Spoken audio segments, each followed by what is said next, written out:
The Angel War. Introduction.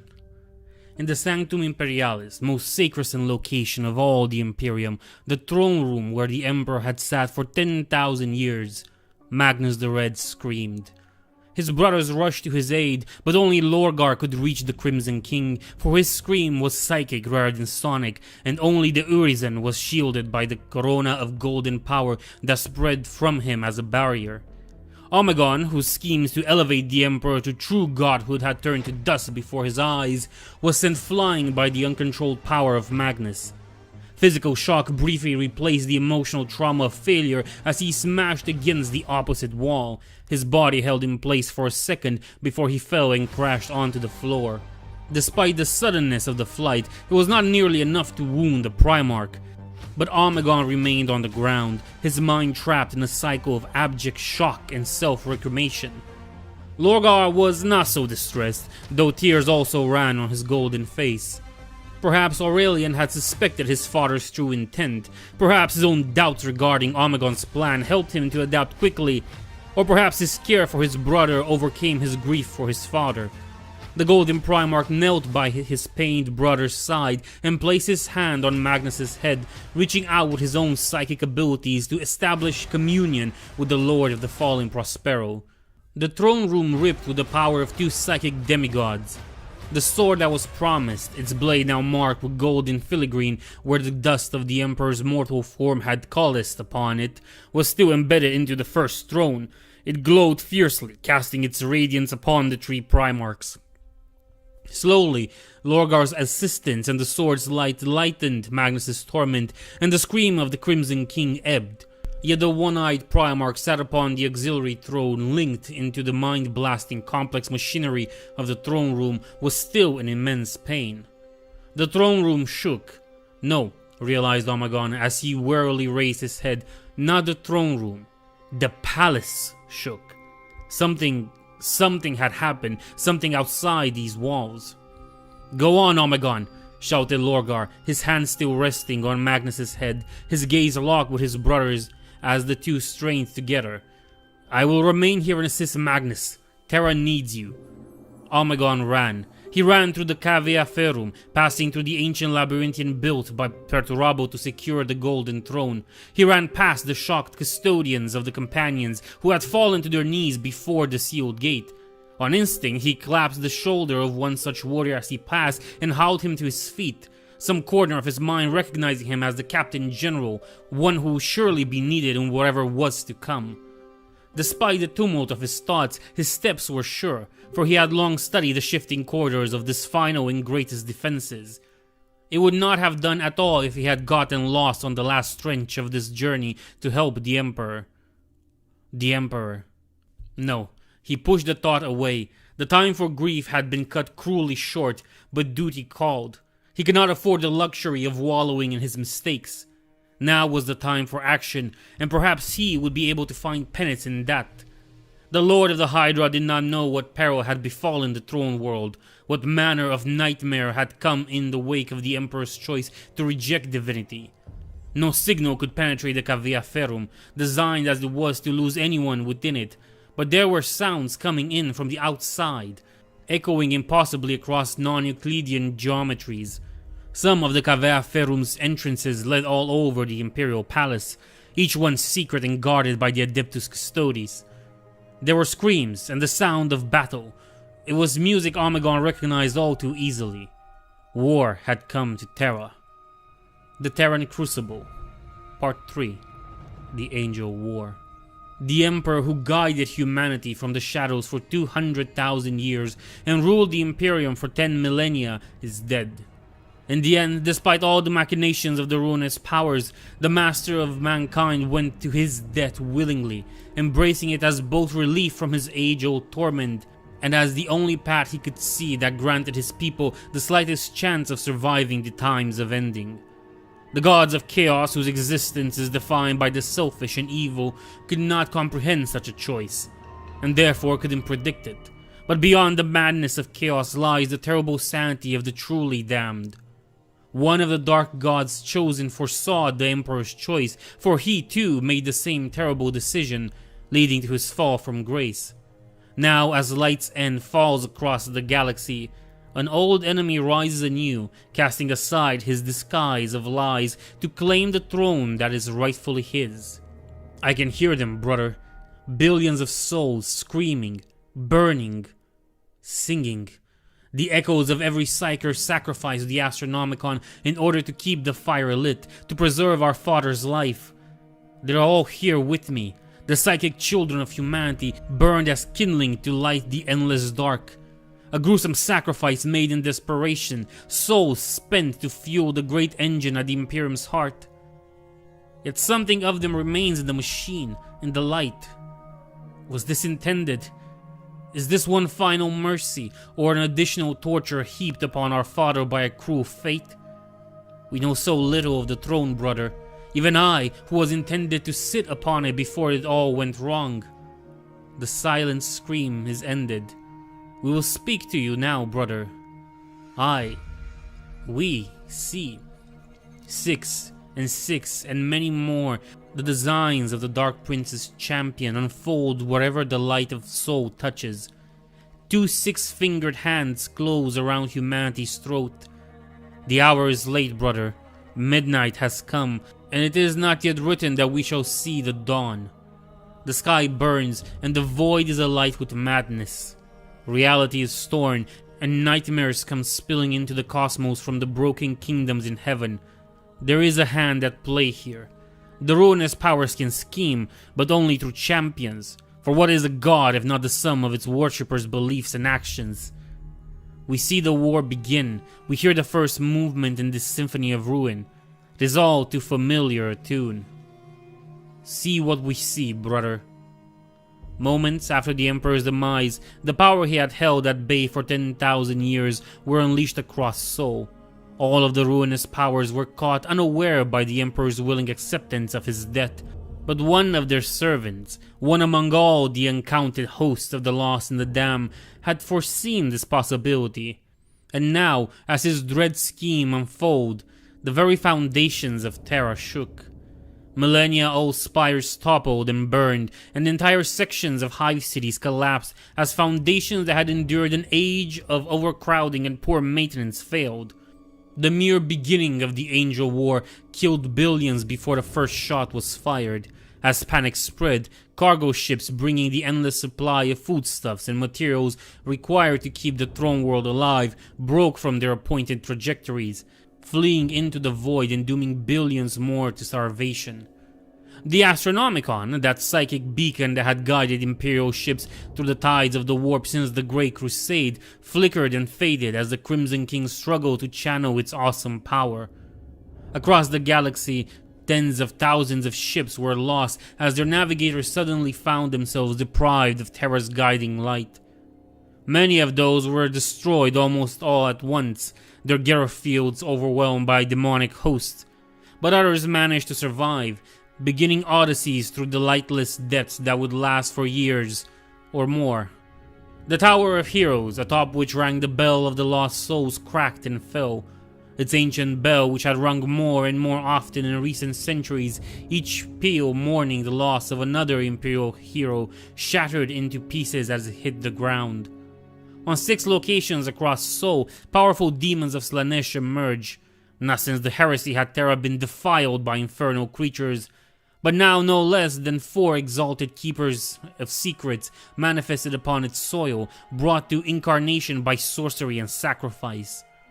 On Mars, the great abomination Enkari rose from the Hydesian kingdoms, reborn from its defeat at Magnus's hands as a soul grinder.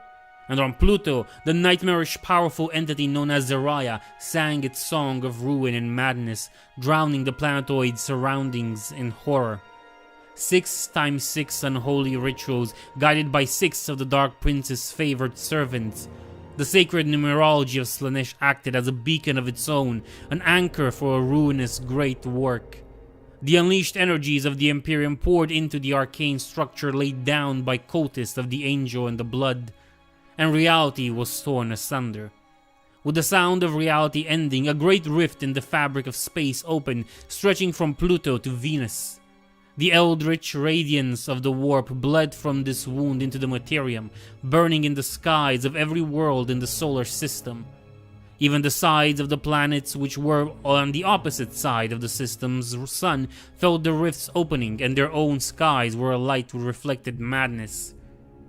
In the first minutes of the rift's opening, tens of millions went mad, their minds shattered by the psychic outcry. From the Terran hives to the orbital outposts of Venus, riots erupted as Imperial citizens unleashed their fear-driven rage on anything resembling a symbol of authority. Cults that had lingered in the shadows of the throne world for centuries were joined by hordes of mad and broken souls as they took to the streets, raising the banner of rebellion and ruin. The psychic genius erupted, turning thousands of citizens into warp bombs that detonated, drowning entire districts into the raw stuff of the Imperium, transforming millions more into deformed, insane mutants. We see the cultists of Slaanesh, the broken and the deluded, the lost and the damned. Oh brother, can you hear their cries? They are doomed whether their master wins or loses this war. They will perish in purifying flames or be bled to appease appetites that can never be sated. We see their hiding places, now that the veil had been pulled away. Layers of depravity and sacrifice where each of the Imperial commandments is broken every day. Generation after generation, a plague seated on Terra when last angels danced amidst the ruin that would be humanity's pyre. The Watchers in their towers hunted them down, purged them with fire, yet always more appeared. Terra is an old world, and there are too many shadows where the slaves to darkness may hide. The people of Terra are so tired of being powerless, of being exhausted, of being terrified all the time. They fear the monsters in the dark and those who hunt those monsters. The Imperium of this age is not a kind place. What is duty to someone who is the third generation of their family to stand in a line, carrying a request for relief supplies from a world long since lost to famine? What is fate to the mother who watches her dead children being carried away into the organic recyclers? The cogs of the Empire crush flesh and soul alike, and the echoing whispers took root in that fertile soil. To someone who has nothing, excess can look like paradise. They think that they can carry blades as a sign of defiance to their uncaring tyrant, breaking one more meaningless edict. It is more than that. Blood calls to the angel. We see a crown of glorious madness flickering at the edge of possibility, obscured by the smoke of the burning future. Pity the lost, brother. There is no saving them, not if the throne world is to be preserved. And so they must be crushed once more beneath necessity's boot. Again and again, the champions of humanity are made to slaughter those they were made to defend. Do you hear the dark god's laughter? Those few who looked upon the skies and managed to retain their sanity all came to use the same name for it. Even as war and devastation were unleashed across Terra on a scale not seen since Guilliman's rebellion, that name spread like a mimetic plague. None would ever manage to pinpoint its origin, but soon anyone speaking of the blasphemy that had sundered the heavens did so using the name the Tier of Nightmares. From this tier came demons uncounted, walking down paths of broken stone and warp energy as they descended upon humanity's cradle. The never-born children of Slaanesh entered Sol, called forth by the greatest of their kind, the name of the Dark God's chosen champion. Psychers who had endured the trials of soul binding and the years of training within the Astra Telepathica's facilities went mad, turning their powers against themselves and those around them in violent outbursts before being put down like rabid dogs. Even those who clung to their threadbare sanity suffered immensely, babbling meaningless words and crying bloody tears. Since the days of the Great Crusade, Terra had been protected from the Inferno by the Emperor's presence, his aura radiating from the throne and falling upon the world like an all-encompassing shroud of telesthetic protection. Such words had been limited to the Imperial Palace during the Heresy, but over the ages since, the light of him on Terra had suffused the entire world. Yet now this hallowed protection was gone. With the light of the Astronomicon flickering, and the all-crushing power of the Emperor scattered to the cosmic winds, the old evils rush back in like a tidal wave after the dam finally breaks. Scattered across Terra were the remnants of eras long gone and forgotten, as the baleful radiance of the Tier of Nightmares fell upon these forbidden ruins, things that had laid dormant since before the birth of the Imperium stirred awake. Seals laid down on the Age of Strife by shamans seeking to contain the horrors unleashed upon old Earth by mad sorcerers eroded to nothing. Relics that had been held in Imperial shrines after being brought from far-off battlefields suddenly convulsed within their stasis fields as the infernal entities that had been bound within them in ages past by far-seeing sorcerers sensed the shift in their surroundings and emerged in their dark and terrible glory. We see the Neverborn, the Demonettes, the Steeds, the Fiends. Those are the familiar forms given strength by the lost and the damned. When so many know that these are the aspects of the Dark Prince's children, belief becomes reality, and unrelated sins aggregate into the same shape. The gates of the Silver Palace are open, and the numberless hosts of the youngest god pour forth. Are they all here? Oh no, brother. Not all of them. The legions of Slaanesh are as numerous as the sins of mortals, and while Terra is certainly drenched in many ancient evils, there is another place where the hand of the Dark Prince reaches. There are other kinds of demons, not seen in the Materium since long before our father launched his crusade. Ancient spirits that were made to kneel before the Dark Prince when he rose from the Eldar's downfall. They were forgotten, in no small part thanks to Father's efforts. Their tales and legends banished from living memory, one pyre of prescribed text at a time. But though this denied them the opportunity to walk amidst the stars, they did not vanish, and they did not forget. As their power waned, their spite only grew. Now the Tier of Nightmare yawns open, and the energies of the Empyrean flow out in an unchecked torrent that calcifies around these forgotten stories, giving them new and horrifying shape.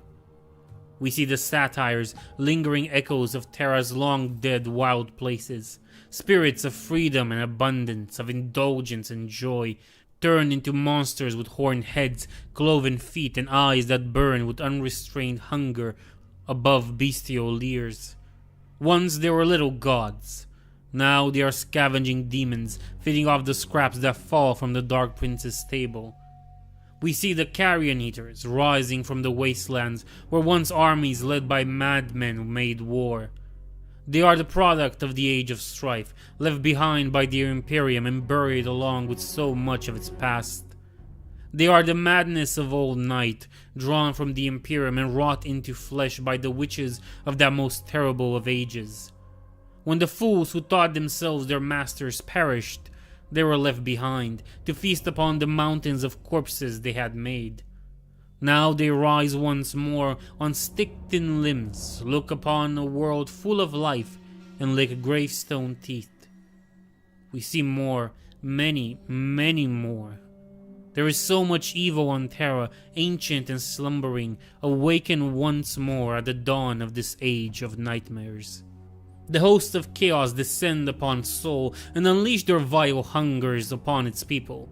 Entire hives were lost as scenes of horrors echoing those of the Siege of Terra unfolded.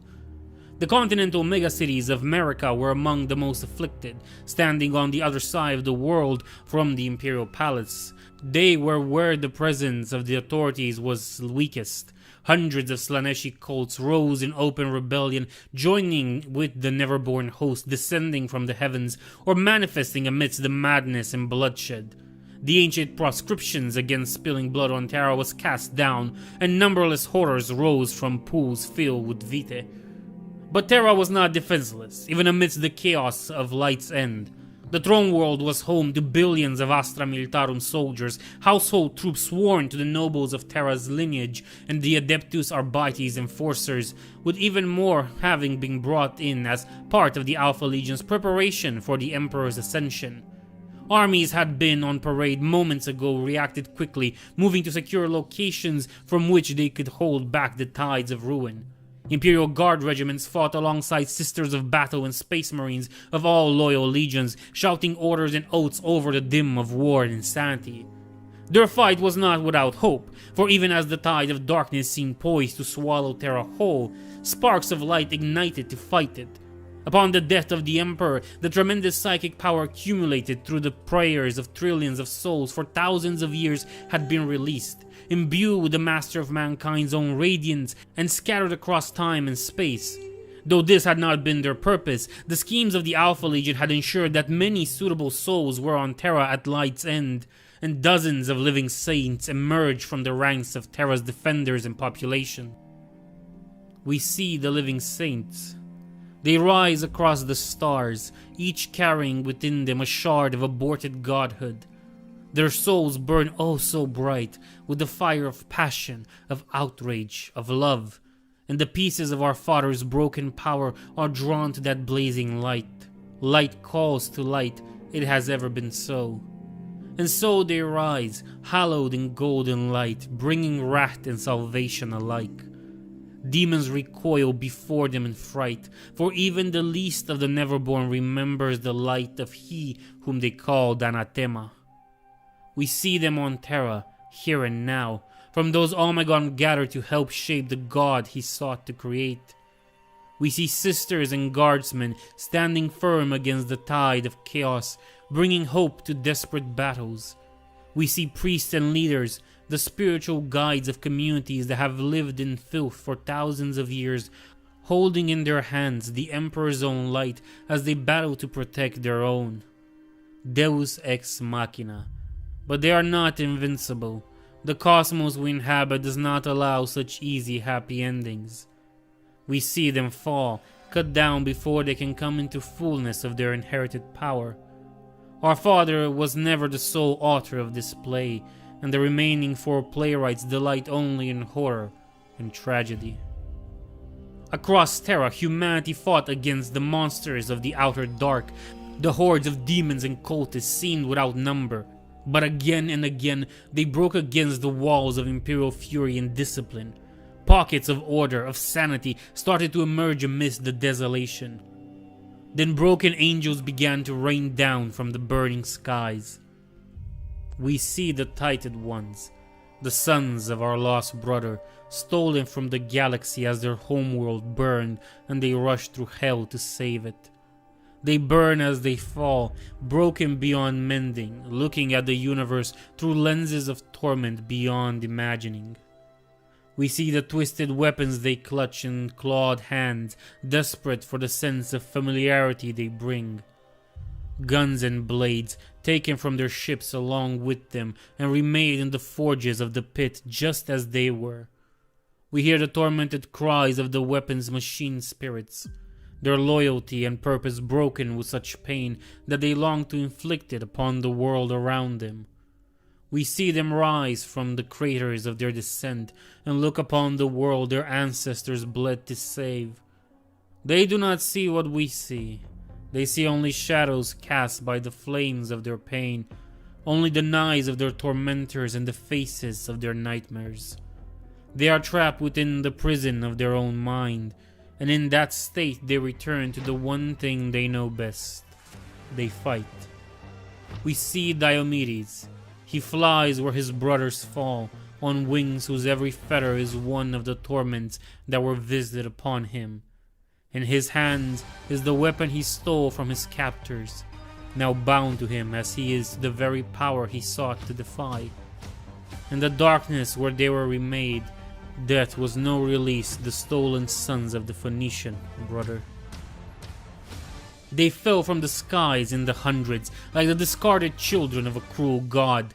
In the pit of the Lair's moonship, the stolen sons of Fulgrim had been remade, forged through madness and torment in their own dark reflections. The pain of the fall was the last part of the dreadful transformation, hammering together the alloy of chaotic corruption and the shattered psyches of the Emperor's children. What rose from the craters of their descent had just enough resemblance left to the warriors they had once been for denizens of Terra to know true horror at the sight. Only one of those titled ones did not fall to Terra as a meteor, but instead descended upon the throne world like a herald of the coming apocalypse. Once he had been Diomedes of the Emperor's children. Now, for his heroic defiance of the Dark Prince, he had been rewarded with a special damnation. 6 wings in the color of blood spread from his back, each feather of a subtly different hue. Like the other titled ones, his flesh had merged with his armor, its color that of fresh bruise gilded with the gold of coins used to purchase slaves in old Terra's antiquity. In his hand he held a living spear with a monstrous eye where the blade met the haft. His head was a parody of a space marine's helmet, with curved horns, 2 blazing eyes, and a mouth open in a perpetual scream that heralded the coming of the end. And along with the titled ones came the ones that had made them what they were. The Layers, a Xenos race destroyed during the Great Crusade, then resurrected by the machinations of the Dark Prince and turned into his instrument. We see the Layers. We see the broken chains in their blood, placed there by their creators when the children of Isha ruled the stars. They were made to be living toys, their flesh reshaped by their master's whim. But when those masters vanished, swallowed by the maw of hell, they rose to build an empire the only way they knew how. The Phoenician destroyed them, but his treacherous son resurrected them, eager to plunder the secrets embedded in their genetic code. The head of the consortium that did this was careless, and did not realize the trap he had fallen into until death came for it, wearing the face of his greatest creation. Some sins, or rather some mistakes, are too vile even for the progenitor. Through the traces of their armada left in the cosmos, we glimpse the Layer Empire, rebuilt in the dark places, a realm of horror and genetic perversion, where the people and the technology are almost undistinguishable. Every layer is bred for its purpose, from the unholy priest of their goddess to the pulsing brains that serve as their ship's cogitators. Their entire existence is a prayer to the Lord of Sensations, their births, lives, and deaths all given to it.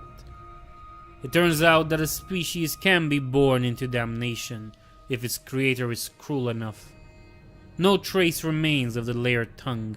They speak in the language of demons now, mixed with the fragments of what Gothic sounds like when hissed through a serpent's mouth. We see their monstrous ship looming at the center of their armada. They took a moon and hallowed it, planting the seeds of their evil into the tunnels. We see it. It hurts. We cannot see clearly. There's something there, something vile and potent, something the Layers brought into being and fed with centuries of worship. There is pain, too much, so much pain.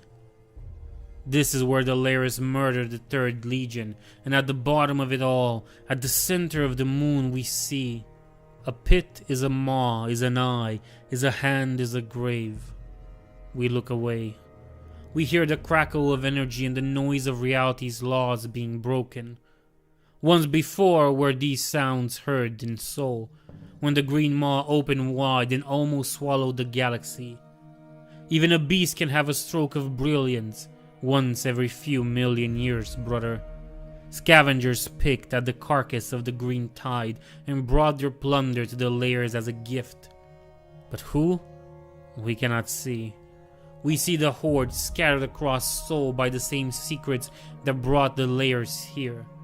These are the nightmares of old Night reborn. For the first time since Father's Rise, alien predators stalk the surface of Terra. We see the warrior caste, born to know joy only in murder. Their serpentine bodies covered in a thick exoskeleton stand tall as our suns. Their blades have teeth. Their guns laugh as they spit out spines coated in venom.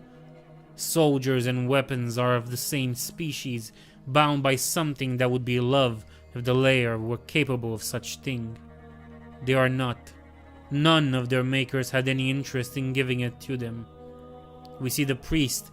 Each one is unique, their senses reshaped to honor a particular aspect of their goddess. Some are nothing but hungry maws. others thousands of unblinking eyes. They should not live, let alone move, and yet by the dark artifice of chaos they do. Not spawns of madness and ruin these, brother, despite their grotesque appearance. They think, they feel, and they pray with enough strength that the warp around them overflow with all the neverborn their very thought creates. We see the torturers standing on great pain engines. They were the ones who broke the Tited Ones, and their work is not yet done.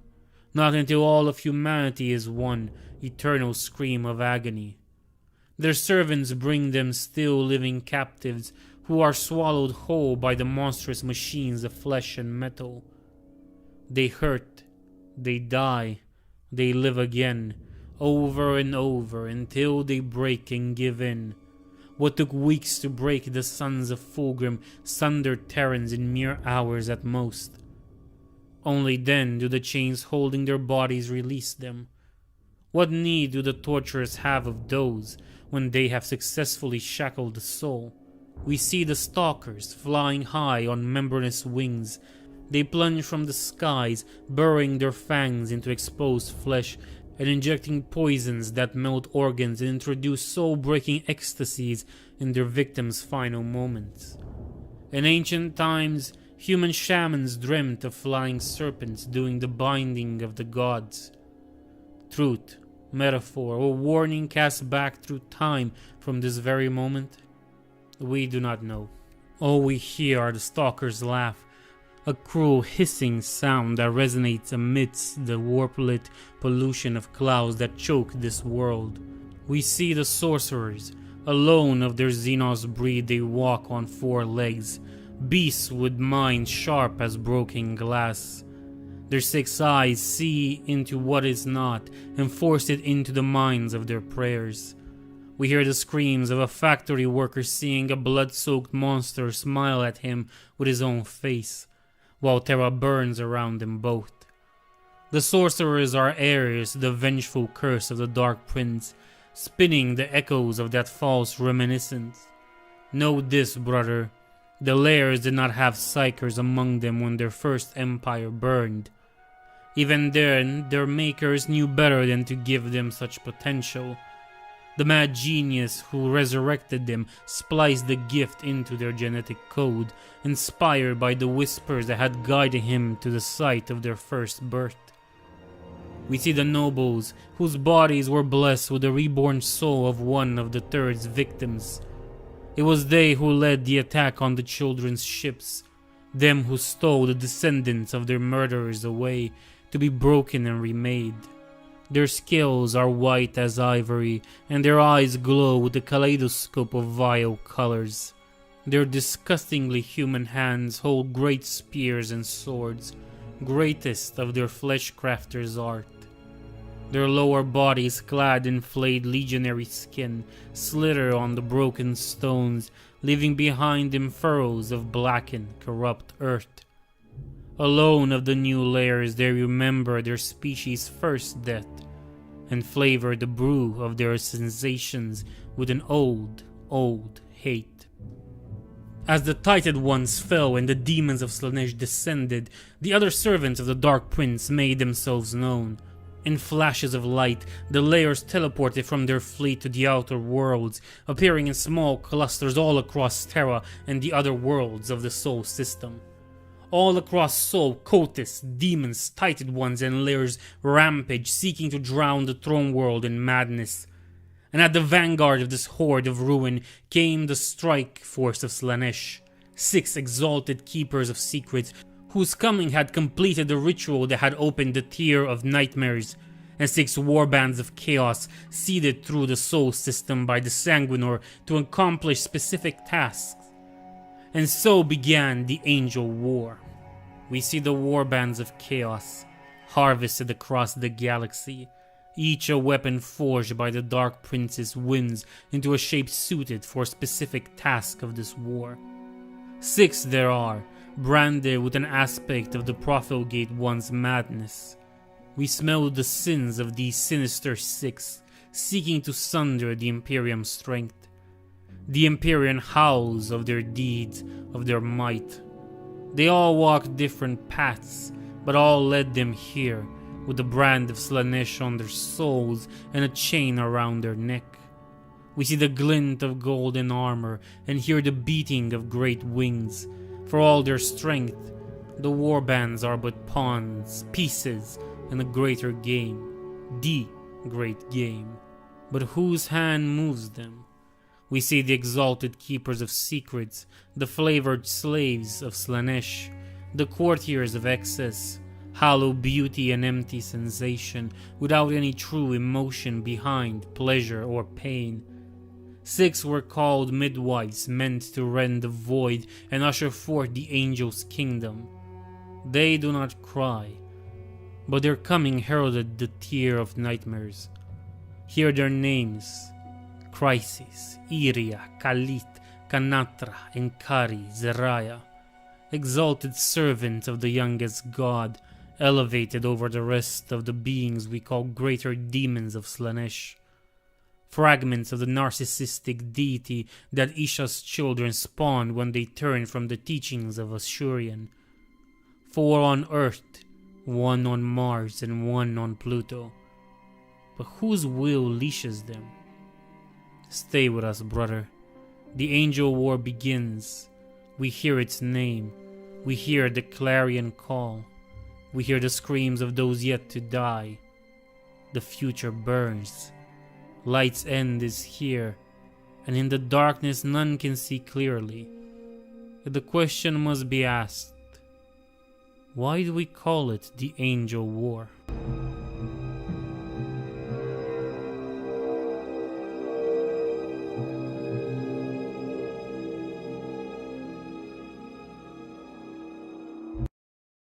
The Tower and the Emperor. Since the Unification Wars, the Tower of Hegemon had stood on Terra, rising high in the throne world skies.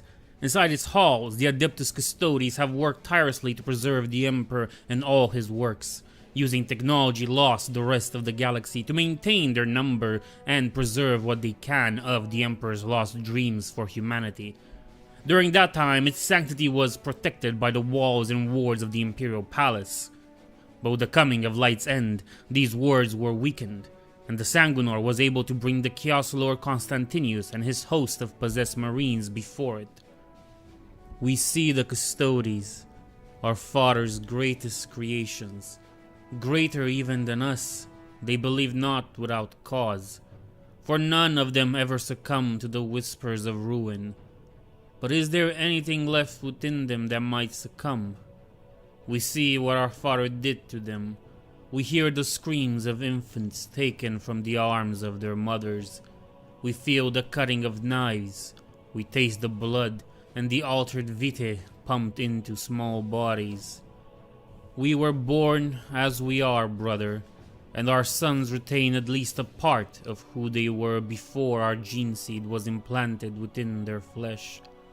But for the Custodes, nothing remains of who they were, because they were never anything else. A space marine is without fear. A Custodes is without doubt. It is a sin what the Emperor did to them. He knew it, even as he created the first of them, Valdor, noble and mighty Valdor. The tower's foundations are drenched in sacrificed innocence. Now that the lord to whom its masters dedicated themselves is gone, what manner of trees will grow from such roots? As the tier of nightmares yawned open across Sol and the Astronomicon flickered with Magnus' struggling to control its awesome power, a warp portal opened directly within the Imperial Palace.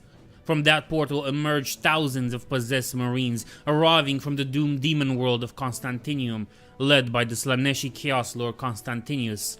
By oath and pact, the Constant Ones were bound to casting down the Tower of Hegemon, greatest stronghold of the Adeptus Custodes.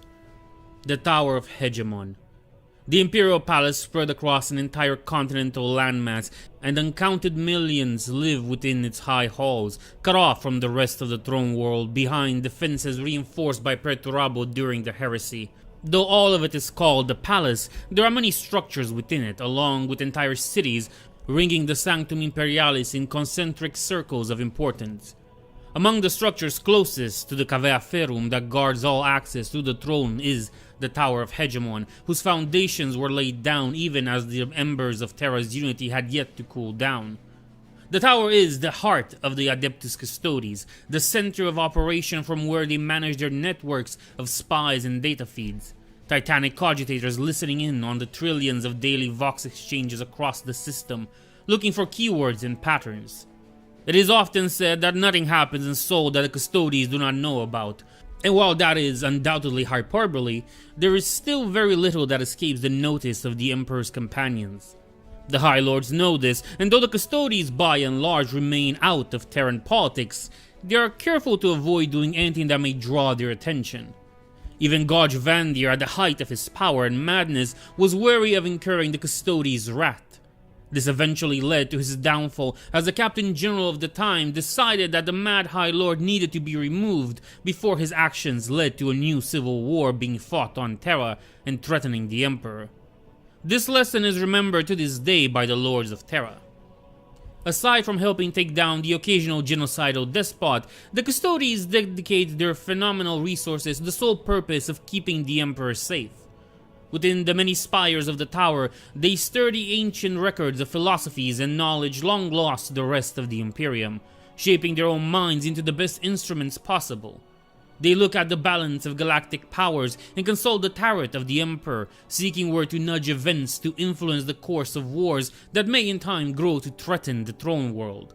They plan blood games where one of their own is dispatched at a random location on Terra with little to no equipment and tasked with infiltrating the Imperial Palace, playing the role of the enemy in order to spot any weaknesses in the defenses. The knowledge within the tower's records matches any in the Imperium, save perhaps the vaults of Titan or the Inquisitorial Fortress at the South Pole. The most complete records of the Age of Strife, the Great Crusade, and the Roboutian Heresy can be found there, studied by Custodes looking for insight into his will. While the tower is the home of the Adeptus Custodes, most of it is manned by their mortal serfs, descendants of long bloodlines who have served their transhuman masters for millennia. In their isolation, these serfs have developed a strange culture of their own, wearing the bones of their ancestors to honor their lifelong service and dedication. Each line serves the same function, passed down from one generation to the next, along with the morbid remains of their forebears. It is also within the tower that dwell the artisans who craft the weapons and armors of the Custodes, each suit of auric warplate uniquely designed for its wearer. As new Custodes are forged in the tower's most secret chambers, the gear they will use upon their ascension is also forged, and it would be a close thing if one were to compare the mind-boggling cost in resources and lore of the gear and its fated wearer. While the Custodes always number 10,000, far fewer than that were located within the Tower of Hegemon, or even across the palace at any given time. The Imperium may believe the Custodes remained within the Imperial Palace, never leaving its border as they watch over the Master of Mankind, but the reality was very different. In the days of the Great Crusade, the Custodes had sent many of their own numbers across the stars, first to fight alongside the Emperor as the Legio Custodes while he led the united armies of humanity, and then to keep watch over key individuals and to perform tasks too sensitive to trust to any other. During the Heresy, however, their numbers have bled almost dry, as thousands perish fighting in the webway after Russ's attempt to murder Magnus with sorcery. Still, more had died when Guilliman had breached the Cavea Ferrum and reached the throne room, where he and the Emperor had dueled before Fulgrim's intervention had saved the Master of Mankind, a deed that the Custodes had never forgotten. By the time the Arch-Traitor was defeated and his legion in flight, less than 500 Custodes remained alive. When Perturabo left Terra to go pursuing his brothers and later build the Iron Cages, the Lord of Iron met with Constantine Valdor, first Captain General of the newly renamed Adeptus Custodes. Unique among the High Lords, Valdor agreed with Perturabo's belief that the traitor legions would one day emerge from the Eye of Terror and the Ruin Storm, and that these great warp storms needed to be watched. As Perturabo withdrew his legion from Sol in order to garrison the Iron Cages, the task of safekeeping humanity's cradle passed once more upon the Adeptus Custodes. They rebuild their numbers, plucking children from the ruins of Terra and inducting them into their ranks until they number 10,000 once more. Smaller than most Space Marine legions, yet possessing a combined power that would rival any of them. Of these 10,000, over 7,000 were in Sol at the onset of the Angel War. 1,000 had been sent to reinforce the Iron Cage around the Ruinstorm by the Captain General after the Doomscryers of the Imperial Palace had sensed Guilliman's awakening. Only knowledge of Omegon's plans had kept Galahad from joining his host himself, for even the Custodes with their crippled emotions felt hatred for the arch-traitor who had condemned the Emperor to the Golden Throne. The rest of the Custodes outside of Sol were scattered across the solar segmentum and beyond, fighting the wars that their commanders had judged most threatened the Emperor. No few of them had been sent to Cadia, for even from Sol, the seers of the Imperium could sense the might that was gathering in the Eye of Terror, preparing to be unleashed upon the walls of the Iron Cage. Of the Custodes remaining in Sol, another 1,000 had been dispatched to Mars to assist in the final stage of the Lie of Iron. For there were things in the Hades that could not be trusted to the hands of the Adeptus Mechanicus. 1,000 remained in the halls of the tower itself, attending to their various duties when the Emperor died and Light's End struck. Captain General Galahad had kept the intent of the Primarchs from most of his brothers, for he had sought to prevent their replacement of the Emperor on the Golden Throne before he had made his will known to the 300 warriors of the Companions. Only the 300 companions, along with the tribunes and a few other Custodes occupying important positions in their complex hierarchy, knew what Omegon intended, and what Galahad had decided would happen instead. That secrecy, however, did not survive the Emperor. The psychological impact of the Emperor's demise upon his guardians cannot be overstated. Since the very foundation of the Custodes' order, they had defined themselves in relation to him. Their every deed and thought aimed to serve him and his ends. Every action the Custodes had committed, no matter how terrible, and there had been plenty of those, for the galaxy was a dark and merciless place, and the Custodes were no more hesitant to spill Imperial blood than the Inquisition, had been justified by the total and absolute certainty that they were done to protect the Emperor, and that without the Emperor, humanity was doomed. Now that justification was shattered along with their purpose. When he let go of life and scattered his power, every Custodes on Terra immediately sensed that some infallible link that had accompanied them since their memory began was brutally sundered. Even the ancient guilt carried by generation after generation of Custodes since their failure to protect the Emperor from Guilliman paled in comparison to that shock. Even Custodes dispatched on distant missions felt the death of the Emperor.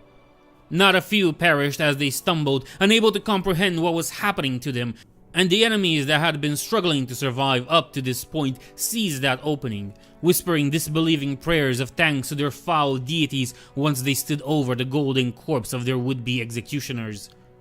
It was then, as the Custodes reeled from the death of their lord and master, that the Chaos Lord Constantinus launched his assault of the Tower of Hegemon. We see Constantinus, self-proclaimed emperor of a world he sacrificed without batting an eye.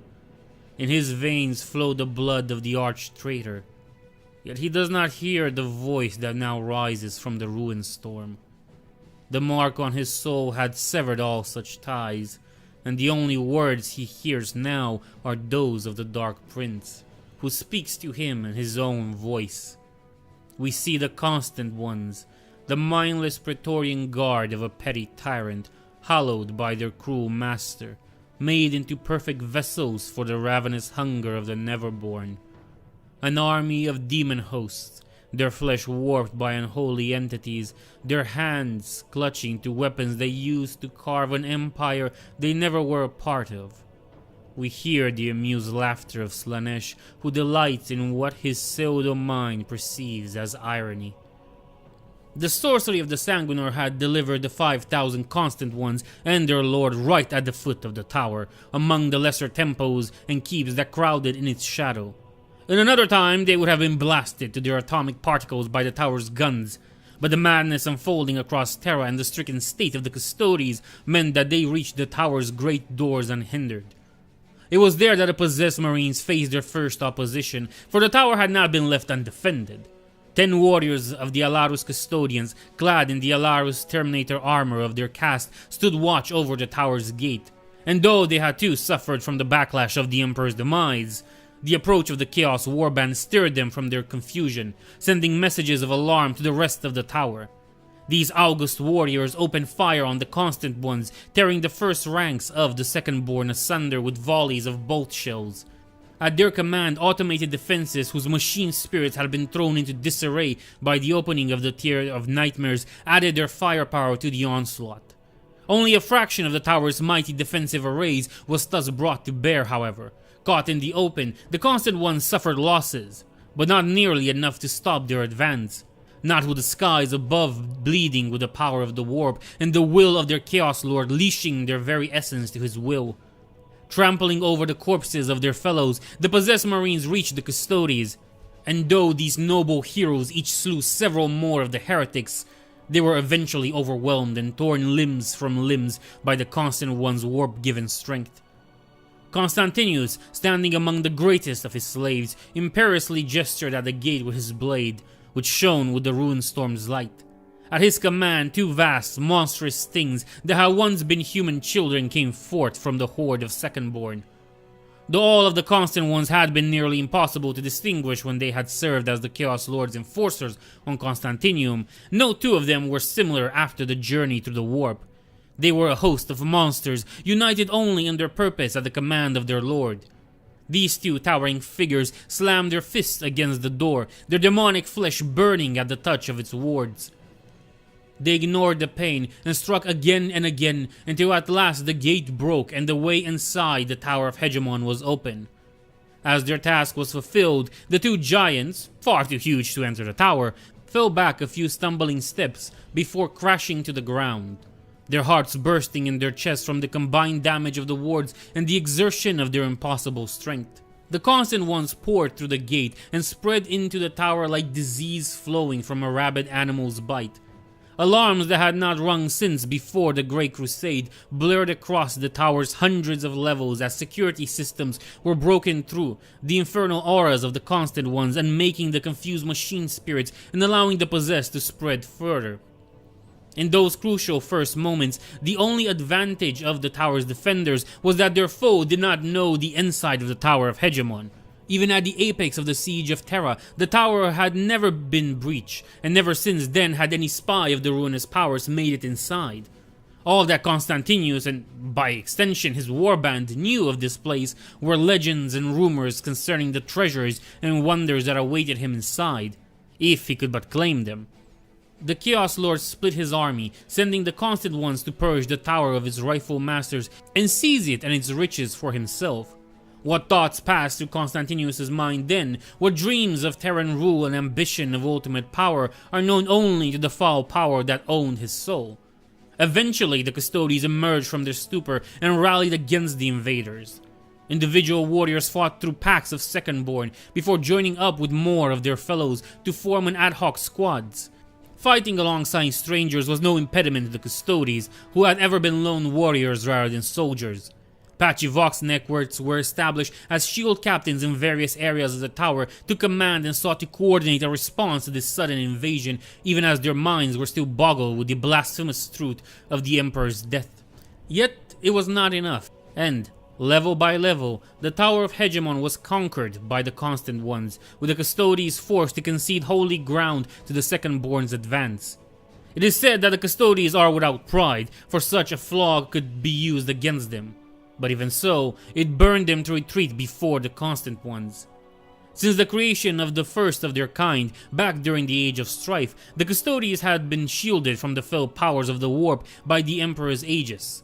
This spark of the Emperor's own power, imbued within the Custodes being during the cellular alchemy that transformed them from infants into transhuman warriors, had acted as defense against the supernatural might of many of the foes they faced.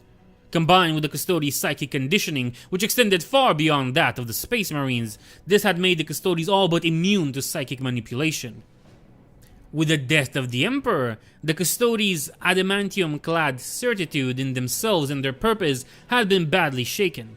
The biological aspects of the Aegis remained, but the infernal auras of the Constant Ones affected them more badly than they would ever have before Light's End. No Custodes succumbed to the whispers of the ruinous power.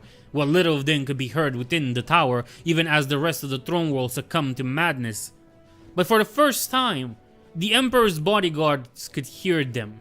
The tide only began to shift when one of the Constant One's forces found the stasis cells in which the Custodes kept the captives used for some of their blood games. When an enemy of the throne would be released within an isolated section of the Imperial Palace, and a single warrior would be tasked with eliminating them before they could reach the cordon delimiting the area of the exercise. By such methods were the defenses of the palace tested, and the Custodes trained in fighting the many foes of the Imperium. Through the eyes of his servants, Constantinus saw the captive Chaos Marines that filled many of these cells. In his arrogance, the Slaneshi warlord believed this discovery to be a gift from his dark god. At his command, the Constant Ones shattered the seals of those cells containing warriors of the traitor legions. All 9 renegade gene lines were represented, save for the Ultramarines, for whenever Son of Guliman was brought to Terra, he never spent any time in those cells, instead being used instantly, such was the Custodes' grudge against the 13th Legion. At first, the Chaos Marines were confused. Their last memories before being hurled into stasis were of the golden figures of the Custodes, or their agents capturing them on far-off battlefields. Constantinus spoke to them through one of his second-born slaves, revealing to them that they were on Terra, within the Tower of Hegemon, past the walls of the Imperial Palace, and within striking distance of the Golden Throne itself. The Chaos Lord demanded their loyalty in exchange for having freed them, and at first, the Chaos Marines trapped alone on the world most hostile to their kind considered the offer. Then, one of them, a warrior of the 7th Legion, the Imperial Fist, recognized the insignia on one of the Constant One's warped shoulder pauldron. The pureblood revealed to the other captives that their saviors hailed from the hated bloodline of Guliman, the failed arch-traitor whose weakness had cost the traitor legions the war when they had first rebelled. As had been the case many times over the last 10,000 years, that ancient grudge overcame any gratitude the black-souled Chaos Marines could have felt towards their liberators. Even the few Blood Angels among the prisoners rejected the offer, despite their shared allegiance to Slanesh and the fact that it had been an Imperial Fist, a champion of Khorne, who had first realized the origin of their rescuers. Battle erupted within the cells as the Chaos Marines, who had been held captive with all their weapons and armors, fought against the Constant Ones, matching their millennia of experience in the long war against the possessed demonic strength. Nigh on 200 Chaos Marines had been kept by the Custodes, for with the resurgence of chaos across the galaxy in recent years, the Order had judged it necessary to up its members' training. United only by their common hatred of the Ultramarines and the Imperium, they nonetheless managed to overcome the forces of the Constant Ones that had been sent to release them. Other captives, such as a few Tyranid war beasts brought from distant front lines, were kept in their cells, while others, such as a squad of aspect warriors from the Eldar craft worlds, were dragged out and slaughtered. Those who paid fealty to the ruinous powers, such as a cabal of heretics from the Dark Mechanicum, a trio of witches, a wide-eyed imperial noble in whose veins ran the curse of the Raven's blood, and several hundred traitor guardsmen and other foot soldiers of ruin, the Chaos Marine released and quickly bound to their will, bolstering their numbers. This new chaotic force struck at the Custodes and Constant Ones alike, seeking a way out of the tower. But its initial location meant that it was the servants of Constantinus who suffered the most from their rage. Outraged at this perceived affront, the Slaneshi warlord sent more of his forces at the Chaos Marines, lessening the pressure on the Custodes. It was then, as the fate of the Tower of Hegemon rested on the edge of the sharp blade that Chaos forever held at its own throat, that Omegon struck, with an army behind him. We see Omegon, our youngest brother, the only one of us who did not sleep, who did not fall, who was not stolen away by the enemies of humanity. He did not fall like me, he did not burn like you, he did not sleep like Perturabo, his flesh torn to bloody pieces. But do not believe for a moment, brother, that Omegon hasn't suffered. He has walked through these last 10,000 years the long way around, seen all that has happened, all that has been lost. We see the long wars, the thousands and thousands of sons he had buried in unmarked graves. We see that half of himself he lost. We feel the pain of that separation, a wound that has never really healed. We see the sparks of inspiration, born in conversation with an alien witch about myths that were old when apes first swung in the branches of Terran trees. Rahandandra, the battle of the gods. In the dark, the two reluctant prophets conceived a plan that might just slay the primordial annihilator. They wanted to make gods to fight the horror that wants to eat the galaxy. Hubris? Only if they fail, brother. Otherwise, it is called genius. The metaphysics were sound. The test run was a success, if not for the interference of the jealous unliving and the ill-winged ravens. Ennead would have awoken already, but he did not account for the wishes of our father, or the adversary, of whom he will not speak yet. And so we came to Light's End. But the enemy made a mistake, brother. If they had waited, the death of our father would have broken him. Now, they have given him a war to fight, and duty holds together the pieces of his broken heart. Yet it will not be enough. He needs more if he is to recover. He needs the hope he so desperately sought to bring into being. He needs to see that even if all his plans did not end as he wanted them to, they still achieved their one true purpose. And for that, brother, victory will not be enough. The Primarch of the Alpha Legion came upon the Constant One's rear guard at the base of the tower, accompanied by the Chosen of Magnus, those worthy souls who had accompanied the Crimson King to Terra, who had stood at the entrance of the Cavea Ferum, waiting for news of their Primarch's fate. At Omegon's side was Galahot, Captain General of the Adeptus Custodes, who Omegon had pulled free of his shock at the Sanctum Imperialis' entrance, and almost dragged to the Cavea Ferum before the Captain General had recovered enough to follow on his own. With them too came the Custodes of the Dread Host, a division of the Adeptus Custodes whose headquarters were located in the Sanctum of a Thousand Eyes.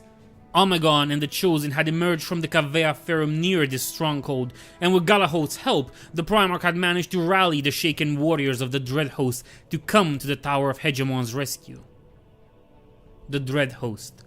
While the Adeptus Custodes may seem monolithic to an outside observer, its every member a stoic guardian standing upon the walls of the Imperial Palace, ever vigilant against any threat to the Master of Mankind. There exists a branch to the 10,000's activities.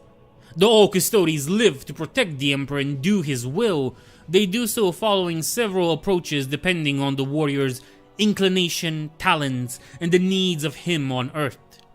The warriors of the Dread Host are the incarnation of the Emperor's wrath, waging war when the time for subtlety, subterfuge, and diplomacy is long since past, and all that remains is the need to crush the foes of the Golden Throne.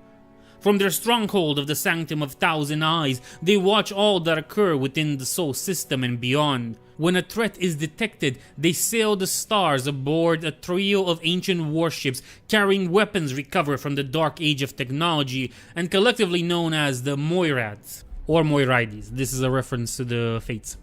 Before them, there is no escape, no surrender. The Dread Host is unleashed to make an example of those who dare threaten the throne world, cutting them down with merciless, overpowering strength. It was the Dread Host that destroyed the rebellious Omega conglomerate in the 37 millennium, scattering their armies of mind-linked soldiers before dragging the would-be overlords from their towers for public execution.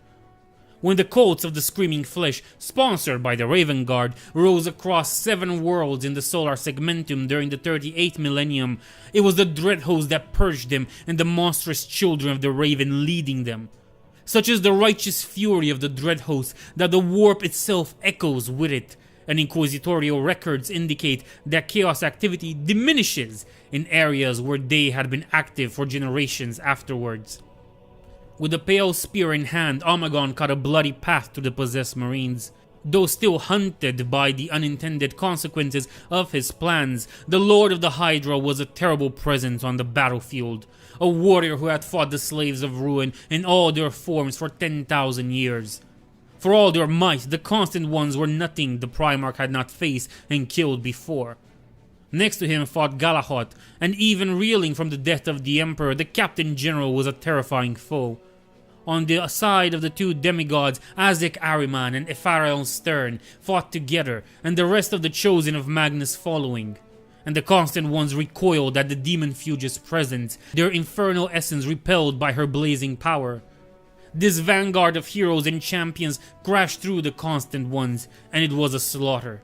The Constant Ones died in droves, cut down by blade or psychic power, their demonic spirits sent shrieking back to the Immaterium. Among the custodies of the Dread Host rose the banners of the Velixas, and the power of these holy standards struck the demonic spirits, puppeteering the flesh of the Constant Ones with a nameless terror.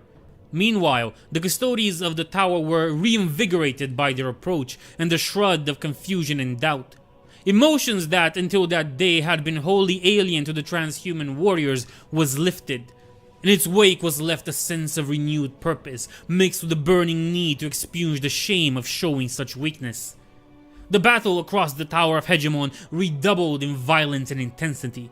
Constantinus, having sensed the arrival of Imperial reinforcements, was determined to survive and earn the glory that had been promised to him by the whispers of the Dark Prince.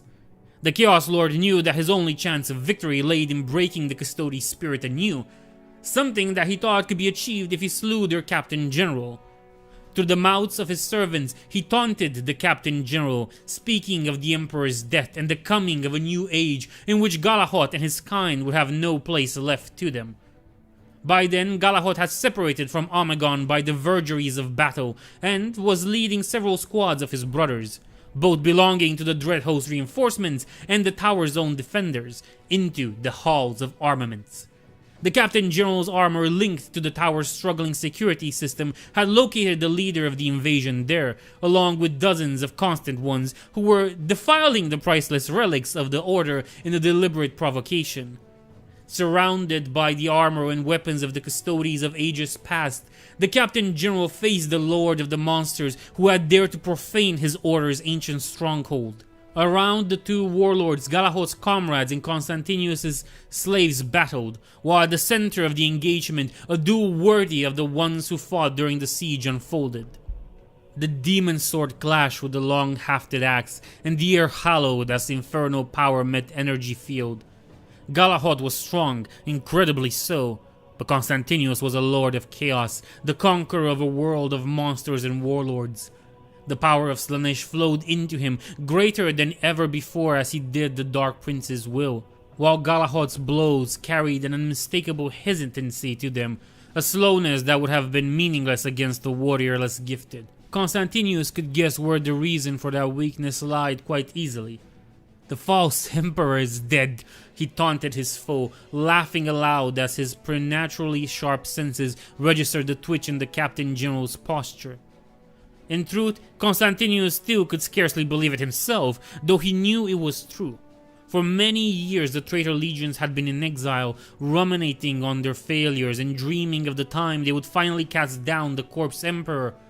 And now it had happened. He could feel it. The fire that had scored Terra during the siege had guttered out, and the children of chaos walked upon the throne world with barely any opposition to their presence. Truly, nothing was eternal, nothing lasted, except for him. He was going to live forever. "There is no place left for you in the galaxy," he laughed as the two of them continued to trade blows. Then, in a split second, instant of awareness, he saw an opening in Galahad's guard and struck. His demon sword plunged into the Captain General's exposed flank, and blood poured from the wound in torrents as Constantinus tore his weapon free. Galahad stumbled and fell, his body turning numb as the fell energies of the weapon spread through his flesh. Laughing, Constantinus raised his blade, ready to deliver the death blow. The Captain General reached for something at his belt. Galahad was standing, dodging the strike aimed at his flank. The demon blade bit into his auric armor in a shower of sparks, but did not draw blood. Constantius blinked, his mind unable to comprehend what had happened as the moment shackle, that ancient relic capable of stealing slivers of time in the heat of battle, undid his decisive blow. This couldn't be.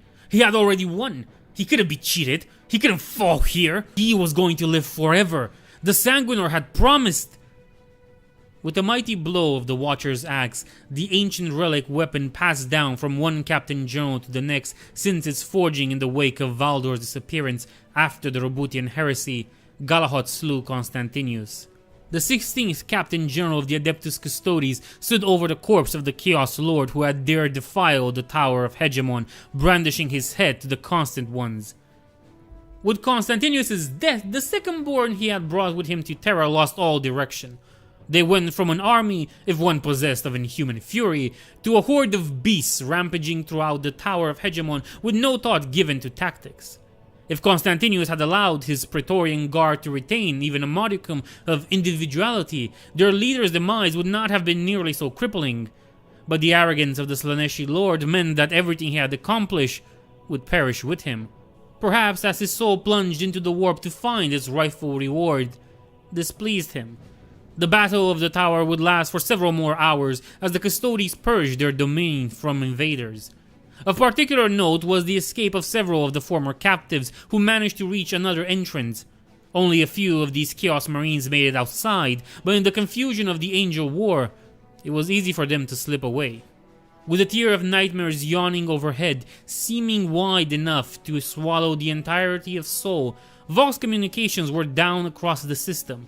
But the Tower of Hegemon had some of the most powerful transmitters in the Imperium, and once the constant ones were broken, Omegon made for the closest comms center. With the help of the Custodes, he quickly set up an open broadcast, first sending out a stream of numbers and letters that the Primarch typed out from memory without hesitation. Identification codes that could be unlocked by the Hydra's cipher and would reveal the identity of the sender before speaking his message. This is Primarch Omegon, addressing all 20th Legion assets in the Sol system. No more secrets, no more conspiracies. The time for Shadow Wars is over. We must step into the light once more and show the galaxy what we truly are capable of. By my authority, this is my will. Initiate the Damocles Protocol. For the Imperium. For humanity. For the Emperor. Primarch Omegon, Lord of the Hydra. As the Lord of the Hydra spoke, so it was done. Across the entire Sol system, the agents of the 20th Legion heard the words of their master and enacted every measure, every provision, and every preparation that had been made by them and their predecessors. The Damocles Protocol had been in place for thousands of years, enacted at the order of Omegon after the disaster of the War of the Beast had caught the Hydra blind-footed and had nearly seen Terra itself destroyed by the Orcs' unstoppable onslaught. Never again would the Throne World be caught so unprepared. So the Hydra had sworn. Of course, the other lords of the Imperium had already learned that lesson as well, but Omegon remembered how, after Roboutian Heresy, that same lesson had been eventually forgotten. The simple truth was that, in a way, the entirety of the Imperium, or at least the Solar Segmentum, served to protect Terra from danger. But the Orcs had bypassed those defenses, and what the Greenskins had done, another foe may achieve eventually. And so Omegon had directed his legion to make preparations for another invasion, spending much time in discussion with the then Captain General so that the Adeptus Custodes would allow such deployment of forces in Sol by Space Marine Legion. Many of the Custodes' leadership of the time were survivors of the Roboutian Heresy, and they were wary of allowing Space Marines such a foothold in the heart of the Emperor's domain. In the end, Omegon managed to convince the Captain General, though only he knows what guarantees and promises he had to make. Now that these ancient measures, which had been added to every century since their creation, were finally enacted, all across Sol, the hundreds of stasis coffins within which volunteer Alpha Legionnaires had slept away the ages unlocked, releasing their warriors in the warring system and uploading tactical data into their armor. Many of them failed to wake, the complex mechanisms of their coffins having malfunctioned at some point during their slumber. It was not a death worthy of a Space Marine, But still many more sons of the Hydra rose, picking up their weapons and beginning to fight against the many foes besetting the throne world. Merchant ships that had sailed the warp routes around Terra for generations dropped their camouflage and revealed themselves as agents of the coils of the Hydra, unmasking military capabilities they had kept hidden from foe and ally alike. Broadcasting 20th Legion's idents, some of them joined the Solar Fleet that even now marshaled to face off against the Lairs, while others provided orbital support to the beleaguered Imperial forces surrounded by Slaaneshi hordes. Weapon caches were opened, and the agents of the Hydra scattered across Terra, rally terrified but still loyal populations, arming them so that they might fight against those who would prey on them. Less martially impressive, but equally welcome, vast reserves of preserved foodstuff were also made available, a precaution that, with the orbital lanes in ruin, might save millions from a slow death by starvation. Dormant orbital stations that had gone dark for thousands of years thundered to life, their machine spirits awakening to find the system riven by madness and strife. Tentative Vox links were established across Sol, with the Tower of Hegemon serving as the communication hub. From there, reports and the tower's own sensors and networks coaxed back to function by the harried servants of the Custodes. By ancient law laid down within the Treaty of Olympus, no Martian tech priest was allowed within the Tower of Hegemon. Omegon was finally able to get a picture of what was happening in the system. Everywhere in Sol, war was raging. Demonic hordes were attacking almost every outpost, and cult uprisings were combining with maddened civilians. The Primarch's blood ran cold as he recognized the Xenos lifeforms deployed alongside the Slaaneshi forces, and went colder still when he saw the broken heraldry of the Titan One's despoiled armor. Faced with the true scope of the threat facing Sol, Omegon reacted quickly. With the help of the Thousand Suns, he identified the most critical locations. While the throne world was defended by billions of human soldiers, their numbers bolstered even further by the forces of the Alpha Legion had recalled for the celebrations of the Millennium's end. Most of those would be defenseless against the terrible powers that now stalked Terra. Omegon's hails to Titan asking for the help of the Grey Knights went unanswered, as the fortress monastery of the Demon Hunters was itself under attack by a different foe. The most persistent threat was the infernal presence approaching the Astronomicon. One of the 4 keepers on Terra, one that had left a psychic trail in the void as it came from orbit, had landed near the Hollow Mountain, was advancing toward it directly. With the Astronomicon already weakened by the transition from the Emperor to Magnus and the opening of the Tier of Nightmares, the Imperium could not afford more disturbances in the immense machine's operations. At the Hollow Mountain. While Terra is home to many halls of power whose influence stretches across the entire galaxy, there is no building on the entire throne world more vital to the Imperium than the Chamber of the Astronomicon. Carved from what once was Terra's greatest mountain, it is there that thousands of Psykers are united in holy communion, casting the light of the Astronomicon across the galaxy in order to make warp travel possible in the Imperium. For 10,000 years, that light was directed by the Emperor's undying will. But with his demise and Magnus' succession, the beacon's strength wanes and the Dark Prince sends one of his servants to extinguish it forever. We see the Forbidden Fortress, the Hollow Mountain, the torch that casts the light of the Astronomicon into the warp. We look from within the chamber where uncounted millions have given their life and soul to the beacon. They are with us, the echoes of these martyrs, men, women, and children. So very many, brother. We see through their eyes, we feel their pain. Everything they were burned away to fuel the fire. But the memory of their pain imprints the very bones of the earth here.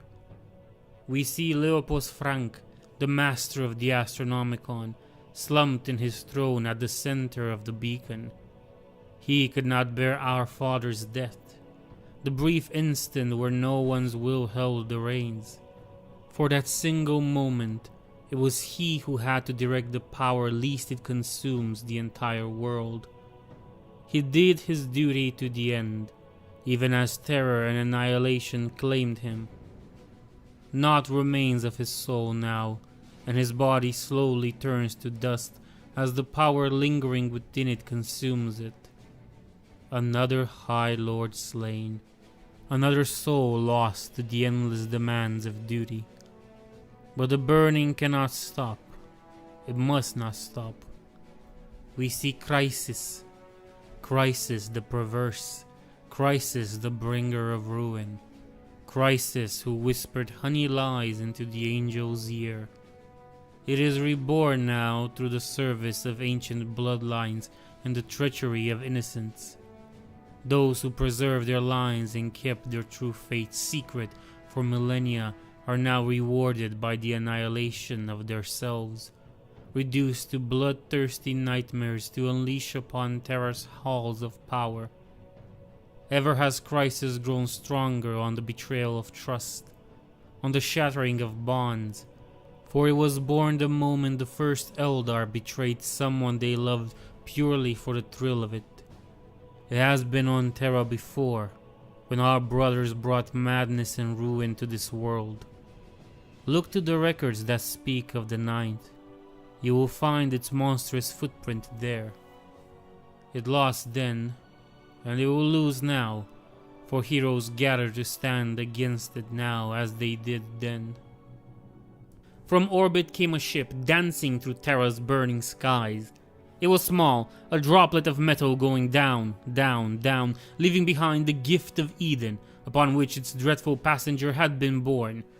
Behind the transport, the pleasure station was falling, the engines that maintained its delicate orbit destroyed by the maddened mutants rampaging across its corridors.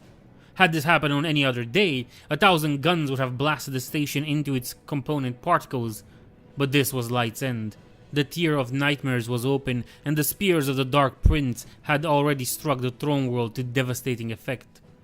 A few defense platforms managed to fire nonetheless, shattering the reinforced dome beneath which Imperial nobles had gathered for 3 centuries. Their efforts meant that instead of a single meteor striking Terra, several smaller ones hit in quick succession. Whether the damage this inflicted was any lesser than the impact of the full station would have been a matter for the tech priests of the Logi to calculate later. There, amidst the devastation, the transport landed, though crash would be more of an appropriate term. A lone figure emerged from the wreck, unfolding from the confines that were far too small to contain its bulk. As horrible as it was beautiful, the exalted keeper of secrets Crisis walked upon Terra's surface once more, the broken stone beneath its feet sizzling at its infernal presence. The vampiric children of the tainted nobility who had, against all odds, survived the gift of Eden's descent, shrieked as the keeper of secrets strode forth. Nearby cultists, Neverborn, Lairs, and Tited Ones rallied to the greater demon, drawn by its dark majesty like moths to the flame. Soon, Crisis walked at the head of a host of thousands of the lost and the damned, crushing any pocket of resistance they encountered on their way north from the crash site to the Gift of Eden. From the Tower of Hegemon, Omegon had seen the threat to the Astronomicon and dispatched forces to reinforce the Hollow Mountain's defenses. From the vast Imperial armies called to Terra for celebrations and now turned to desperate guerrilla actions against the Slaneshi horde, the Primarch had located a company of Sons of Horus between the tower and the mountain. The reinforcements that Omegon sent to the Forbidden Fortress met with these Scatonian warriors and quickly rallied them to their cause, for all Space Marines were aware of the Astronomicon's importance to the Imperium. Other such task forces were dispatched by the Lord of the Hydra, with members of the Chosen of Magnus accompanying each one, both their experience in fighting the denizens of the Warp and because their rubric-shielded minds were among the few reliable means of communications left. Moving quickly amidst the desolation of the Angel War, the first of these groups managed to reach the base of the Hollow Mountain ahead of the Greater Demon. The defenses of the Astronomicon, vast batteries of guns that could scour armies from existence in seconds, were silent. Despite the wards that shielded them from the errant thoughts of the Astronomicon psychers, the brains of the servitors slaves to their controls had fried when the Terror of Nightmares had opened. Violent battles raged within as its guards fought against psychers whose minds had been destroyed by the Great Warp Anomaly. The Alpha Legion had anticipated that some issue may arise in the Astronomicon with the Emperor's ascension to godhood, and Omegon had stationed several squads of his best warriors in the Hollow Mountain.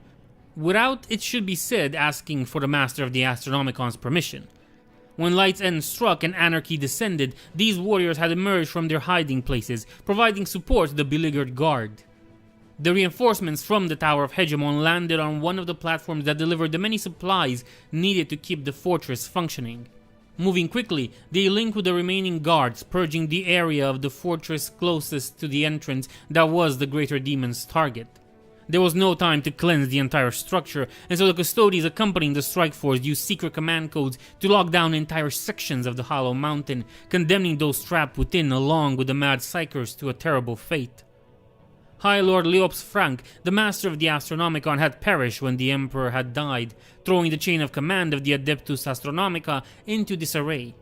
Many of the thousands of psychers linked to the Astronomicon had perished, unable to withstand the wild fluctuations of power brought about by the combined death of the Emperor and the opening of the Tier of Nightmares. The sons of Horus Commander Dradedon Nemo rallied the mortal defenders, folding them under his command. A veteran from 100 war zones, the commander was well used to leading other Imperial units, and he quickly arranged them into defensive formation. A few of the automated defenses were jury-rigged to respond to manual commands rather than their dead servitors' crew. So it was Azek Ariman and Pharaoh Stern, accompanied by several squads of Custodes, Alpha Legionnaires, the 500 warriors of the 52nd Company of the 16th Legion, and the remaining guards of the Forbidden Fortress, came to stand against Crisis and its horde. The wounds Ariman had sustained during his final battle at his Primarch's side in the Hades had yet to completely heal, but the expertise of the Mechanicus combined with his biomatic powers had returned him to a level of health where he could fight once more. We see Azek Ariman. He carries the burden of his brother's death upon him. The shadow of Ormhuzd follows him wherever he goes, a guilt that will never leave him.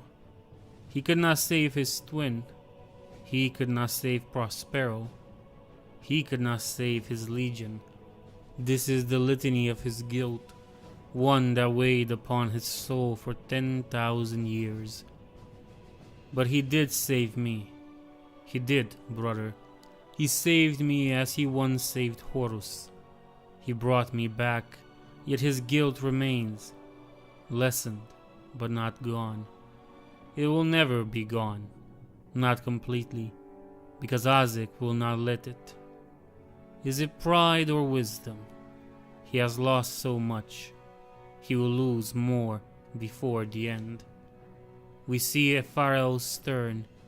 See how bright she burns in the sea of souls. See how she walks armored in faith. Here stands one who has seen the truth of the Dark God and did not break from the terrible weight of revelation. Even the death of our father has not shaken her sense of purpose. She is the demon fuge, the bane of Slaanesh, and she exists to bring doom to the slaves of the Dark Prince. She believes in this with absolute certainty. How long has it been, brother, since either of us believed anything with such purity? We, who have seen everything we fought for drowned in the tides of history. We, who were born with such power, yet failed to use it to bring about the reality we all dreamt of. You will despise many aspects of the Imperium as it is now, brother, but there is strength in it too. The path leading to the Forbidden Fortress, the road of blessed souls, was empty.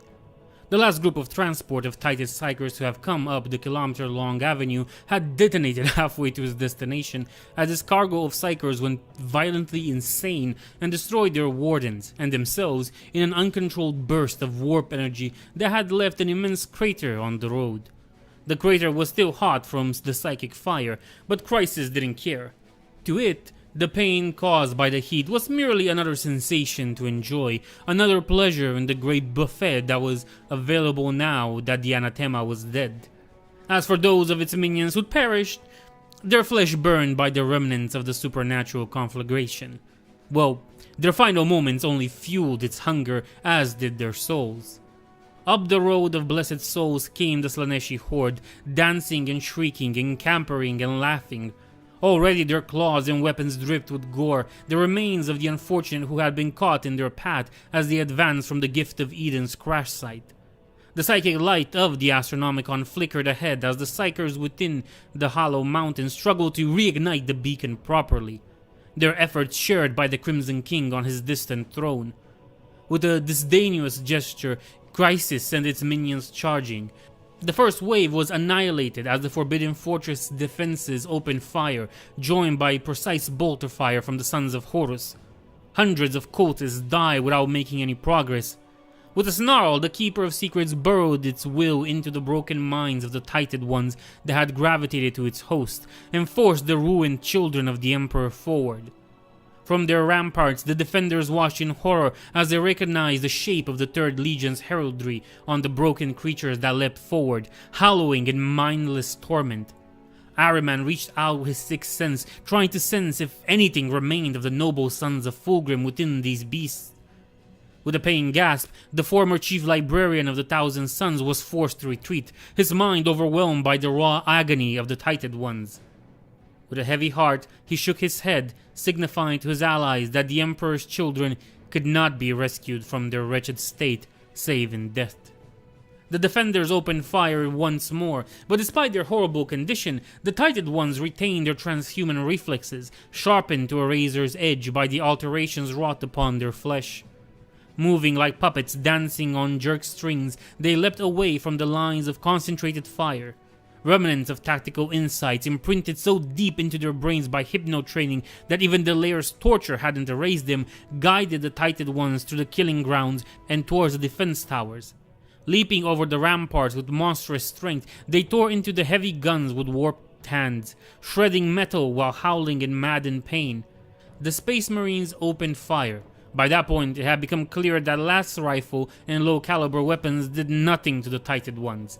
But even with bolt shells each of the Tited Ones took an inordinate amount of firepower to kill, their souls tethered to their flesh by the Layer's vile sorcery. By the time Deradadon's men had put down the last of the Tited One vanguard, all of the gun emplacements had been disabled, and the rest of the Slaneshi host was advancing. Crisis itself still held back, for the greater demon could sense the presence of Ahriman and Stern. In its arrogance, the creature held nothing but contempt for the threat posed by any mortal. But these were no mere mortals. Ahriman was of the same breed of the Thousand Suns that had defeated Crisis when he had come to Terra during the siege, and the demon remembered his defeat at the hands of the Sons of Magnus with bitter clarity.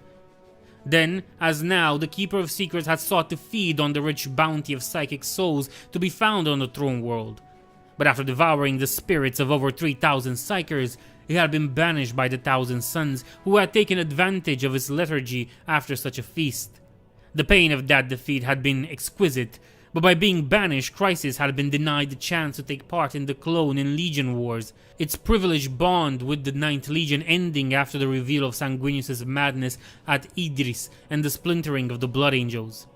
Yet for all of Ahriman's power, and the mortal soul burned bright in the demon's sight, radiating with the accumulated knowledge of centuries, it was the other chosen of Magnus that Crisis truly feared.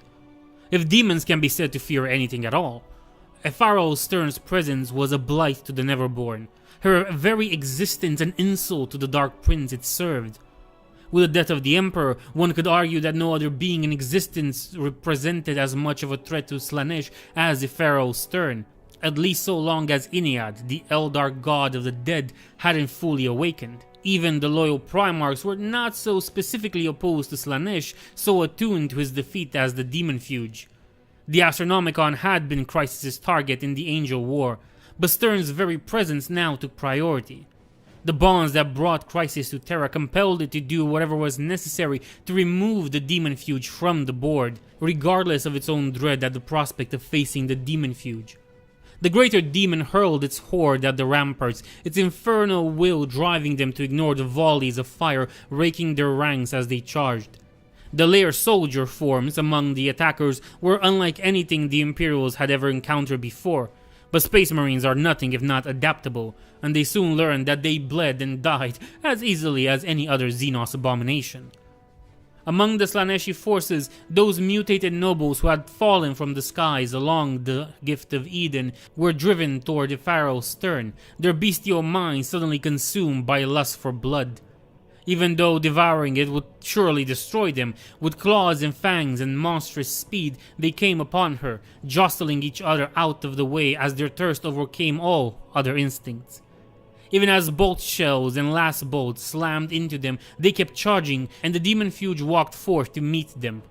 Her eyes blazing with power, Pharaoh crashed into the tide of mutants with her sword, the same sword that had held against the might of Zahariel, the Everwatcher, held up high.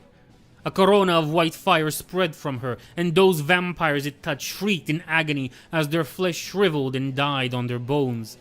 More of their vile kind came. Of the hundreds of nobles that had gathered aboard the gift, dozens had survived the crash, and those met the blade of the Bane of Slaanesh. She cut through them like a scythe through wheat, and there was nothing they could do against her. Whenever the vampires managed to surround her, her power would flare and the encirclement would be broken. The warp-gifted might of the mutants was not enough to overcome the demon fuge, and within moments a pharaoh emerged from the vampires, her sword running red with their blood, leaving only corpses in her wake. Meanwhile, under the awed gaze of the other space marines who looked upon a legend straight out of their legion's annals, Azek Ahriman unleashed his psychic might upon the lost and the damned. Lightning and fire incinerated dozens of cultists with every heartbeat, arcs of power crackling on the Thousand Suns' ancient armor. "The wolves have left their mark on you, Lord!" shouted Deradoan, glancing at Ahriman with approval in his gaze, even as he slammed his power hammer into the reptilian face of another monstrous Xenos, sending it flying into more of its kind. "I wasn't there when Prospero fell," Ahriman said cautiously, unsure whether the commander meant insult or not. The son of Horus shook his head. "Not the beasts of Fenris," the Cantonian spat, before a twinkle of humor returned to his gaze. "The old wolves of the moon. You fight with the same strength as they do, old man."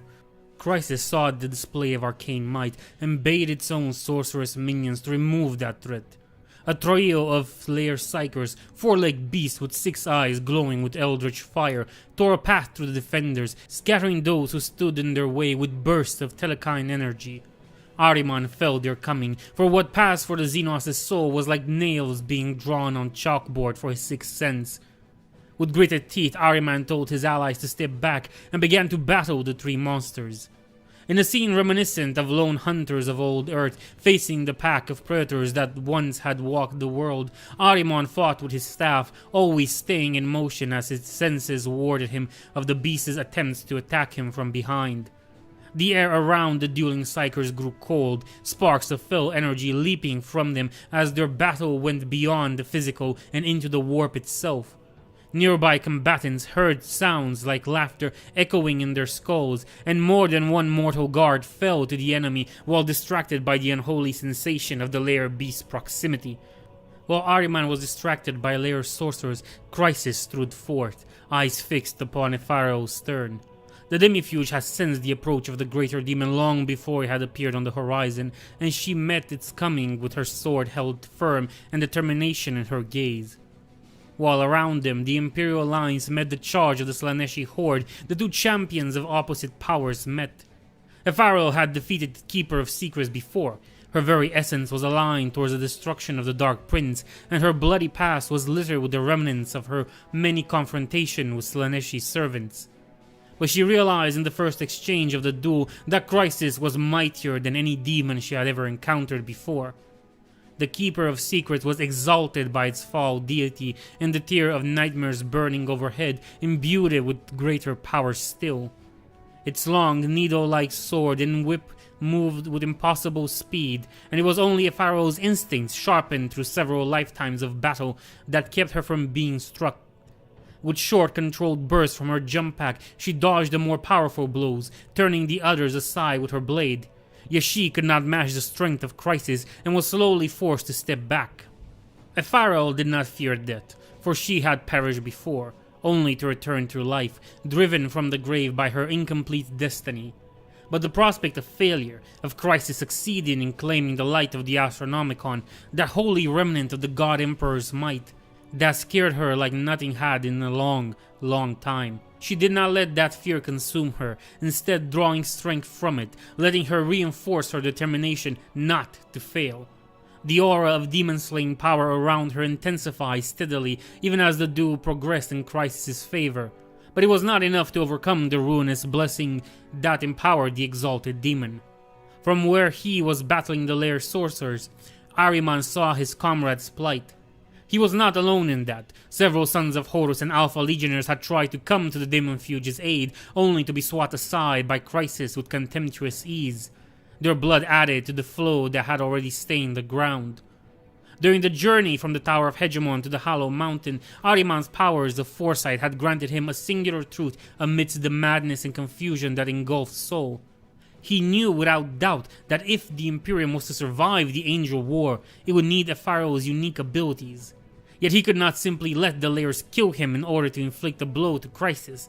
Even the fullness of his power might not be enough against the exalted demon's strength. Rising high in the enumerations, Ahriman considered his options, his thoughts racing behind his helmet.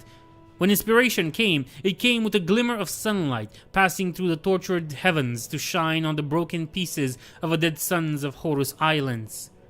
With a burst of power, Ahriman forced the Lairs to briefly withdraw before falling to one knee, planting his staff into the ground with enough strength to penetrate the rockreath. Head bowed, the librarian reached towards the greatest source of power nearby, the Astronomicon itself. His mind touched the beacon, and he sensed the presence of his Primarch within it. In that moment of contact, the Crimson King understood what his son planned and granted him his help. A flicker of power passed from the Astronomicon and into Ahriman. Less than 1,000th of the full might of the beacon, which shone bright enough to be visible across the galaxy. Yet even that fraction of a fraction was almost enough to destroy Ahriman outright before he could force it out of his own body and into a pharaoh's. The Demon Fuge saw the beam of purest light that emanated from Ahriman's staff. Ahead of that beam ran Ahriman's thoughts, and the librarian's plan reached a pharaoh just in time for her to play her part.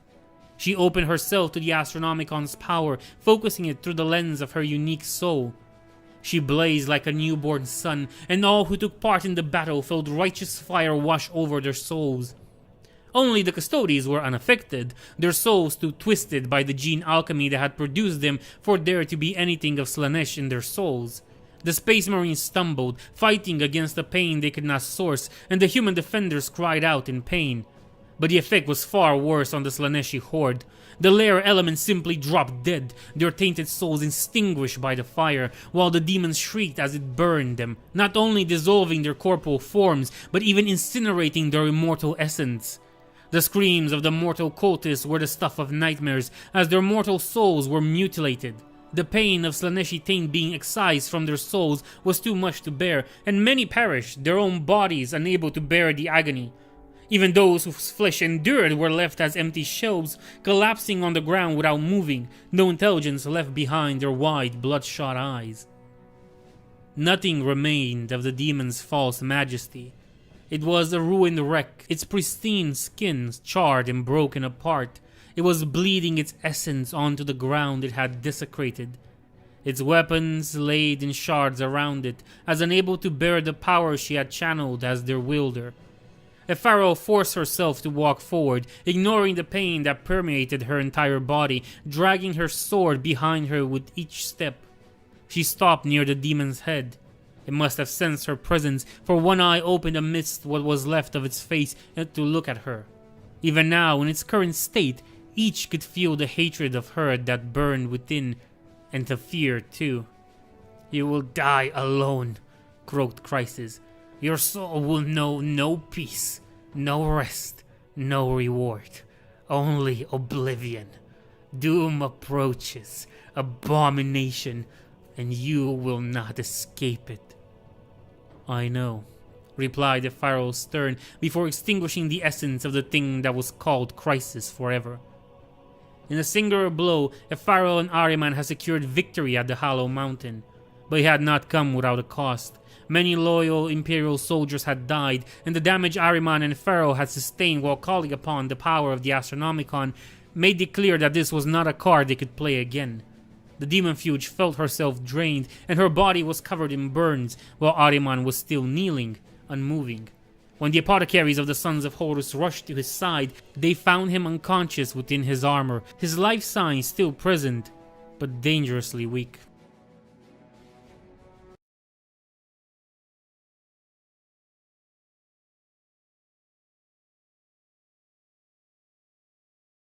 The Dark Cells. Deep below the Imperial Palace lies a complex whose very existence is kept secret from even the highest-ranking lords and ladies of the Holy Inquisition. Within this prison, the custodies of the Shadowkeeper shield host keep all manners of eldritch horrors contained, locked away in rune-sealed vaults whose opening codes are known to them alone. The thing contained within the Dark Cells could doom the Imperium 100 times over, and so the Shadowkeepers maintain their ceaseless vigil, while also scouring the stars for any other such threats to capture and confine for the rest of eternity. But a secret cannot be kept forever, and what sane minds consider nightmares, others regard merely as potential instruments. We see the Dark Cells only through the absence of sight. Potent indeed are the words laid upon them, the hands that crafted them guided by our Father in the age before he led our species back to the stars. But we see those who want to get in. Their aim is burned into their thoughts. Their desire radiates from them with a single-minded obsession that brings a smile to the lips of the Dark Prince, even though not a single one of them ever uttered a prayer to him. We see the flawless host, the sons of our brothers who sought redemption as the galaxy burned, who dreamt only of preserving something amidst all the devastation. But it turns out that even space marines can grow tired of the horrors of war. They stop believing in either of the truths warring for humanity's soul and sought to preserve rather than fight. They painted their armor black and renounced oaths to the throne and Primarch alike. Their genecraft of our fathers should have made such a thing impossible, but it was an age of many impossible things. We see their attempts at building a utopia, good intentions paving the road to hell time and time again. We see the ages of their rule, the 4 recorded and the one they will not speak of. Do not ask about the 4th age, brother. It is better to leave that matter unknown. Astartes were not meant to rule over peaceful kingdoms. Their minds are not fit for the task. They are too separated from humanity. Their instincts are different, and their thoughts flow in alien patterns. It must have been maddening. Close, so close, yet they could never really understand. And so, failure after failure after failure after failure after failure, each one costing them a sliver of that precious humanity, until there was almost nothing left but the bitter, brooding anger. All that it took was a promise that all that they had done would not be for nothing, that even their failures could be foundations of success. A truth spoken as a lie, and an offered cup, and the host went to war against its own people who had raised banners of rebellion and would be slaves no longer. The gates of Sheol were open and caged demons unleashed, while death rained from the skies. Witches with machines spiked into the soft tissue of their brains burned mortals and cast down fortresses. Engines of war crushed cities, while the host watched with the kind of cold satisfaction one feels when released of all tethers to one's past, along with sanity and morality. Now they come, driven by deceitful whispers. They come for the ancient sins our father hid away, lest they drown the stars, to break open the vaults and bind the monstrosities within to their will. They think absolute power will solve the equation of peace. But the host never thought to ask who it was that inspired the rebellion. Their tyranny was gentle, brother. Their lies did not prevent the happiness of those they protected. And yet when the truth dawned, With it came bloody-handed murder and riot. Who was the wretch who whispered of freedom's promise into the heart of heaven? And who was it that whispered them to him? Of all the Custodes, the Shadowkeepers were perhaps the best forewarned of the coming of Light's End, though even they could not possibly have predicted the death of the Emperor. This shield host of Adeptus Custodes had held the sacred task of watching over the Dark Cells, a labyrinth buried deep beneath the Imperial Palace, within which were sealed countless horrors from the Age of Strife and before. Should these horrors ever be unleashed, humanity's doom would be all but certain. For decades now, the dread entities trammeled within the Dark Cells had been growing more and more restless. Once, the Shadowkeepers had believed such unrest to have been foreshadowing of the death of Lockwarden Borsatursk, a shield captain who had served as the Shadowkeepers' leader for over a century.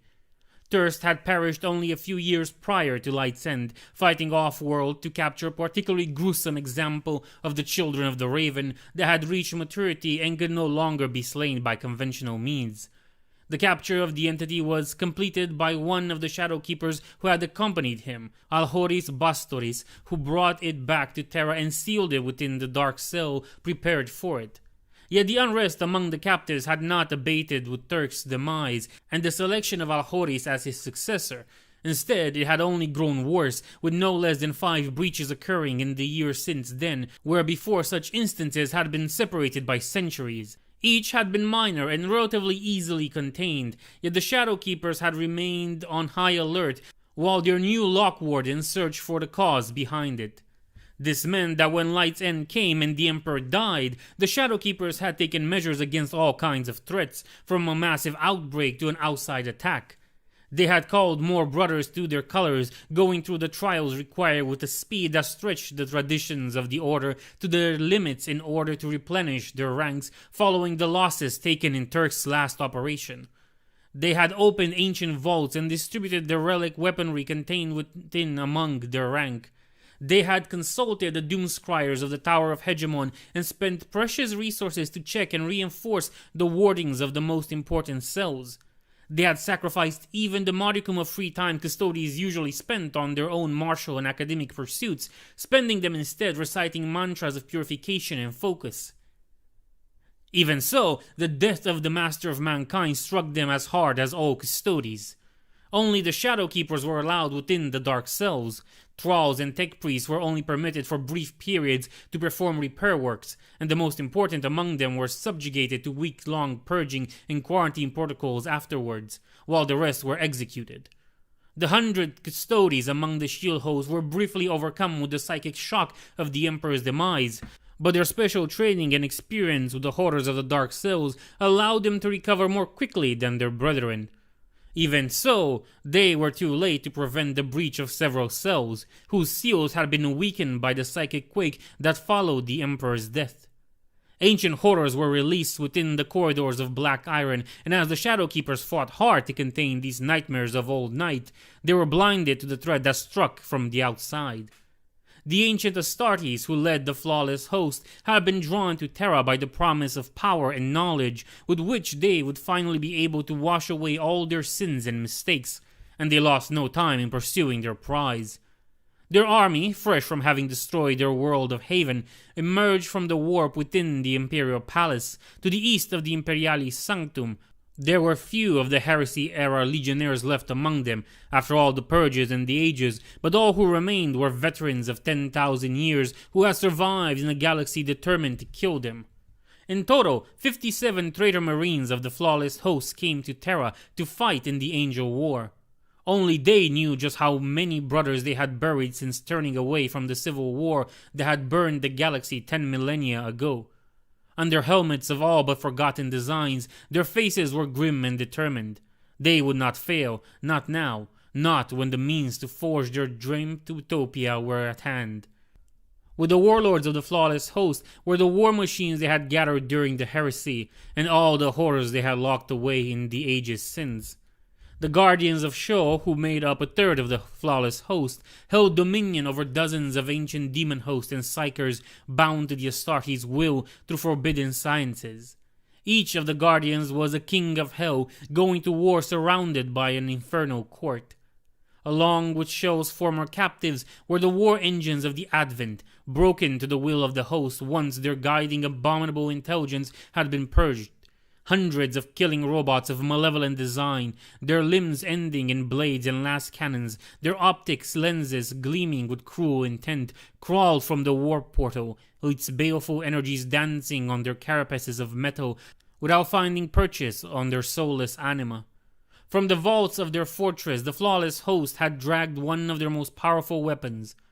Once, it had been affixed to the host's flagship, but when they had dismantled their flotilla in the Haven system, it had been recovered to be kept as a last resort weapon of absolute destruction. The weapon, which was over 100 meters long, was a disintegration lance, a device that had been built by Vulcan himself during the Great Crusade, and that the host had reclaimed from a salamander warship during the Heresy. After clearing the surrounding area of all resistance, the flawless host aimed the disintegration lance. From an exact position measured against the landmarks that could still be glimpsed on the burning horizon, they pointed it downward at a steep angle. Everything from the position to the angle and the amount of energy to use was precisely calculated using information that the Sanguinor had provided the flawless host before crossing into the warp. It took several minutes for the lance to be charged, and the moment it was ready, it opened fire. There was no great detonation, no burst of fire or great quake that shook the palace's foundations. One moment there was nothing but stone before the lance's projector. The next there was a perfectly circular tunnel over 30 meters wide and so long its end reached the dark cells themselves.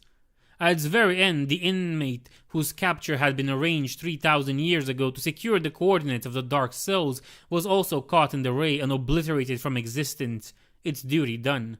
The lance that had dug the hole did not survive firing. None of the hosts had truly understood its workings, and it sizzled and died after firing that single shot due, even among the wonders of Vulcan's artifice. There were pieces that could not withstand 100 centuries without maintenance, it seemed. But it did not matter to the flawless host. The way was open.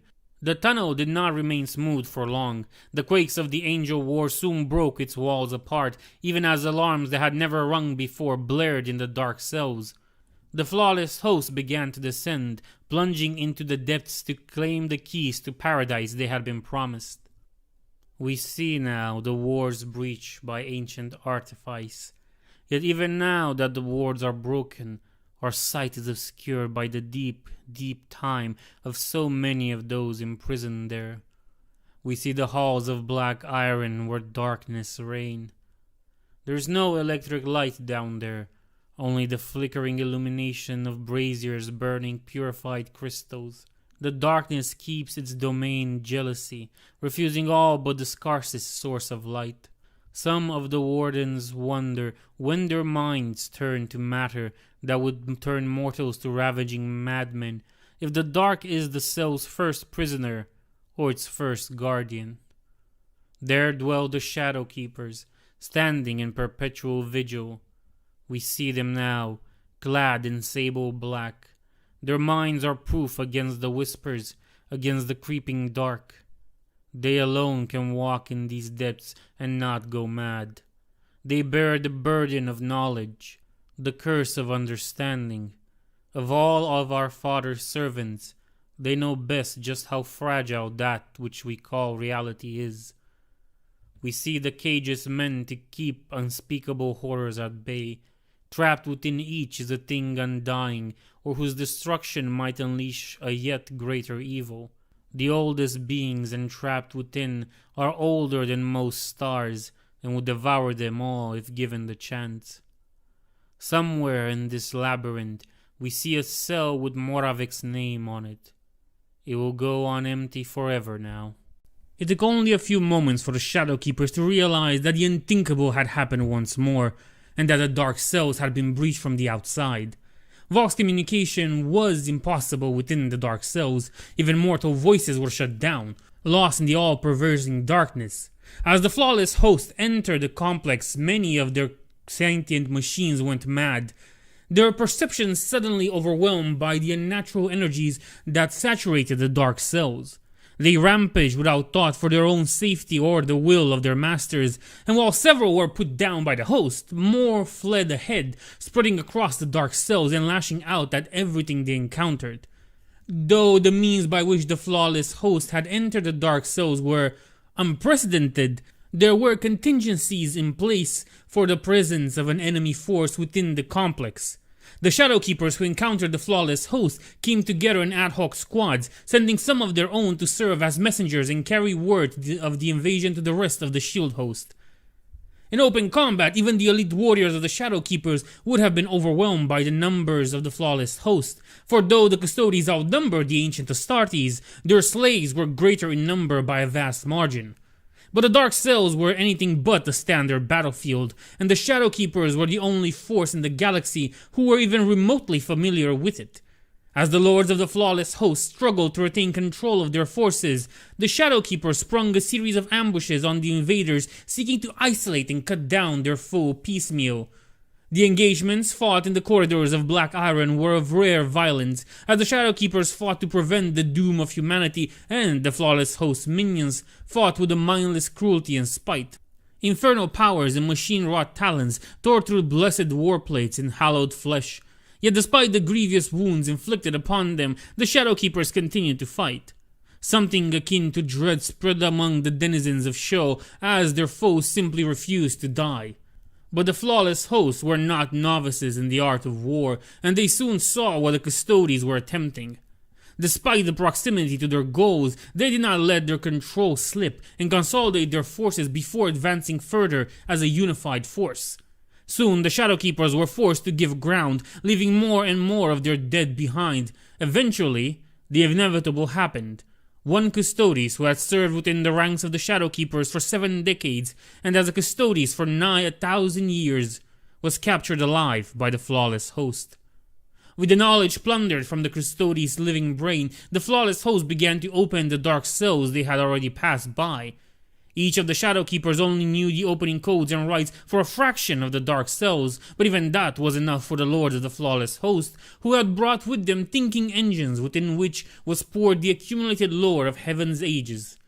Peeling the Aramite armor from the corpses of the dead Custodes, they fed these dead brains to their machines, and with these combined to the example extracted from one who had the misfortune of being taken alive, these unholy engines were capable of deducting the opening sequence for many more. One by one, even as they continued to advance further into the complex, the flawless host began to break open the dark cells. At the same time, the weapons used by the Chaos Warband were of such potency that in several cases they were enough to break the seals by accident, unleashing yet more ancient horrors within the labyrinthian battlefield. What had been a chaotic battle descended further into madness with each such evil released, and though the flawless host could not control nearly all of the monstrosities they set free, their experience in taming the horrors that had destroyed heaven time and again served them well on a handful of occasions. We see the dark cells breached. The horror. It burns our sight with acid and fire. But we must see it. So much is at stake here, brother. We must see. We ignored the pain. It is nothing compared to the beacon's cleansing agony. It is nothing compared to the torments of falling forever and hearing the galaxy scream. It is nothing compared to the pain of failure. We must see, and so we will see. We see the 6 in 1. The quest for perfection has brought pain and suffering to humanity for thousands of years. This iteration began in what we now call the Dark Age of technology, when a cabal of tech lords attempted once more to force the hand of evolution and create the ultimate human being. We see the seed, gene-crafted using methods lost even to our Father when He created us. We see it split in 6 parts, each grown to maturity in vats of nutrients, their brains monitored and stimulated every second of their slumber. We see the 6 children kept away from each other, as they are each taught a portion of accumulated lore of humanity. their minds forced open to cram more knowledge inside. We see the strain of their sanity, yet it holds, a testament both to the inhuman mastery of their creators and to the strength of their own will. We see the six brought together for the first time. We see the surgical knives, not chemical vials. We see their pain. We see brains cut out of skulls. We see bone reshaped. We see a vision of perfection that is naught but nightmare. The six in one rise immaculate, driven beyond madness by their torment. We see them destroy their creators. We see them rampage in the laboratory that made them, lost and alone with the voices in their grotesquely oversized head. We see our Father break the gate the six in one could not, dared not, open. We see him in all his glory, the aspect he showed to the rest of the Imperium. We see him look at the six in one as they stare at him, something like hope in their eyes. What thoughts passed behind his eyes? What calculations did he make that lead him to deny the six in one the death they craved, and instead lock them away into the dark cells in case he needed their knowledge in the future? Our Father longed for death for more reasons than the pain of the throne, brother. We see the host open the cell. We see them bind the six in one with a collar wrought from archaeoscience. We see the six in one follow them out with wonder in their gaze. Of all the horrors in the dark cells, it is this one that perhaps most resembles what the host hoped to find. With the knowledge the six in one possesses, they just might succeed in creating the utopia of their dreams. But their dreams are no longer their own. Their untainted vision was stolen from them, and now lies at the bottom of a blood-stained cup. Should the lore locked away in the six in one's manifold mind be brought to bear in the long war, the flawless host shall only create more nightmares to inflict upon the galaxy, all while the Dark Prince watches and laughs. We see the Hierophant. It was born of the cycle, the one the Eldar only think they understand, and our Father barely glimpsed as he contemplated the magnitude of his dream. In the age, before the age, before the age, before the age of humanity, the Hierophant rose on a distant world, servant to a power that now lies dead and forgotten. Then came the children of Isha, inheritors of the galaxy. They destroyed that power's followers, cast down its temples, and buried its memories. Of a culture that spawned 100 star systems, only the Hierophant survived, trapped beneath the ruins of the temple it had built to its god. For 1,000 times 1,000 years it was trapped, until at last it broke free. Its screams echoed across the galaxy, and it vowed revenge on those who had slaughtered its people, even as they burned in the fires of their ancestors' sins. But the screams draw the eye of our Father's hunters, and they captured it before its rituals could endanger his dream. They could not kill it where time itself had failed, so they brought it here and buried it within a cell so that the galaxy could forget it as it forgot its dead god. We see it emerge now as the host free it, a thing of ice, shadow, and hate. It is of the warp as much as it is of ancient flesh, and that infernal part is enough for the shamans of the host to bind it to their will. The last remnant of a dead god, bound to obey those who cared nothing for its once majestic past. There is a lesson there, brother, and a warning, if you can find them. We see the unknown one. They found it sleeping in the blackness, buried deep beneath the event horizon, laying on a bed made of devoured suns. When its kindred woke and broke the galaxy, it remained sleeping, unchanged, unknown. Unknown to those who came before, unknown to the covetous, silent kings. They woke it. They disturbed its slumber with their machines and their scanners, with their technological sorcery. Curiosity, greed, ambition.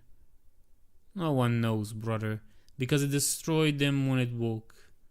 It woke and knew hunger and pain until Father bound it with chains he had stolen from a silent tomb. It did not try to resist him. It went back to its slumber willingly once it realized what he was trying to do. There is a name for its kind, a name whispered in dread by those who know them, and pride by those who broke them. Do you know it, brother? The hosts do not. We see how they struggle, trying to bind its power to their will. We see it lash out, sending the contents of dozens dark cells across time and space, along with every member of the Shadow Keepers and the flawless host nearby. We see it return to its cell and close the door behind it. Back to sleep, back to quiet, back to peace. We are envious, brother. We see the weapon. It is not a spear, though it apes the shape of one. One of its siblings was given to Sanguinius, another to Russ, and the third to Valdor. 2 of our brothers who fell, and a cousin whose fate is lost in the midst of time. Coincidence or the will of dark powers? Yes. In their days of sanity, both the wolf and angel despised those gifts without knowing why. Both threw them aside during their descent into the waiting arms of ruin. One was destroyed at the gates of the Black Library, and the other waits for the hand that will dare raise it anew. Both changed alongside their masters, sharing into their growing madness and corruption. And what of Valdor? What secret did his spear whisper to him that drove him to abandon our father? We do not know. The paths he walked are hidden from our sight, even now. But this one is different, greater than the other 3, yet lesser as well. It is the prototype, the mold from which they were wrought by his hand. It lives, it hungers, and it hates. The hosts know not with what they play. We see it burn them to ash and less than ash, and then it is gone. We cannot see where it has gone, but it is not far, brother, not far at all.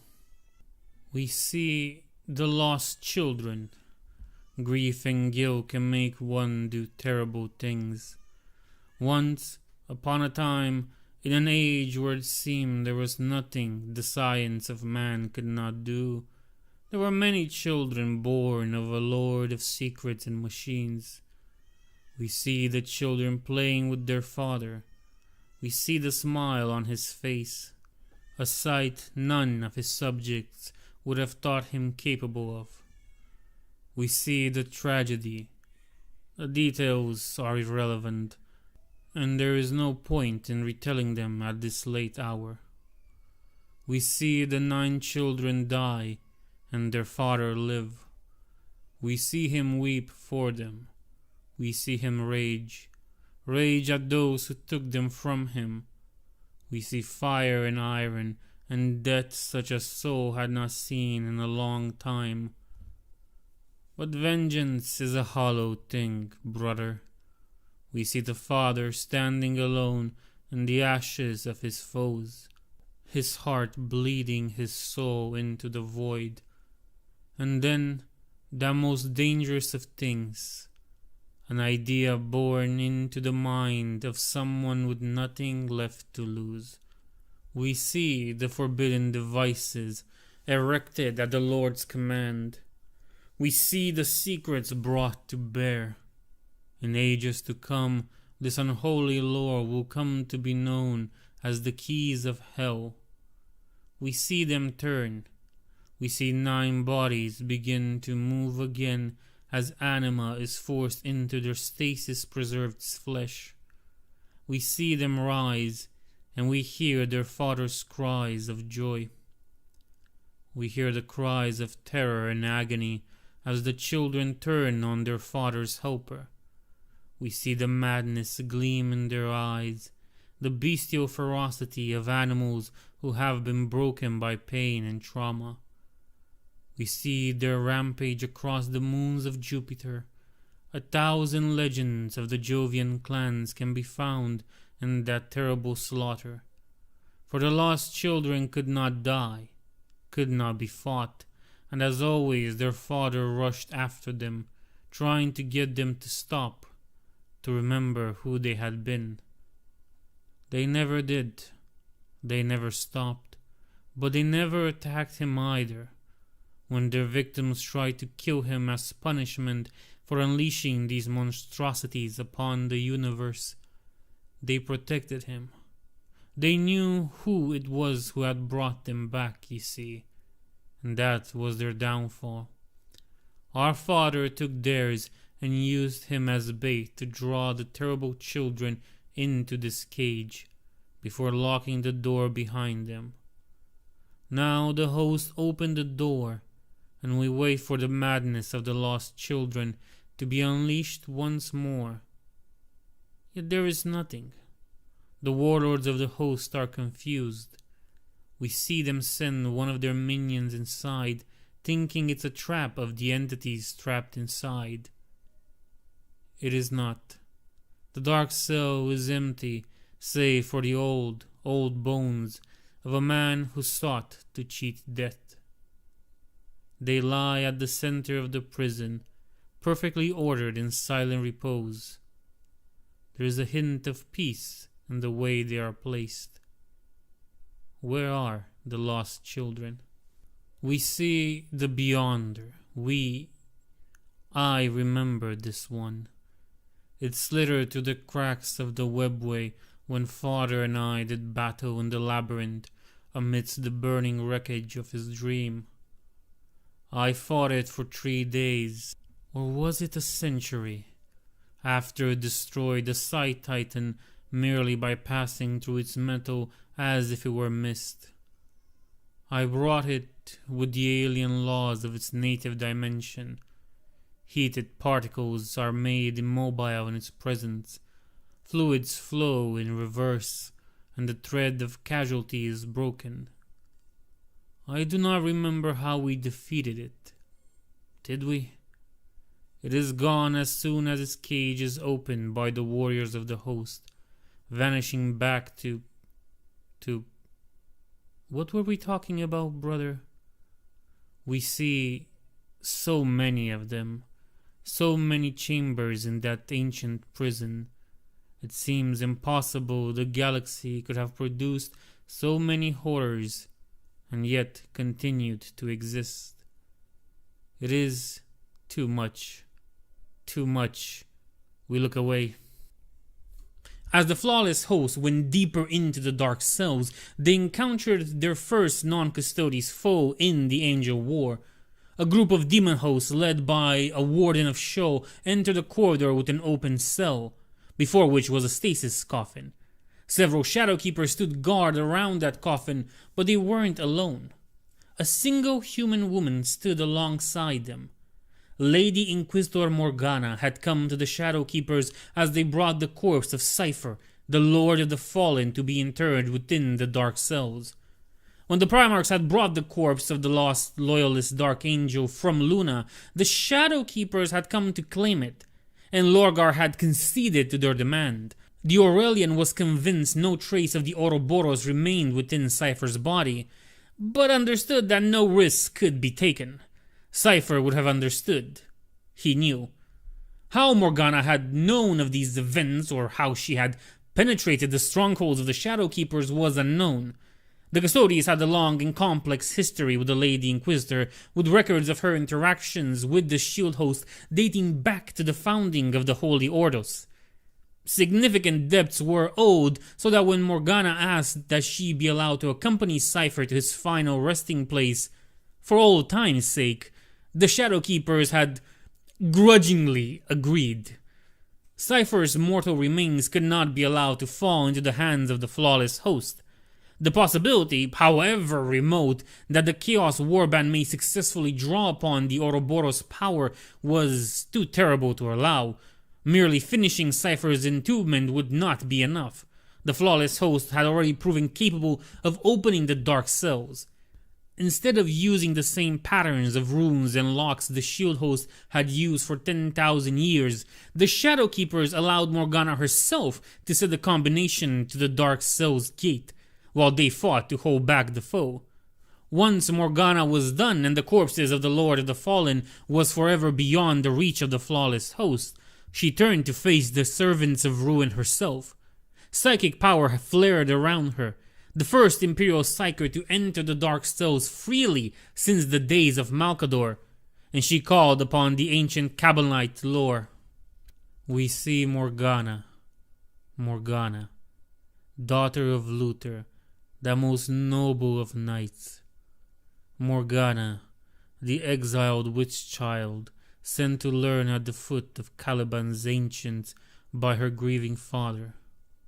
Morgana, Inquisitor, who holds in her soul the key to the Lion's triumph and defeat alike. We see how it is that she yet live, despite the passing of ages. We see the spells woven into her flesh, the runes that were carved into her bones by diminutive figures while she was awake to feel it. We see the debt repaid when she helped them escape the destruction of the world they had been tasked to guard, now that the prison at its heart lay empty. We see the Wraith at her side, bound to her by ties deeper and stronger than any sorcery could conjure.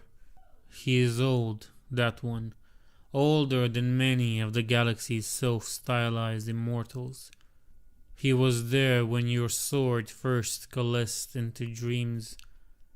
Accident was what bound him to her. But what is fate if not the result of coincidences that end up shaping the galaxy?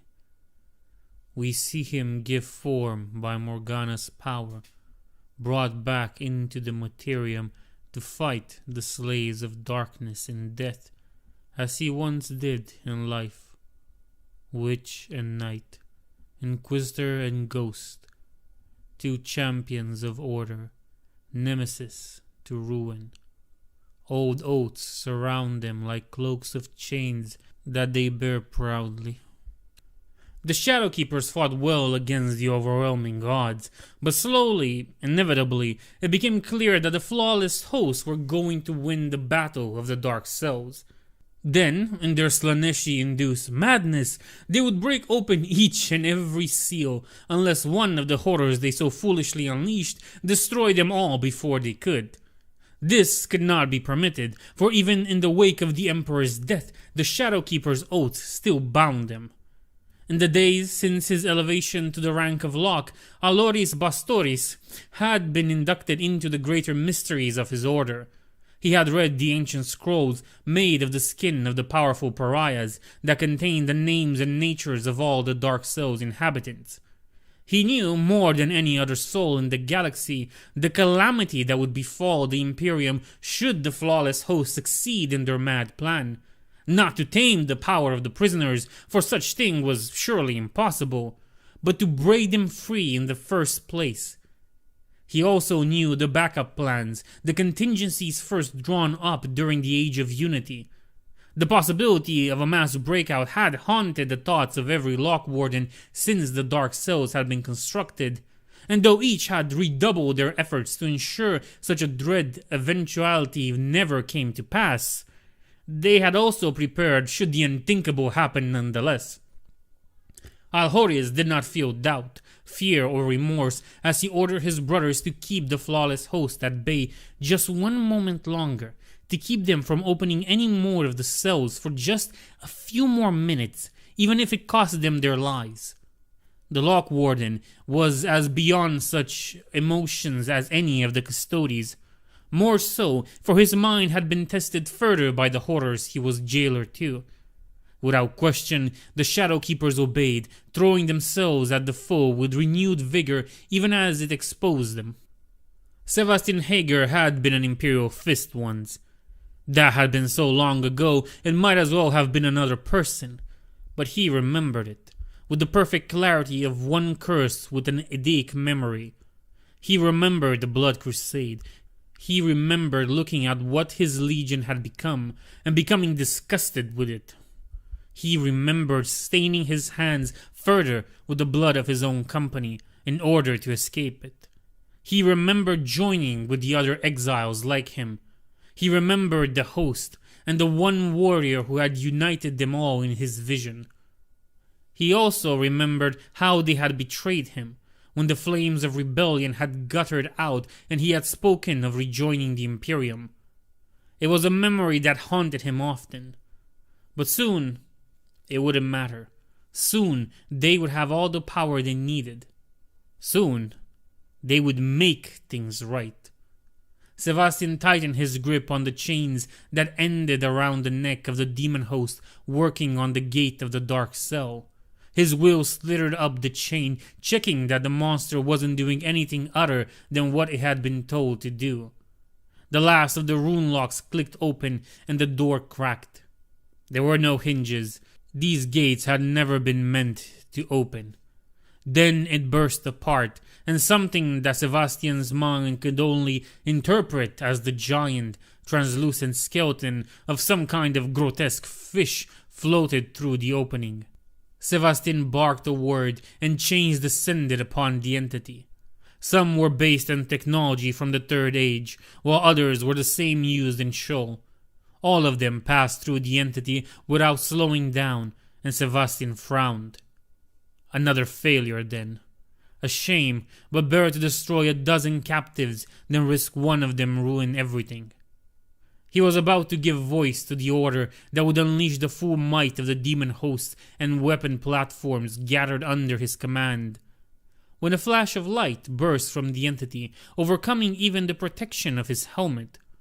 When the light faded, no trace remained of the creature, but the light had another effect. Sebastian slowly realized in horror. He remembered. He didn't want to, but he did. He remembered what he had forgotten, what they had all forgotten, what they had chosen to forget. He remembered how the Fourth Age had ended. In the scraps of the Advent, they had found a half-drawn schematic for a device called Chronovault. It had taken months before they had even understood what it was meant for, so ludicrous had the concept seemed. Somehow, the Advent had begun to plan for the creation of an actual time machine. Perhaps he had sought to ensure its victory over the host, or perhaps he had wanted to return to the dark age of technology to tip the war against the machines in their favor. For years, the host debated what to do with that schematic. While Haven healed and new restrictions on technology and research were drafted, based on the ones the Emperor had imposed upon Mars in the Treaty of Olympus.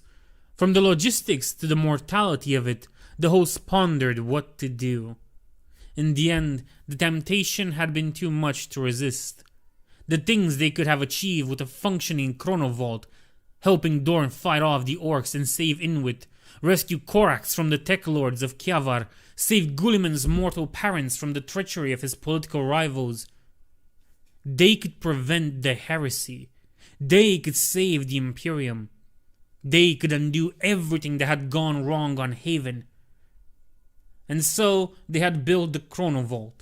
It had taken centuries, even with all their resources. They had ruled heaven openly during that age, the fourth age, the last age, if only they could succeed. And finally, they had completed it. They had checked all of their schematics 1,000 times and more, gone over every single one of the numberless components of the device, and they had turned it on. Whatever the Chronovault had opened a portal to, it hadn't been the past. They had figured out later. It had been the future. Monsters had poured out of the portal the second it had opened. The things that the host had no name for. Things, unlike even the worst of the horror Sebastian made sure remained locked away in Sheol. Things made of pale human flesh and black matter darker than the void. Things that made noises that made the ears of the legionaries bleed and turned any human who heard them into crazed killers. They had tried to contain the propagation of madness, to close down the portal. They had failed. The monsters had spread across the entire world, and so there had been no choice. Even the orbital bombardment hadn't been enough to destroy the Chronovault. It had taken a desperate suicide mission using teleporters and tactical nukes combined with the darkest lore gained during the Second Age, all of it strapped to Terminator warplates to close the gateway into that nightmarish future. And then the host had burned Haven. They hadn't tried to rescue anyone from the Fourth Age. They had just burned it. Burned everything, down to the cellular life form. And once they were done, they had burned the memory of that age from their own minds. Because the thought of that future, of what they had seen, was too terrible to comprehend. Because of the brothers they had to kill when the revelation broke their transhuman minds. They had forgotten, and the Fifth Age had begun. But now Sebastian remembered. Despite the power of the demon host at his fingertips, Sebastian still carried a bolt pistol at his belt. With trembling hands, he drew it and put the barrel firmly against the forehead of his helmet. The sound of the shot was swallowed by the blackness of the dark cells. With what little time his brothers could gain, Horus descended into the deepest vault of the Shadow Keepers. As he ran, he spoke passwords in long-dead languages, opening the gates that had never been opened before. Deeper and deeper he went, into the most forbidden of the Shadow Keepers' many arsenals, where only the Lock Warden himself may walk. 1,000 and more defense systems scanned him, checking the insignias of office on his armor against records that had been loaded at the time of Unity. If even one of those had failed to approve his passage, Horus would have been cut down by the automated defenses.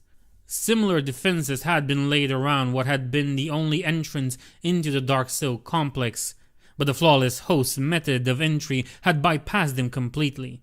Something like bitterness floated in Horus' mind as he entered the black level vault, knowing that so many resources, so much time and effort had been spent in vain was a deeply unpleasant thought.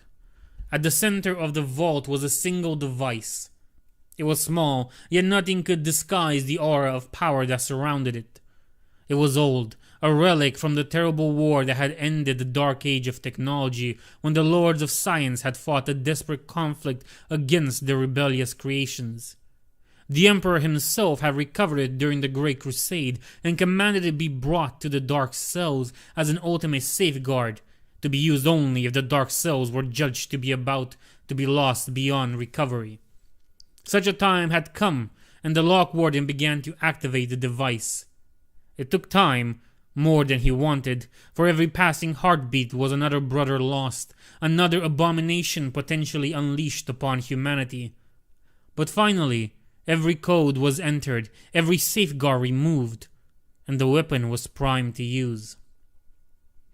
It was with his eyes open and an oath to the Emperor on his lips that Horus Bastoris triggered the antediluvian device. In the war against the Iron Men, it had been crafted as a desperate tool, a way to preserve some of the Tech Lord's domains from the sentient machine's malevolence. Incredible energies cracked on its surface as row upon row of plasma generators buried beneath the chamber were drained of every speck of power in order to activate the immense city-sized time-lock field.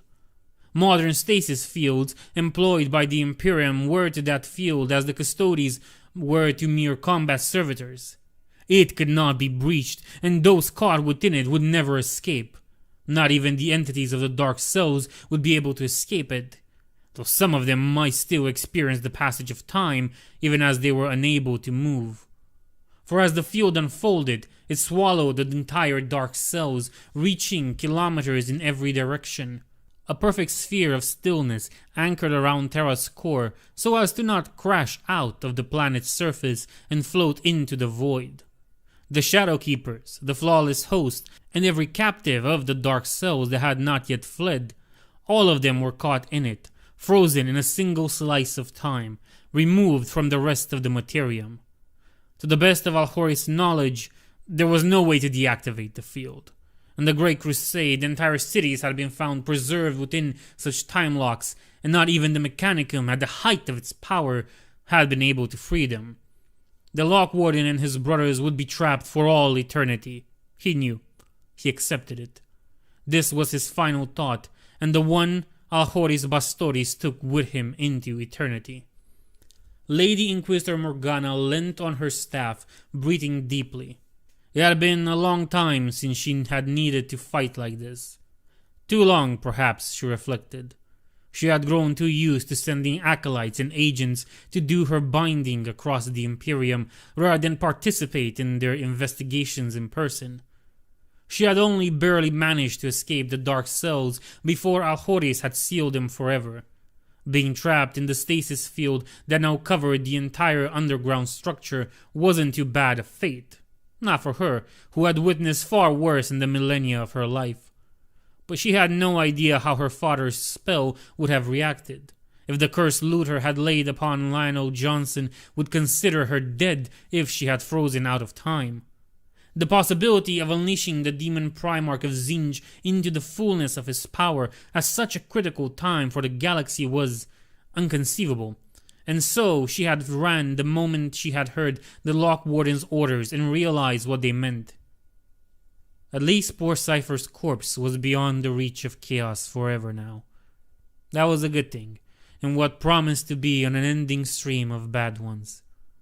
Morgana had only just made it out, and she was feeling the exertion across her body now. Her power and the best treatments of the Imperium, rejuvenation methods whose existence wasn't known even to the High Lords, had preserved her flesh throughout the centuries. But in that moment she actually felt her age. The Night Spectre appeared at her side. His presence was stronger than had ever been before, strengthened by the very energies that seeped out of the great rent in the heavens and threatened to drown all of soul in madness. "My lady," he whispered in her mind, and she could hear the concern in the ghostly voice. "What do we do now?" She looked around. They were on the surface, next to the gaping hole the renegades had opened into the dark cells.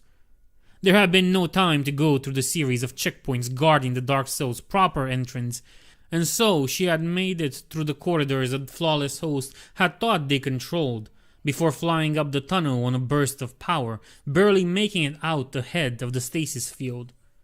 She could hear screams coming from every direction. The loudest came from above, where the tier of nightmares yawned open. Unlike the screams that resonated across Terra's polluted atmosphere, this one was a scream of mockery, of hunger, of triumph. "Not yet," she thought to herself, forcing herself to stand straight. "Not yet." "I believe," she replied to the ghost of he who had once been called Kay, "that Lord Magnus will need our help."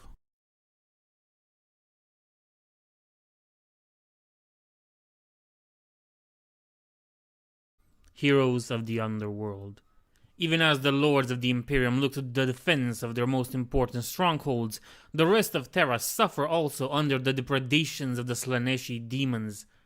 From the depths beneath the hives, where the laws of the Imperium hold no sway, the Keeper of Secrets Iria and his blood-worshipping cult rise up, crushing all resistance in their path as they make to the surface. Amidst the madness of the Angel War, there is only one force left to bar their path. However unlikely, and among the force, an ancient champion returned from slumber by light's end. To the billions who toiled on Holy Terra, life was as harsh as it was short more often than not. The unending flow of pilgrims coming from all over the galaxy meant that the constant stream of resources from the rest of the Imperium was forever strained at its limits, with starvation a constant companion for entire bloodlines. While the mighty decided the fate of the Imperium in its gilded halls, the people suffered from the diseases brought by overcrowding and the afflictions caused by pollution. The brutal fist of the Arbites kept order, while the Inquisition relentlessly hunted for the slightest sign of deviancy. For millennia, the people of Terra had lived in fear, most of them not knowing that this dread was the legacy of the Roboutian Heresy, which had shattered the hope of progress and healing for humanity's birth world. Fear had kept most in line, but it had also driven many more into the arms of the cults that festered beneath the orderly surface, such as the cult of the Distillate, whose vile rituals had helped the exalted Keeper of Secrets Iria the Seducer manifest in their temple deep beneath the nominal surface. The followers of the Angel, the cult of the Distillate, grew in number as they went up through the many layers of Hive Tashkent on the Asian continent. Demons of Slaanesh manifested alongside them as their crazed fever grew, and more were swept up in the tide of emotional excess, caught in the false promises of the warp. The echoes of blood resonated through the world's collective soul, and with the death of the Emperor and the collapse of the psychic barrier his presence had projected around Terra, millions succumbed to madness. They were channeled toward the ascending horde by the cultists of Slaanesh, who had awaited this day for thousands of years and now let loose all their hidden desires and hatred of the Imperium. The man did not remember his name. Like almost all of his life, it had been drowned beneath an ocean of grief. The priest had found him in the gutter after his life had fallen apart, and they had remade him. They called themselves the Angel's Tears. No one knew where the name came from, though there were some who said it had been bestowed upon the first of their number by the great angel himself. It didn't matter to the man where the name had come from. Where the false emperor had abandoned him, had abandoned them all. The angel had not. He wept for their suffering, for the cruelty they endured. He accepted them, and he promised them vengeance. All he asked of them in return was their grief. And it was for that reason that the priest had cut the man's skull open and put the machines inside. The machines burrowed into his brain and made him relive his worst memory. The one that had destroyed him, that had driven him into the arms of the Tears. Over and over, without end, the memory replayed itself in his mind's eye, leaving him barely aware of the real world, barely able to function in it. The memory hurt as much now as it did when it had actually happened, but then, that was the point. His grief must remain pure, must remain as potent as on that horrible day. That was why he had let the priest put the implants into his skull, so that he would never forget, so that he would never forgive. How many years had it been? The man did not know, but the moment had come at last. The false emperor was dead. The priest had gathered the Tears, all of them, and there were so many, far more than the man had ever seen together, to wait for something. He did not know what it was, but he saw it then, the servant of the angel rising from the depths. The machines in his head bit deeper into his brain, and amidst the pain and grief he felt power flow through his battered body. In the name of the angel, they would kill all those who served the false emperor. They would tear down the entire rotten edifice of the Imperium, and when the great angel took his throne, he would remake the galaxy in his image. He would bring about paradise, an end to grief, an end to sorrow, an end to torment, and at last, an end to the man's suffering, an end to his tears. The roots of the world were also shaking as ships crashed from orbit and the Tear of Nightmares made a mockery of the laws of physics. Entire sections of the hive collapsed, creating fields of rubble that stretched for scores of kilometers, full of corpses and wounded. Yet amidst the desolation, small pockets of order remain. One of those took form on the path of Iria and its followers, though its leader had no idea of the threat coming its way. Years ago, Salvor Lemerentov had been a trooper in the Astra Militarum. He had served in the Imperial Guard for 10 years, fighting in the God's Emperor's name on 3 worlds, and earned many honors for his bravery and martial prowess. 12 years ago, after surviving a close encounter with a pack of orcs, Salvor had put in a request to leave in order to make a pilgrimage to Holy Terra, in order to thank the Master of Mankind for his platoon's survival. His superiors had put in a word to get that leave approved by the Departamento Monitorum before the soldier died of old age, and Salvor had begun the long journey to Terra. By chance or by fate, Salvor had actually reached the throne world, arriving less than 10 years before Light's End. But he had never left. Caught in the trog of pilgrims, he had seen the miseries of Terra's people, the squalor and the fear that forever crushed them. More than that, when he was accidentally separated from the pilgrim crowd and lost in the sunless depths, he witnessed the depredations of the monsters that dwell beneath the surface. Serial killers and mutated beasts spawned from 30,000 years of accumulated pollution. Realizing that the lords of Terra cared nothing for the fate of the throne world's downtrodden, Salvor then decided to dedicate his life to helping them. In the years since, Salvor had become known as the Emissary. In the dark, he gathered people around him, building a community based on principles of mutual help and the sharing of what little resources they had. To defend themselves from the monsters, his followers built crude weapons, hammers made of broken rockrete, and jury-rigged flamethrowers. They did not use bladed weapons, for they knew the consequences of spilling blood on Terra. Despite the best efforts of the Inquisition, legend still spoke of the false angel and how bloodshed could arouse him from his slumber. By the time of Light's End, the emissaries' group counted tens of thousands of members, men, women, and children, all faithful servants of the Emperor, if not the High Lords. Despite Salvor's efforts, some factions among the community had begun to attack imperial institutions, raiding for better weapons and supplies.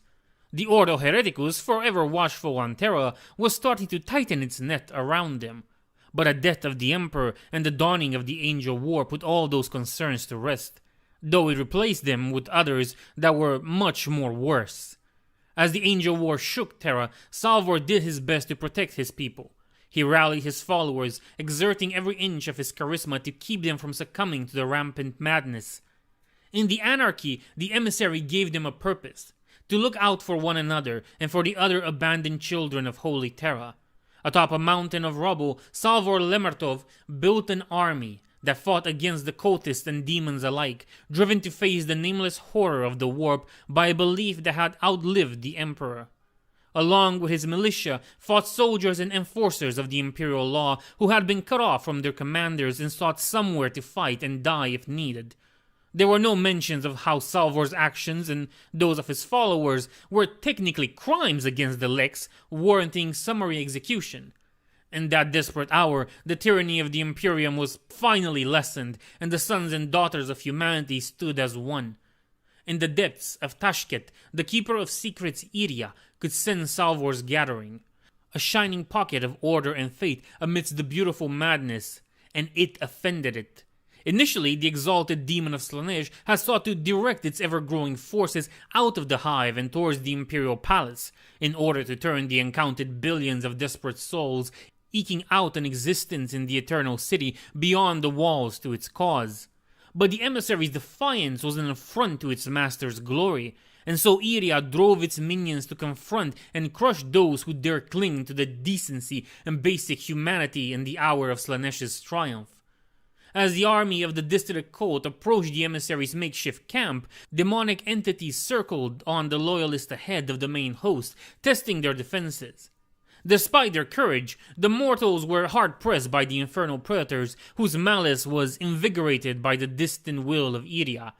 Eventually, the cordon was breached, and a pack of Slaneshi Neverborn was set loose within. They moved quickly, drawn to the impoverished field hospital by the pain and torment of all the wounded souls gathered there, like flies drawn to carrion. Laying among the countless wounded Salvor's disciples had dragged them from the devastation was one body taller than all except the Ogren's. For Salvor's words and ideals had found purchase even within the brute minds of the Abhumans. Even in silent repose, the man was a giant, his musculature speaking of genetic alterations and a life without the privations that afflicted almost all Terrans. The Loyalists had found him naked and unconscious near the ruins of a monument so old no one remembered its purpose, and had dragged him along out of reflex more than anything else. There were no obvious wounds on his body, and so the few medicae in the congregation had ignored him, focusing on the many who needed their attention. The flame of that man's life had been extinguished once, in the deepest darkness, under the knives of monsters that fed upon suffering. Its light had been drawn out. But it had kindled anew by a brother's love and lit in perpetuity. The light shone once more, and the eyes of the slumbering giant opened. He heard the screams. It was a familiar sound. People being hurt by monsters, dying as they fought in vain to keep the beasts from their brethren. And he, helpless, unable to do anything. No, not again. This would not stand. He was among them before they could react, his hand grasping the back of one head and pushing it onto the needle-like protrusion that ended another's arm, the point piercing through the first eye and into whatever passed for its brain. "You," sneered the demon that led this pack of infernal abominations. It recognized him, of course. He had carved the memory of him into the warp when this world had burned last. "You will not." He did not listen to its words. There was no point. Instead, he plucked a piece of rock from the ground and threw it into his grotesquely perfect teeth, shattering them and making it recoil before leaping towards it and pummeling it with his bare fist. Within moments, it was over. The demon was dying, inasmuch as its kin could ever be said to die. Some sort of translucent ichor was dripping from its wound and onto the parched earth, which sizzled and burned at its poisonous touch. It had stood higher in the infernal choirs than most, this one. Not so high that it could be called great, but a cut above the rest of the infinite host birthed from the Dark Prince's every action and thought. Brought forth from the abyss by the machinations of the angel, it had cut and maimed its way through hundreds before the warrior had put an end to it. Yet it was only one demon, in the end, and there were so many more left. The angel war raged in full across not only Holy Terra, but the entirety of the Sol system. There were so many that it seemed as if the court of Slaanesh had emptied, vomiting an unceasing tide of horrors upon humanity's cradle, as if seeking to drown its flickering light under the flow of nightmares. Above, in the burning skies of the throne world, the Tited Ones fell, screaming their madness and lost to the planet on which they had been cast down, like so many hellish meteors. Every so often, the ground trembled with the impact of one of them, no matter how distant. For theirs was a metaphorical fall as well as a literal one, and drenched in the stuff of the Imperium as Terra currently was, such things lend weight and power to their descent. They should have died, for their fall had taken them down from the wound in the fabric of reality that had ripped across Sol. But they did not, and rose from the pits of their descent clad in burning and wrapped armor, hallowing in abject torment. It tore at the warrior's soul to see his brothers reduced to this. Slaanesh's children stole them from the stars, even as their homeworld burned in the fires of Fabius's crusade. The warrior's hands tightened into fist at the mention of the arch-renegade. There would be a reckoning there too. In time, he turned his gaze, which burned softly golden, to the demon at his feet. The scars that had once marred his face had been smoothed away by his latest resurrection. But there was no hiding the wariness, nor the sheer, brutal determination. "How much longer?" croaked the dying demon, and even in the throes of dissolution and facing its executioner, it managed to sound mocking. "How much longer can you go on, Lucius?" "Until it is done," said Lucius the Reborn with an oath of certainty, and crushed the demon's head beneath his foot. One can only guess at what emotions Lucius must have felt as he took stock of this situation. Here he was, back on Terra, 10,000 years after his death in the siege, and the throne world was once again under attack. Only this time, he did not have his brothers and cousins to fight alongside him, only the ragtag host that Salvor had gathered. Knowledge flooded the Reborn's brain as it had before during the siege. When Lucius had returned from the bleeding wars and set foot on the throne world, he had been overwhelmed with premonitions of doom, warnings of the future that had guided his footsteps across the world-spanning battlefield. These premonitions, taking the shape and voice of his lost brothers, had helped him save the lives of many of his brothers and cousins, preserving the heroes whose deeds would shape the Imperium in millennia to come. Now it returned without such disguise and gave him a sense of what was transpiring all over Terra. He knew, without knowing how, that the shrieking meteors falling upon Terra had once been the descendants of his brothers. He knew that this was the Angel War, and that the fate of humanity hung in balance. And he knew that soon the enemy would send forth another of his champions to try and slay him before he could do anything to tilt the balance in the Imperium's favor.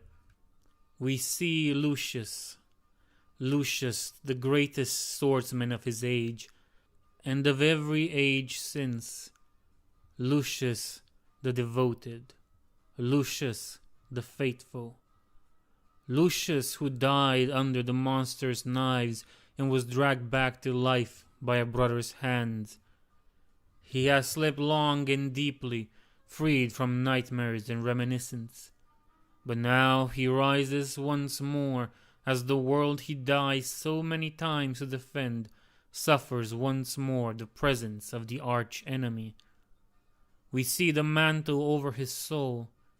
It is vast and heavy, a responsibility that was meant for someone much more powerful than a legionary. But its intended incumbent turned from his duty to pursue unending ambition instead. And so the mantle was passed on to another immortal. We see the spear of lightning wielded by the hand of an old friend of Omegon, and we hear the snapping sound as the mantle is cut from the shoulders of he who would be a god. It is ill-fitting, that mantle, and it lays heavy upon Lucius's soul, but he will not let it crush him. He will endure this, as he endured so much before. We see the corridors of the bleeding wars. We hear the whispers from beyond that promised him power, restoration, glory. We see him ignore them all as he prosecutes his campaign of retribution upon the Drukhari. Vengeance, duty, honor. It is all one and the same to Lucius, and he will not give up. The bleeding wars never ended for him.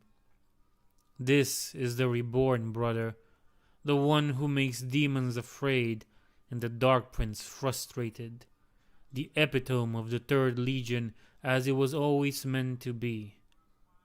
Our lost brother would be proud. The face of Lucius the Reborn was bare of the many self-inflicted scars he had borne before his death at the siege of Terra. But the face was the one the ecclesiarchy had used in their midst. Now, having seen him in action, the followers of the emissary finally recognized him. Prior to that, the few who had seen him had been too exhausted, too terrified to make the connection. They fell to their knees in supplication and thanks, and when Salvor himself arrived, accompanied by his guard and expecting to find the slaughterhouse, the mortal leader was awed by the Space Marine legend who stood there. Not rebels, not traitors, not that, never that. We are loyal servants of the throne. All we want is to defend ourselves from the monsters in the dark. Salvor Lemantov to Lucius the Reborn during the Angel War. Lucius and Salvor spoke, and an accord was reached, though Lucius could feel the pull of his duty compelling him to the walls of the Imperial Palace.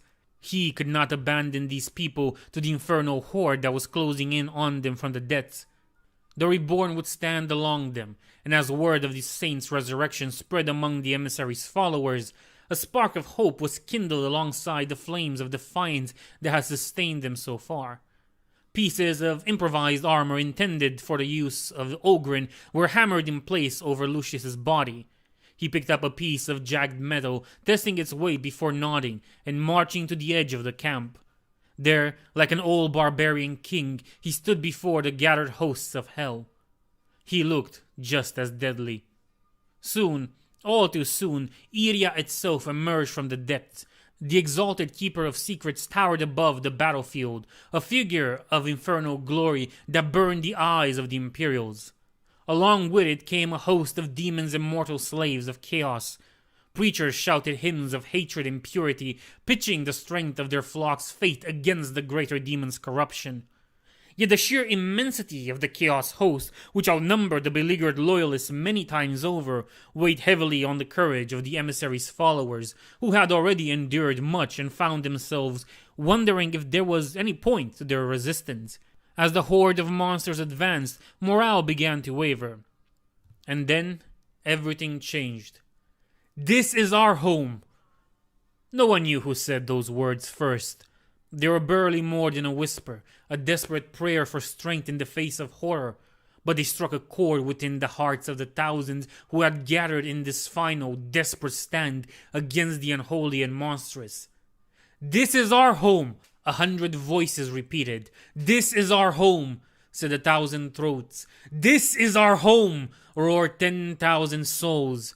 Among the slaves to darkness he had gathered, Iria heard their defiance, and anger distorted his monstrously beautiful features. The dispossessed children of Holy Terra stood against the Slaaneshi horde as it charged. They cried out in terror, they wept, they puked, and they soiled themselves, but they did not take one step back. The few tanks the guardsmen had brought with them opened fire, emptying their magazines into the Slaaneshi horde. Hundreds were slain in the sporadic barrage, but the rest kept coming. One of the tank's crew tried to target the greater demon who stood in the middle of the horde, but each shell was either dodged or casually redirected with a single blow, crashing into the monster's slaves instead. Knowing from experience that it would take far more firepower to destroy such a creature, Lucius ordered the tanks to focus their fire on thinning the horde as much as possible before contact. As the horde approached, lighter weapons were brought to bear, and a disordered hail of last fire slammed into its front line. It did little damage to the demons within the Slaaneshi tide, but scores of the mutants and cultists were brought low, only to be mercilessly trampled by those behind them. The closer the two forces became, the louder the noise got, as the Imperials screamed their oaths to drown the horrible sound of the Slaaneshi. Then they clashed, and the battle began in earnest. At the forefront of the line stood Lucius, who cut down all slaves to ruin that approached him. Demons and heretics and maddened, demon-possessed cyborgs hurled themselves at him, and though some succeeded in wounding him, the son of Fulgrim fought on, answering every injury with a lethal counter. Those tighted ones that had rallied Iria's host sought Lucius with single-minded focus, their broken minds somehow recognizing him. Perhaps they sought to kill him because he reminded them of what they had lost. Or perhaps they knew he could deliver them from their unending torment. Regardless, all of his broken brothers who approached him were slain, swiftly and without mercy. For Lucius knew that the only mercy he could grant them was the release of death.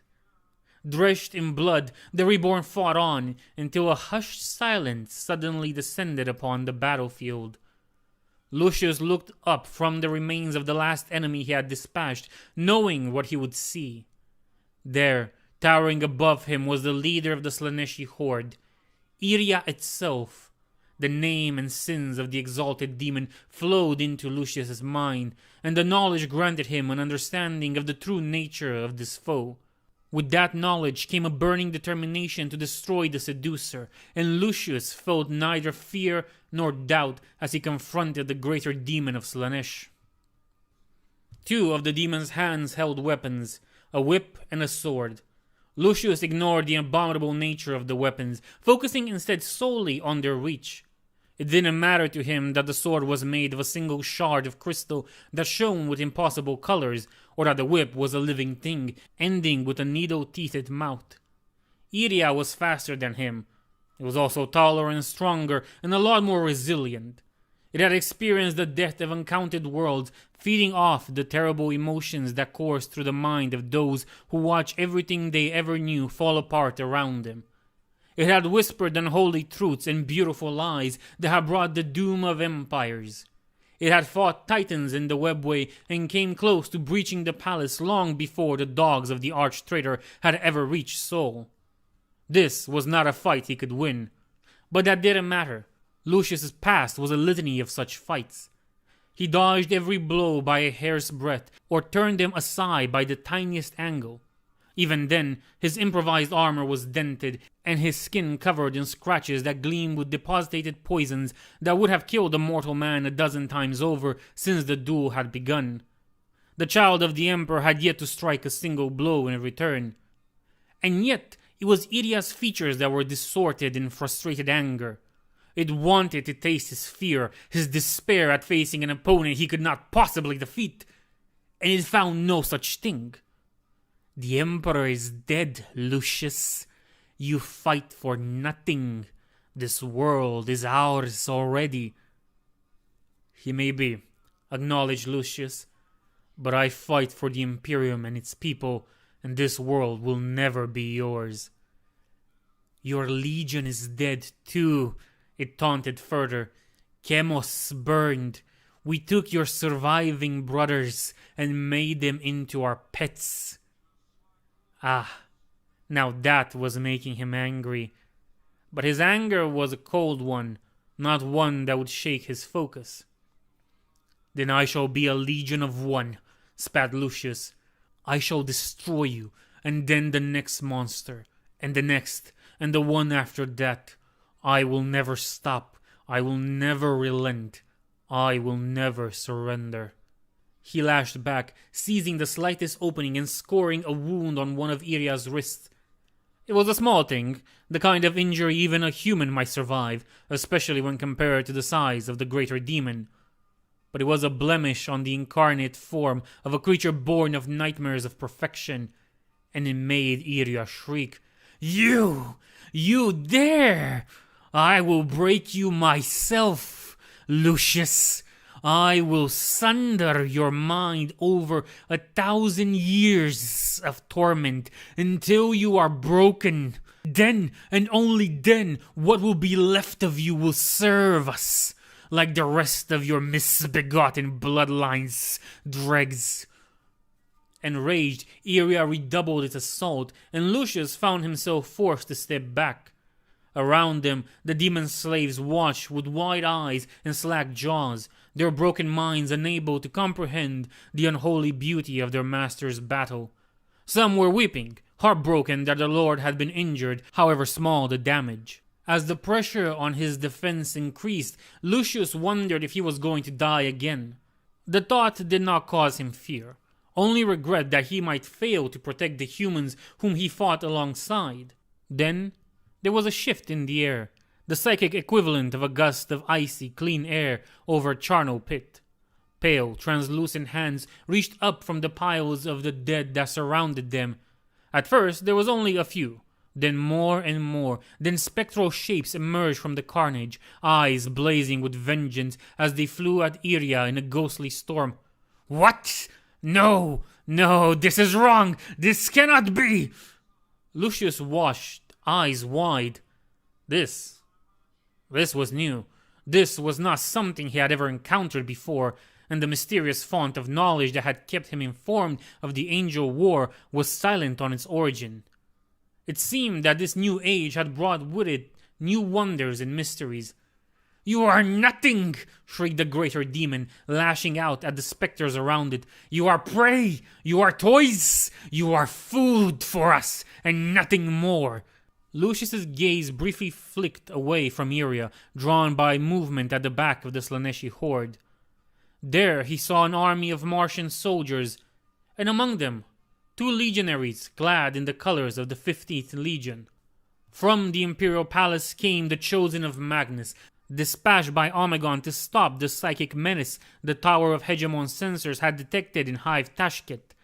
Of the 2 sons of the Crimson King, it was Khalid Harut who had roused the spirits of the wrongly slain to attack the Keeper of Secrets. The Herald of Prospero could barely cope with the amount of the dead that cried out for his attention, and he called upon the Vindicta's power to grant them a chance to inflict retribution upon those who had brought ruin to their world. The host of the dead fell upon the Slaneshi horde, their ethereal claws tearing through the incarnate Neverborn and sending their mortal cultists reeling. The beleaguered Imperials were shocked by this sudden phenomenon, bewildered by the fact that not only were the ghosts of their slain comrades returning, but that they seemed to be assisting them. Since the opening of the Tier of Nightmares, they had witnessed many impossible things, yet all had been the stuff of horrors beyond speaking. That such a miracle might occur to their benefit seemed impossible, yet they could not deny the evidence of their eyes. As the wraith slammed into the Slaneshi horde, more conventional reinforcements struck it from the back. Meherzakh Shangahir, an Athenian whose flesh had been heavily replaced with augmentics years ago, had found the Skitari cohort along the way and used his telepathic abilities along with the prestige his augmentations afforded him among the disciples of the machine god to rally them to his cause. Shielded from the corruption of chaos by their mechanized minds and the Athenians' own powers, the Skitari cut the rear guard of the Slaneshi host to pieces. Despite numbering less than 5,000, their superior equipment combined with the shock of the spectral assault made the Skitari all but unstoppable. At the forefront of the battle, Lucius stood back up, ignoring the wounds he had sustained at the hands of Iria, while the exalted Keeper of Secrets struggled against the wrathful spirits of its victims.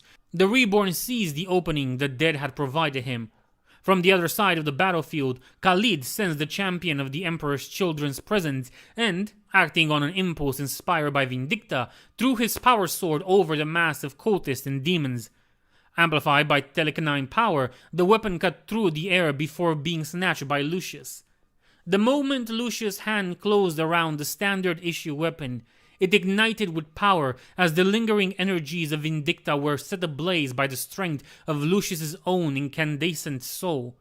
Leaping through the spectral storm, Lucius plunged his blade deep into Iria's chest, breaching the demon's corporeal form.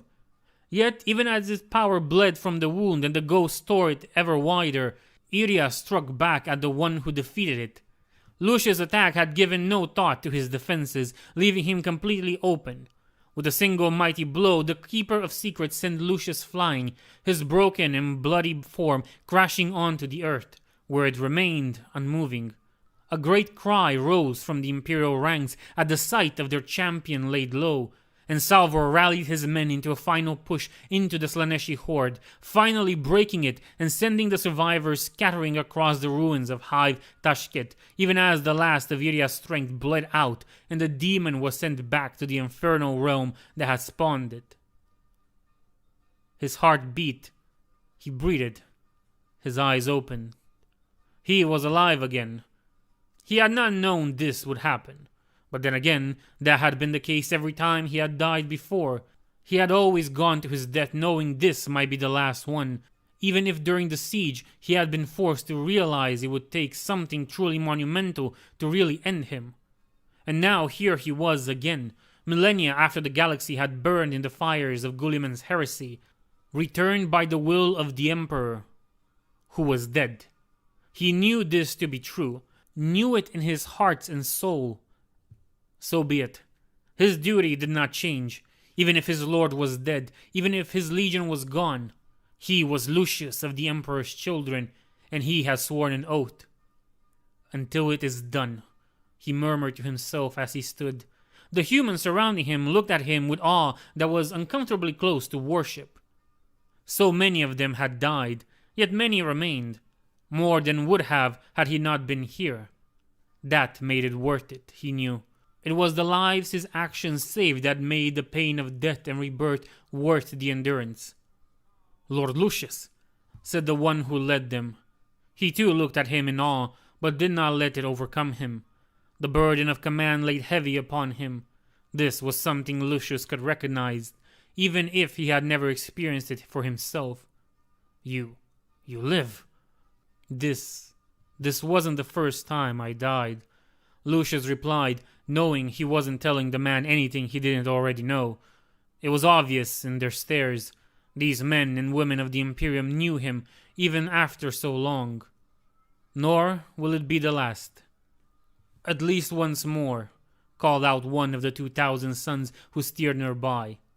Always, at least once more. Lucius considered it and nodded. Yes. He turned to Salvor. Look after your people. Fight where you must. But you must survive. This is your world. Your home. He added, something like a smile on his face. What about you, Lord? I will go to Lupercal's gate. I will be needed there. I can feel it. He looked at the 1,000 sons who nodded silently. Perhaps they could sense it too. Not alone, Salvor said, so low that Lucius's superhuman hearing barely heard it over the noise of the angel war raging. What? You will not go alone. You said it yourself, Lord. This is our home. Salvor Lemontov looked around, and Lucius saw that the soldiers and militia who had survived looked back at him. In their eyes burned a fire the reborn recognized, for it was all that he had left himself, and we will fight for it.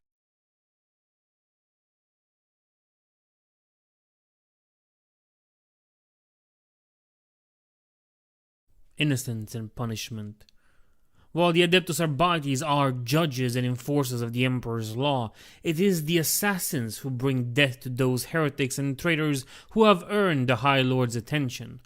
Founded during the Great Crusade by the Sigillite, who brought together the various schools of murder that had flourished across Sol during the Age of Strife, the Officio Assassinorum is a weapon with many different aspects, from the shapeshifters of the Calidus Temple to the drug-fueled berserkers of the Eversor Temple. Over the millennia, the assassins have turned the tide of wars and ended revolts before they could begin. Wrapped in secrecy, they have rarely fought in open warfare, but as with many things, this will change with the coming of Light's End.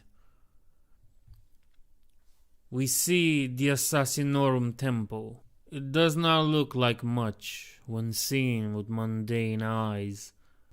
At first glance, there is little to differentiate its Gothic spires from the countless temples and cathedrals that cover so much of Terra.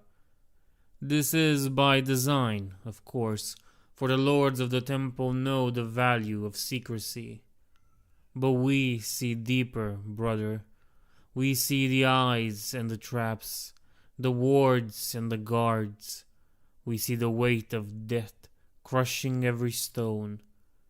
The Officio is responsible for less than 1,000,000th of the debts laid at the Imperium's feet, yet it is one of its most dreaded weapons.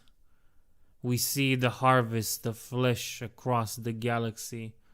We see 1,000 killers being watched and judged, subjected to great trials before being dragged into the shadows so that they might be reborn. We see unlit corridors where weapons of flesh and blood pass one another without a sound, and the chambers where children are made into killing machines. We see devices that pour knowledge into minds shaped like steel traps, and chemicals and drugs in bodies that have forgotten their names. We see murder among the stars, done at the behest of a council made up of humanity's most ruthless and ambitious lords. By monomolecular blade or tank-rending bullet, by bloody claw or tasteless poison, those who are marked for the Officio's attention are walking dead. Only thrice has a kill order been recited. Only twice has that decision been made in time to save the target from their doom. We see the great temples, the ones whose existence is known to the other high lords and their lackeys. Speak now their name with us. Calidus, Vindicar, Eversor, Vanus. We see the empty halls also, where once stood temples that fell out of favor over the ages. We see lingering ghosts of the terrible conflict that was waged in the shadows after the tyrant you always feared, the ecclesiarchy, would eventually create, brought forth a rain of blood upon the galaxy. We do not see the Kuleux, only the shadow they cast in the warp. Is soullessness not torment enough that the assassins must inflict such horror upon the pariahs to create these monsters? We see Noble Fadix, last of a long line of Grand Masters that stretches all the way back to Malkador. He stands forever alone, watched with dread and suspicion by his peers, bearing the weight of 10,000 years of murder and the shame of 2 terrible failures. He clings to his fate, to our father, to endure that burden. But now our father is dead.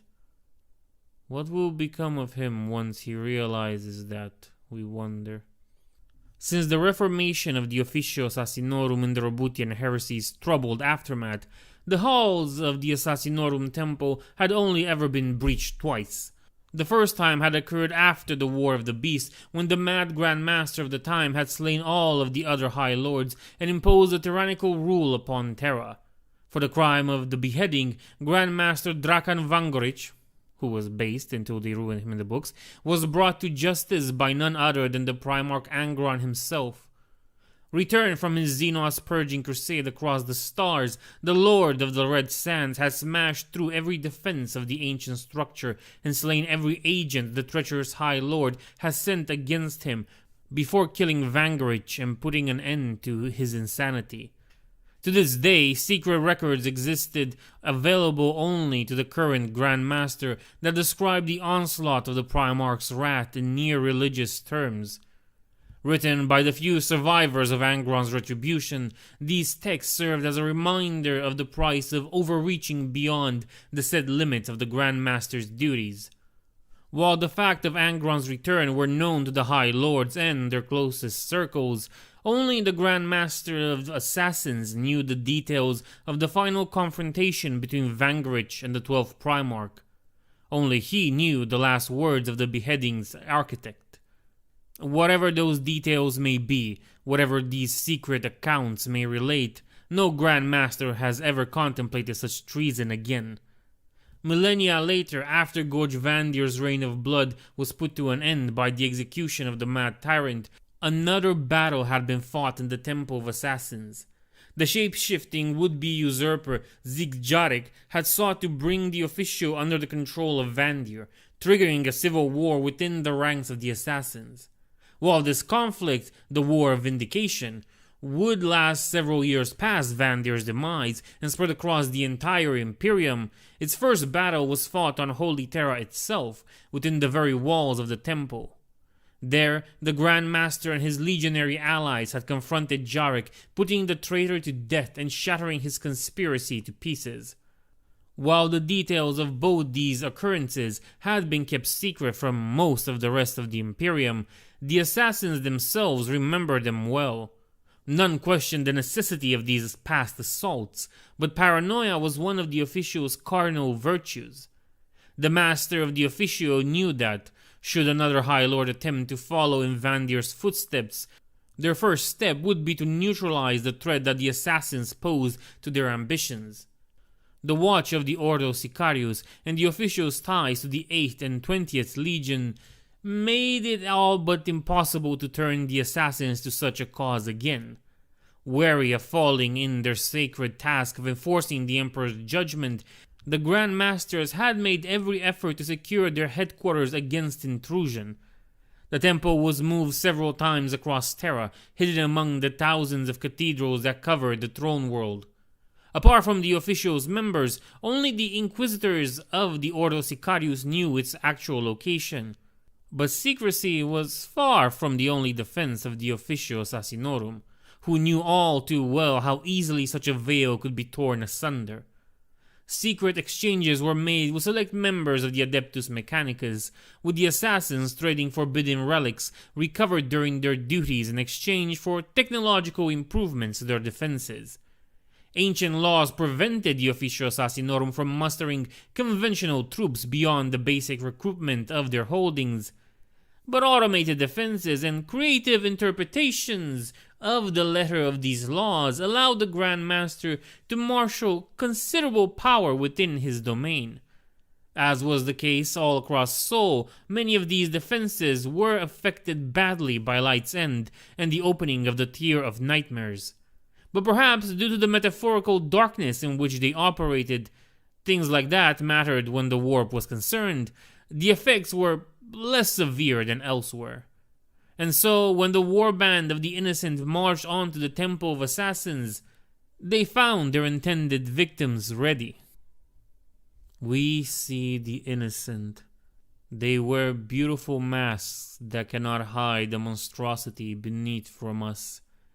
It is an echo of the Ninth's practices, though many bloodlines now conceal their sins beneath this tainted silver. We see the source of the silver. We see the birth of the artisan order that crafted these abominable masks.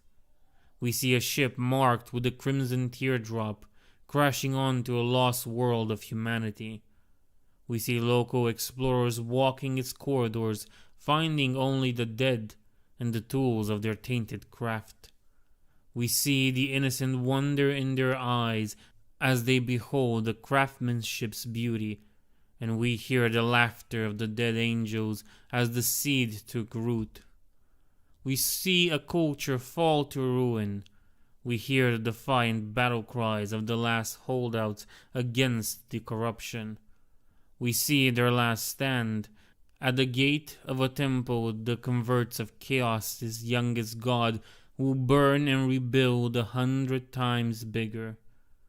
We see what they made of the corpses, and what they did to the children who hid there. In a galaxy of horrors, that atrocity still resonated with enough strength to draw the eyes of the powers beyond.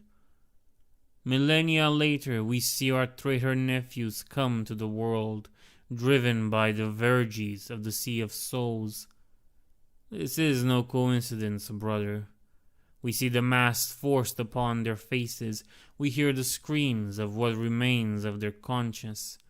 We hear the broken sound of their laughter as they rise, purified of the last traces of their humanity, as their guilt is drunk by the masks they now wear. There is no sin. They call out as they inflict their cruelty upon the galaxy. There is no good or evil, they shout, repeating one of the galaxy's oldest lies. There is only power, only will, only desire, only pleasure and joy, and those should be pursued no matter the cost to others. It is a lie, it is repugnant, it is wrong, and it must be ended. From the distant world of Hadron's Standing, the Innocent were delivered to Holy Terra in a storm of dust and ash. As the Tier of Nightmares opened in the heavens, 6 mortal followers of Slaanesh had gathered before the Assassinorum Temple, disguised as priests attending one of the cathedrals that served as part of the temple's camouflage. Each was a veteran of horrors, a powerful servant of chaos, who had inflicted untold atrocities in the dark places of the Imperium before being commanded to go to Terra by a golden figure visiting their dreams. Hidden from the eyes of Imperial authorities by the power of their masters, which had twisted fortune to their advantage, these magisters of ruin had made their way to the throne world among the throngs of pilgrims. They had met for the first time mere hours before Light's End, and had performed the ritual that had brought forth the Innocent, culminating in their own willing sacrifice, each cutting their own throat, spilling their tainted blood upon Holy Terra's grounds, desecrating them and easing the way for the Innocent. For a brief moment, reality sundered, and the Innocent and their followers were brought across the galaxy, finding themselves standing over the corpses of the Magisters, which they promptly discarded. Their attention focused on the Assassinorum Temple. Under the leadership of the Chaos Lord Melusis, in whose veins flowed the defied gene seed of the 8th Legion, the Innocent and their mortal slaves advanced. With the Chaos Marines came the weapons they had used to lay waste to many worlds. Tanks reclaimed from the battlefields where they had clashed with the Imperial Guard, as well as tainted vehicles of the Legiones Astartes, their machine spirits broken and remade into cruel and spiteful things. Within the Assassinorum Temple, Grandmaster Fadix saw the approaching Chaos Army. He did not know who these heretics were, how they had come to Terra, or how they had learned the temple's location. Yet his duty remained the same regardless of what the answers may be.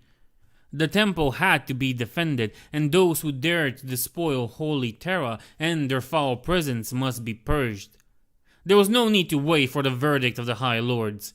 Ancient precedents had long since been laid, allowing the assassins to kill Chaos Marines and their deluded servants whenever the opportunity presented itself. And so Fadix activated the defenses of the temple. From transmitters disguised as gargoyles, a signal was sent from the temple's apex, a command that was received by the swarms of cyber crows that covered its walls and those of nearby cathedrals. Each of these creatures had been handcrafted by the artisans of the Officio, following techniques passed on since the Great Crusade, though the shape had been adapted from ravens to crows after the former had somewhat fallen out of fashion following the 19th Legion's betrayal. Thousands of cybernetic corvettes plunged on the innocent, their diamond-reinforced beaks tore through the crude armor and mutated flesh of the Chaos Marines' mortal followers, slaying hundreds of the degenerate cultists before the last of the familiars was crushed. First blood belonged to the assassins, yet that tally had not been the true purpose of the attack. Through the eyes of the cyber crows, Fadix had taken a close look at his foes. A compilation of the images gave him a clearer notion of the forces arrayed against him. The Chaos Marines leading the horde were at least 600, while the cultists accompanying them number in the thousands. In recent years, rising threats to the Imperium had caused more kill orders than ever before to be approved by the High Lords. More and more execution forces had been dispatched targeting Orc war bosses, Chaos Lords, and rebel leaders across the galaxy. As a result, the number of assassins within the temple, which had never been high to begin with, had fallen to a historically low level. Yet the Officio believed in contingency planning, and the Grand Master had made sure to keep assets stored away precisely for a crisis such as this one. Though not even his paranoia could have foreseen the true extent of the unfolding calamity. Fadix's mind, which had planned and executed the death of hundreds of targets in the long centuries of his life, spun into action, weaving a plan to defend his domain and destroy the servants of the arch-enemy. Meanwhile, with the Cybercrows dispatched, the innocent resumed their approach. The temple's defenses opened fire on the Slaneshi throng, answered in kind by the cannons of tanks. The Chaos artillery far outgunned the turrets of the temple, which had been designed with secrecy foremost in mind. Few cathedrals had heavy cannons, even in the Imperium.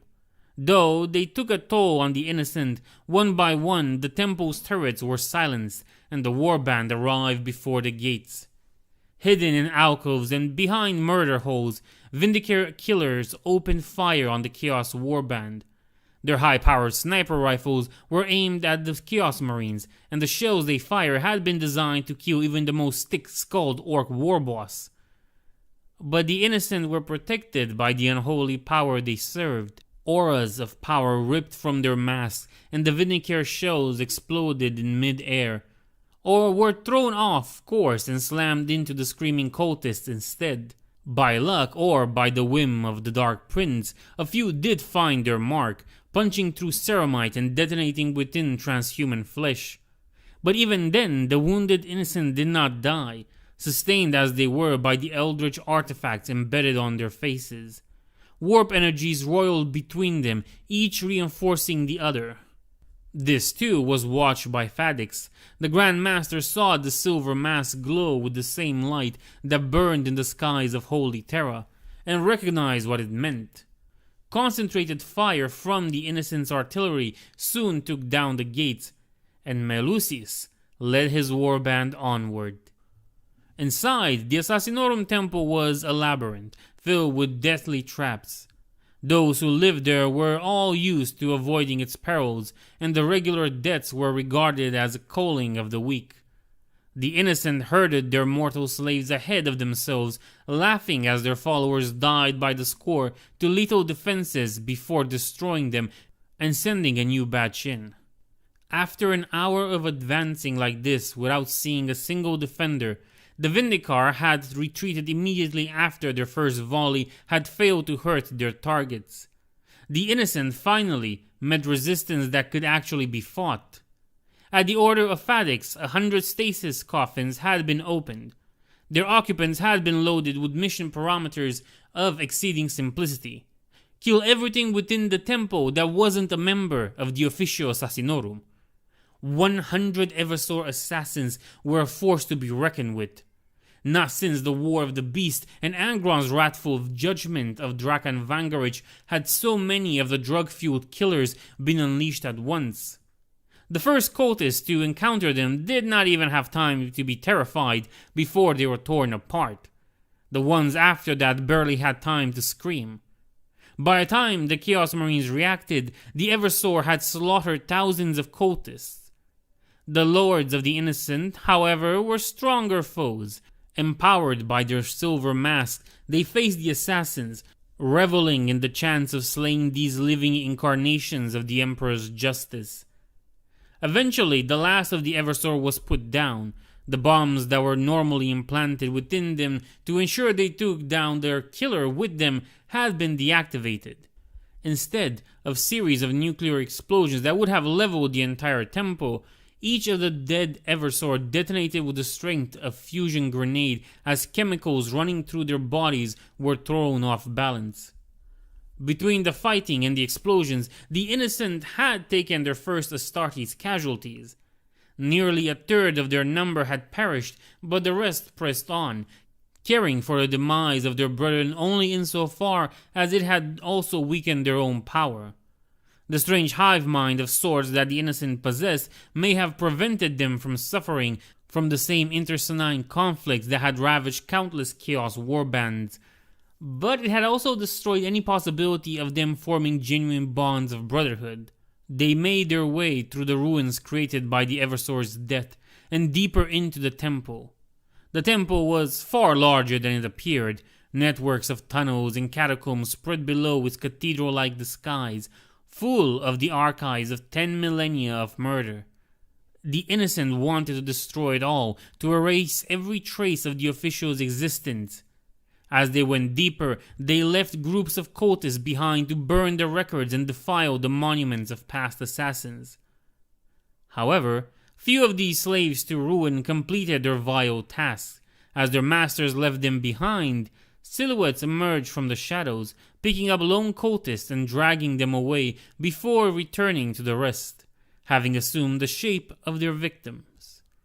From within these groups, the daughters of the Chaldeus Temple sabotaged the cultists' efforts. With carefully chosen words and actions, they turned the Slaneshi worshippers against one another.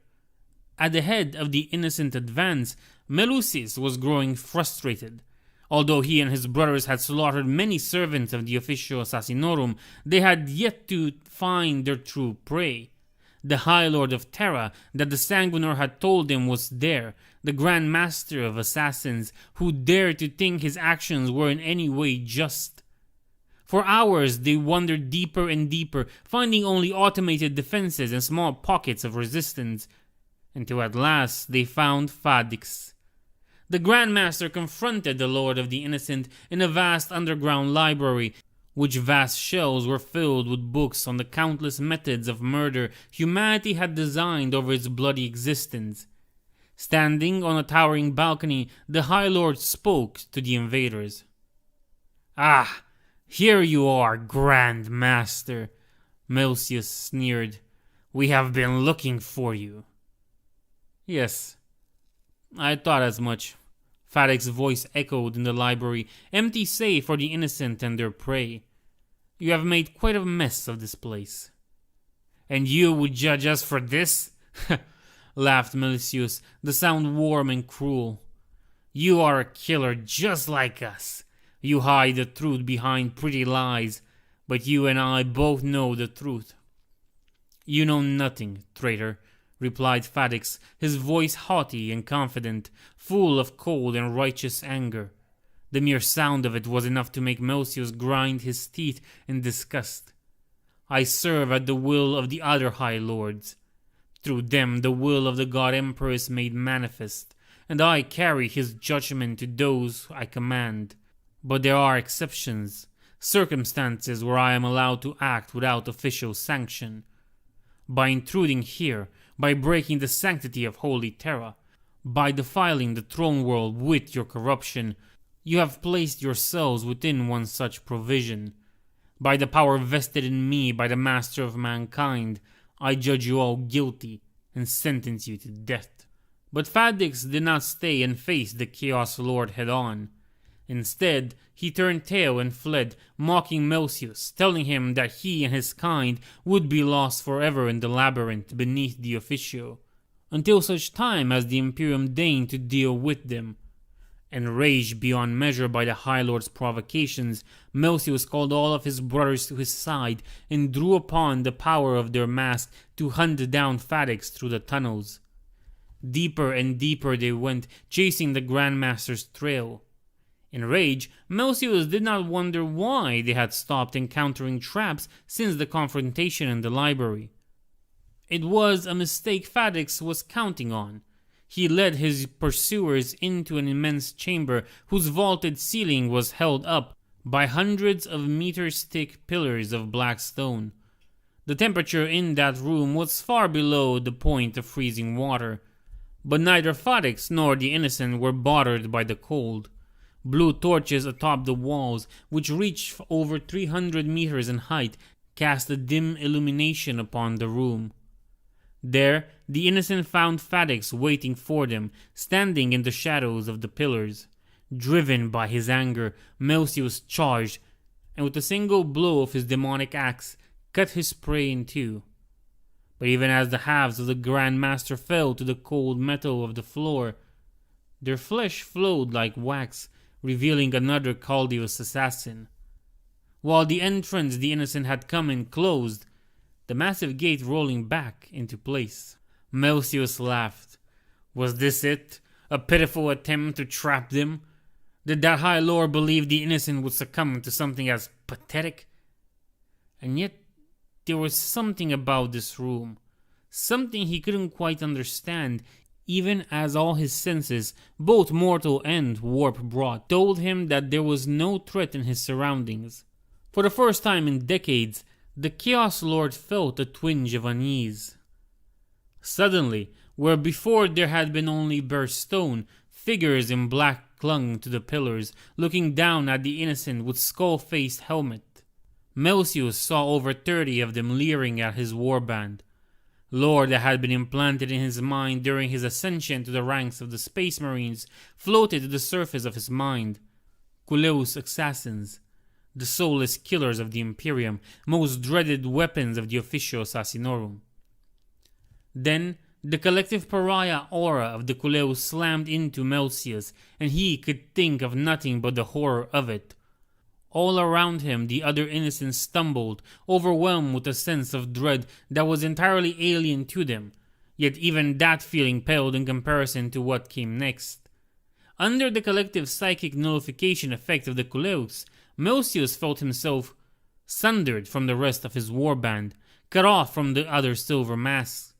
He felt his strength drain away from him, reducing him to the still considerable power of an Astartes. With a growl, he reached for his bolter, ready to open fire and rid himself of the abominations. But his hand froze mid-gesture. Before his wide eyes, the mask of silver that had been fixed on his face in another life fell and smashed on the stone floor, scattering in 1,000 fragments with a discordant sound. Struck numb, Melcius heard the same sound repeat itself as the mask of his 300 brothers also fell, the eldritch energies within them annihilated by the Kuleus' mere presence. And with the masks gone, all that they had kept away came flowing back in. All the doubts, all the bitterness, all the guilt too. For despite his exile from the 8th Legion, Melcius had not fallen so far as to forget the teachings of the King of the Night. All the terrible things he had done since then drowned him in a tide of horror. His axe slipped from nerveless fingers. It clanged on the floor, just an axe now. The demon bound within it vanished back to the Sea of Souls. Melcius followed it, falling to his knees with enough strength to crack the stone. His mouth was open. He wanted to scream, but no sound came out. The skull-faced monsters walked among the downed innocent, striking them one by one with beams of unlight from the strange devices affixed to their heads. Every warrior struck by these weapons fell, and even through the horror and the loss of his extrasensory perceptions, Melcius knew they were not simply dead. Their very soul were drawn from their bodies, absorbed by the animi speculi, and subjected to a worse fate than anything the Dark Prince could conjure for those who failed him. He heard footsteps, and forced himself to look up. There was Fadix, the Grand Master of Assassins, standing over Melcius's fallen form. Not a double this time, the Chaos Lord knew. Even through the pain and absence, he could feel the will of the High Lord radiating from him like light from a cold star. "How?" Melcius asked, forcing the words out. "How can you bear it?" "I am the Grand Master of the Officio Assassinorum," replied Fadix. "By the will of the Emperor am I elevated beyond guilt, for I am but his instrument." "But he is dead," croaked the Chaos Lord. "He's dead. He's gone." For a moment, Fadix appeared to be considering Melcius's words, his expression remaining unchanging. Then he nodded, as if to himself. "Perhaps, but my duty remains the same." The last thing Melcius, once of the Night Lords, saw before death finally claimed him and his withered soul slipped from his corpse was the velvet ribbon in Fadix's hands closing in on him. With the death of the innocent, the immediate danger to the Assassinorum Temple had passed. The leftover cultists were swiftly slain, as Fadix gave the Kuleus free rein within the complex. Divided and confused by the Chaldeus infiltration, the cultists were easy prey for the Kuleux and the Vindicare, whose weapons were more than powerful enough to deal with the heretics and mutants. Yet the threat was not over. When the innocent had attacked the temple, they had marked it for every nearby Slaneshi force. The lost and the damned, the lair, the neverborn, and the tited ones all knew that this was a place of importance, a battlefield worthy of fighting for, even if they did not know why. With the temple's defenses broken by the innocent and many of his assets lost, Fadix was forced to order his remaining operatives to focus on defending the complex rather than dispatch them across Terra to the rescue of other fronts.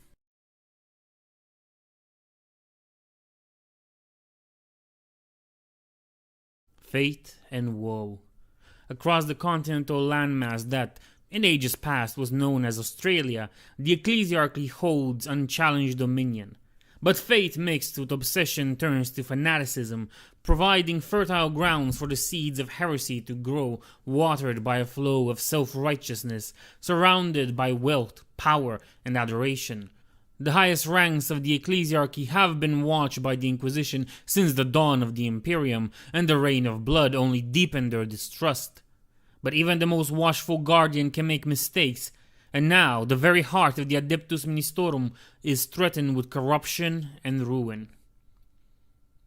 We see Khalith the prurient, Khalith whose cries, as it made the craft world into a void-faring nightmare, have haunted the visions of farseers since the days of the fall.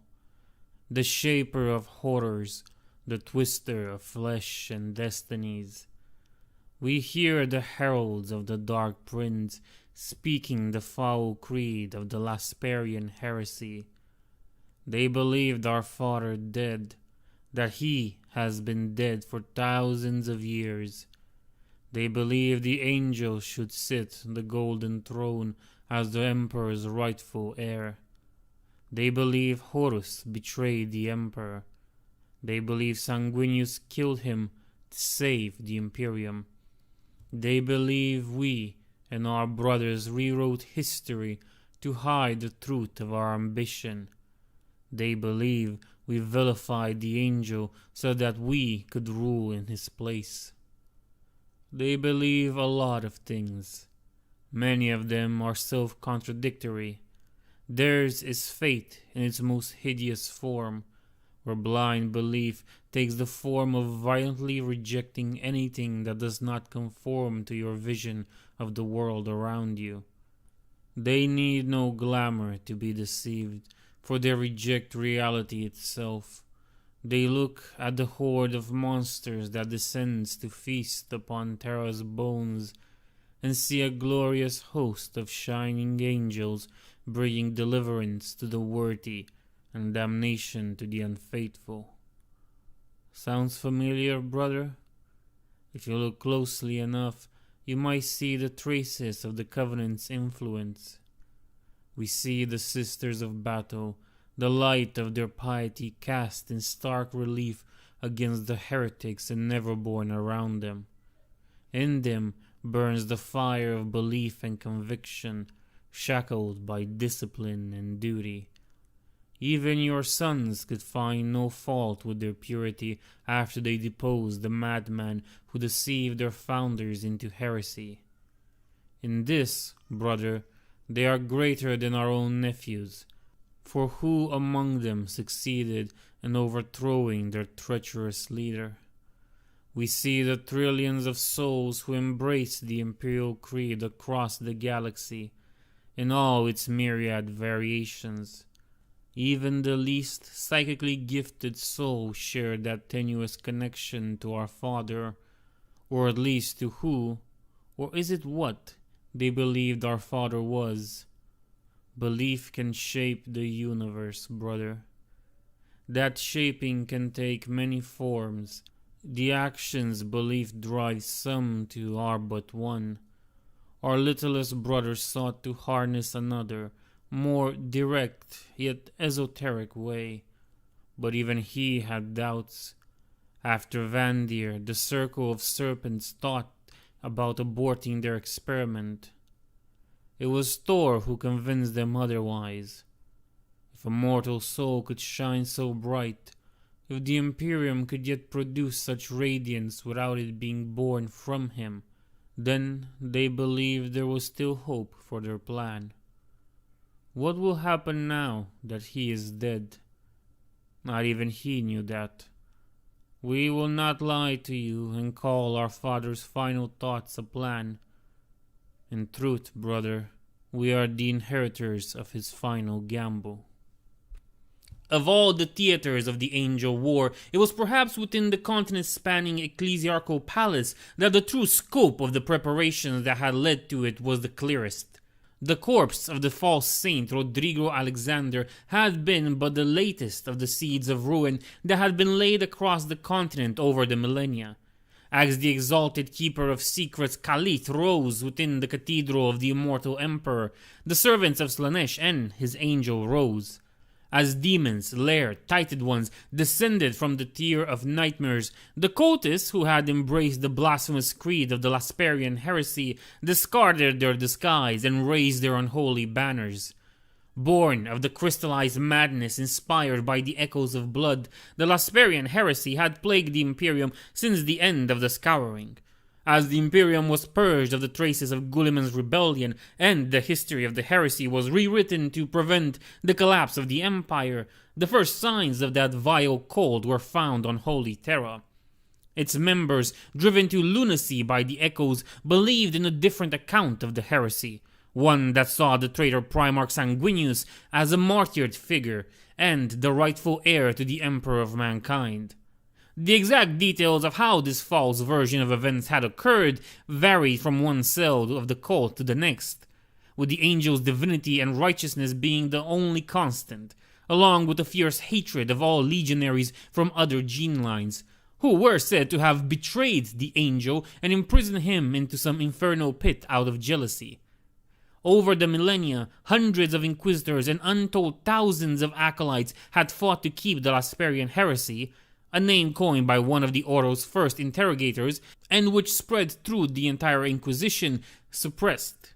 But no matter how many purges were committed, no matter how many times the heretical creed was crushed, it had always resurged. And as Light's End came, the true extent of the cult's penetration of Holy Terra was revealed. Within the ecclesiarchal palace existed thousands of lesser orders, small communities of priests and monks that spent their entire lives in quiet contemplation of the God Emperor's grace within secluded monasteries. They were sustained by regular deliveries of supplies arranged by powerful patrons high up in the Ministorum's hierarchy, and only spoken of in public circles when one of their members produced some fascinating artwork or interpretation of a verse of the Imperial Creed. As the tier of nightmares rent the skies, several of these monasteries threw their gates open. The things that stalked out little resembled monks, clad in hooded robes that concealed the worst of their alterations. They were grotesque mutants, their grey flesh crossed by scarlet veins, their eyes burning like coals within their hoods. Hidden behind their walls, their communities had been infiltrated by the Roboutian Heresy, and vile rituals conducted in secrecy had planted seeds of corruption within their souls that now blossomed under the radiance of the tier of nightmares. From the House of Revelations came scholars who had drunk deep of the secrets whispered at midnight, and now they reveled in the thrill of shouting blasphemous unwords that broke the ears and minds of those who heard them. The brethren of Saint Heresy tore the innocent apart and gorged on their remains, their teeth scarlet with gore. The followers of the Radiant Red let loose their pyromantic gifts, filling the air with the scent of burnt flesh. These and a half a dozen lesser brotherhoods fell upon the masses of panicked pilgrims, and every drop of blood, every atrocity, brought the warp a little closer. Of the thousands of preachers who exhorted the masses to worship the God Emperor, hundreds were revealed to have been corrupted also. Great walking organs that had loudly shouted holy hymns suddenly began to howl unholy symphonies of ruin that drove those who heard them to madness. Self-proclaimed prophets of the Dark Prince were blessed with inhuman charisma, and their poisoned words pushed thousands of naive and ignorant souls into Slaaneish's embrace. Even when the monstrous reptilian shapes of the lair arrived, delivered from the heavens in bolts of teleportation energy, the Chaos Priests held strong enough a sway over their damned flock that they willingly joined forces with the abominable Xenos. In preparation for the celebrations of the Millennium's End, nearly every order militant of the Adepta Sororitas had sent representatives to Terra. They had been scattered across the planet to participate in the parades, but the bulk of their number was in the ecclesiarchal palace when Light's End came. After all, it was there that the Covenant fortress of the Covenant Prioris was located, the very heart of the Adepta, a holy ground to which all sisters dreamt of making pilgrimage, even if few ever but glimpsed it from afar. Tens of thousands of sisters of battle in full battle gear suddenly found themselves thrown from what was supposed to be the most sacred instant of their lives into an impossible nightmare, where demons stalked the throne world, and each and every one of them felt a keen sense of loss within their souls, where their connection to him on earth had been. The Vox was full of screams and static, yet the news of the Ecclesiarch's death in Europa had somehow made it through, spreading further confusion and shock. The sisters' sense of grief and horror was only compounded further when it was revealed that not even their own ranks had been immune to the corruption of chaos. The entire delegation of the Order of the Ebon Chalice was revealed to have been subverted, their devotion turned to one they called the Angel. Beneath their helms, their faces were covered in patterns of scars that called upon the unholy powers of the Imperium. Powders added to their flamers' reservoirs turned the flames into a myriad of sanity-searing colors, and their penitent engines, constructs whose nature had always seemed dubious to the rest of the Imperium, activated hidden functions and mechanisms that made each of them a walking blasphemy against the God Emperor. Sensors spread warp-tainted drugs in clouds that caused madness and mutation in all who breathed them in. The forces of Slaanesh converged on the Cathedral of the Immortal Emperor, drawn to the exalted Keeper of Secrets who presided over the abominations taking place there. Demons poured from the cathedral's gate wearing the sculptures of flesh carved by Khalit from the unfortunates who had witnessed its incarnation. But though the fate the ecclesiarchy had championed during its entire existence was shaken, it was not broken. Living saints manifested among the faithful in greater numbers than anywhere else on Terra during the Angel War. With fire and lightning, they cast down the followers of ruin they encountered and rallied others to their banner. At the Holy Synod, where the cardinals of 1,000 dioceses had gathered to celebrate the turning of the millennium, no less than 3 incarnations of the Emperor's might arose. 1. Saint Amelia, from the Sisters of Battle that guarded the site. 1. Saint Ashkora, from the pilgrims that had journeyed through the galaxy to gaze upon the ecclesiarchal palace. And 1. Saint Chernos, from the cardinals themselves. This trio did not rise unopposed. Even before Light's End, the lords of the Ministorum had been riven by strife. Some of them had been forewarned of the Hydra's plan to help the Emperor cross the threshold of true godhood, while others had heard of Lorgar's return and dreaded the Aurelian's judgment. Theological concerns combined with fear of their mortal ambitions, each fueling and justifying the other. Those cardinals loyal to the Hydra had managed to keep things under control as the Primarchs journeyed to the Golden Throne. But all semblance of calm was gone from the Synod now that the apocalypse doomed prophets had warned off for ages was actually here. Furthermore, the cardinals had historically been fearful of the power of the saints. Doubts that had been cultivated by the archenemy, which had orchestrated the rise of many false saints in order to cast a shadow on those who generally bore a shard of the Emperor's might. The 3 living saints were met with accusations of sorcery and heresy by some of the cardinals, and it was only after repealing a demonic intrusion that the living saints were able to prove their sanctity. By combining their prayers and those of the millions who had fled to the Synod for safety, the remaining cardinals were able to secure the Holy Synod against the Slaaneshi demons. The building had been built after the Reign of Blood at the behest of Sebastian Thor to host the Synod and serve as a counter to the previously unopposed authority of the Ecclesiarch. In the Angel War, and with the Ecclesiarch's list dead, it became an ad hoc command center from which the leaders of the Sororitas directed their counterattack. As orders began to flow down the chain of command, those who had thought themselves lost found heart once more, and the blow that could have destroyed the Ministorum entirely was reduced to merely crippling instead of lethal. Of the 3 living saints, Ashkora's eyes had been burned out by the holy fire during his ascension, but he was far from blind. He could now see into the realms of the spiritual and whisper to his ascended kin of the arch-enemy's schemes. The Cathedral of the Immortal Emperor was the nexus of the warp energies in the ecclesiarchal palace, a blight of darkness that shrouded the light of the holy relics contained within, seeking to twist them to its own foul design. If the faithful could reclaim the cathedral and consecrate it as they had the Synod, then the power of chaos over the region would be broken. A decision was quickly made. Cernos, the saintly cardinal, will remain at the Synod, leading his peers into prayer, while Saint Amelia and Ashkora would lead a strike force that would cut through the heretical hordes. They would rally all pockets of imperial resistance they encountered on their way and slay the leader of the incursion, the foul beast that defied the Cathedral of the Immortal Emperor. And so, for the first time since the Reign of Blood, war came to the ecclesiarchal palace. The host of the ecclesiarchy sailed forth and met the Slaaneshi legions. Screams of madness were met with shouted liturgies, and claws and fangs with steel and fire.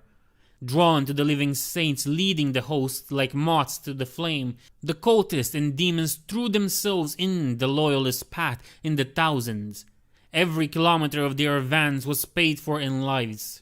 Space Marines in scald armor revealed themselves amidst the carnage, emerging from the shadows to join the Imperial advance. They were of the 20th Legion, activated by the initiation of the Damocles Protocol. Due to the importance of the Ecclesiarchy in the Alpha Legions and the Second Cabal's plans, hundreds of Omegon's sons had been planted in secret across the Ecclesiarchal Palace. The contingencies their minds had been loaded up with did not include that exact scenario. The death of the Emperor had been unthinkable even for the Alpha Legion. But preparations had been made for the possibility of a large-scale demonic incursion, and all of them knew of the living saints. The advance was reinforced further by an unexpected arrival from the north. Omegon had dispatched 2 of the chosen of Magnus to the Ecclesiarchal Palace. Kai Seti, a venerable dreadnought and the oldest of the Crimson King's companions, and Solomon, whose mastery of the 15 Legion secrets made him a bane to demonkind. The transport had flown through the infernal swarms, barely protected by Solomon's power, and crash-landed ahead of the Imperial forces. Dreadnought and Librarian emerged from the wreckage, and the Saints dispatched some of their forces to help them join up. On and on they went, driven by a sense of urgency all shared, even if only a few understood its source. The longer Kailith remained in the cathedral, the more powerful his desecration would make it. The faith that permeated the Ecclesiarchal Palace had been made fragile by the death of the Emperor, and not even the living saints knew what might happen if the greater demon was not stopped. In the middle of that anarchy, a single running sister of battle went unnoticed. Luha was running. She had been running since she left the Cathedral of the Immortal Emperor, whose name now burned within her mind, inviting all manners of heretical thoughts. This was her fault. She had done this.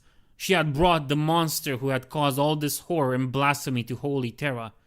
She had. Luha screamed. She lashed out at the madness around her with her flamer, with a chain sword she did not remember picking up from the corpse of another, worthier sister. Demons and heretics burned and bled and struck back at her with mindless frenzy. They didn't hit her. Every blow missed her or glanced over her armor. Once she might have thought such a thing the result of the Emperor's blessing. Now she knew otherwise. The providence that shielded her, that kept her from the martyr's death she craved, was of an altogether darker and vile nature. She kept running and fighting, lost in a fog of horror and guilt, until voices pierced through the mists of madness. Voices that were familiar, shouting words that she knew. Luha blinked, dragged back to reality. Adepta Sororita's sisters flew in the sky, battle leering demons on wings made of jetpacks and priceless antigravs. The daughters of the Emperor rose to meet the descending demons. Many fell back down, slain and cut to bloody pieces. But the Ecclesiarchy had orchestrated the gathering of tens of thousands of the sisters most faithful, and more kept rising, filling the skies with the sound of righteous battle. The sight of it, beautiful and true, drew Luha from her terror and grief. "Woe to the ones who lead the faithful astray," breathed Luha, pulling her chainsword out of the skull of a creature with purple skin, diamond teeth and eyes the color of madness. The words poured out between her lips, and she drew strength from the familiar litany. "Woe to the ones who trespass upon his dominion," she shouted, the words of an anchor to sanity in the midst of the heresy that surrounded her. "Woe to those who break his trust!" "Woe!" roared the sisters around her, a single voice speaking through thousands of throats. "Woe!" The march from the Synod to the Cathedral of the Immortal Emperor took hours, perhaps even days. Time, like many things, was not functioning as it should across Sol, after Light's End, and the opening of the Tier of Nightmares. The closer the Imperials came to the cathedral, the more horrors they encountered. The followers of Chaos had breached the stasis fields, holding the corrupted relics that had been smuggled into the cathedral over the ages. The evils slumbering within them had been awakened by the surge of the warp and let loose upon the ecclesiarchal palace. Cultists and demons of Slaanesh clustered around these icons of ruins, like flies drawn to a carcass, and the Imperial advance had to confront each of them in turn. On the steps of penitence, Saint Amelia struck down the archbishop whose mortal flesh was used as a puppet by the demon sword of the Halaon Covenant's greatest hero, whose true loyalties were now revealed as his relic cut a bloody path through hundreds of terrified civilians. Generations of Inquisitors had wondered why the Halaon sector was so rife with heresy. The sight of the demon sword would have answered their questions by unmasking the rot laid within its very foundations. The demon sword was broken by the living saint's flaming blade, and the infernal essence within it extinguished. With the fire pouring from his eyes, Ashkora destroyed the reanimated remnants of the holy prophet Nicator, whose miracles had been the work of the demon that the Magus had bounded within his own body and subjugated in order to deceive untold millions. So potent had been these bounds, which had been whispered into the prophet's ear in a dream by a golden figure holding a sword and a cup, that even his death hadn't freed the demon, which had been unleashed by Khalith. Driven mad by its long imprisonment, the rotting demon host rampaged mindlessly until its dried vessel was set ablaze by Ashkora, and its diminished spirit granted the undeserved mercy of obliteration. Nigh on 300 sisters were lost to the grotesque, gleaming golem that was formed of the vast collection of jewelry known as the Treasure of Golconda. The treasure had been brought back to Terra as a gift to an ecclesiarch who had lived over 6,000 years before Light's End, and the outrageous tithes required to buy it had driven entire worlds to starvation, all to increase the prestige of their lord in the eyes of the Adeptus Ministorum. Khalid had taken these jewels and infused them with the dying wishes of the millions who had starved to death for them, before unleashing the resulting creature upon the ecclesiarchal palace, laughing at the bloody beauty of its creation. Only when each of these thousands of jewels had been drenched in the blood of the faithful sisters did the curse abate, the maddened ire of the wraiths bound within appeased enough that the saints leading the imperial host could exorcise them. After triumphing over these evils and many more, the imperial forces finally reached the cathedral of the immortal emperor. By now, its ranks numbered in the thousands, from sisters of battle to alpha legionaries and pilgrims who had successfully defended themselves from the horror surrounding them long enough to be rescued and added to the ranks. Contact had been made with the Covenant Prioris, the headquarters of the Adepton Holy Terra, and the abbesses had sent what warriors could be spared from the defenses of their stronghold and the millions of innocents who had taken refuge within it. They would need each and every one of these faithful souls, however, for the cathedral's entrance was defended by one of the greatest champions of Slaanesh on Holy Terra, Malicia, the heretical canoness of the Order of the Ebon Chalice. The Chaos Champion was accompanied by an honor guard of the worst of her corrupt sisters, along with demons and lair warrior forms. They had built something that was half fortress, half court, and the air trembled with the screams of pain, ecstasy, and other sensations known to no sane mind.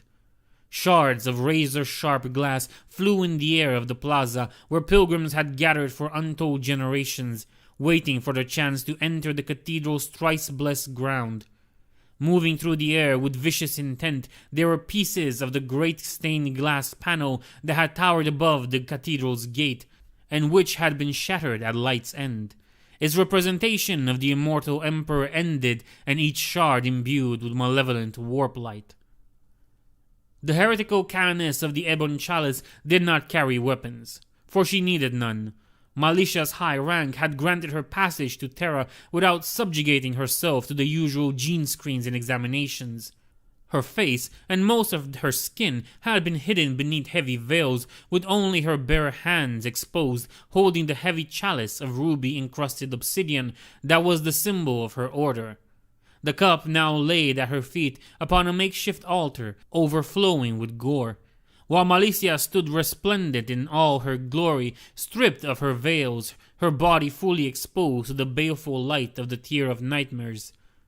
2 additional arms emerged from her slender waist, each holding a dagger dripping with blood, as did her 2 normal hands. A forked, scaled tail slithered around her feet, and a small purple flame emerged from its extremity. But the true horror was her head, or rather, where her head should be. Malicia, canoness of the Ebon Chalice, was headless. Her eyes, nose, and mouth looked down at the approaching Imperials from the center of her naked chest. A pair of great curled horns rose from the sides of her non-existent neck, responsible for holding up the hood that had maintained the illusion of normalcy. The sight of her inspired dread in the heart of the Imperials who beheld them. There are terrible questions in the minds of those with the wit to think in such a situation. Though a vast portion of the Ebon Chalice had been called to Holy Terra for celebrations, and the throne world served as the headquarters of the Order, not all of the sisters had come. What had happened to the hundreds that had been left behind? In the monasteries and chapels of the Order? As the Order revealed its true allegiance, what fresh nightmares would be inflicted on unsuspecting worlds across the galaxy?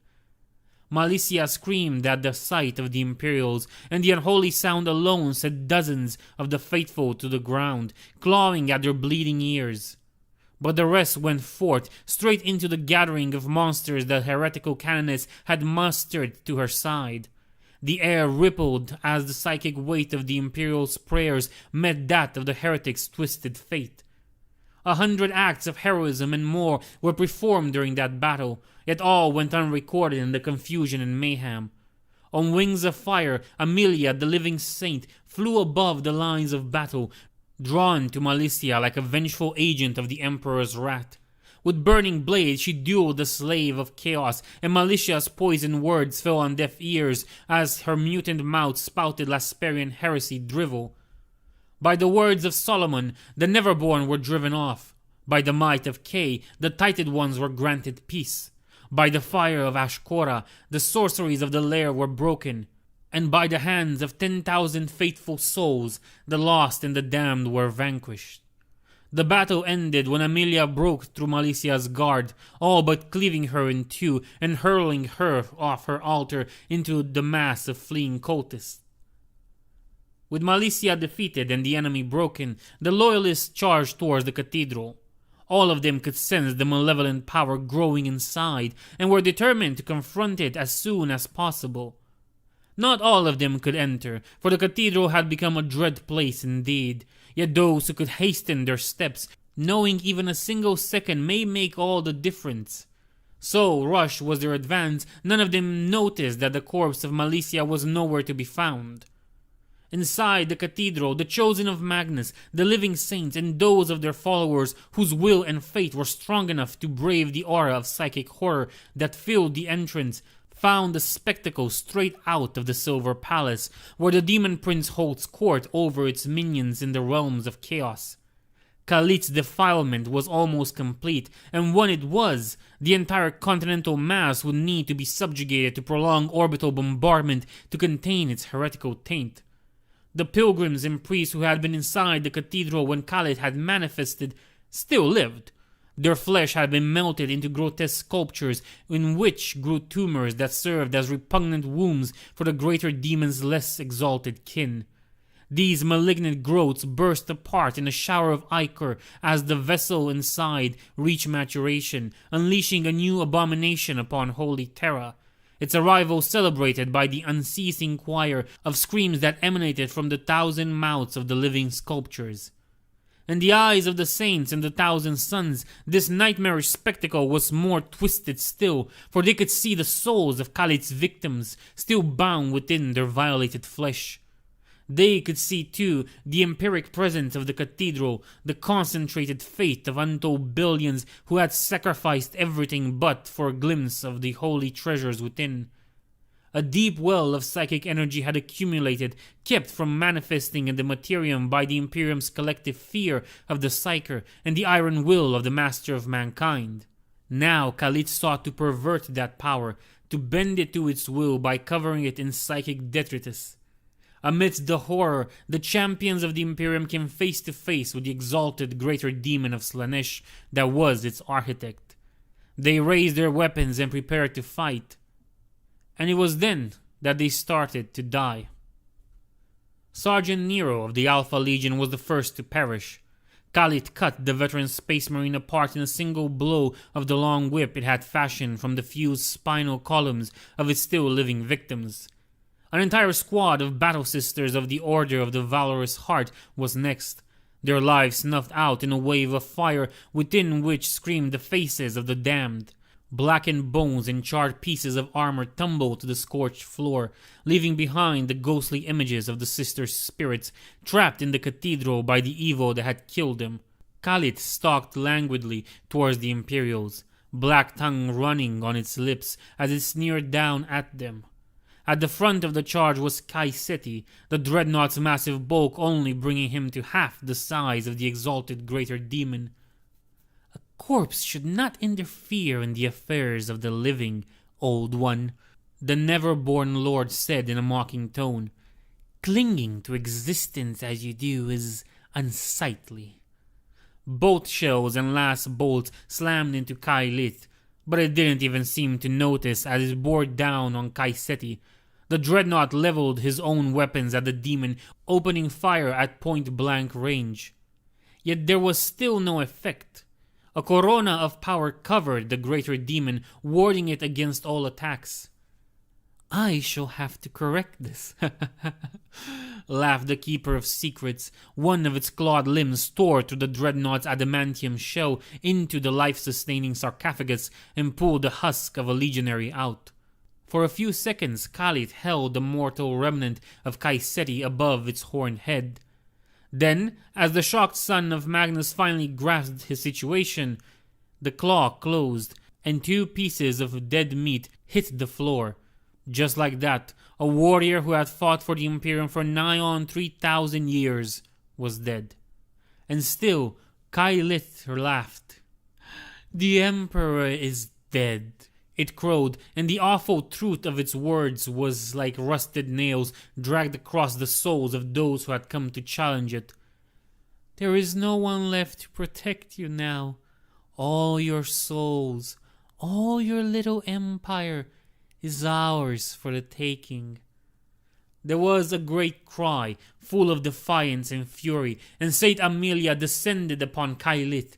In her hands she held her flaming sword, and her armor was hallowed with golden light. Like an avenging angel, she struck, her sword imbued with the same power that had destroyed dozens of Neverborn on her way from the Synod.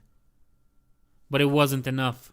The sound of a living saint's dying screams shook the very souls of the Imperials, and the sight of Amelia's corpse thrown to the ground like a ragdoll sundered their morale. Among them, Luha saw all of this happen and despaired. She looked around, searching for something, anything that might put an end to this nightmare. And as she did so, her gaze made that of the surviving chosen of Magnus. In a single moment, understanding passed between the sister and legionary. Solomon's knowledge of demons alloyed with the unholy sights Luha had been witness to, and both of them realized why it was that she had survived, despite all her attempts at a martyr's death. Despite all the preparations that had led to Kailit's manifestation on Holy Terra, the power of the cathedral's relics remained more than powerful enough to prevent it from incarnating. But it had found a way around that limitation. Luha, a faithful daughter of the Emperor, served as the anchor for its presence, having helped summon it, however unwillingly. Through her, the exalted greater demon was shielded from the unholy power that permeated the cathedral, and able to defile it into all of it belonged to the Dark Prince of Chaos. And with that revelation came the bitter knowledge of how he could be defeated. The demon had made a mistake. It had let her escape, let her run out of the cathedral so that it could enjoy her horror and despair. But in doing so, it had led her to find Solomon, and the son of Magnus knew many, many things. Her eyes fixed upon Kailit, Lua raised her sword. Somehow the demon felt her intent and turned towards her. Its monstrous visage briefly contorted into a grimace of shock. But before it could do anything to stop her, the sister of the August Vigil brought the blade against her flesh, and in one single motion cut her own throat. Blood, Innocent blood, blessed blood, belonging to she who, through rituals and deceit, had become the unwilling anchor for the exalted demon's summoning, poured out of the wound in torrents. Yet Luha remained standing, even as Khalid shrieked in outrage and sought to make its way towards her. Perhaps it wanted to renew her flesh with another dark miracle. Perhaps it merely craved to drag her soul into the abyss. Regardless of its intent, the exalted keeper of secrets failed. Luha's heart beat once, twice, and then stopped. She died on her feet and her last sight before her soul slipped from her body, and towards her final destination was the dawning of the cathedral's power, unleashed by the severing of Khalid's ritual tether. The horrors Khalid had created to despoil the cathedral were obliterated in a burst of golden fire that left the Imperials mostly untouched, though some among them would never see anything else again. The tainted relics burned to ash and less than ash, a raging inferno that engulfed the entire cathedral of the immortal Emperor. In a single moment, the balance of etheric power in the ecclesiarchal palace shifted, with the slaves of ruin put on the run.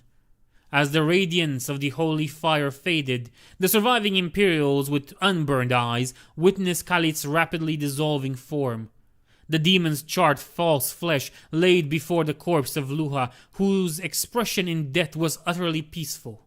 With one last, wordless shriek, the Keeper of Secrets finally lost its hold on corporeality and vanished. Who was this sister? Ashkora asked Solomon. A martyr, the son of Magnus, sorrowfully replied.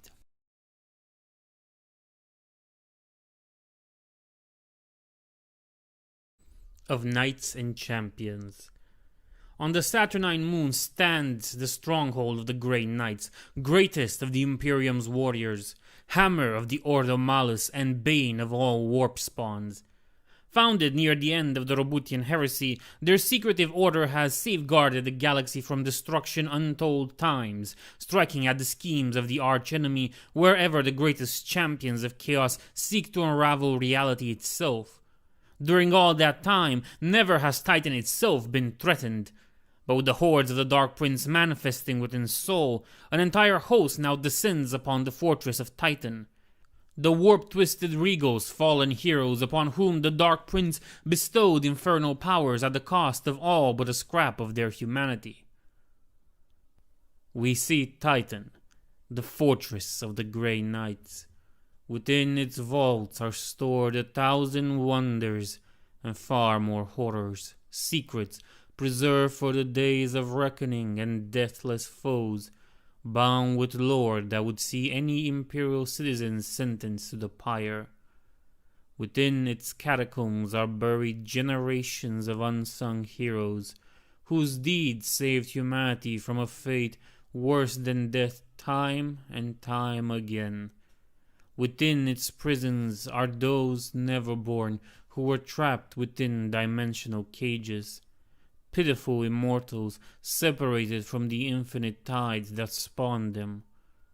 We can only imagine their screams, for even the dark gods that made them cannot hear them any longer. We see the arsenals where weapons anointed with the tears of saints and the blood of innocents await the day they are picked up once again.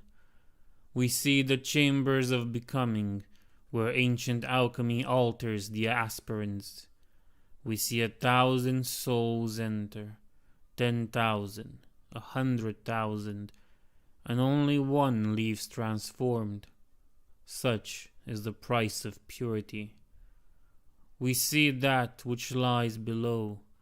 It is ancient and terrible, a power trapped by our Father's will and word.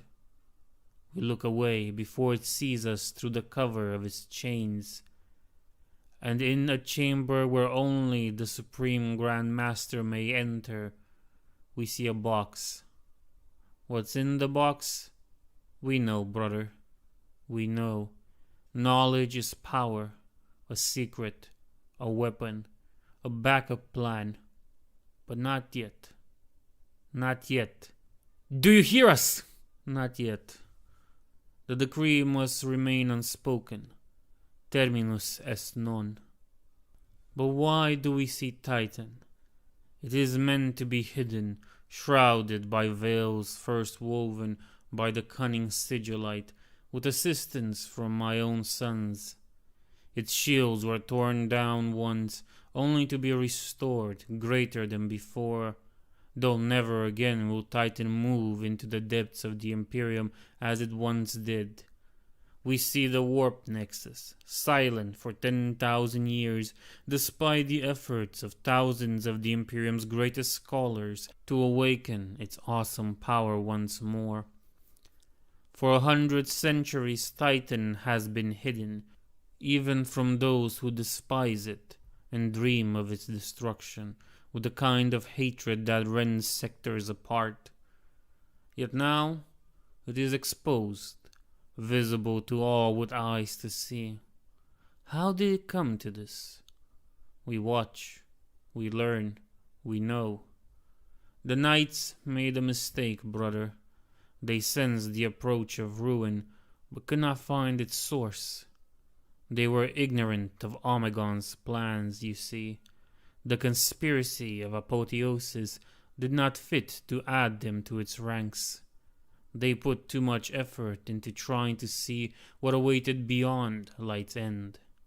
And when you look into the abyss looks back with dead, hungry eyes. Ancient wards, reinforced by the metaphysical weight of millennia of ruthless secrecy, have been sundered. This is not the whole truth. There's something more behind Titan's exposure. Something which lies hidden in the future behind the shadow of great wings, and which struck through time to protect itself, to prevent its detection before it can be born. But we will not speak of it now. Sufficient unto the day is the damnation thereof. Titan is visible, and his defenders must prepare for war. Barely a few hours had passed since the failed scrying ritual of the Grey Knights when Light's End came. In the Augurium, the ancient and mysterious device known as the Speculum Infernus stirred to life. But a few months passed. The arcane artifact had been silent for over 500 years, since Rogal Dorn, the demon primarch of the Imperial Fist, had manifested in Armageddon. Yet now, it was active again, for the second time in less than a year, having already warned the Grey Knights of the brief manifestation of Corvus Corax, the Raven Lord and arch-foe of the chapter. Though the master of the 19th Legion had spent relatively little time in the Materium, too little, unfortunately, for the Grey Knights to hunt him down or come to the rescue of Hydra Cordatus, the prognosticators had kept a close watch on the Speculum Infernus since, waiting for another sign of the Raven Lord's foul plans.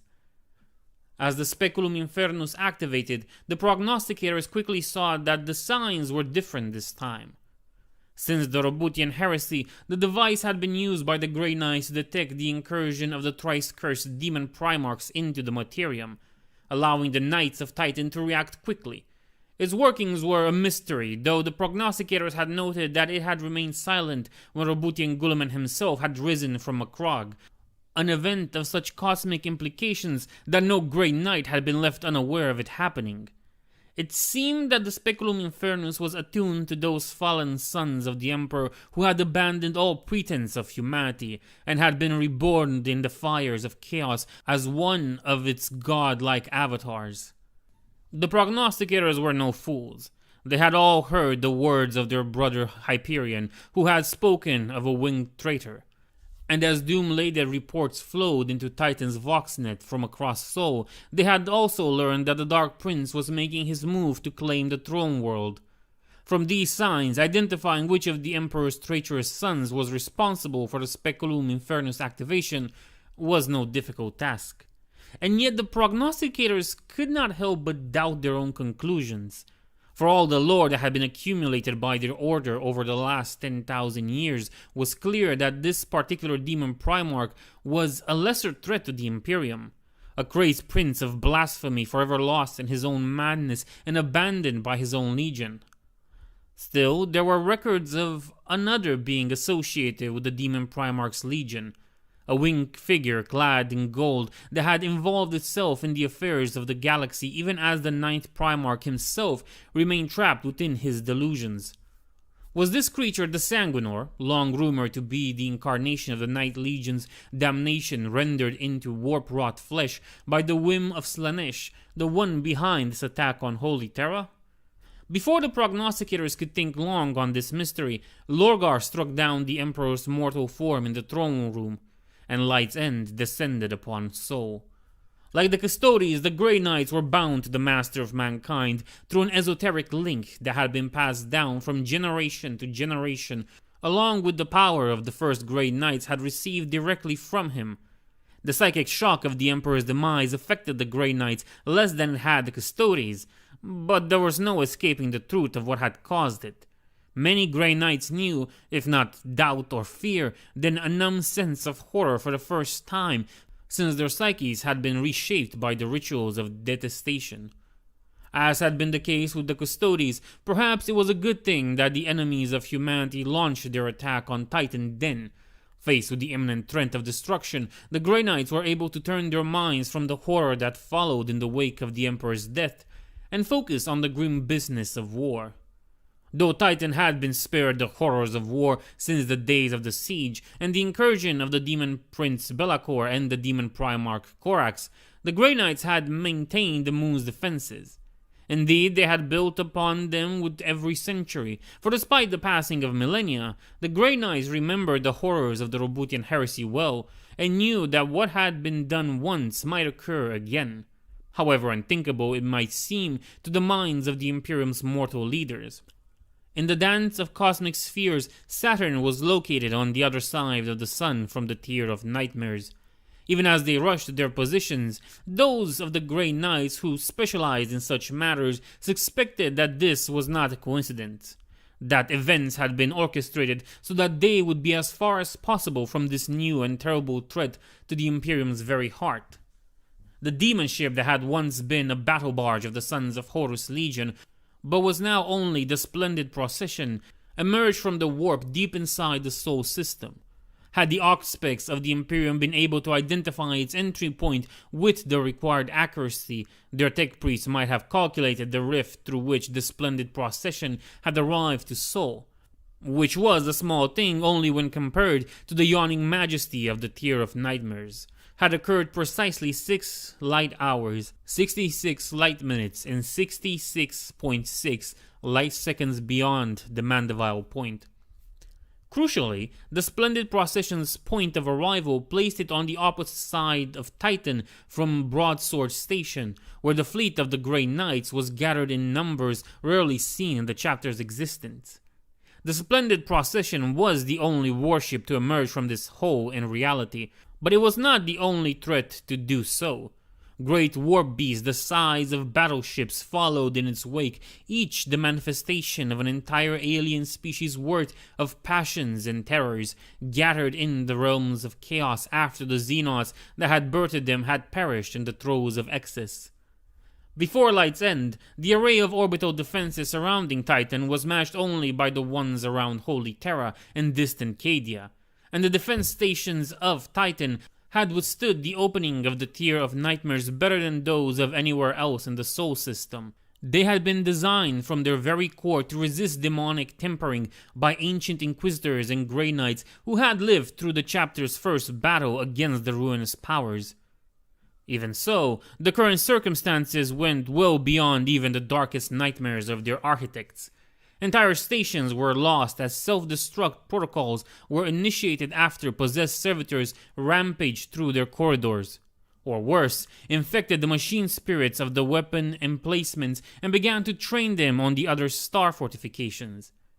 Even these last measures failed in several cases, and the inquisitorial fleet that was permanently stationed in Titan's orbit was decimated in the opening minutes of the Angel War, as ships were blasted apart by the guns of their own turned allies. The ruins of the Apex Cronus Bastion, destroyed by the Raven Guard during the Siege of Terra, had been preserved and kept forbidden since the defeat of Guliman's traitorous armies. An entire battle group was tasked with enforcing the interdiction, and the only reason the ruins hadn't been hurled into the sun, or otherwise annihilated, was that the inquisitorial lords feared such destruction would unleash the vile things that, even now, hunted what was left of one of the Imperium's mightiest starforts. As the Sol system was embroiled into the tides of the warp, however, the fell presence that dwelled within the bastion stirred awake. Tendrils of warp energy leapt from the scars left by the splendid procession and engulfed the entire moon-sized starfort before suddenly dragging it entirely through the rift and into the Sea of Souls. It moved through the void at impossible speed, yet somehow retained its integrity until it plunged into the rift. Less than half of the quarantine battle group managed to escape.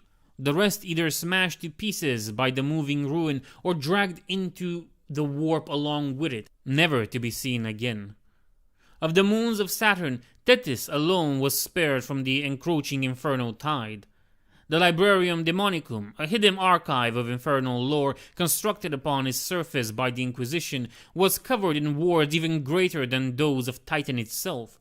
This was because of the many demons that had been imprisoned upon it, powerful Neverborn that had been captured by the Grey Knights over the millennia and trapped on Tethys to remove them from the Great Game.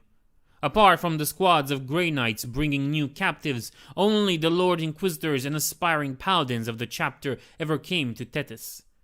Why the demonic incursion spared Tethys was not known. Perhaps the power behind the opening of the Tier of Nightmares did not desire to free any potential rivals, any Neverborn aligned with opposing Chaos gods that might throw its schemes out of alignment.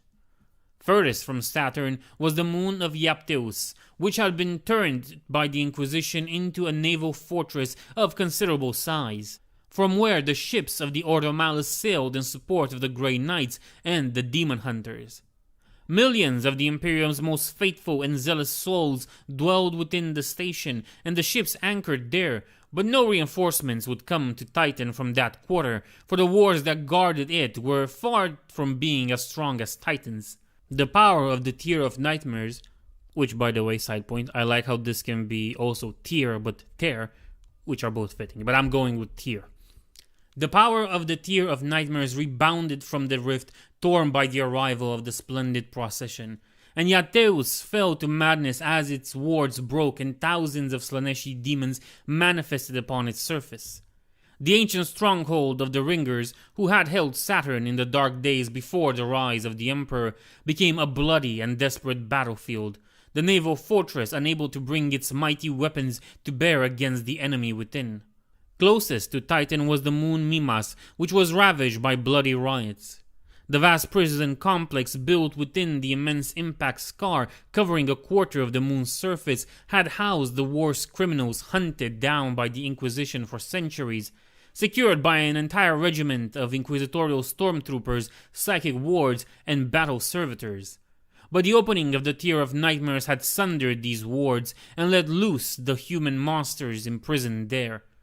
Feral psychers and wielders of heretical sorceries unleashed their vile powers upon their captors, and their careless use of warp energies helped scores of demons manifest upon Mimas. Seeing that they would inevitably be overrun, the commanders of the stormtroopers initiated long-standing doomsday protocols, destroying all means of escaping the moon and triggering the meltdown of the prison's powerful plasma reactors. The explosion that soon blossomed on Mimas' surface was small in comparison to the one that had created the crater untold epochs before, but it was more than powerful to wipe out the prison and every living and unliving creature within it. On Enceladus, the vast citadel where generations of the Ordo Malus Lord Inquisitors had held court was burning. A host of layers had teleported inside the fortress itself, shattering its wards in the process.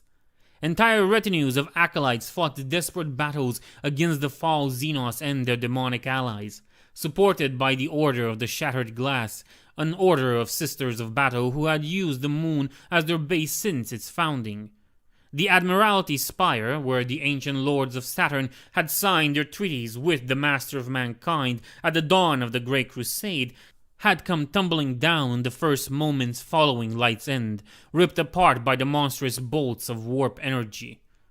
Amidst the confusion, renegade Inquisitors revealed themselves as having sold their souls to the ruinous powers and threw their lot with the invaders.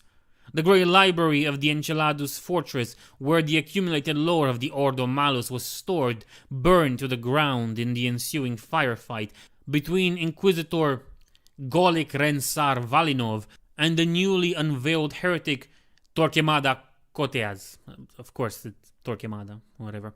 Though Valinov survived his confrontation with the treacherous Lord Inquisitor, he was unable to prevent Koteas from escaping, fleeing through the Imperium with a courtier of possessed servants and carrying a handful of tomes recovered from the burning library.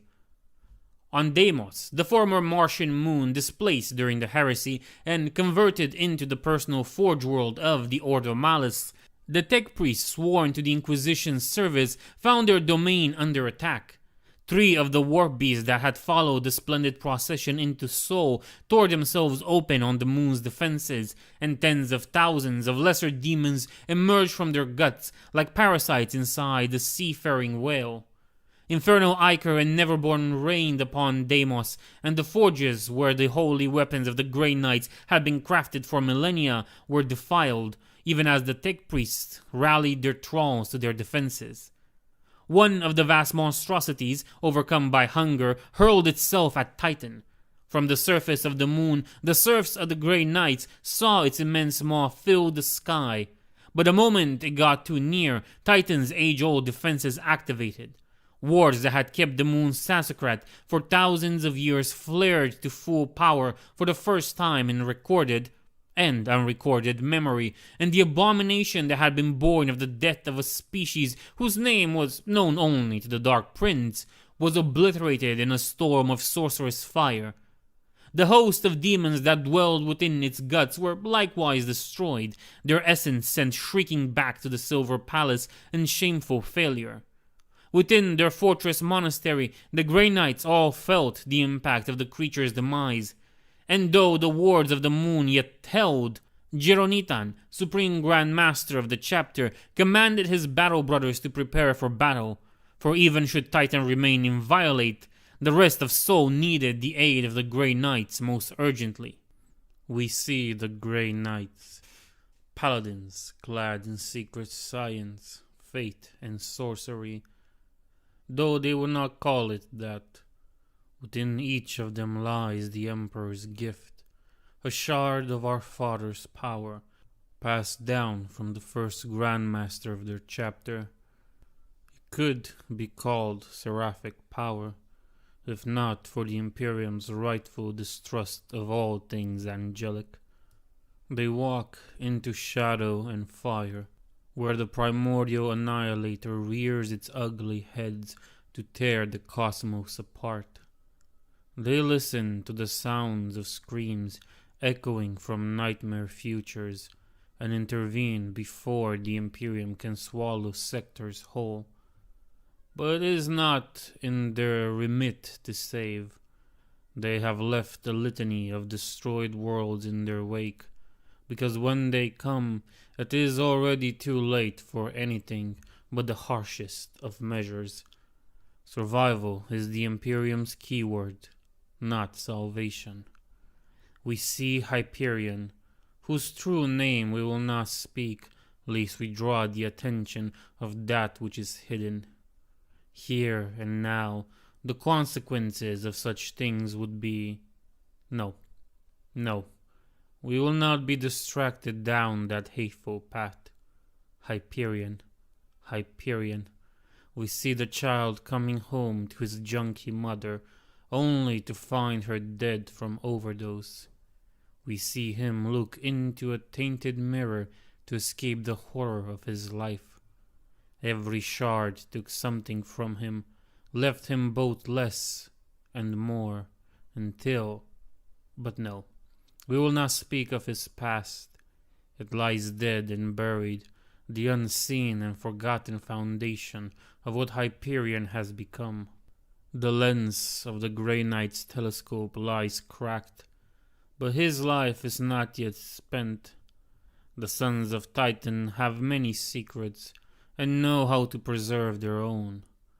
But the moon will burn as the regals descend, and the hourglass is running out of sand.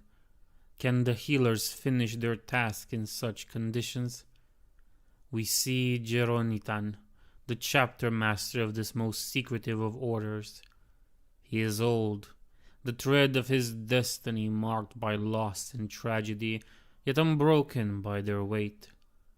He does not understand Hyperion's warning, and now, with soul aflame and the servants of the Dark Prince coming, he has no time to parsee its meaning, to converse with his learned brothers and divine the threat that hides from sight behind the angel's wings in the darkness of light's end. And so he calls all of his brothers to arm, while defenses that have been watchful but silent since the days of Guliman's war lock on to incoming foes. We see what Geronitan has seen, and it is too much for any soul to bear. His loyalty, his faith are unbreakable, but he does not believe the war against chaos can be won. Even then, his defiance shines bright. There is nobleness in fighting against the inevitable when the inevitable is obscene. The Supreme Grand Master's destiny looms larger over him. The prognosticators knew, when the child who would become Geronitan was brought before them, that his was to be a great and terrible doom indeed. They shaped him as best they could to prepare him for it. His training, his knowledge, the missions on which he was first sent as a battle brother of the chapter, even his name, all to make him ready for the moment they knew would come, even if they could only glimpse its shadow. The moment approaches. The moment is near. 200 Grey Knights had been gathered at Titan at the command of Geronitan. Almost 50 more were also present on the moon, and all of them answered the chapter master's call. In the silent halls of the Chamber of Heroes, Tech Marines began the rites of awakening, rousing the chapter's dreadnoughts from their slumber, while other warriors climbed into their Dread Knight suits, linking their minds to the machine spirit. The wards of Titan had been reinforced over the millennia by the ritual burials of those Grey Knights who perished in battle and whose remains could be collected. A vast network of catacombs known as the Dead Fields stretched far beyond the borders of the fortress monastery and beneath over a third of Titan's surface. Forbidden to all but the Grey Knights themselves and their most trusted serfs, the Dead Fields were composed of thousands upon thousands of crypts where fallen Grey Knights were laid in stone coffins, decorated only with a plaque marking the name of the warrior interred within. The lingering power that clung to the remnants of so many Grey Knights had been carefully channeled by hexagrammatic rituals designed by the Sigillites' first heirs in the days following the Roboutian Heresy. Even in death, the Knights of Titan served, their corpses adding to the spiritual defenses of the moon. The ancient wards laid down by Malcador had not been able to hold back the might of the Master of Shadows and the Ravenlord during the siege, but Titan's current defenses against eldritch horrors were proof against even the greatest of the Neverborn.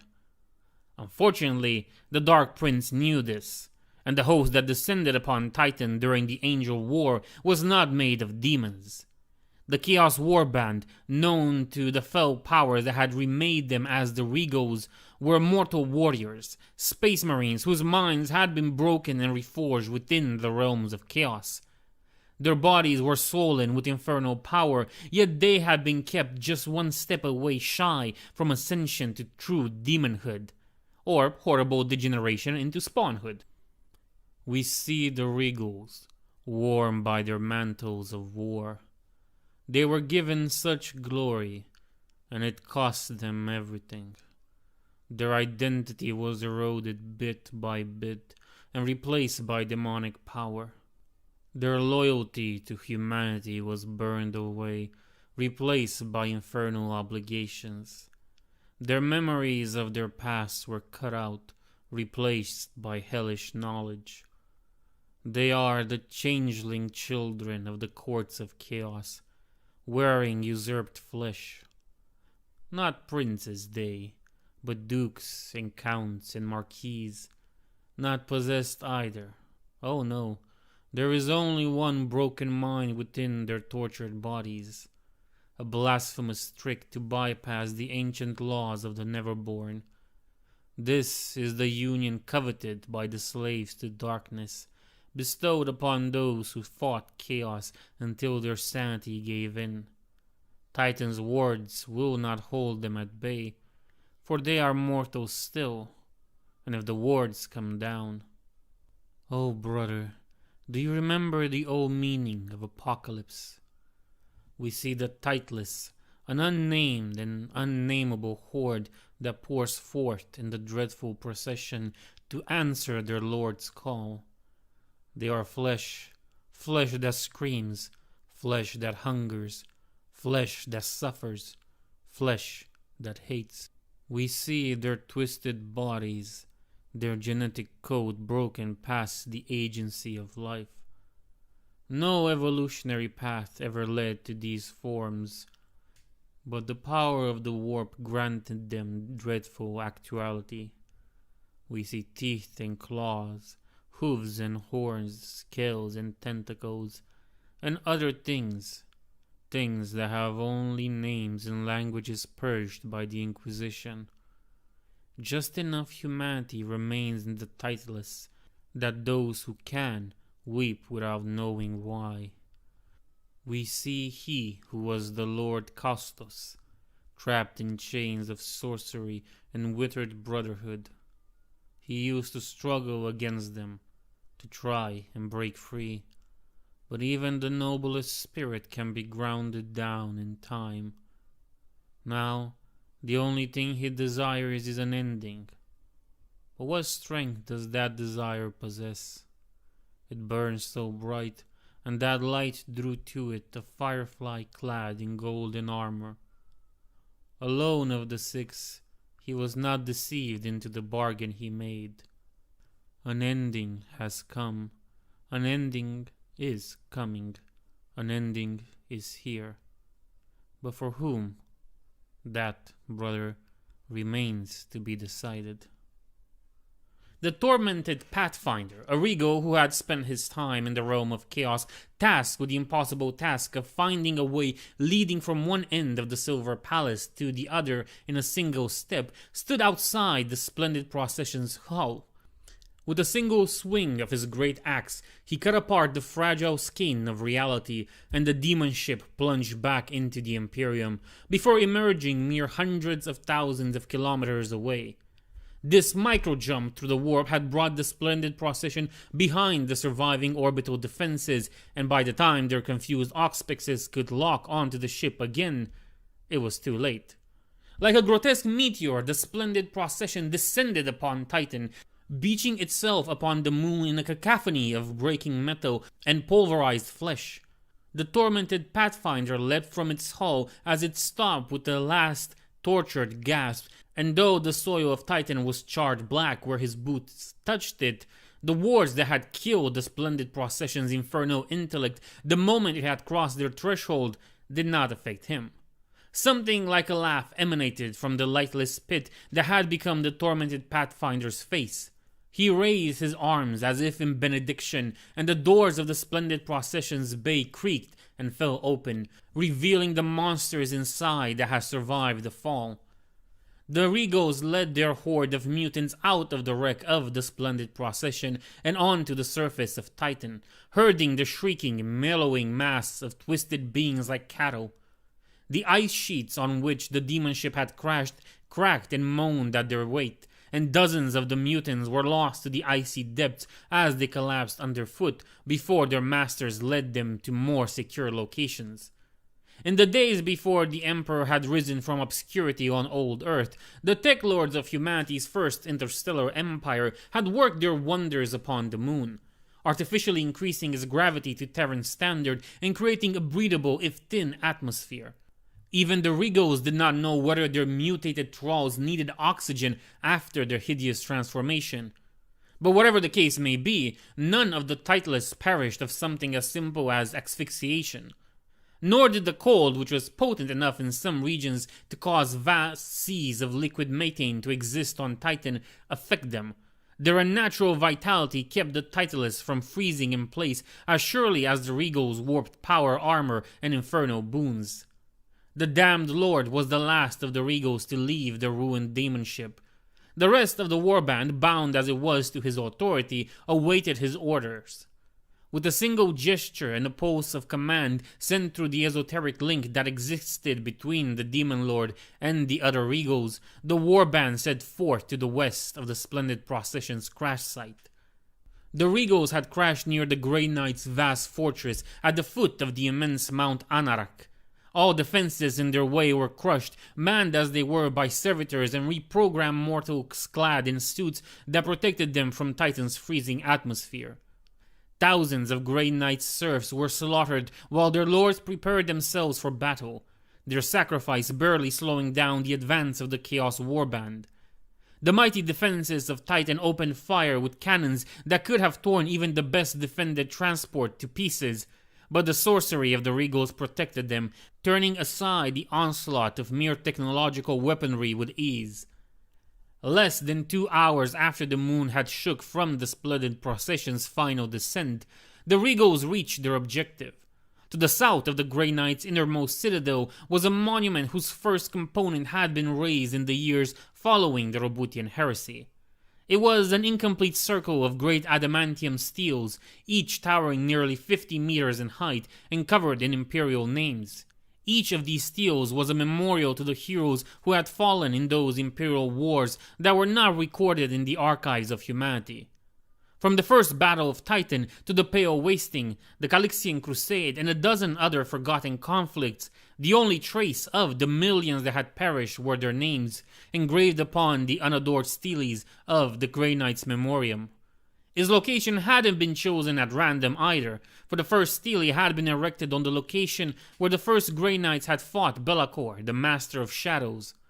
There, after Corvus Corax had abandoned the field to join his fleet in battle against the returned Emperor's children, the progenitor of the chapter had battled the firstborn of Chaos and hurled his black spirit back into the ether.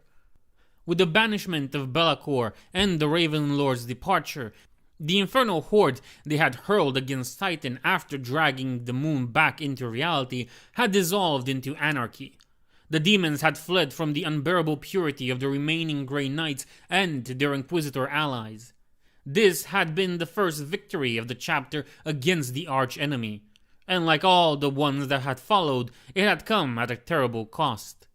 When Malcador had sent his chosen Space Marines and acolytes to Titan, he had hoped to keep them hidden throughout the heresy in the Sea of Souls, protected by powerful wards and Gellerfield generators. The Sigillite had used his great power and greater knowledge to hasten the passage of time on the moon, so that the first Grey Knights would be able to turn the hundreds of aspirants the Sigillite had gathered into a full chapter. When Corax and Be'lakor had dragged Titan back into reality with their combined might, only 400 Grey Knights had completed their training, and less than a tenth of that number had survived the heresy. The first adamantium stele had been raised to honor the fallen of this war, and ever since, the monument had been guarded by a handful of Grey Knights, stationed there after returning to Titan from particularly grueling duties. There, while their bodies healed, these warriors drew strength from the memory of the chapter's past heroes until the armor of their resolve was renewed and they left Titan to bring the wrath of the Emperor to the Neverborn once more. When the Regals arrived at the Circle of Remembrance, only 9 Grey Knights stood before them. They had not retreated to the citadel where the rest of their chapter prepared for war. They had sworn oaths to guard the circle and would not break them even at light's end. They fought well and killed scores of titleists and even a handful of the Regals themselves.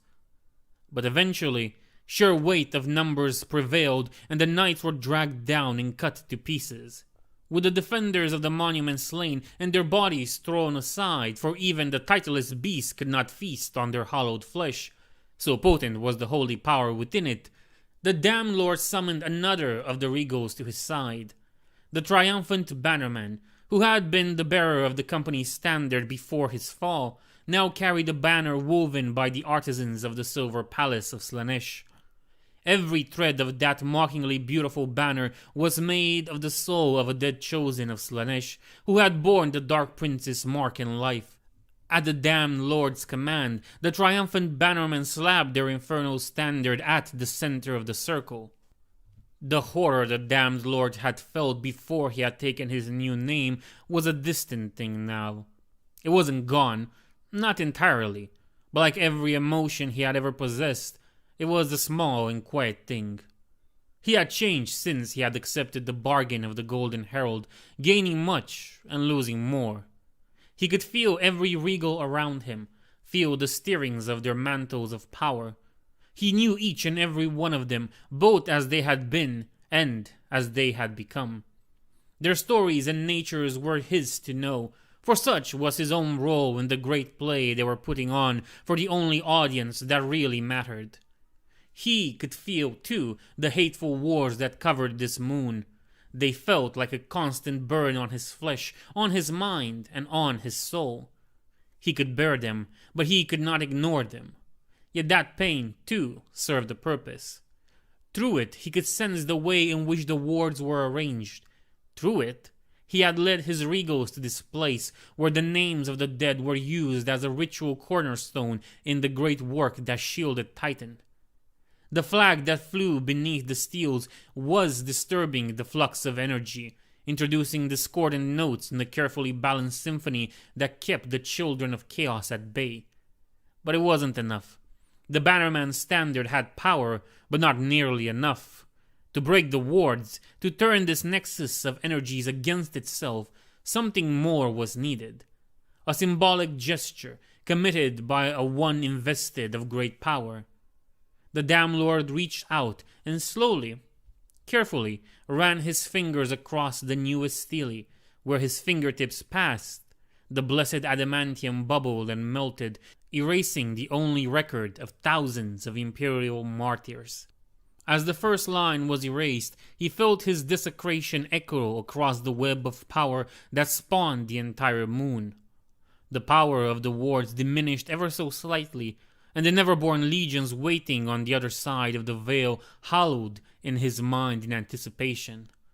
To the north, below Mount Anarak, the damned lord sensed something stir in response also. Something old and powerful that had been bound beneath the citadel for eons. He sensed its gaze turn on him briefly, and felt its eldritch thoughts brush against his own. Then the connection broke as the many chains that waited upon it reasserted themselves. Without smiling, without weeping, without feeling anything but the impulse of his role, the damned lord reached for the next line on the stele. Within the war room of the citadel, Gerotinan contemplated his options and knew they were limited. The Supreme Grand Master could feel the slow erosion of the moon's wards and knew that he had very little time in which to prepare his forces. To the south, the horde of Titulus massively outnumbered his warriors, yet the Supreme Grand Master did not fear the mutant abominations. It was the Regals themselves and the unholy powers they wielded that worried him. The Grey Knights could sense the power vested in the Chaos Marines, though the nature of their transformation yet eluded them. In all the chapter's years of fighting the Inferno, this particular aspect of it had never been encountered before. But they could detect them easily and knew that they numbered 108. A number the chapter's diviners promptly pointed out to Gerotinan was exactly half of 6 times 6 times 6. If any other proof that the Dark Prince was behind the Angel War was required. Gerotinan was wary of confronting such an unknown foe in the open. Yet, should the ward fall, Titan would be subjected to a full-scale demonic invasion once more. And while it had defeated one such incursion before, with the Angel War raging across the entire Sol system, the Supreme Grandmaster knew he could not afford the time and sacrifices that would be required to repulse such an infernal onslaught. With no other choice left to him, Gerotinan threw open the gates of the citadel and led his battle brothers into a charge on the captured circle. Members of all 8 brotherhoods marched forth, in numbers not seen on a single battlefield since the First War of Armageddon, a conflict many Grey Knights in this host were veterans of. With them came tanks and dreadnoughts and the elders of the chapter, dreadnoughts of designs that had become hallowed relics to the loyal legions. Every warrior was linked to the others in a psychic web that shone in the sea of souls in defiance of the tier of nightmare's own baleful light like a radiant silver star. The Regals could not miss the approach of the Grey Knights, and the corrupted legionaries reacted predictably. Little remained of the tactical insight they had possessed before. Their transformation and the infernal impulses that had replaced them saw the Grey Knights advance as a challenge that could only be met with full force. With the Damned Lord's attention focused on his work, his control of the warband had lapsed, and individual Regals led portions of the titleless host north to meet the advance of the Grey Knights. The titleless hurled themselves at the Grey Knights with an abandon born of the abject horror they felt for their own existence, and the champions of the Emperor cut them down in droves. With bolt and blade and psychic lightning, the Grey Knights laid low to the mutated beast, refusing to let them slow their advance. Though their regal masters saw them as little more than bolter fodder, fit only to keep the Grey Knights occupied while they hunted for the specific targets pointed to them by their infernal instincts. The beasts that had grown in the splendid procession's holds were mighty indeed, and no few Grey Knights met an ignominious end at their claws, teeth, and spiteful hatred. The larger among them towered above even the Terminators of the Grey Knights, and those were engaged by the Dread Knights, whose height allowed them to face the enormous beasts on equal footing. The Regal's own efforts to stop the Grey Knights had mixed results, for each of the Chaos Marines had been blessed with different abilities, according to the trials he had undergone in the realms of chaos. The armor of the Grey Knights, etched with holy sigils and warded with purity seals, resisted the onslaught of the Thief of Faces sorceries. Illusions danced on the surface of the Grey Knight's gear, but failed to find purchase. Until the head of the fallen librarian was removed by a nemesis blade. The star-eyed swordsman had more success, slaying no less than 5 of Titan's sons before Captain Eldrick of the Sixth Brotherhood rent him in twain with his mighty halberd, though not before the Regal's champion had severed his left leg at the knee. More came. Almost half of the Regals had left the circle, and soon the Grey Knights were forced to fight for every kilometer of what had been their greatest stronghold mere hours ago. At the head of the host was Jerotinan himself, the Supreme Grand Master, a beacon of psychic purity that set the Regals to flight with a terror they would never have known before their damnation.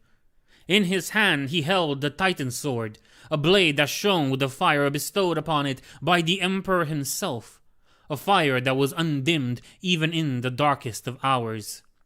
With it, he defeated the empty-hearted soldier, banishing the aura of despair and futility that cloaked him in a shroud of nihilism. As the Grey Knights approached the circle, Jerotinan ordered his host separated into 3 forces, each of which would come up one of the available paths leading to their destination. It was Jerotinan's hope that he could divide the enemy forces and make sure at least one of the 3 prongs could reach the circle in time to stop the foul desecration taking place there. Taking command of the central host, the Supreme Grand Master handed command of the Eastern Battle Group to Grandmaster Aldrich Voldus, Warden of the Librarius and leader of the Wardmakers. Meanwhile, the Western forces was led by the sinister Castellan Garan Crow, leader and champion of the Purifier Order, and wielder of the dread demonic weapon known as the Black Blade of Antwyr. We see the Black Blade and his jailer, Antwyr and Crow, the demon despot and the Purifier Paragon. We see the ruined temple in which the apostles of Fafu discovered the sword, after thousands of years of brooding imprisonment. We see what they did not, the mark on the stones shaped like a great reptilian beast, a fragment of legacy that could not be controlled, or an enemy that could not be destroyed. It mattered little to these seekers of forbidden power. They died all the same, and the one who did not perish was hollowed out until only Antwer remained. We see the stars run red with the blood of the conquered.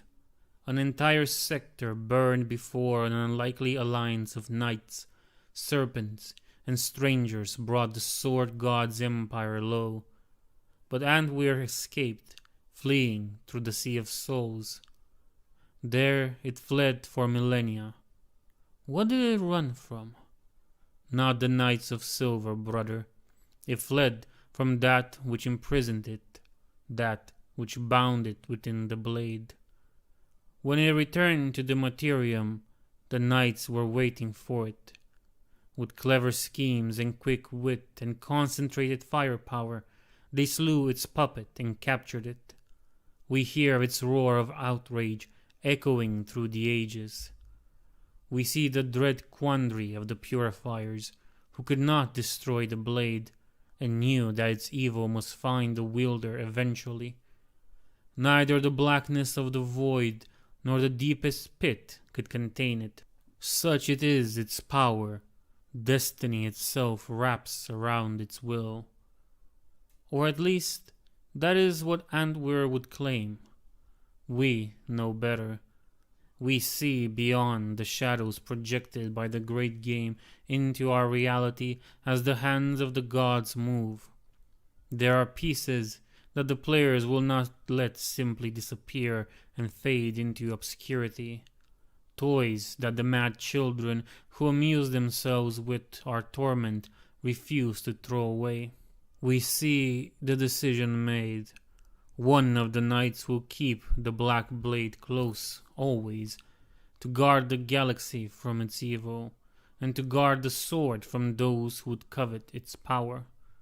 We see the lines of heroes among heroes, guarding their souls against Antwer's corruption, while forever listening to its whispers, parsing them for the fragments of truth the demon cannot help itself but hide amidst its rantings. At the end of that line we see Garan Crow, first of the Grey Knights to wield the black blade in battle, first of all who have ever lived to hold it in his hand and retain his freedom of mind and purity of soul. Among his brothers, Crow stands alone for their own protection.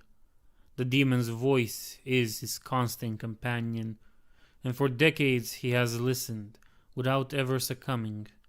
If you asked him, brother, he would tell you that, of late, something disturbingly like worry has crept in Antwer's endless stream of threats, curses, and obscene revelations. Crow led his brothers from the front, hallowed in a corona of psychic silver fire that burned the titleless and left the castellan unharmed.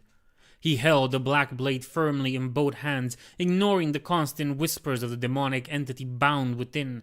This task, which had never been easy, had grown even more difficult in the last few hours, as Antwer reveled in the death of the Emperor and taunted its guardian with horrific glimpses of what was occurring on Terra, and what would soon occur across the Imperium entire as the aftershock of Light's End made themselves known.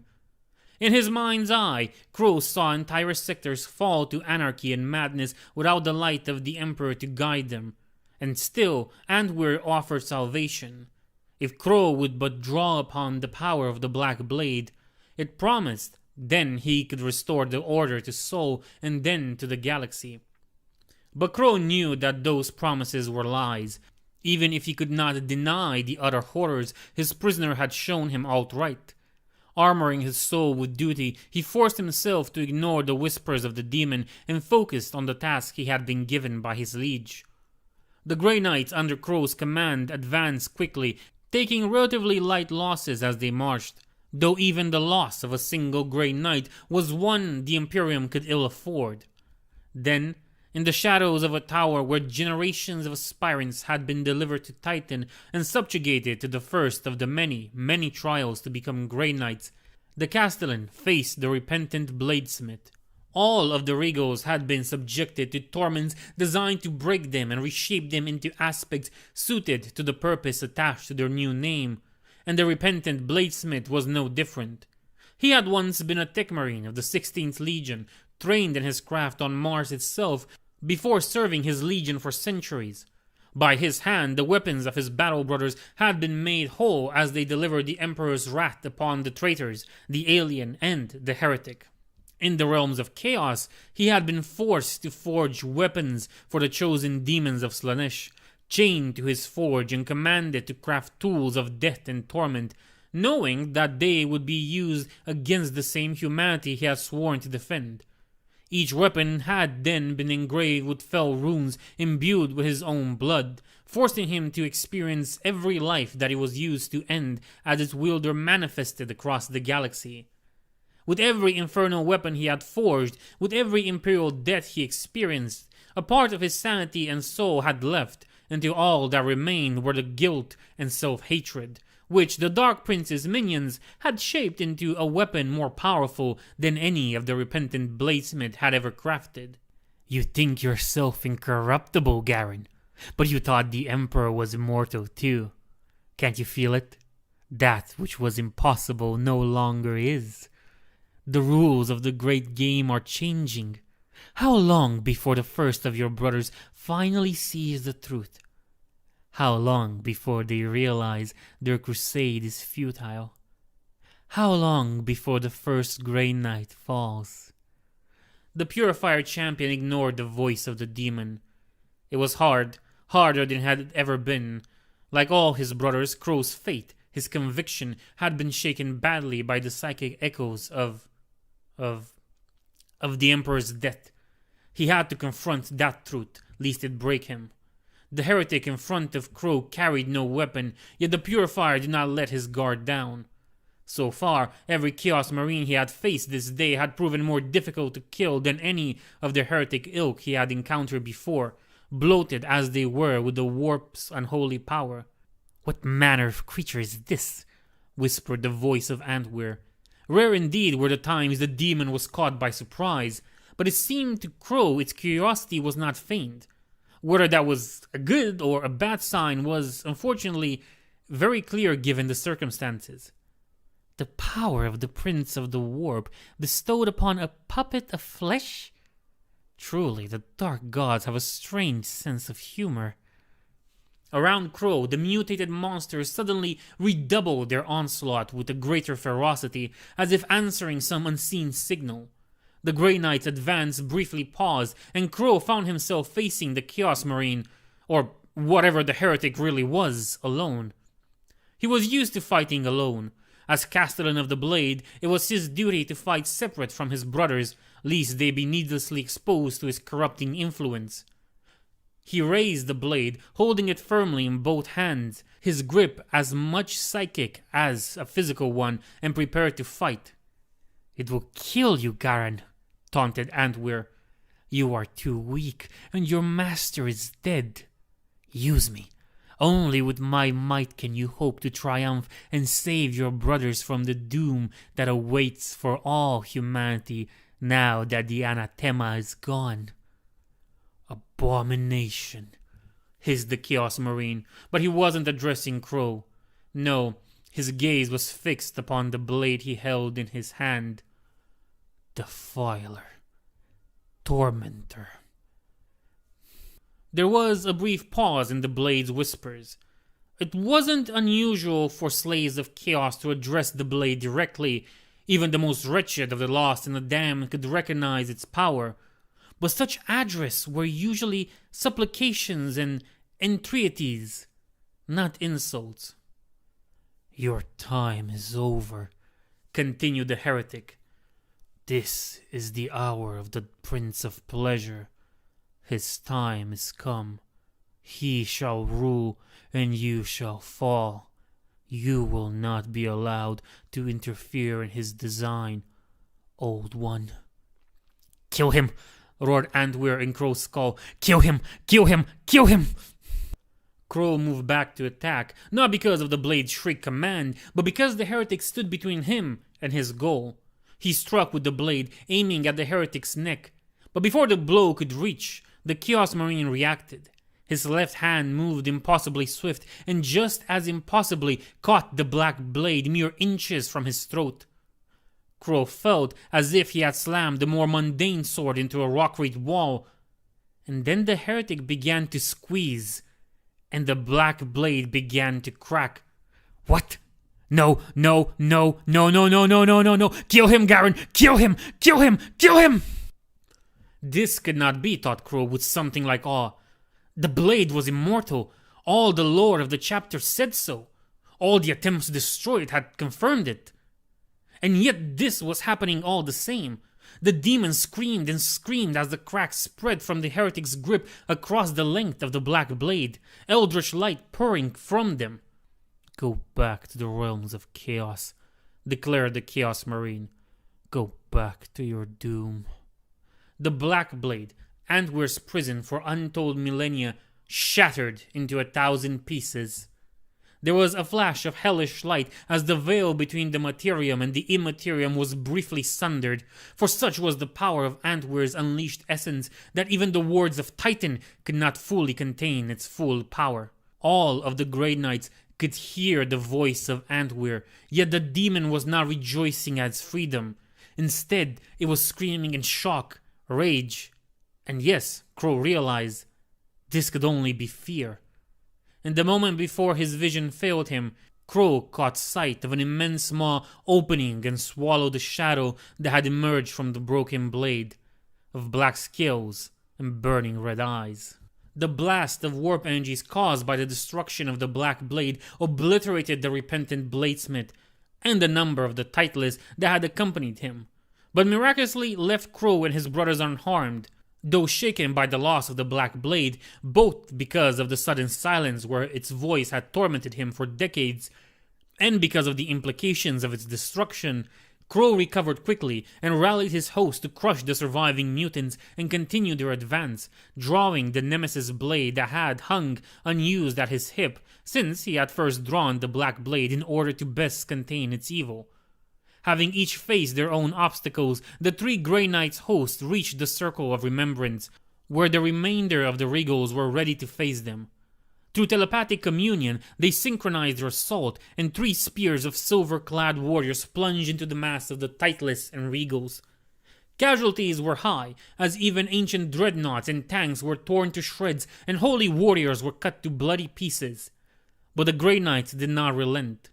Voldus led his brother librarians into incredible feats of psychic might, unleashing storms of holy fire and lightning that obliterated scores of the foe, while the purifiers under Crow wielded the Emperor's gift itself into a weapon against the Chaos Touch horde, and Gerotinen strode the battlefield like an avatar of him on Earth itself. Squads of Terminators fought on his flanks, forming a hammer blow that swept aside the tides of slaves to ruin and opening the path to their objective. As the Regal known as the Mindful Watcher tried to marshal the Titleists into something approaching a true formation, a squad of Interceptors teleported next to him. Their personal teleporters had carried them through the battlefield, though 2 of their numbers had been lost in the transition due to the disturbance in the ether. The Mindful Watcher, who had guided the infernal host of Slaanesh to 106 victories against the hordes of the Blood God, perished with 3 blessed spears through the chest, his lips still moving silently to give commands that might have turned the tide of battle. Finally, Gerodnitan managed to reach the Circle of Remembrance. There the damned lord awaited him, his attention turned away from his desecration of the greatest adamantium steles.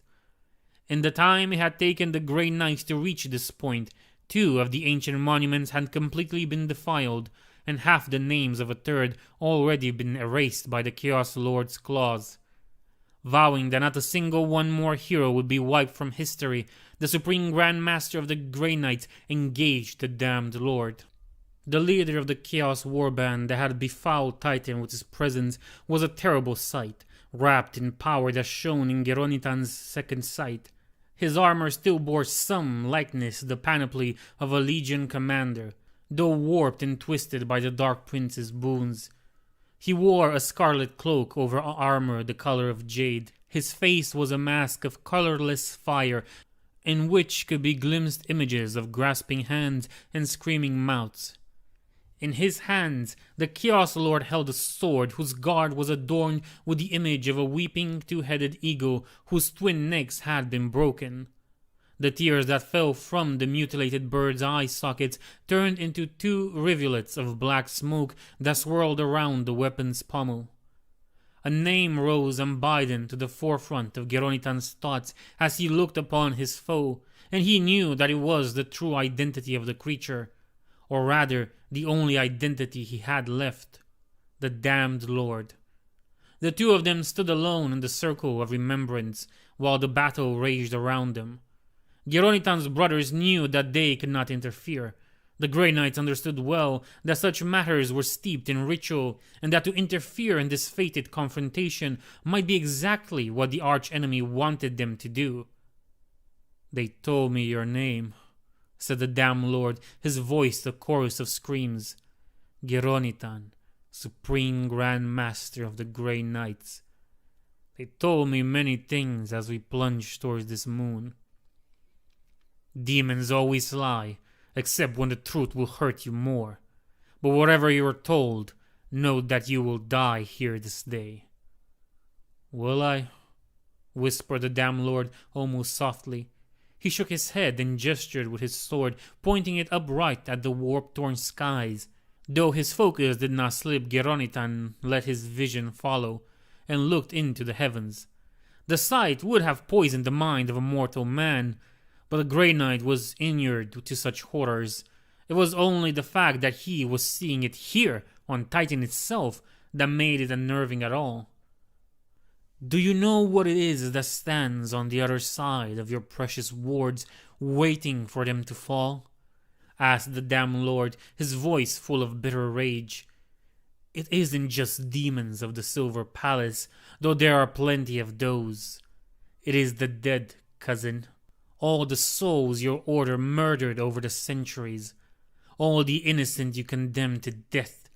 All the souls you sent screaming into the abyss that the Dark Prince could get his hands on.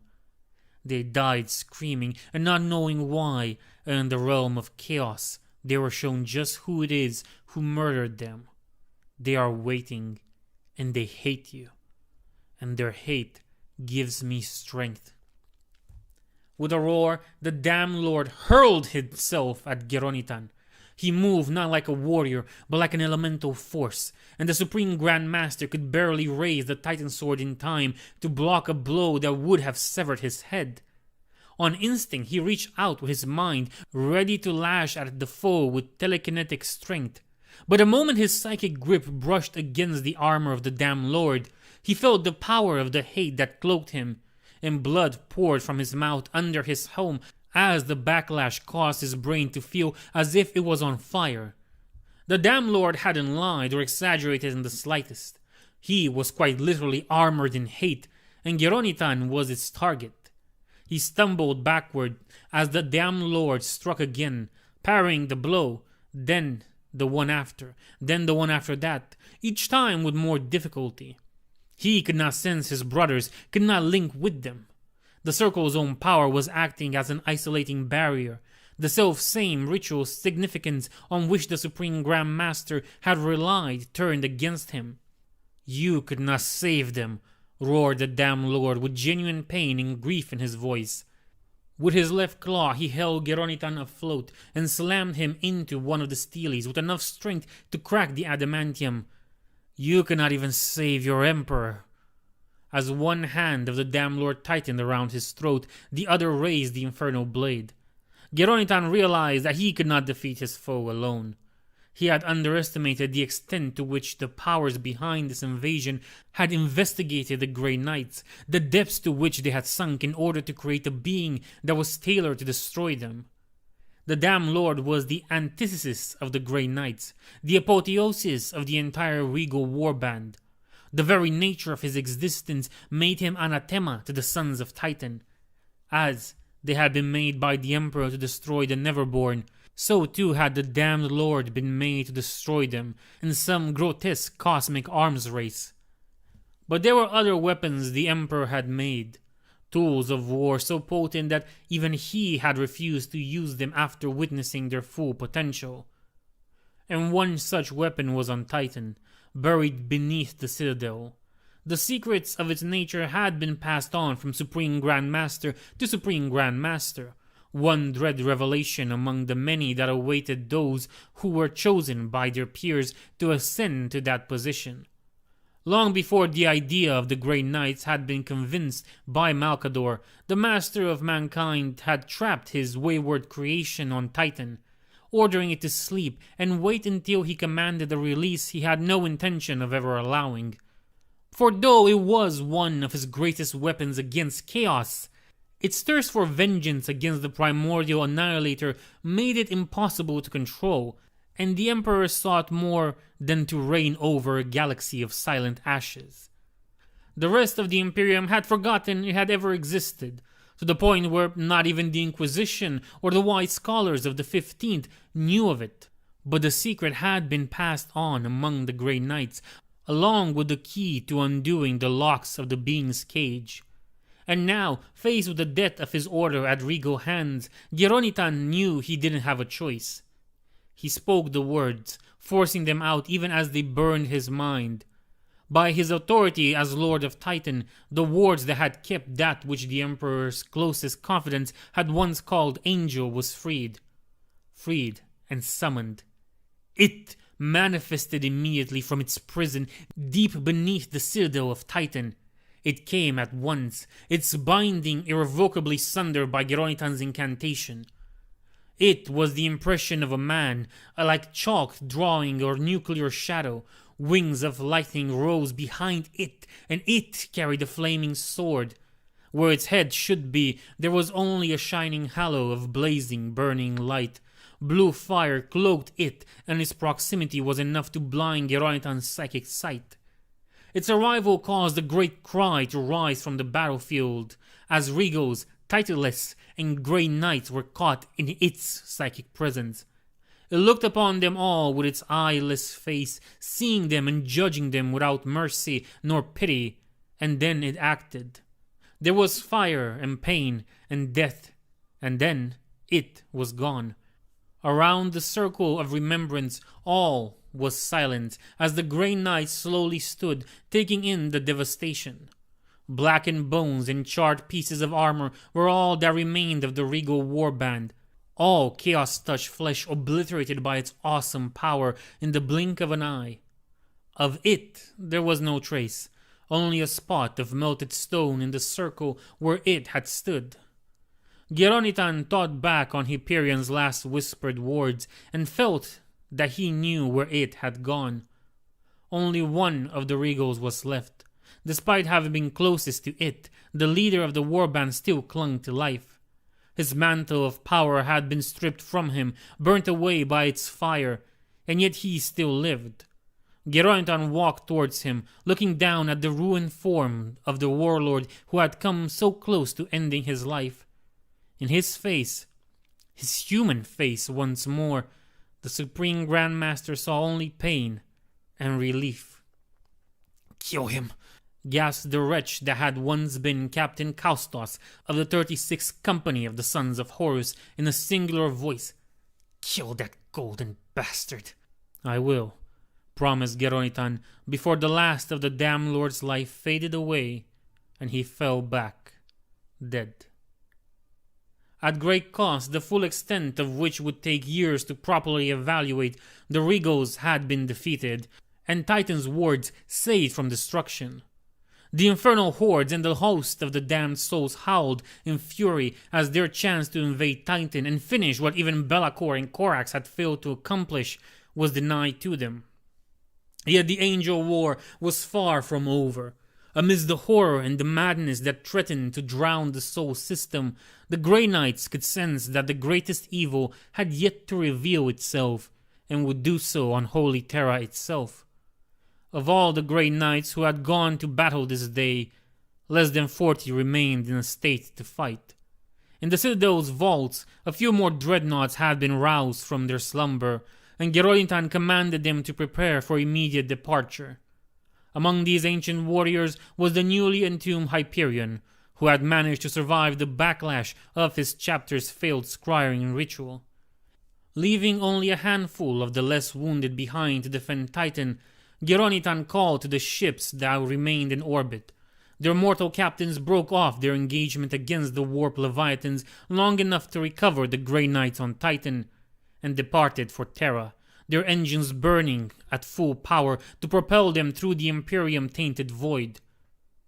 In his chamber, where the apothecaries were still working on his wounded form, the Supreme Grand Master of the Grey Knights knew that his destiny yet awaited him on the throne world. The madness of Europa.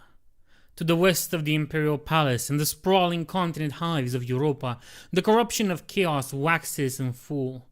The death of the Ecclesiarch and the emergence of Xanadu's Mark has plunged a poisoned dagger into the heart of the Imperium's order there. The Keeper of Secrets, Kanantara, leads a vast host of demons, lair, and soul-broken Imperial citizens west, drawn by the prospect of killing the three Primarchs and ending all possibility of the Imperium surviving Light's End. In its path, however, stand heroes ready to lay down their lives in the name of humanity. We see Kanantara, Kanantara the Reaper, Kanantara the Harvester of Hope. Kanantara, who was cast down after 20 years of atrocity. It took the death of a world to end Kanantara's rampage when it last walked the Materium. We see that last desperate battle where a handful of knights made a terrible choice and sacrificed billions to prevent and avenge the death of billions more. Now it is returned, its claws already red with the blood of a High Lord and its name burned in millions of souls, now forever lost. The Knights of Silver know of it. They were the ones to defeat it, and such was the devastation it wrought that they inscribed its name upon the rolls of the Conclave Diablos, where the titles and deeds of the 101 most dangerous Neverborn are recorded. In 10,000 years never did the Reaper stir, yet never was its name removed, never did the vigil end. But another vigil laxed. The record keepers of the Imperium forgot about the Reaper, forgot about the interdict, and fresh souls were sent to walk its dead prison. We see the hand that pushed one record out of place to be lost in the labyrinthian bureaucracy that seeks to bring order to the galaxy. We hear the quickened beat of a traitor's heart who knows only that he has been paid to lose that particular record. We see the gleaming blade in the dark that ends the traitor's life and prevents any from learning what he did. We look up the thread of intrigue, and at its end we find Kanantara smiling back at us. If we look deeper, would we see something else behind it? Perhaps. We see the mark that brought the Reaper forth, and it burns our eyes. But such pain means nothing to us, and the lies it carries have no power over us. Would that we could share our revelations with those whose lives are stolen by it, but they are too weak to bear that which would shield them from this damnation. This is the tragedy our father faced when he searched for the means to protect humanity from the nightmares that lurk within the darkness of the galaxy's soul. This is the conundrum to which we must find a solution, if we are to make a reality of the dream we have inherited. But the dream may yet die stillborn. Kanantara comes east, drawn to the flickering light, and before it comes, the horde of the lost and the damned. It comes to us, brother, and such horrors come along with it. The ancient cities scream as it passes, and all the evil that festers in their depths rises to the surface. We see a tide of corruption rise, and a great wave to crash against the walls. Will they hold? That, brother, is not for us to decide. We are but witnesses to this war, even as we struggle to ensure that it can be fought at all. To the east, Kanantara marched, and Europa fell apart in its wake.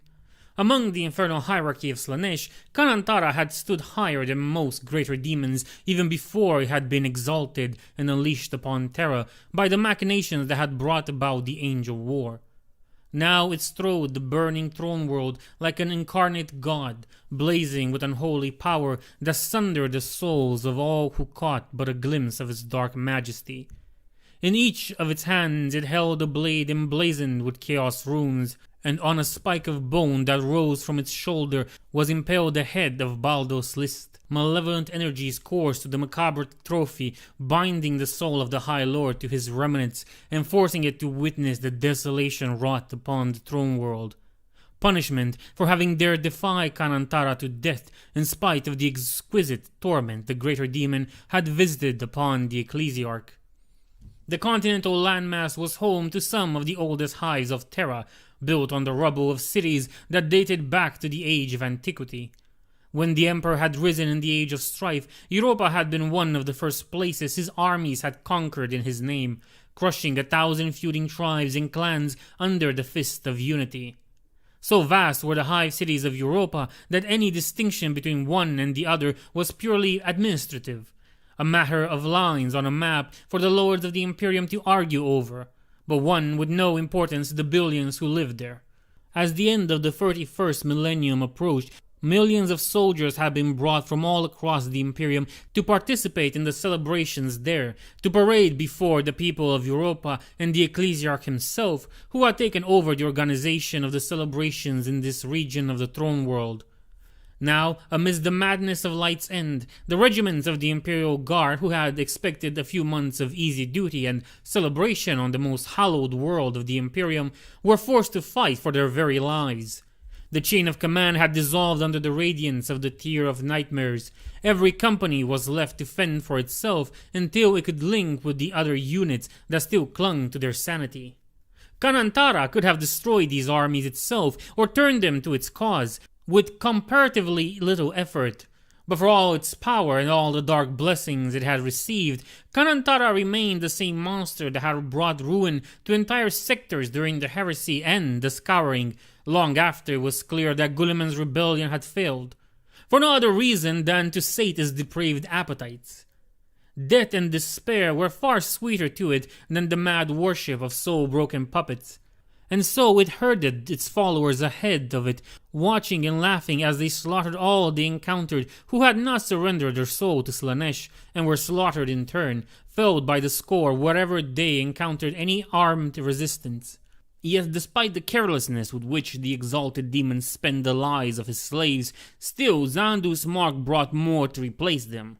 The chaos rune that had summoned Kantara was circulating on grimy picnets, jumping from one screen to another. Communication servitors plugged into the networks screamed as the mark passed through them, and those few tech priests who remained at their post amidst the confusion of Light's End had their brains fried for their devotion to their work. Those who witnessed Zandu's mark were twisted into vessels for the power of chaos. But the furthest Kanantara went from the site of its manifestation, the more distorted the mark became.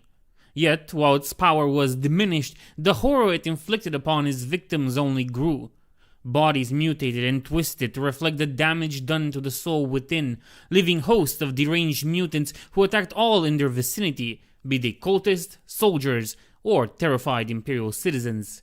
Such was the Harvester of Hope's power that it drew to it a guard of hundreds of the scattered layers, and it approached the overwhelmed Imperial citizens with sheer terror and awe.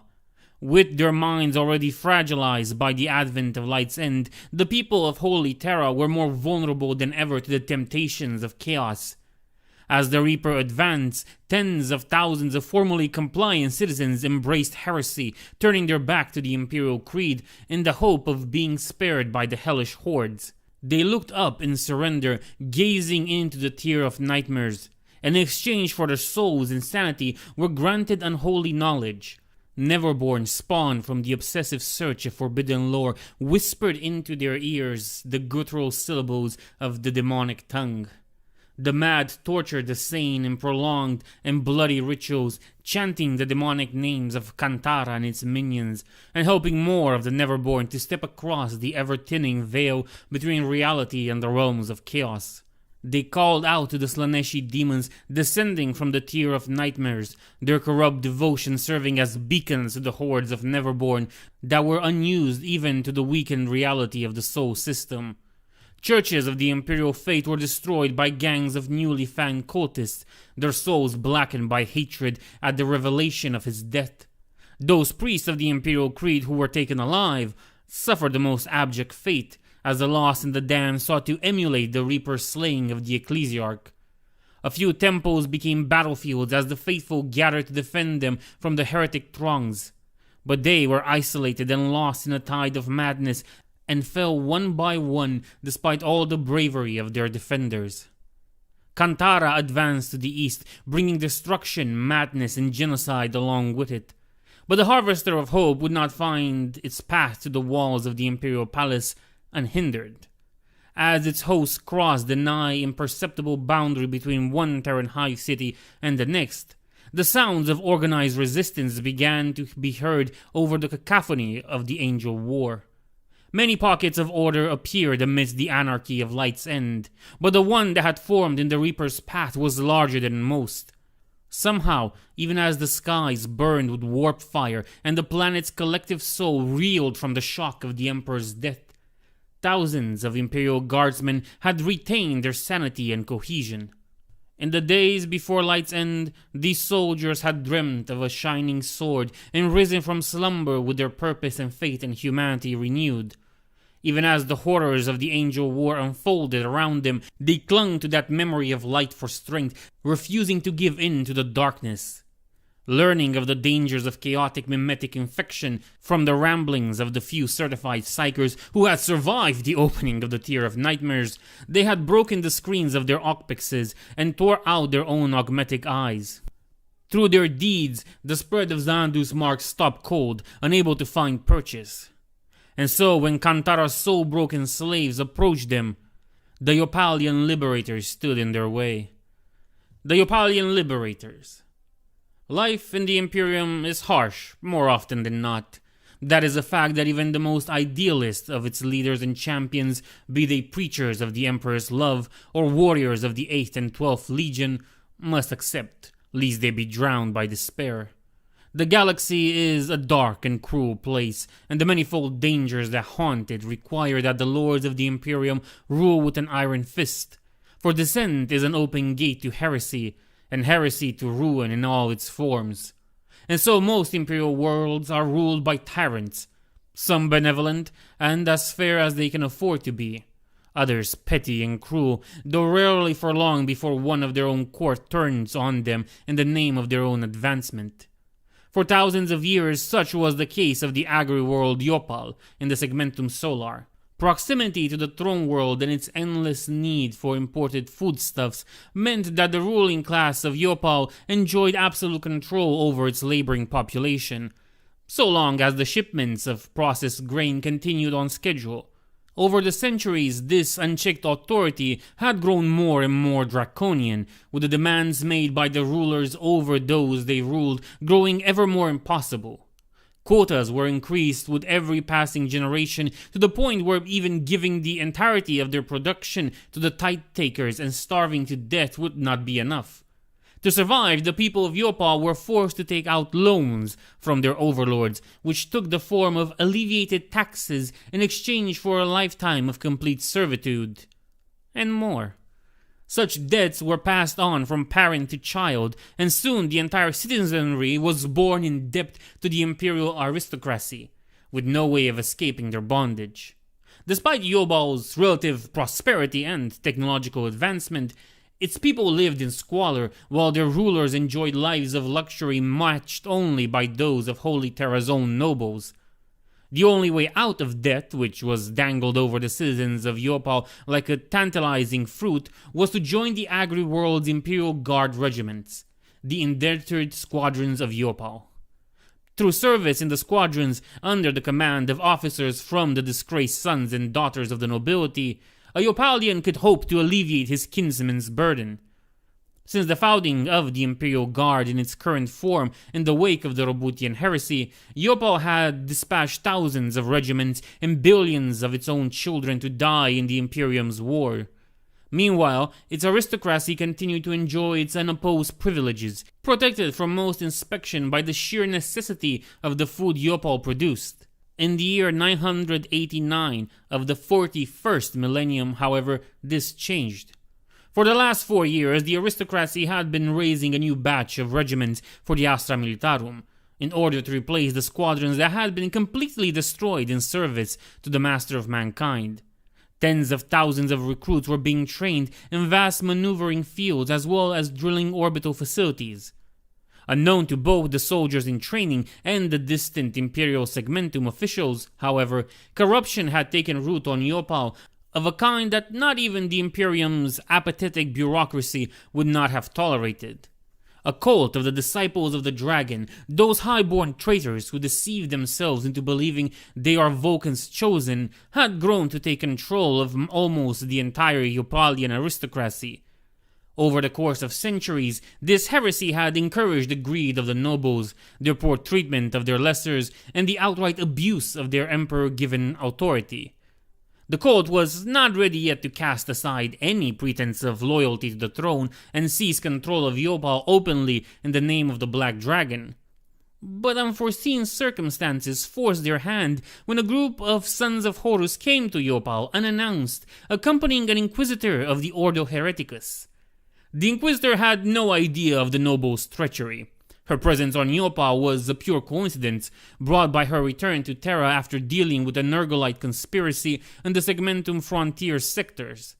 But the nobles, fearing they had been discovered, put their plans in motion early. They killed the Inquisitor and half of her legionary retinue before launching their campaign to make Yopal free of the throne's grip. The surviving Sons of Horus escaped to the guardsman camp and told them of what had transpired in their overlord's palaces. The details of what followed are murky, but the Yopalians rose against the treachery of their lords and masters. With the training and equipment they had been given, they fought fearlessly against the Draconites and their armed forces. For almost an entire year, Yopal was the site of a brutal civil war as those loyal to the God Emperor battled the disciples of the dragon. Demons were summoned and monsters were bred, great reptilian horrors that were thought by the disciples to be pleasing to the Black Dragon.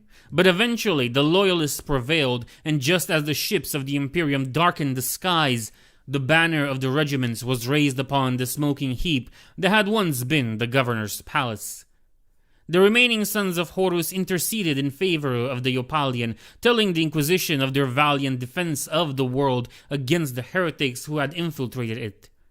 With this support, the regiments were spared from being purged for the sin of having witnessed the demonic allies of the disciples.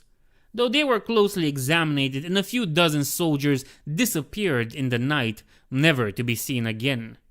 At the same time, sweeping reforms were enacted across Yopal as a new regime was put into place. One that would be watched much more closely by both the Ordo Hereticus and the 16th Legion. Every outstanding debt was absolved, and the new age of prosperity began for Yopal's population.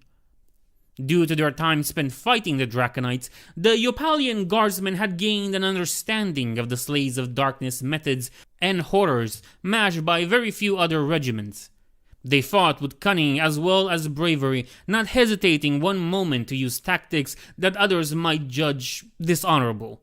Faced with the unholy sorcery and superior equipment of the nobles' household troops, they had developed guerrilla tactics as well as mastery of urban and outland combat. This would serve them well in the years to come. For the next few years, the newly Christian Yopalian liberators accompanied elements of the 16th Legion and the Ordo Hereticus across the Segmentum Solar, purging all traces of their former oppressors' conspiracy. In hive cities and across vast fields, atop glittering spires and the depths of vast catacombs, where resurrectionist cults dwelled, they fought hard and well. During that time, they were closely matched for signs of corruption or rebellious sentiment against the Imperium. And none were found, though their distrust of the Imperium's ruling classes was deeply entrenched. But in the eyes of the Inquisition, this distrust could actually be considered a good thing. It ensured that no matter where the liberators were deployed, they would not be influenced by local politics and remain true to their imperial mandate. At the end of this crusade, the liberators were called to Holy Terra. the Order subtly influenced by the Hydra, which had been watching them since they had defied the pawns of Vulcan. There, they were to be honored for their courage and valorous deeds with a chance to not only walk upon the throne world's hallowed ground, but to participate in the parades and celebrations meant to mark the turning of the millennium. The commissars of the Liberators belonged to what was called, with varying levels of fondness, derision, and outright scorn, the Canaanite school of thought. They mixed a healthy level of intimidation with mercy and care for the troops whose morale was their responsibility, and limited field executions for those who actually broke ranks, abandoning their comrades to face the enemy alone. As Light's End descended, they had been forced to perform more such executions in a few hours than they had since the regiments had been formally founded, putting down those whose will was broken by the Tier of Nightmares, or who succumbed to the warp's pervasive influence. But because the soldiers knew and trusted them, as much as a guardsman can trust someone bearing the scarlet sash, they had managed to preserve discipline. More importantly, they had preserved morale despite the horror of the situation, both on the tactical and spiritual level. No less than 5 entire regiments of Yopalian Liberators had managed to come together, and the 50,000 Imperial Guardsmen were reinforced by a scattering of other Imperial forces. Squads of Sisters of Battle carrying holy flamers, phalanxes of Skitarii who had willingly cut themselves off their Nossphere networks to prevent the spread of Xanadu's mark, and half a company of warriors of the World Eaters, part of the 12th Legion's detachment to Holy Terra for the celebrations. Against them came the tide of ruin, millions of bodies driven forward by Kanantar's baleful command. Among the corrupted citizens and summoned demons were Lur's soldiers and Tited ones that had been caught in the advance of the Horde and subsumed by the exalted Great Demon's will. A command went across the Imperial lines, and the heavy fire died down. The Imperial didn't have limitless ammunition, and it was best to save it for those foes that could not be slain by lesser weaponry. Last fire and slug weapons opened fire instead, in coordinated volleys that slew heretics by the hundreds. Many of the traitors who fell were still alive, only to be trampled to death by those coming behind them, each of their final, terrified moments another prayer to the Lord of Pain and Pleasure. Among the throng of soul-broken cultists were lesser demons, demonettes of Slanesh, as well as other predators of the warp that had been brought forth by the Tier of Nightmares. Even with the Ocpexes scrambled and their optics deactivated to prevent contamination, the Imperial saw the Neverborn coming. It was impossible not to. An aura of dread and panic preceded the demons, and the Liberators' morale began to shake. Until the first of them began to shout words they were all familiar with. Another voice picked up the words, and another, until nigh on 50,000 voices were singing a hymn that had first been sung on distant Yopal in the bloody battles of the World Civil War.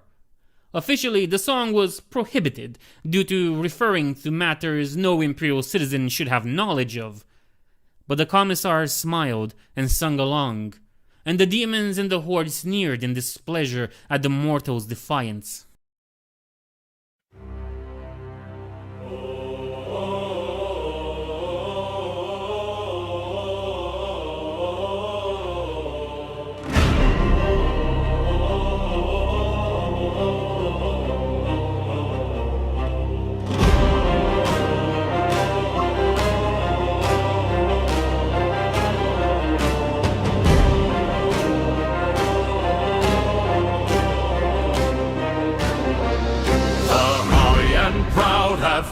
Their oath, the beast of black rises so great, but down here the light we carry, for that is our sworn duty. So bring your slaves and your demons, and your hellspawns and your dragons. Here we stand and here we fight, from crack of dawn till darkest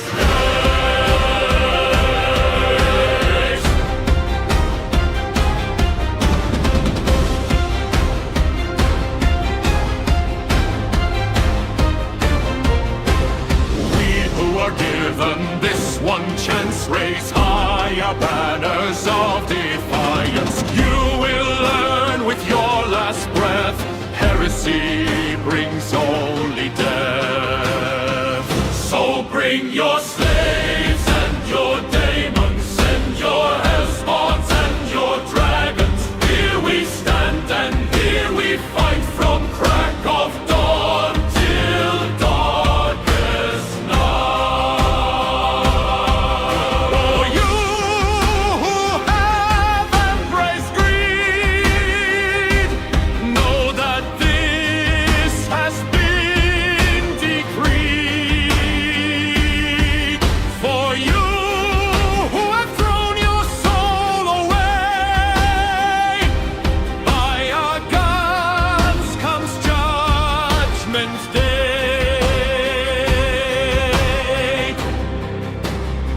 So bring your slaves and your daemons and your hellspawns and your dragons. Here we stand and here we fight from crack of dawn till darkest night.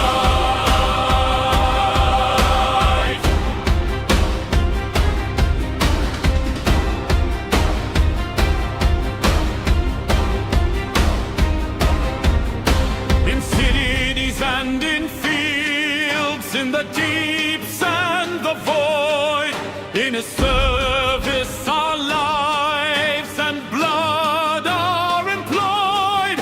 So come at us with your awful lies. We are the Emperor's own and won't avert our eyes.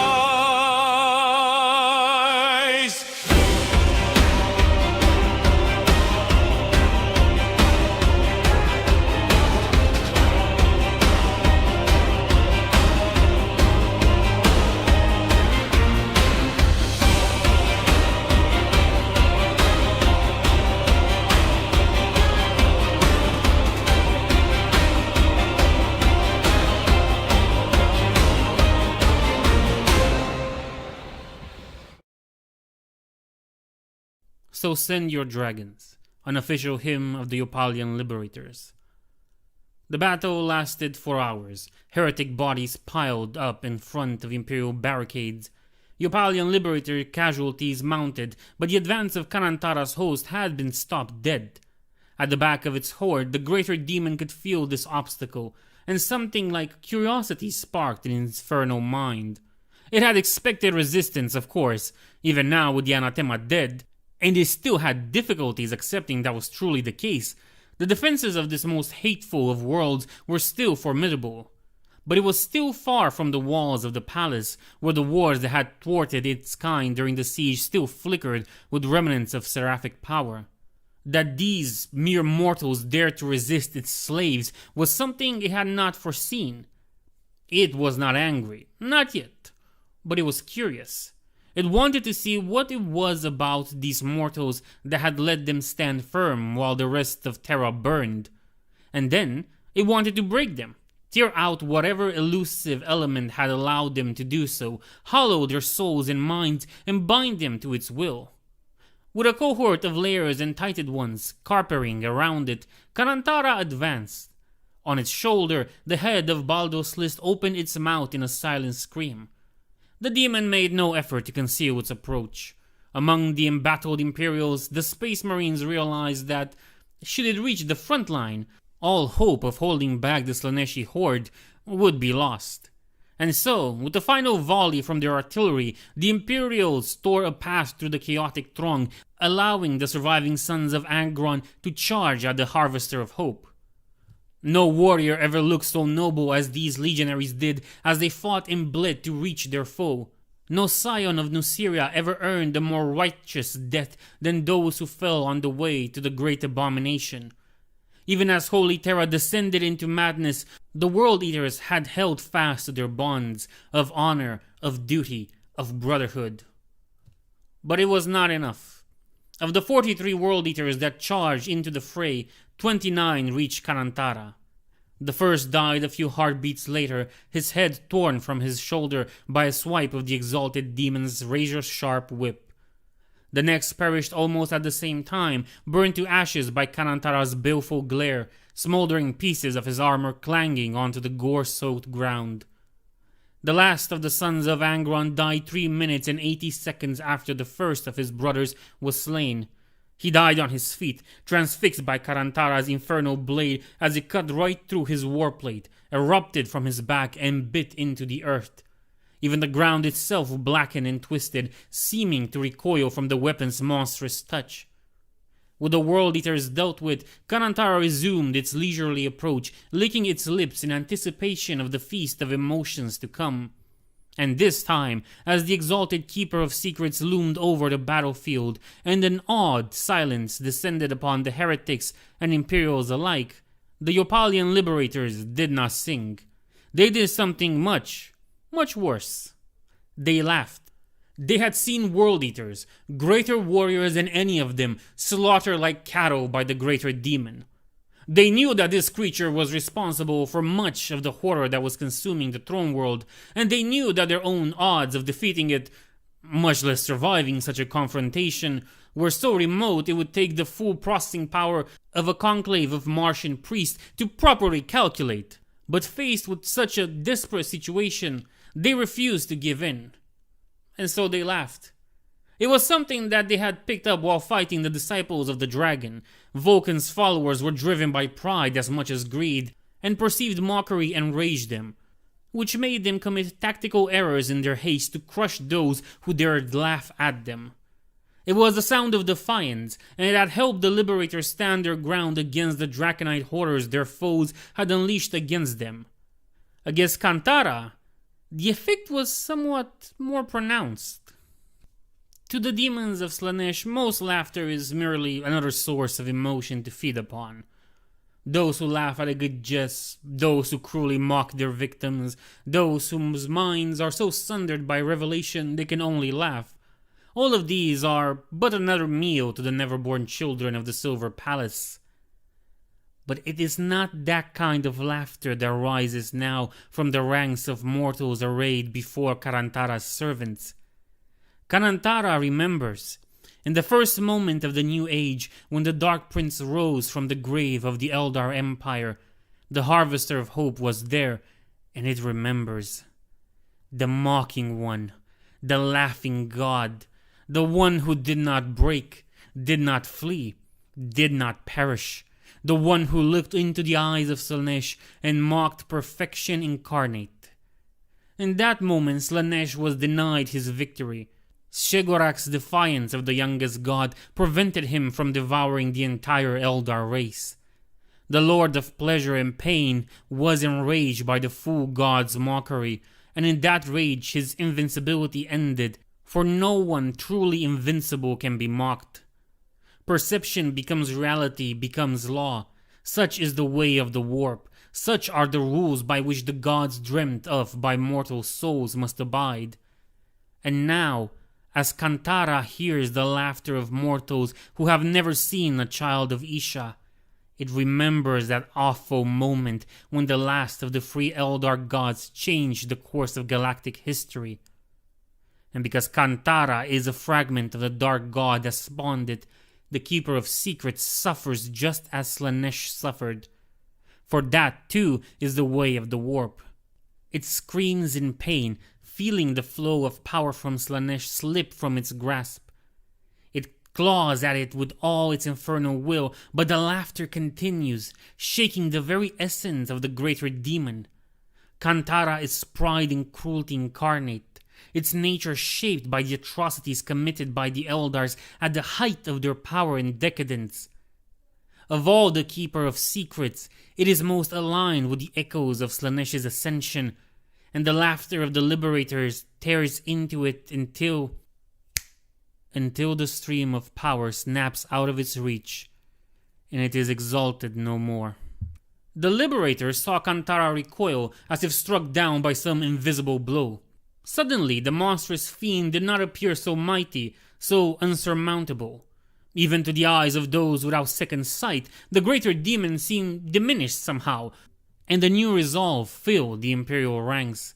When Kantara's shock turned into rage and it drove its slaves forward once more, the liberators stood their ground, laughing defiantly in the face of the arch-enemy.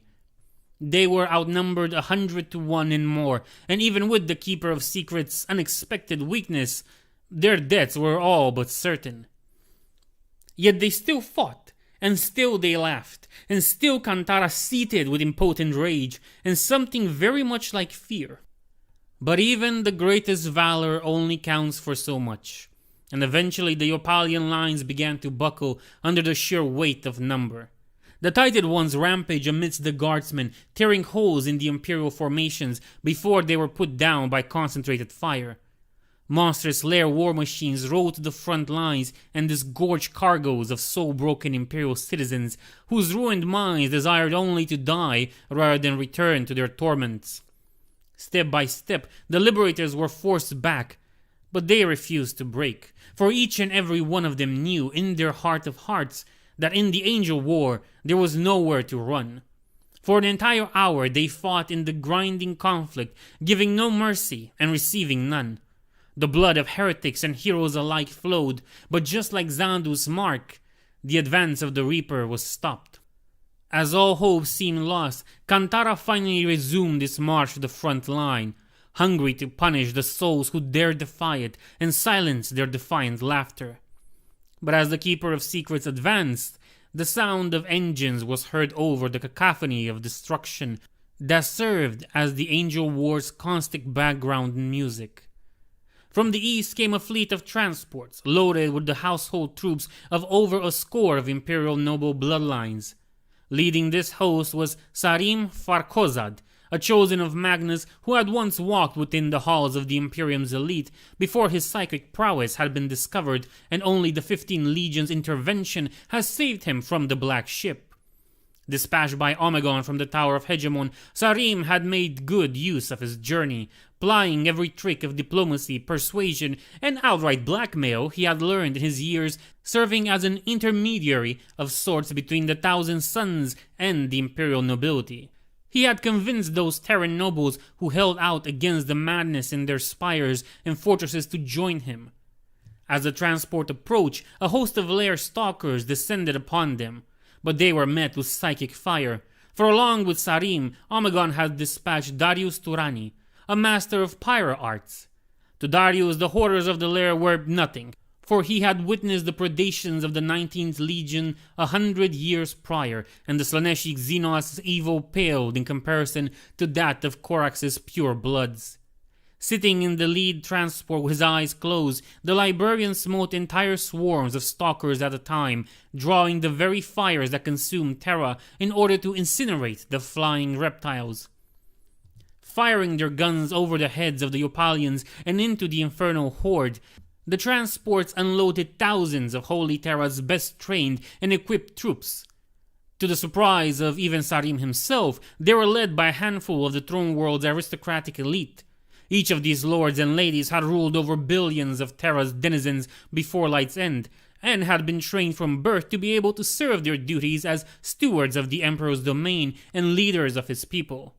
They had been taught how to fight in duels, how to play the game of intrigue and politics.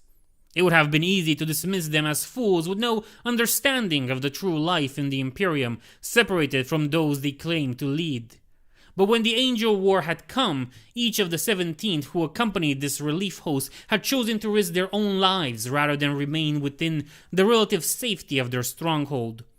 And as the Yopalian liberators saw these men and women of high breeding stride forth at the head of their troops, they understood that these were very different lords from the ones they had fought on their homeworld. Nobles fought side by side with former peasants, and together they drove back the hordes of hell.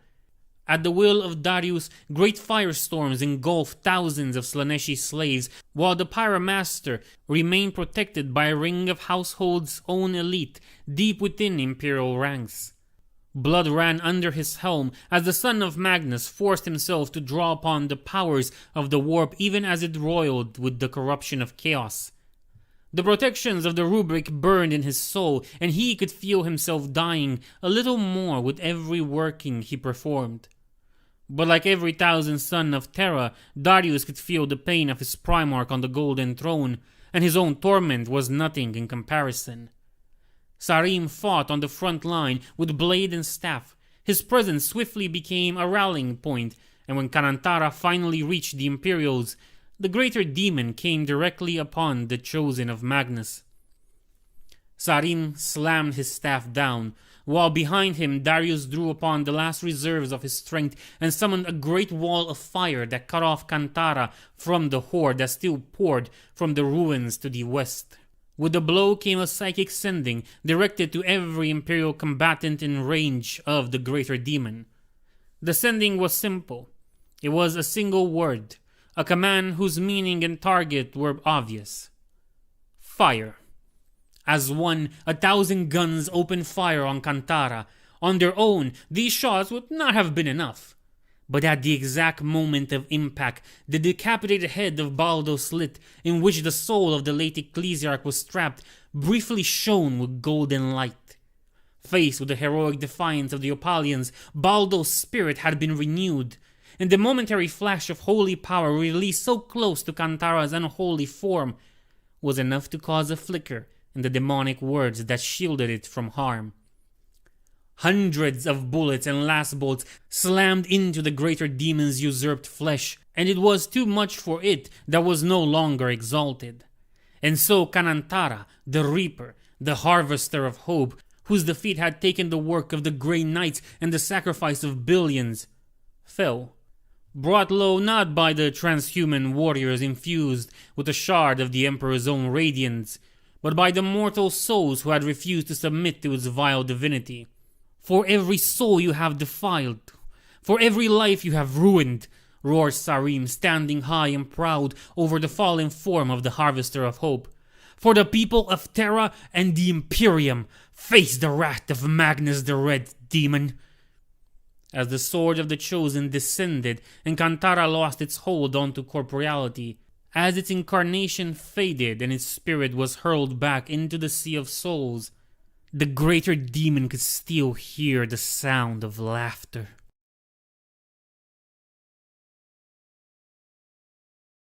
Titomancy. North of the Imperium Sanctum, beyond the shaped mountains of the Imperial Palace, and into the sprawling industrial hive complexes, the infernal engines of the obliterated demon world Eidolon march. Chaos Titans and other demonic constructs rampage, leaving naught but ruin and misery in their wake as they go south towards the walls of the Imperial Palace. Against them walk the god machines of the Legio Titanica, along with some of the most secret weapons ever designed by the Emperor's servants. Not since the siege of Terra have Titans waged war upon the throne world, but now the god machines tread humanity's birth world once more. We see the tyrant. It comes from the blighted sphere that the lost and the damned call Eidolon, unaware of either the name's antique significance or the appellation the children of Isha once bestowed upon that accursed place. We see the dark fire of its hunger blazing at its core where its plasma reactor once burned with the fury of a caged star. We see the demonic engines of war and ruin come in its wake, fueled by hatred and torment. They bear the scars of the wounds that killed them, before they are resurrected by the dark science and darker desires. We see the beasts and the men leashed to their infernal hearts, bound to tainted iron, living beings reduced to components of these monstrous war engines, their frail souls subsumed into 100 greater nightmares. We see the smile of Slanesh's lips as they descend from the wound in the sky, brought forth by fell artifice to ravage the palace and crush all hope for the future. No, we roar, leading our strength to the fading wards, carved on the stone and the skin of the world, designed by our Father and made real by the hands of those who believed in his cause at the very beginning. No, you will not walk within these walls, O towering monuments of destruction. We cast you out, out, out. But we are not strong enough. Strong enough to prevent them from descending directly here, yes, and preserve the fragile seed of salvation, but not strong enough to cast them back into the storm from whence they came, into the embrace of the God they claim to love, not realizing that the poison festering in their souls is anything but love. We see them fall to the north, to lands soaked in 40 millennia of bloodshed and conquest. We see the earth crack. We hear the wailing of those who die and the terrified screams of those left alive. We see the beast that feeds upon their suffering, who laughs even as he rages at being thwarted by us. We see Lianatos, enthroned within the tyrant's skull, betrayer of empires, champion of chaos, destroyer of worlds. We see the sword in his hand, and we cannot see where the demon prince ends and the weapon begins. We taste the blood he has spilled and feel the pain he has inflicted, and we would weep if we had tears left to shed. We see the lingering shadow of the blood angel from whose legend this creature was spawned, little more than a fading impression now. You have fought the exalted champions of chaos many times in your exile, brother, and we wonder, have you realized the great lie of their nature? The immortality that so many warlords pursue is an empty promise. The transcendence they dream of an illusion. The princes of the warp are not the mortals from which they emerge, but the infernal will of the ruinous powers shaped to grotesquely ape the form of obliterated souls. They are not the reborn chosen of the dark gods, but mere eidolons of their deceived followers. Do you see the joke now, brother? The dark god's sense of humor is one of the greatest evils chaos has inflicted upon our hapless galaxy. The death curse of Eidolon struck Terra like a dagger. Pillars of warp lightning descended from the greater rift, their course twisting suddenly before they could strike the Imperial Palace. Even after the death of the Emperor, the ancient seraphic wards woven in the walls held fast, shielding the palace from direct demonic interference. The Eldritch lightning struck north instead, and the combined might of its blows shattered reality. Souls were obliterated for hundreds of kilometers, and when the too bright unlight of the warp faded, it left behind the towering shapes of chaos titans and demon engines. A full legio worth of monstrous machines manifested, transported from the destroyed demon world of Eidolon in the Eye of Terror by the Sanguinor's sorcery. Dozens of infernal engines, from the great tyrant of Eidolon to the lesser night-sized war machines, were scattered over thousands of square kilometers. Of the horde of cultists, beastmen, and warriors that had attempted to follow the Chaos Titans, less than 1 in 10 had survived the transition. More than half the remainder had lost what little sanity they had still possessed, and the others teetered on the brink of absolute madness themselves. They spread out, descending upon the traumatized survivors of the hive collapses with perverse savagery. Thousands of them, however, rallied around the tyrant of Eidolon, ready to give their lives in service to this great idol of chaos. Since the area's rebuilding after the siege, the continental mass north of the Imperial Palace had been dedicated to industrial production. But the layered manufactorum and hab blocks had never been designed for the sudden addition of a legio's weight. Combined with the planet-wide quakes caused by Light's End, the ground collapsed beneath the feet of many of the Chaos war machines, burying them in rubble and ruined bodies. Entire sections of hive cities collapsed, crushing millions to death. Workers who had been at their shift when the Angel War had begun, or had been trembling awake in their homes in terror, perished without warning. The cruel reality was that the hives could not bear the weight of the Chaos Titans, and they were of such scope that if the corrupted engines tried to simply destroy everything in their path to the Imperial Palace, their ammunition would run dry or they would be crushed by collapsing cities. Only a few of the smaller engines could navigate the sprawling hives, and even they had to pulverize entire hab blocks to advance through the labyrinth of crawled streets. For a moment it seemed that this particular intrusion of the Angel War would be stopped by Holy Terra's own terrain. But then, those war machines that still had mortal crews cast their senses around them for a way out of this predicament. And they found one. There was a path to the south that could withstand the weight of the Chaos Titan. The Trans-Siberian Line. The Trans-Siberian Line. All of Terra suffered during the siege that ended the Roboutian Heresy. The horde sworn to Guilliman's banner flooded over the throne world in their billions, and demonic sorcery spread evil everywhere. Even as the Imperial Palace held, the rest of the planet was left all but undefended, for Perturabo had believed the traitors would focus their efforts on the palace. The Lord of Iron was right in this, but he had underestimated what even a fraction of the heretics' manpower would inflict on the world, and did not yet understand the depths to which his former kinsmen had sunk. By the time the siege ended with Guilliman's fall and the 12th and 17th Legions' return, Terra's total population had plummeted. The exact casualty numbers will never be known, but they are assuredly in the hundreds of billions at the very least. It took centuries to rebuild, even with all the resources of the reforged Imperium to draw upon, but the High Lords did not let that stop them.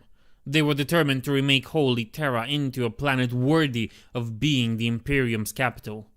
In time, much of their work would be paved over, replaced by the endless need for more administrative space to manage the lumbering leviathan that was the Administratum, or by the temples to the ever-growing imperial cult. But some of the wonders they managed to have built during those years yet remained by the time of the Angel War. The Trans-Siberian Line was one such great project. The continental mass north of the Imperial Palace had been all but razed to the ground during the siege. Hive cities had been obliterated from orbit and turned into flat expanses where the rebel forces had mustered before marching south. Billions of renegade Imperial troops, along with the bulk of the Imperial Fifth Legion, had gathered there before throwing themselves at the walls of the Imperial Palace the south. Nothing remained there now but ruins and the ashes of sacrificial pyres. With the alliance between Terra and Mars renewed with the Red Planet's liberation, Kilbor Hall had come to Terra. The Fabricator General had been deeply wounded by the war on Mars, and it would not be long before he retired, secretly joining the newly formed Martian Collective, but his keen mind yet remained intact. Working closely with Iron Warrior architects and surviving Terran officials, he drew the plans for the reconstruction of the then-named Northern Waste into the greatest industrial base on Terra, matched only by the Red Planet's own factories. Thousands of manufactoriums were constructed, along with the living quarters needed for their workers and the infrastructure required to support them. This continent-spanning industrial complex would be able to turn the raw resources tightened by distant worlds into the goods Terra's population needed. And the Trans-Siberian Line would run through it all, from the spaceports at the northern continent's edge to the very walls of the Imperial Palace. It would bring the raw materials the factories needed and move their production elsewhere, ensuring that the sounds of industry need never stop.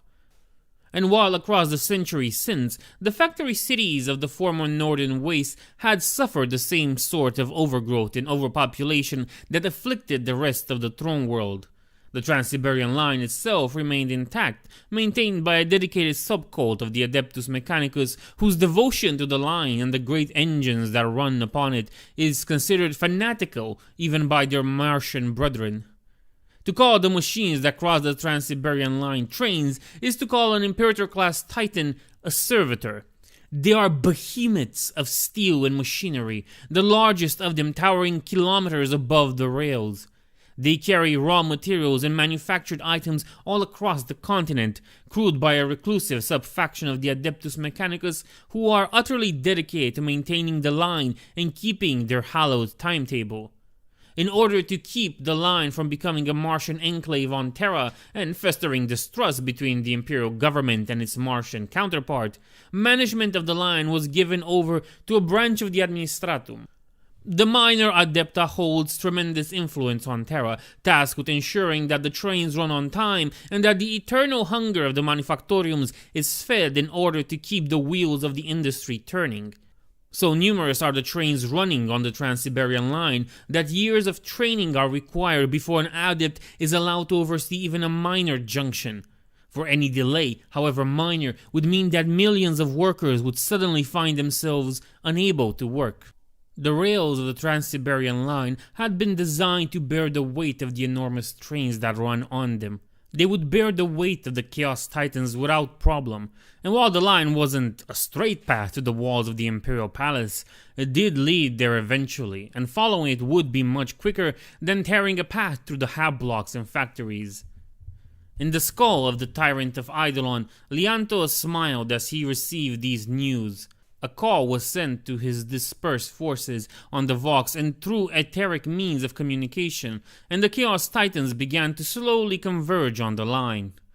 They smashed aside the stopped trains, obliterating them from far or tearing them to shreds before climbing over the debris. They marched fast, faster than things this size had any right to be. The malevolent energies of the Terror of Nightmares empowered them, and the will of the Demon Prince leading them drove them onward. In the Tyrant of Eidolon, Liantos was forced to exert his infernal will to keep his forces from dispersing and revel in the desolation they inflicted. His power was like a leash around the throats of the corrupted warhounds and demonic engines, forcing them to continue south and only prey upon the buildings and people immediately next to the Trans-Siberian line. They rallied against his tyranny, but could not escape it, for the power of Slaanesh flowed in Liantos, granting him power such as he had never known before, even when he had ruled Eidolon as a nigh omnipotent god-king. For all their might, the demon engines of Eidolon did not march unopposed. Great surveillance towers had been raised to house the security complements tasked with monitoring the manufactoriums, and whose occupants had managed to keep their wits, opened fire on the Chaos Titans with cannons designed to flatten entire factories should the need arise. More than a few demon engines were destroyed by these isolated defenders before, inevitably, the towers were brought low either by the might of the Chaos Titans or by the horde of their followers breaking in and slaughtering every Imperial inside. The manufactoriums had been the site of comparatively less military parades, but many of their workers were augmented to better fulfill their duties, and all of them had been toughened out by a lifetime of hard labor. In addition, many of the factories were heavily guarded, and those guards who until then had spent their lives watching for gangers and heretics now fought against the cultists and their demonic allies. Tech priests turned the heavy machinery with which they had been fused against the invaders, smashing them aside with hydraulic pumps and shredding them apart with industrial saws. All over the continent, Imperial citizens banded together to try and rescue their brethren trapped beneath the collapsed structures. With repurposed tools and bare hands, they pulled at precariously balanced beams of metal and pieces of rockcrete, trying to reach the indistinct voices they could hear coming from underneath. Only too late did they realize that these voices were often not those of their kin, but the deceptive whispers of the Neverborn. As the corrupt titans of Eidolon shook the foundations of the world with their arrival, the ancient evils laid low in ages long past stirred. These were the lands of Ursh, where the great warlord Calagan had faced sorcerer kings and rival techno-barbarians during the Age of Strife. Blood had been spilled here then as the warlord built the empire that only the emperor himself would be able to break. The sudden death of so many, along with the energies descending from the Tier of Nightmares, dragged these antediluvian memories from their slumber. Along with the demons of Slaanesh that emerged from the rubble were figures recorded in texts that had been considered myth when the Great Crusade began, revenants of ancient warlords whose vile deeds had forever imprinted the land, manifested in shadow and blood. Not even a flicker of awareness remained to these wretches, but they were dangerous all the same, descending upon the human survivors with undiminished cruelty. The war that was fought in the shadow of the Chaos Titans would have, on any other world, deserved the name of Apocalypse. But in the Angel War, it was merely a sideshow, even as billions died in the dark, alone, terrified and in pain. While the demon engines of Eidolon and their hordes of corrupt followers marched south, the defenders of Terra were far from inactive. In the Tower of Hegemon, Omegon learned of the Chaos Titan's arrival. The Primarch of the Alpha Legion immediately sent messages to the Legio Mortis, sworn to the Throne World's defenses since the days of the Heresy. The Principes and Moderati were already reacting to Light's End. Many of the smaller Titans had been dispatched across Terra as part of the celebrations and were now fighting alongside isolated Imperial forces, providing much welcome heavy support. But the greater Titans had been held in reserve, ironically for the same reason the Eidolon forces were suffering in the north. There simply weren't many streets on Terra that could withstand their tread. Now, they emerged from their stations. At first, the lords of the Legio Mortis argued that they should remain at the walls, to combine the might of their god machines with that of the palace's guns. But Omegon quickly pointed out that the number and scale of the incursions pointed to an overarching plan. The Chaos Titans were not the only force to advance towards the Imperial Palace. They must be stopped before they could reach the walls and lend their support to the other heretic hordes converging on the walls. Omegon's words and authority as Primarch, combined with the fury burning with the plasma hearts of the Titans themselves, persuaded the Principes to follow his instructions. But in order to face their infernal kin, the Legio Mortis would need to make use of the Trans-Siberian line as well. Fragmented reports were slowly coming in at the Tower of Hegemon of the Chaos Titans' use of the line. At their current speed, it was estimated that it would take them days to reach the walls. But the Lord of the Hydra had already noticed a disturbance in the flow of time occurring across the entire Sol system. Furthermore, the longer the Chaos Titans remain unopposed, the greater the destruction they would wreak on their way to the Imperial Palace.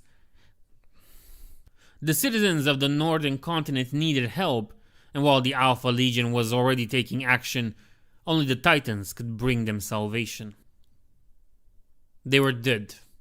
They were all dead. Adept Primus Kerion, who had overseen the operations of the control chamber for longer than Alexis had been alive. He had taken a live cable and jammed it into his eyeball, his smoking corpse still twitching minutes after his death. Melia, who always gave him a smile when he came in to join the shift, she had strangled herself, crushing her own windpipe and choking on her own blood. Gregory, the sneering brute who was stationed at the entrance of the control room. He had drawn his last pistol, calmly pressed it between his eyes and pulled the trigger. And all the others too. The entire minimum crew of 19 indispensable workers needed for Station 46 Gamma to keep the trains going even as the rest of the Throne World celebrated the turn of the millennium. Dead. Only Alexei was left, trembling and huddled beneath his desk, desperately whispering prayers for protection that he knew, without knowing how, could no longer be answered. Only he hadn't taken his own life in one way or another when the sky had broken apart and horrible images had filled the screens. He didn't think this was because he was somehow braver than all of his co-workers. No, it was because he was too much of a coward. Even as the screens screamed and the windows showed only madness, he had still wanted to live. And so he had huddled under his desk, shivering with terror, and tried to block everything out. He didn't know how much time he had spent there when a different noise pierced through the terror that clouded his mind. It was a sound that was absurd in its familiarity. The ringtone of someone calling Adept Primus Kerion over the secure Vox line. Usually, Kerion picked up such a call within seconds. This was the first time Alexei had ever heard it ring for longer than that. Slowly, he extracted himself from his hiding place and crawled towards the dead overseer's station. Not because he was wounded, but because he was scared that if he stood up, he would be noticed by the things outside. With trembling hands, he pushed the rune he had seen Kerion push countless times before. The ringtone stopped, replaced by a voice that was strong, even through the static-laden transmission. Station 46 Gamma, respond. Who are you? What do you want? I am Primarch Omegon of the Alpha Legion. Yours is the only station left on the grid. Who am I speaking to? Alexei went numb with shock. A Primarch. He was speaking with a Primarch.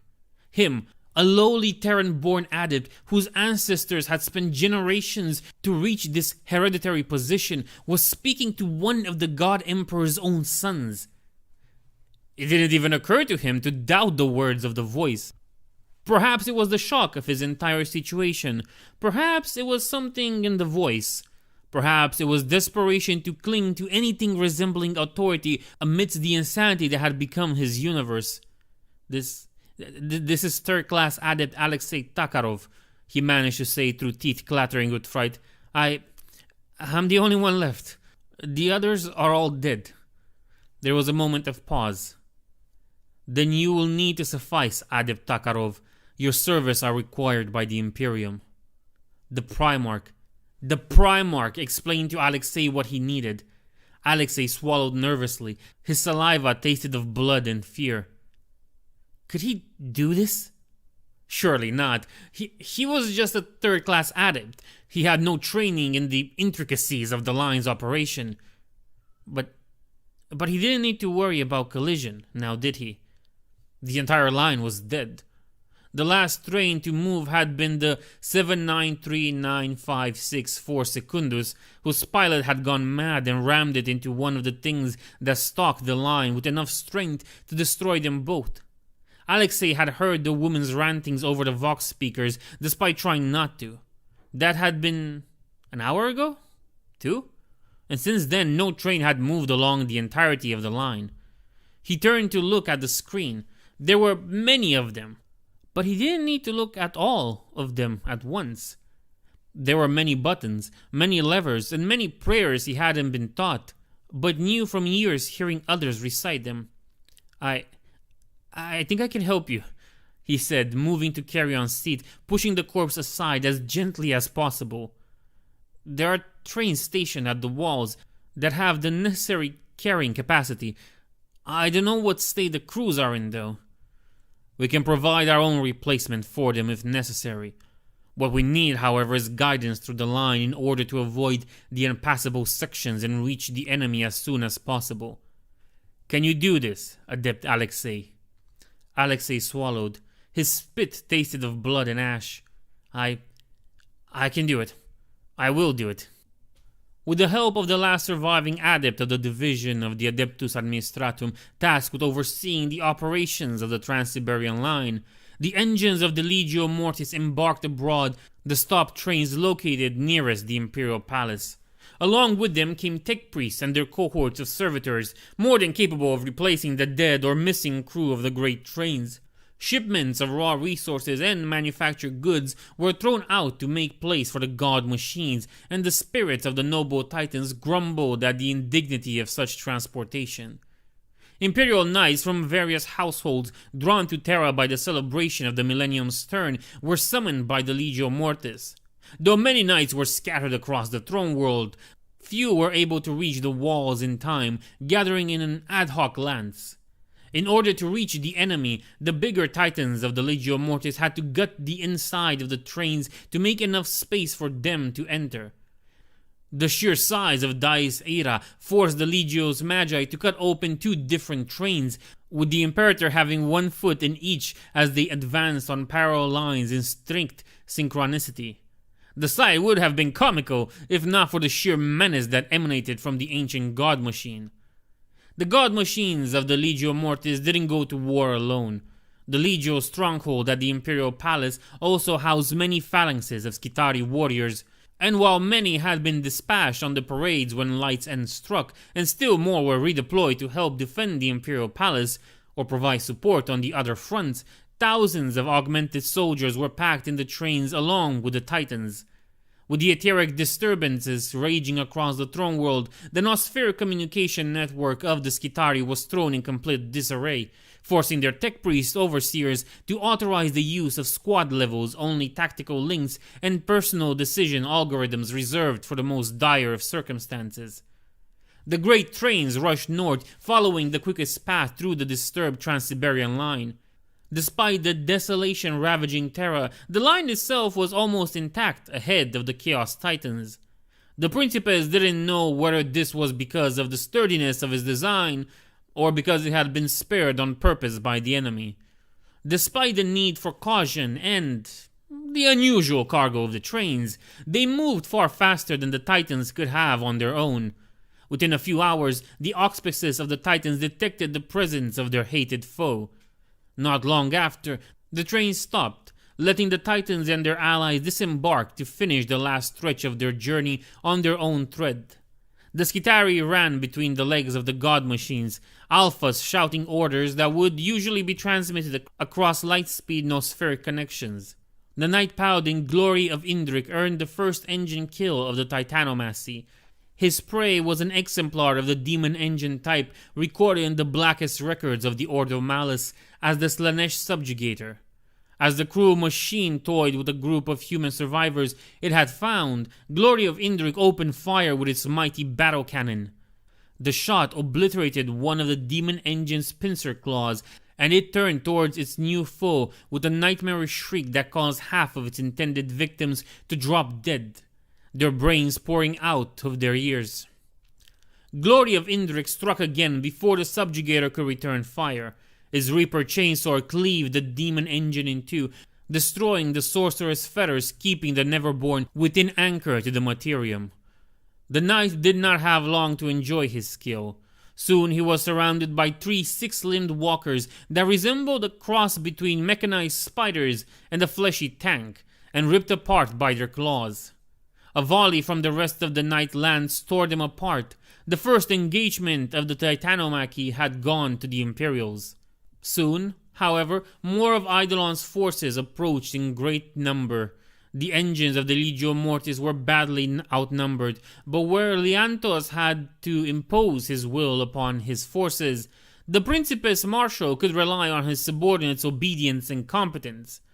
The rails of the line became the battleground of Titans, and that network of megastructures, the Colossi fought like the carriers of an infection and an immune system inside the veins of some planet-sized host.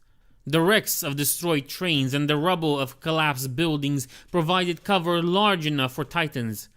Augur readings were turned in all but useless, with the static and scrap code filling the Nosphere, forcing the Principes to rely on what they could see through the immense eye lenses of their god machines.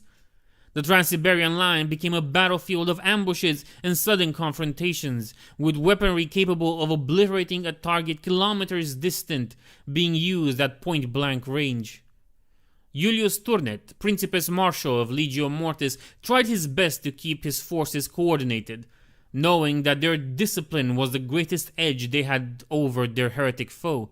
By the grace of the Omnissiah, Dice Ire's venerable transmitters had been proofed against demonic interference long ago, and the Principes Martial could communicate with his forces with little difficulty. From their reports, he was able to construct an accurate picture of the enemy's disposition and sought to turn their lack of discipline against them. At his command, the engines of the Legio Mortis began to give ground, regrouping in a vast expanse of open ground created by a few shots from Dice Ire's long-range weaponry. Scores of demon engines pounded after them, unholy instincts compelling them to pursue what they saw as retreating prey, and fell directly into the Principes Majoris' trap. In a synchronized volley, the missile pods of Legio Mortis emptied their lethal cargo into Terra's smoke-choked air, and the light from their detonations briefly outshone that of the Tier of Nightmares. The noise of the explosions was joined by the shrieks of the great Neverborn that had been bound within the Chaos engines brought low by such concentrated firepower. It had been a good maneuver, the kind that would be studied in the training schools of the Adeptus Titanica for generations. But it wouldn't be enough. The infernal machines destroyed were lesser engines, those that had run ahead of their betters, their hunger for the hunt overriding all pretense of discipline. Behind them came the corrupted husk of reavers and warlords, and the towering shadow of the tyrant of Eidolon. Leantos laughed as he walked, feeling the venerable rails of the Trans-Siberian line crack under the weight of the tyrant's mighty feet. This world had much changed since the last time Leantos had been there during the siege. Or had he been there?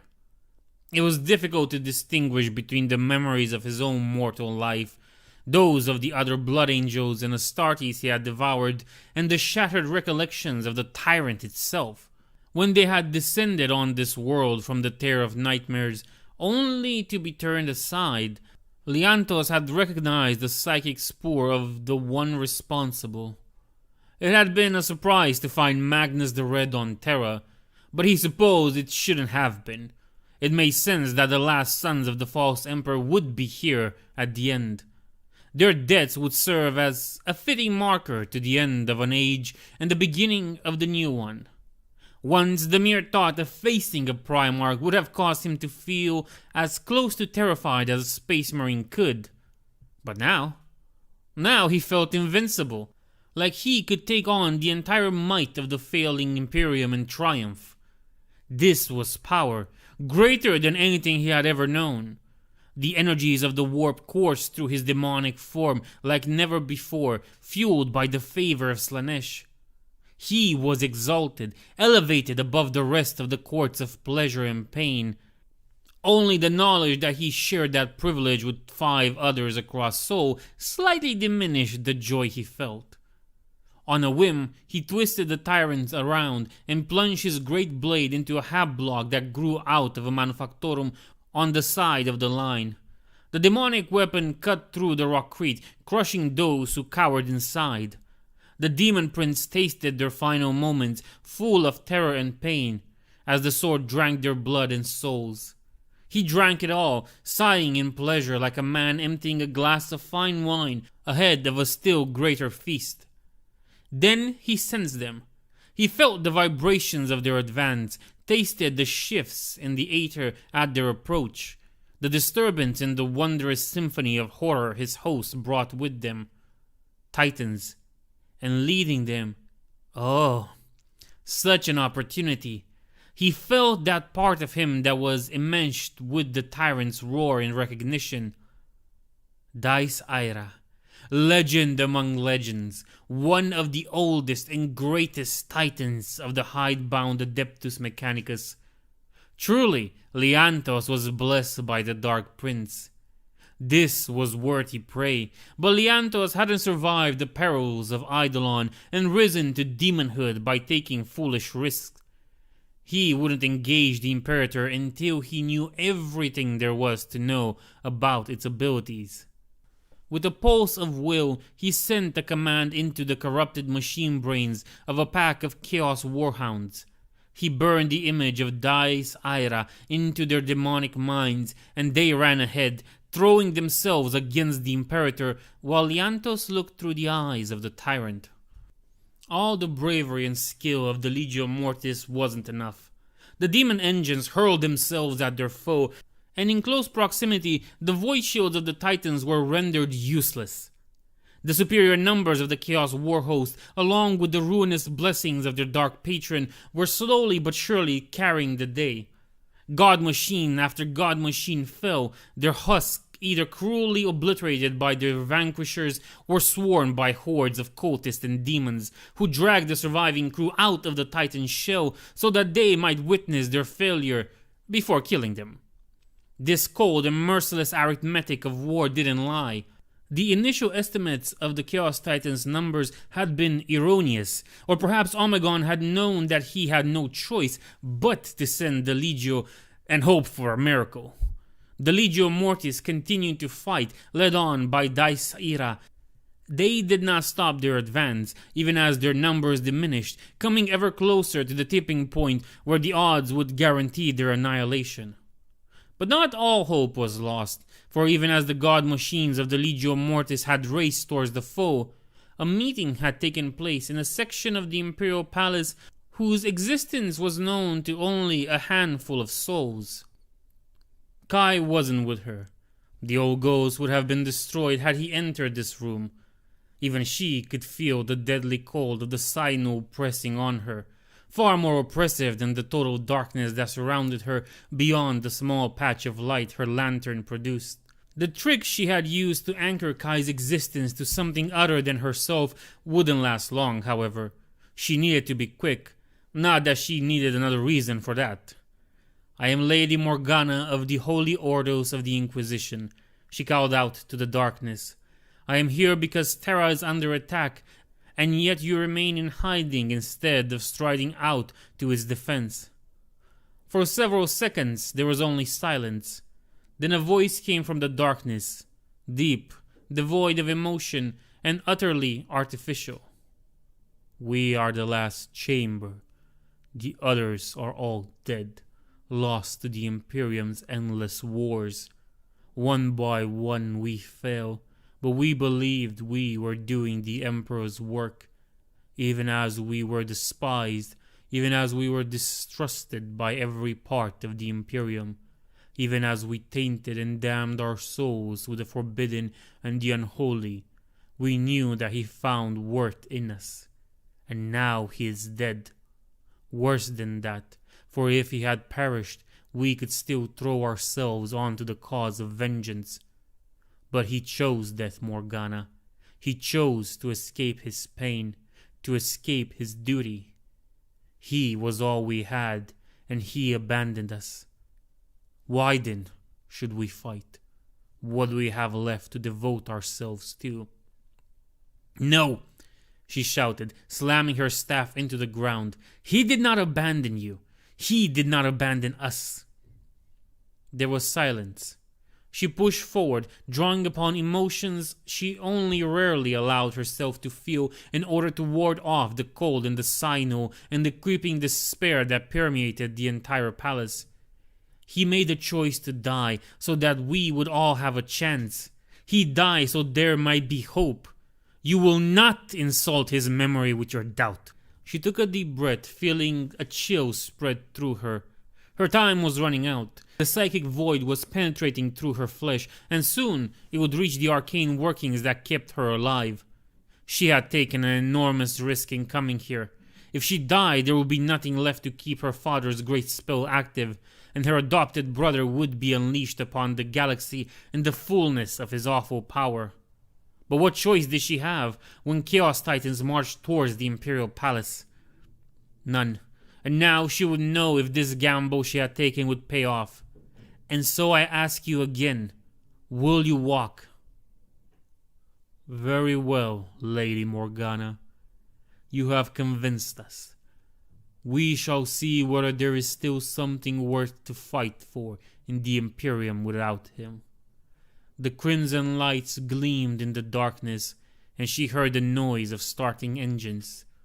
The Ordo Sinister will walk.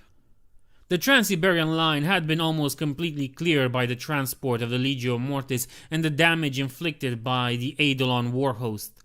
The same adept that had arranged the delivery of the loyal Titans, who was still in Station 46 Gamma awaiting rescue, received a message containing new orders. The adept protested at first, saying that he had already dispatched all the heavy carriers that were still usable amidst the madness of Light's End. But for that final transport, the final run of the Trans-Siberian line, only a single train would be needed. As if by the Emperor's providence, one such train remained stationed near the palace's walls. But while its carrying capacity met the requirements, there was no pilot left to drive it. 1 hour later, Adept Third Class Alexei Takarov was inside the command station with a crew of hastily replaced servitors programmed to obey his every word. Had someone asked him how he had ended up here, he wouldn't have been able to answer, except by saying that the woman who had talked to him over the crumbling Vox network had been very convincing. He had never piloted one of the trains he had spent his life monitoring. He had never even been aboard one. But as the woman had said, he was the closest thing they got. And in the end, it was good enough. The train ran up the Trans-Siberian line at full speed, carrying within it the last engine of the Ordo Sinister. From the start of its ride to its end, Alexei was terrified. Even as he directed the large automated process, he was terrified of the speed. He was terrified of the sounds of the train. He was terrified of the possibility of failure. He was terrified of what he was rushing into. Most of all, though, he was terrified of the train's cargo. This last train went further than the ones that had carried the Legio Mortis god machines, coming to a shrieking stop mere scores of meters from the Titanomancy's front line. Even as its great engines stuttered and died, their machine spirits having given all they could, its cargo doors were blasted open, revealing the reinforcements that laid within. We see the Ordo Sinister. They are not Titans, brother. Not as the Mechanicus understands them, though they were first born in the Tech Priest forges. Our father remade them into something else, back in the days where he knew the horrors that dwell among the stars, and we did not. If the Mechanicum of those days of innocence had known what he did to their creations when they were delivered to Terra. But no. Let us not dwell on such dark might have been. Our present is sinister enough. We see their weapons, tools of war and murder whose very existence was scrubbed from records during the Great Crusade. Theirs is the legacy of the Age of Strife, weaponized into the Imperium's service. Theirs is the tamed abomination. Psi cannons and null fields, arcane control spheres and pariahs strapped into half-sentient machines. Choirs of psychers shackled to the city crux anima, their power ripped from them to fuel weapons that sunder reality with every shot. Theirs is the path of the monster made to fight monsters. Do not be blind to the hypocrisy there, brother. Father made terrible choices in his life, all to reach his vision for mankind. Why do you think he was so relieved to finally end? And now, the last Titans of the Ordo Sinister marched to war. Their chambers were decimated during the heresy, laying down their lives in the webway. I saw them, brother. I saw them hold the line against the infinite hordes of chaos. It is possible for the demons to fear, and they were terrified then, as the whip of their master's will hurried them forward towards oblivion. I saw them fight and die, and knew this then. Even the soulless can be heroes. Only a few remain of the 25 that were given to the Emperor in oblation. Of 4 chambers, only one yet stands. But oh, such horror they will inflict. 7 Titans with featureless faceplates and verdigris livery, warlord class one and all, emerged from the hollowed inside of the transport. Their heraldry that of a snarling silver lion face. A pall of supernatural terror descended upon the line, affecting all from the adepts laboring within the engines of the Legio Mortis to the soulless Neverborn crawling in the wake of Eidolon's Chaos Titans. The human survivors who hid in the ruins felt the dread fall upon them, yet even this unnatural terror was preferable to the whispers and insidious madness it drew away. Men and women sobbed prayers of thanks as their minds were freed from the horrors of the Tier of Nightmares. Scitari of the Legio Mortis looked upon them in awe, feeling the shriek data of the Chaos Titans that had battered ceaselessly at their senses recoil. The Order Sinister did not hesitate, nor did it hold back. From the moment its war machines entered the battlefield, they opened fire with their full complement of awful weaponry. An already tormented reality buckled and screamed as beams of energy that had no place in our universe erupted from their shoulder cannons, cutting through the corrupt void shields of Chaos Titans and causing their warp-tainted molecules to implode.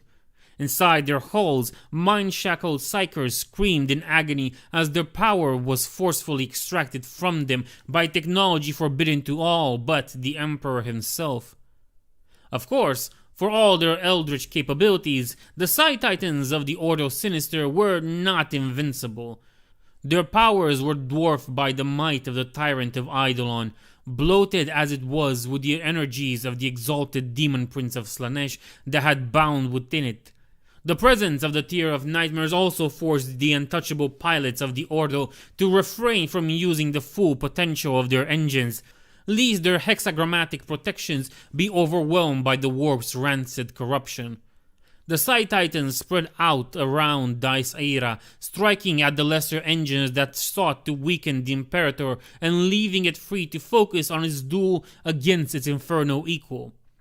With sinister claws that blazed with fell power, they tore through the halls of Chaos Titans, every hit inflicting unspeakable agonies to the demons within. What damage the demonic machines inflicted in return soon vanished from the Psi Titan's hull, torn metal knitting itself back together under the influence of minute telecanine pulses directed by the god machine's cogitators. The Principes Martial of the Legio Mortis didn't recognize the heraldry of these unexpected reinforcements, but Dice Aira did. Knowing that the time for questions would be later, the Principes Martial commanded his forces to fight alongside the Ordo Sinister, while he stored forth to confront the head of the beast that had come to Holy Terra. Through the eyes of the tyrant, Leantos saw this and roared in fury. The Chaos Imperator picked up his rage and charged ahead. All thoughts of letting its lesser siblings weaken the foe forgotten in the throes of rage. As Dice Aira and the Tyrant of Eidolon approached each other, lesser engines hastily moved away from the confronting colossi, lest they be caught and crushed in the battle between the two god machines. One of the most powerful men on Terra was little more than a skeletal torso and an exposed brain, held aloft in a life-sustaining tank, linked to the great machine surrounding them by hundreds of cables. Such was the fate of Julius Turnet, Principes Martial of the Legio Mortis. He had served the Legio for over 700 years, first as a Moderati and then as a Principes, climbing the ranks through sheer skill and strength of will. He had not, no matter what some of his rivals had claimed, ever rallied on the fame of his family name. Yes, his line had served the Legio since before the Great Crusade itself, and one of his distant ancestors had piloted the Titan he was now forever bound to in service to the War Master Horus himself. But Julius had earned that rank. He had fought for the Legio, for Mars and the Imperium, holding each of these loyalties equally dear. He had crushed countless enemies of humanity, from the Titan equivalents of the Eldar to the enormous monsters of the Tyranid Hive Fleets. He had been a lord of the Imperium's armies, participating in strategy meetings that had decided the fate of entire sectors. He still remembered the day he had known he would never be separated from Dice Aira again. He saw that moment every time his awareness faded, exhaustion and ministrations of the tech priest forcing him into the twilight sleep that was all the rest he was now capable of. The sight of the Chaos Titan's cannon as it powered up so close to his, to Die Aira's face, the blaring of alarms, the pain of his mortal body shattering in sympathetic torment to the Imperator's own damage. Legio Mortis had won the day, though Dice Aira had required decades of repairs before being sent back out on the battlefield. Julius had required almost as much, and the two of them had merged from the quiet of healing together. In exchange for that pain and entubement, Julius' connection to Dice Aira had become deeper than ever before, and he had inflicted great punishment upon the enemies of humanity against whom he had been deployed before being recalled to Terra in order to rejoin the Legio's vigil over the Imperial Palace.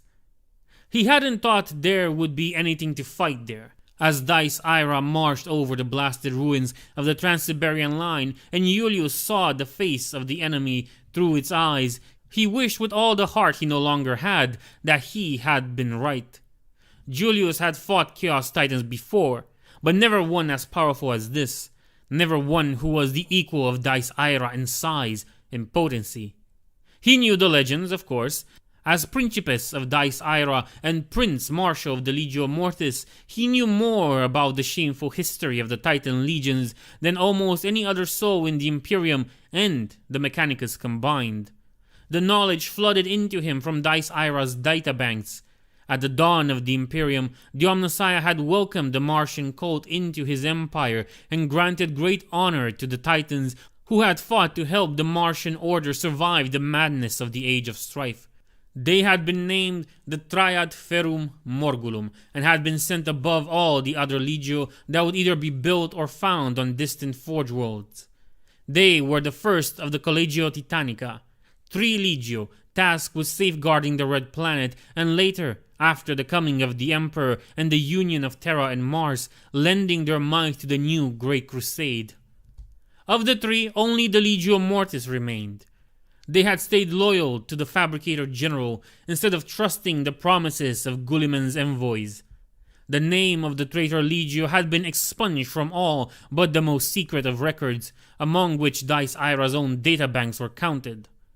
It was from this knowledge that Dice Ira, and through it Julius, knew the name of their foe.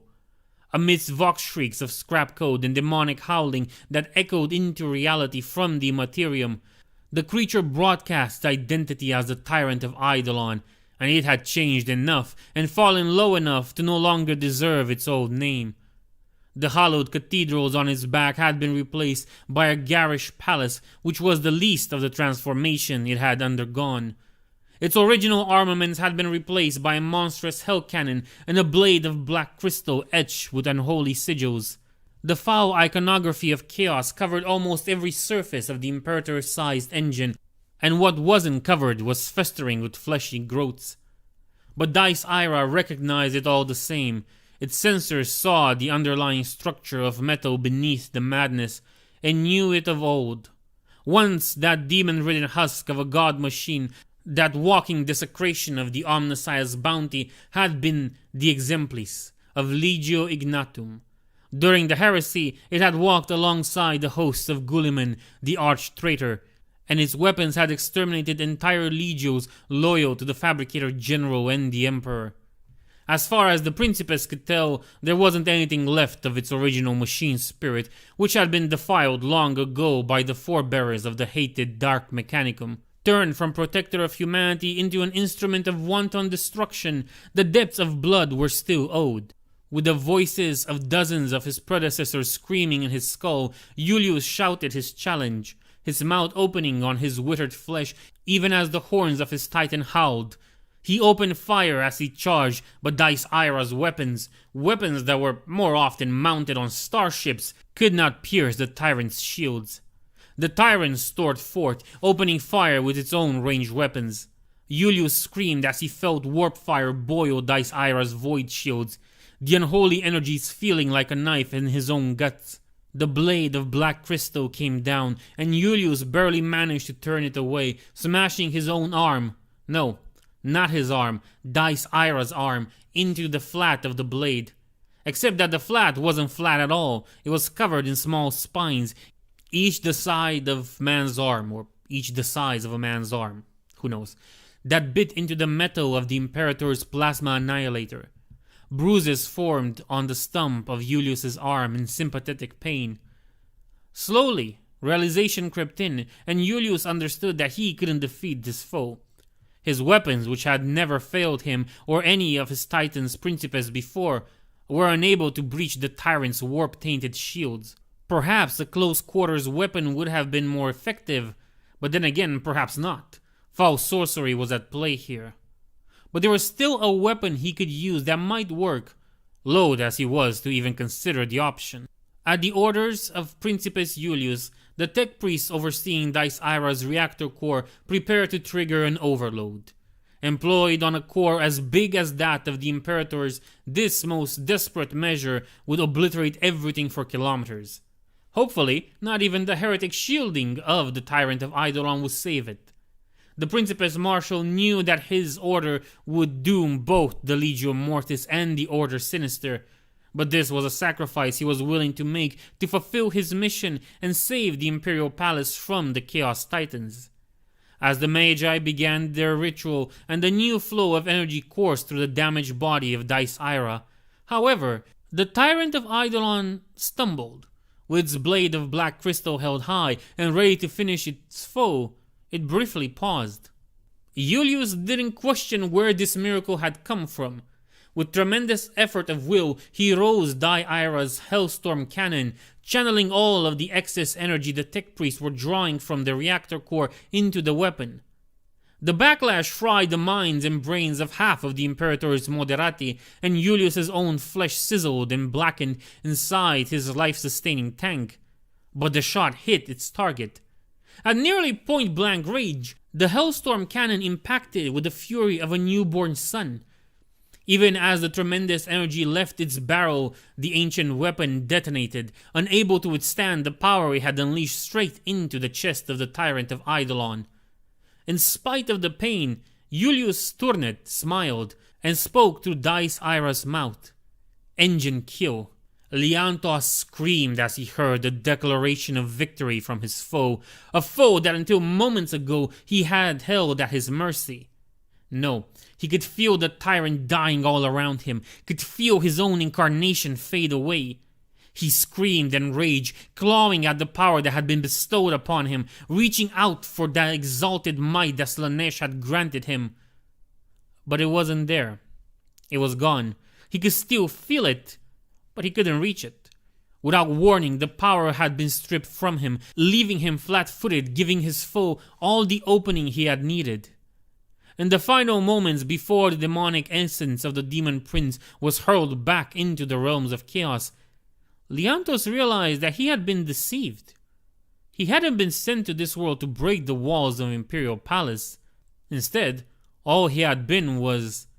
With the destruction of the Tyrant of Eidolon, the Chaos Titans scattered. No longer bound by Leontos' will, their infernal intellects turned on closer prey than the distant and warded walls of the Imperial Palace.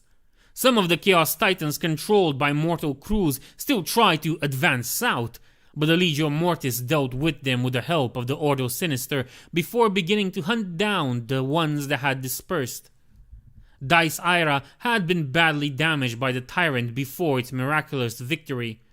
Down one weapon and with its generator barely brought under control by the Tech Priest, the Imperator was forced to step back from the front line.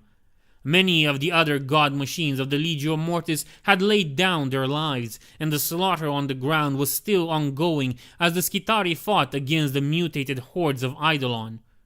Meanwhile, across the entire continent, assets of the Hydra that had been activated by the Damocles Protocol struggled to evacuate as many of the survivors as possible, leading them away from the collapsed section of the hives and towards makeshift shelters where Alpha Legionaries had linked up with their local forces.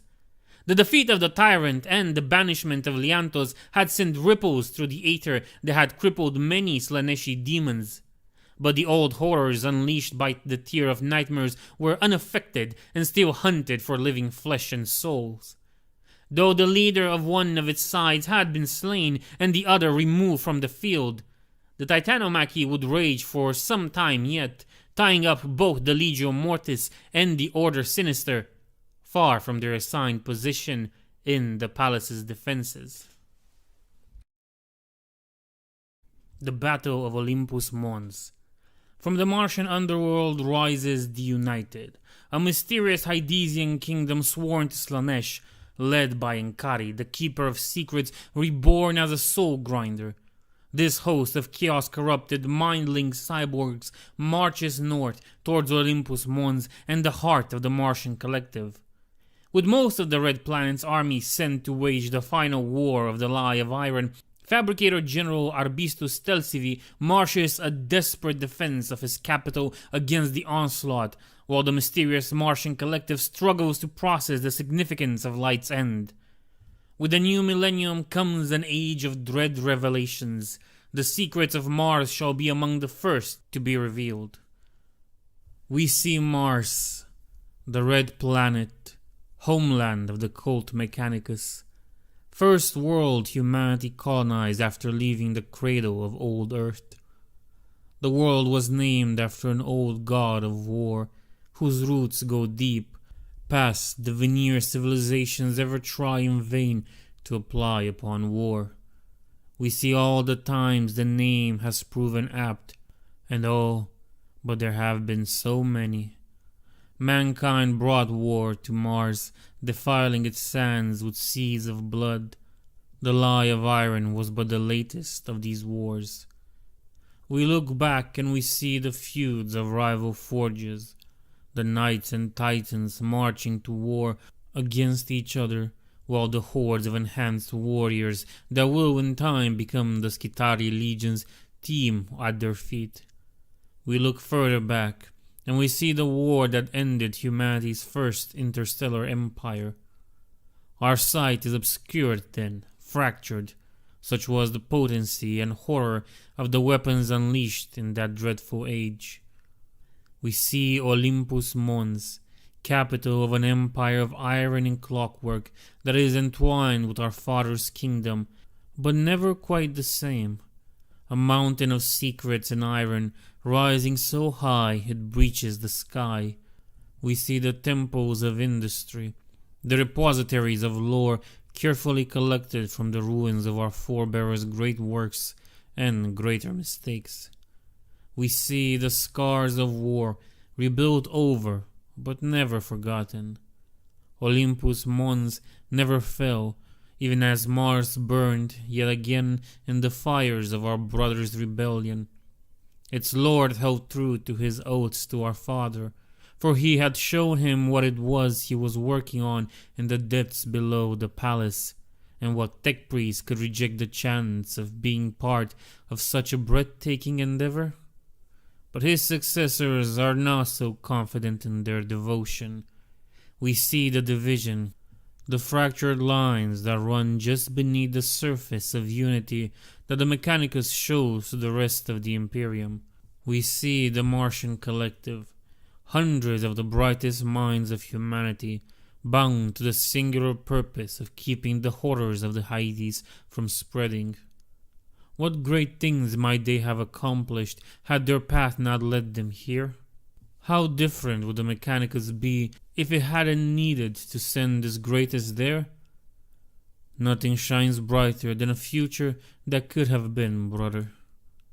We see the armies of the Mechanicus descended into Hades, seeking to end the war their lords have kept secret for 10,000 years. But while they fight to burn the darkness out, its slaves have returned to the surface. Knowledge is power, but power untempered by wisdom will, inevitably, turn on its wielder. Now, at light's end, we shall see if those who would inherit the secrets of humanity's past are worthy of the mysteries they keep. At the dawning of the Angel War, the first attack on Olympus Mons came hours before the arrival of the United. From the tier of Niters came dark meteors wreathed in warp fire, scrambled by the interference emanating from the tier just as badly as the orbital defenses of Terra, and facing their own demonic incursions in several key sections. The Ring of Iron's guns could not lock onto these hellish comets in time, nor could the Forge City's anti-air defenses.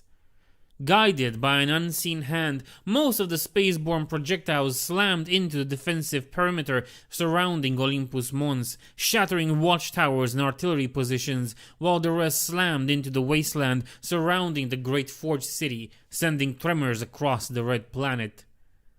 Holes dozens of meters wide formed in the walls of the city most sacred to the machine god, and within seconds these breaches were under attack as the Neverborn that had clung to the meteors throughout their descent recovered from the impact, having impossibly endured their fall. To the demons of Slanesh, born of passion and pain, the cold minds of the Mechanicus provided little nourishment. Only the more esoteric of their kind could hope to draw strength from the tech priest's machine-sworn souls, but this might have been by design. For as the hordes of the youngest god descended upon Olympus Mons, they did not scatter to pursue their own hungers, as had been the case throughout history of demonic incursions. Instead, they remained focused on target, following the orders burned into their essence by the power behind the Angel War.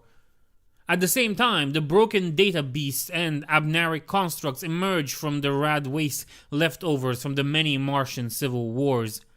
Driven to frenzy by the Tier of Nightmares, the guards of the walls surrounding the Forge City were ill-prepared to keep all of them at bay. Troops were sent from the Fabricator General's citadel to fight the demons, while in the depths below the mountain, the Martian collective pondered its next move.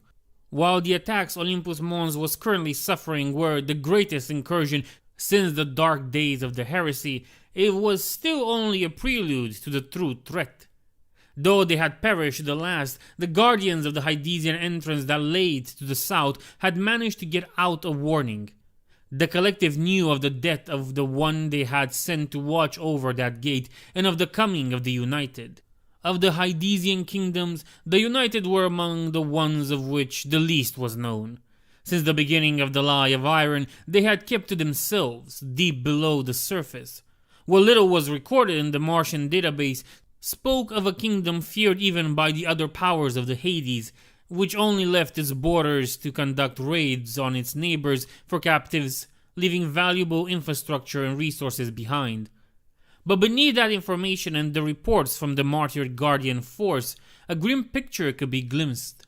The collective realized that should this strand of Hydesian corruption succeed in breaching their chamber and contaminate them all with its foul perversion of the Omnissiah's design, all of Mars would be lost, and the rest of Sol would soon follow. The madness that consumed the cyborgs would spread all across the Red Planet.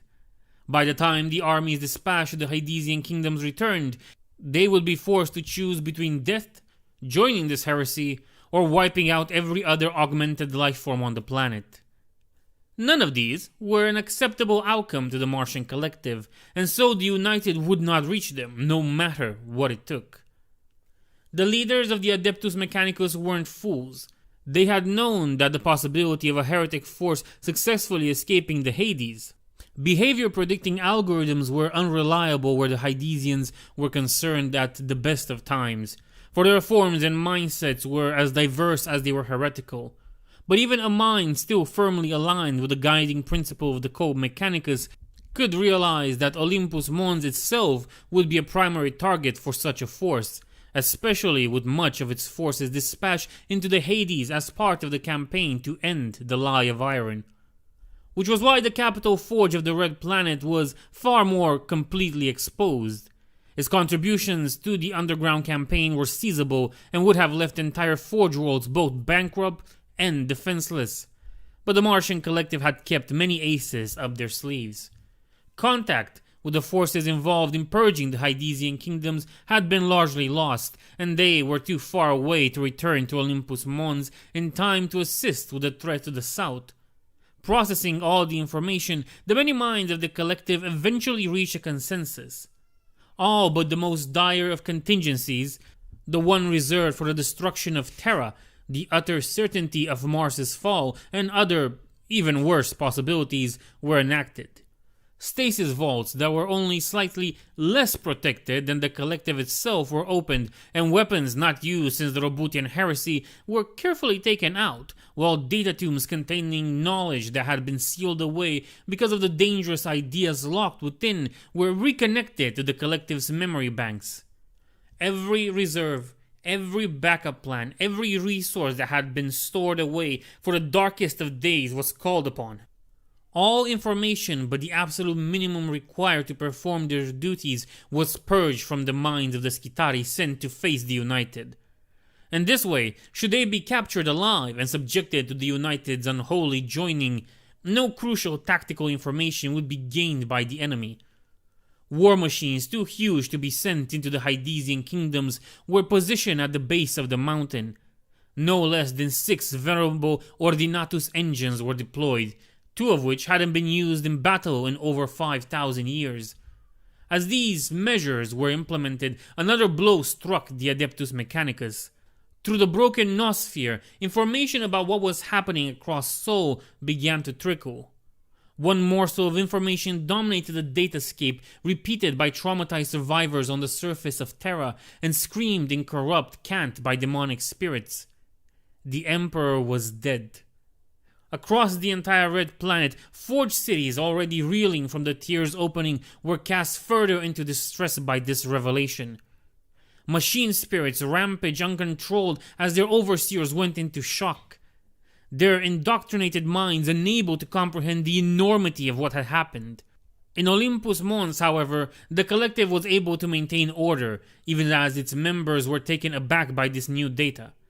They had known of Omegon's plan to help the Omnissiah ascend, shedding the last of his mortality and taking the war against the forces of chaos to their own dimension of madness and unreason.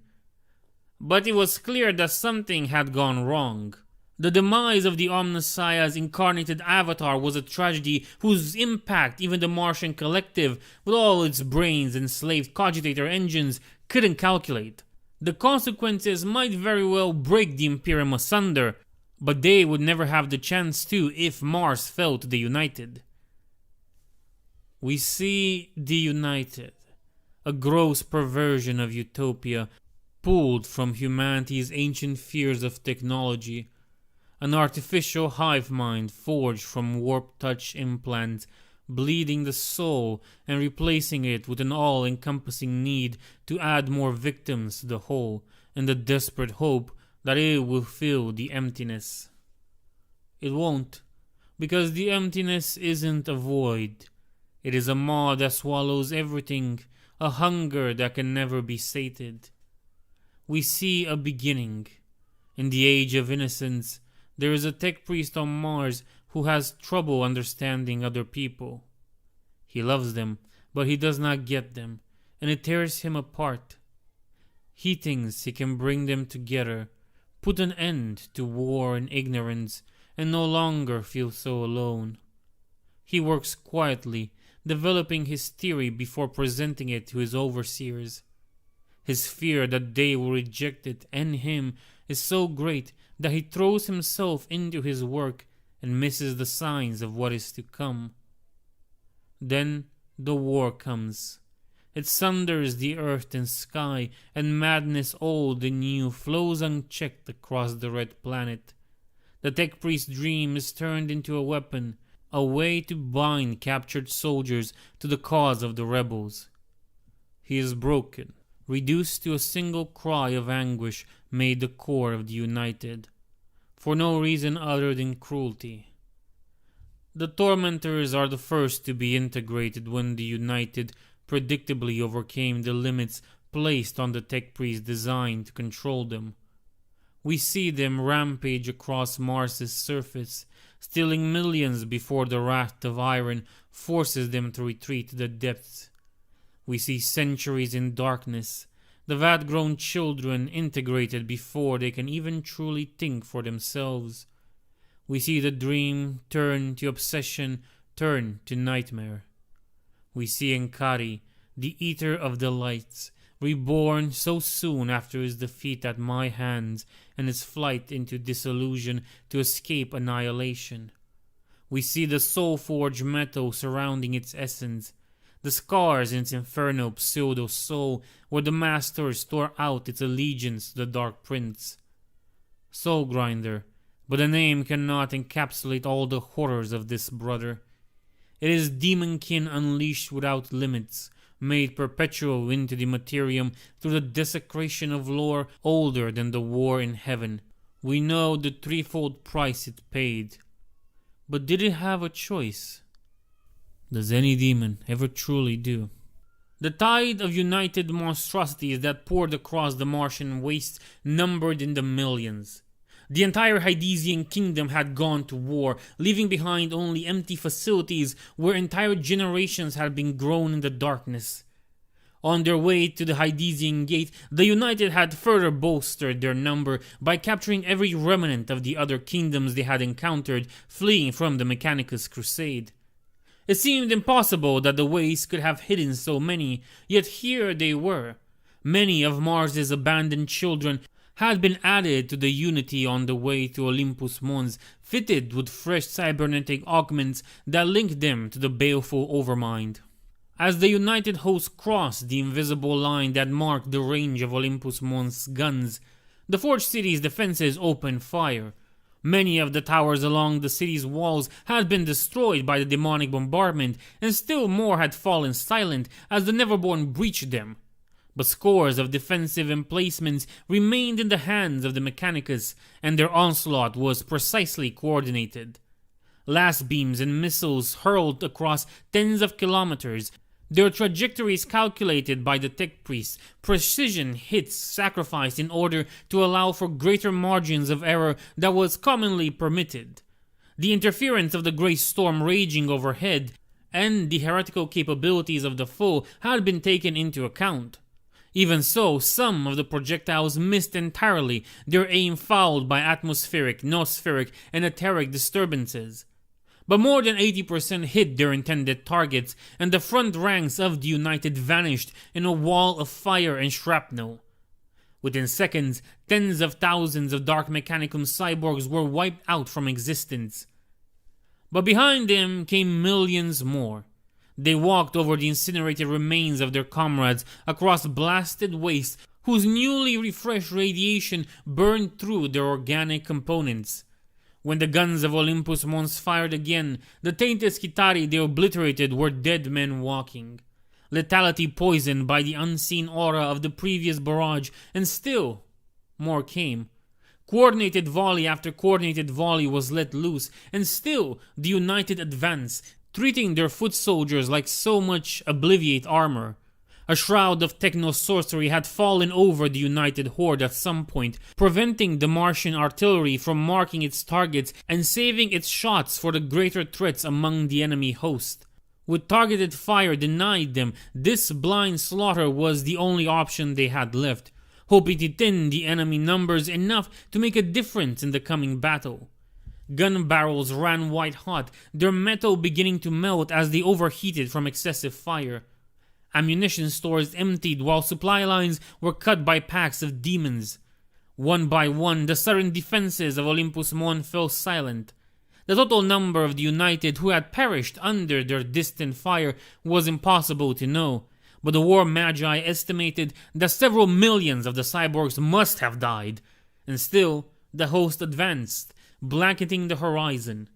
As it got closer, the Oxpex Shroud was revealed to be some sort of warpcraft screen, a shield of twisted reality where the rad-polluted air of Mars shone with lights and images from its war-torn past.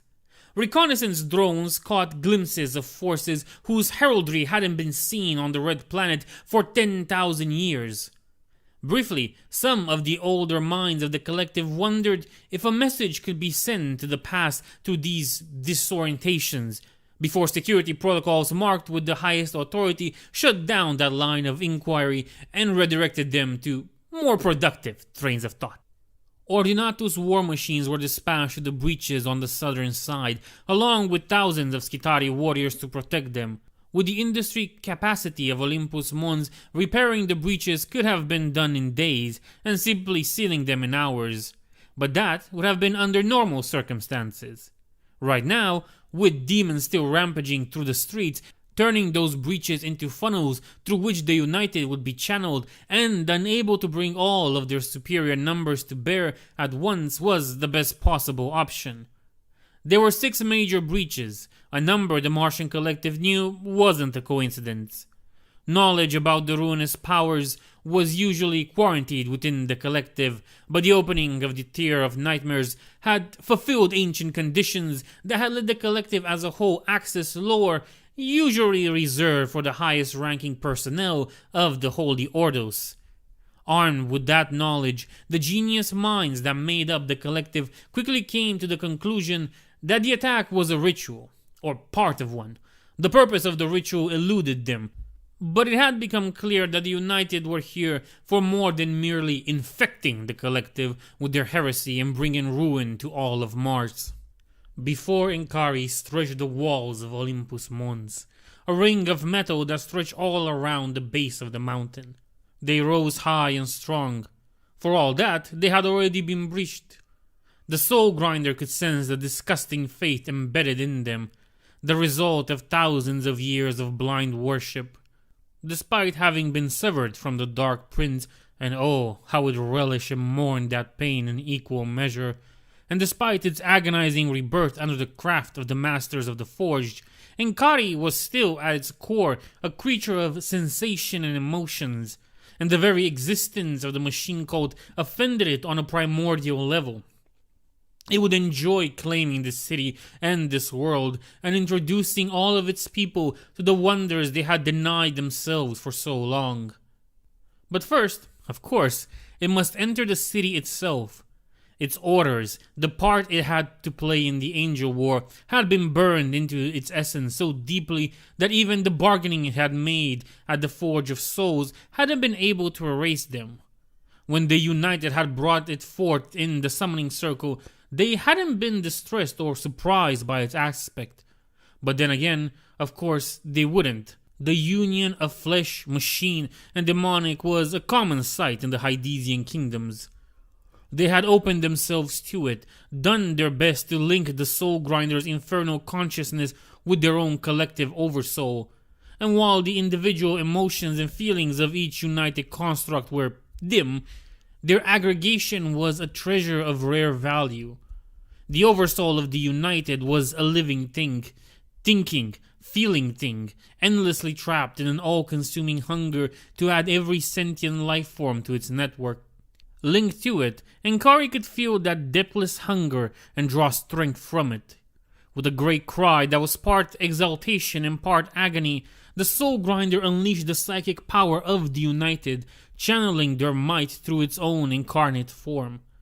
Torrents of warfire burst forth from it.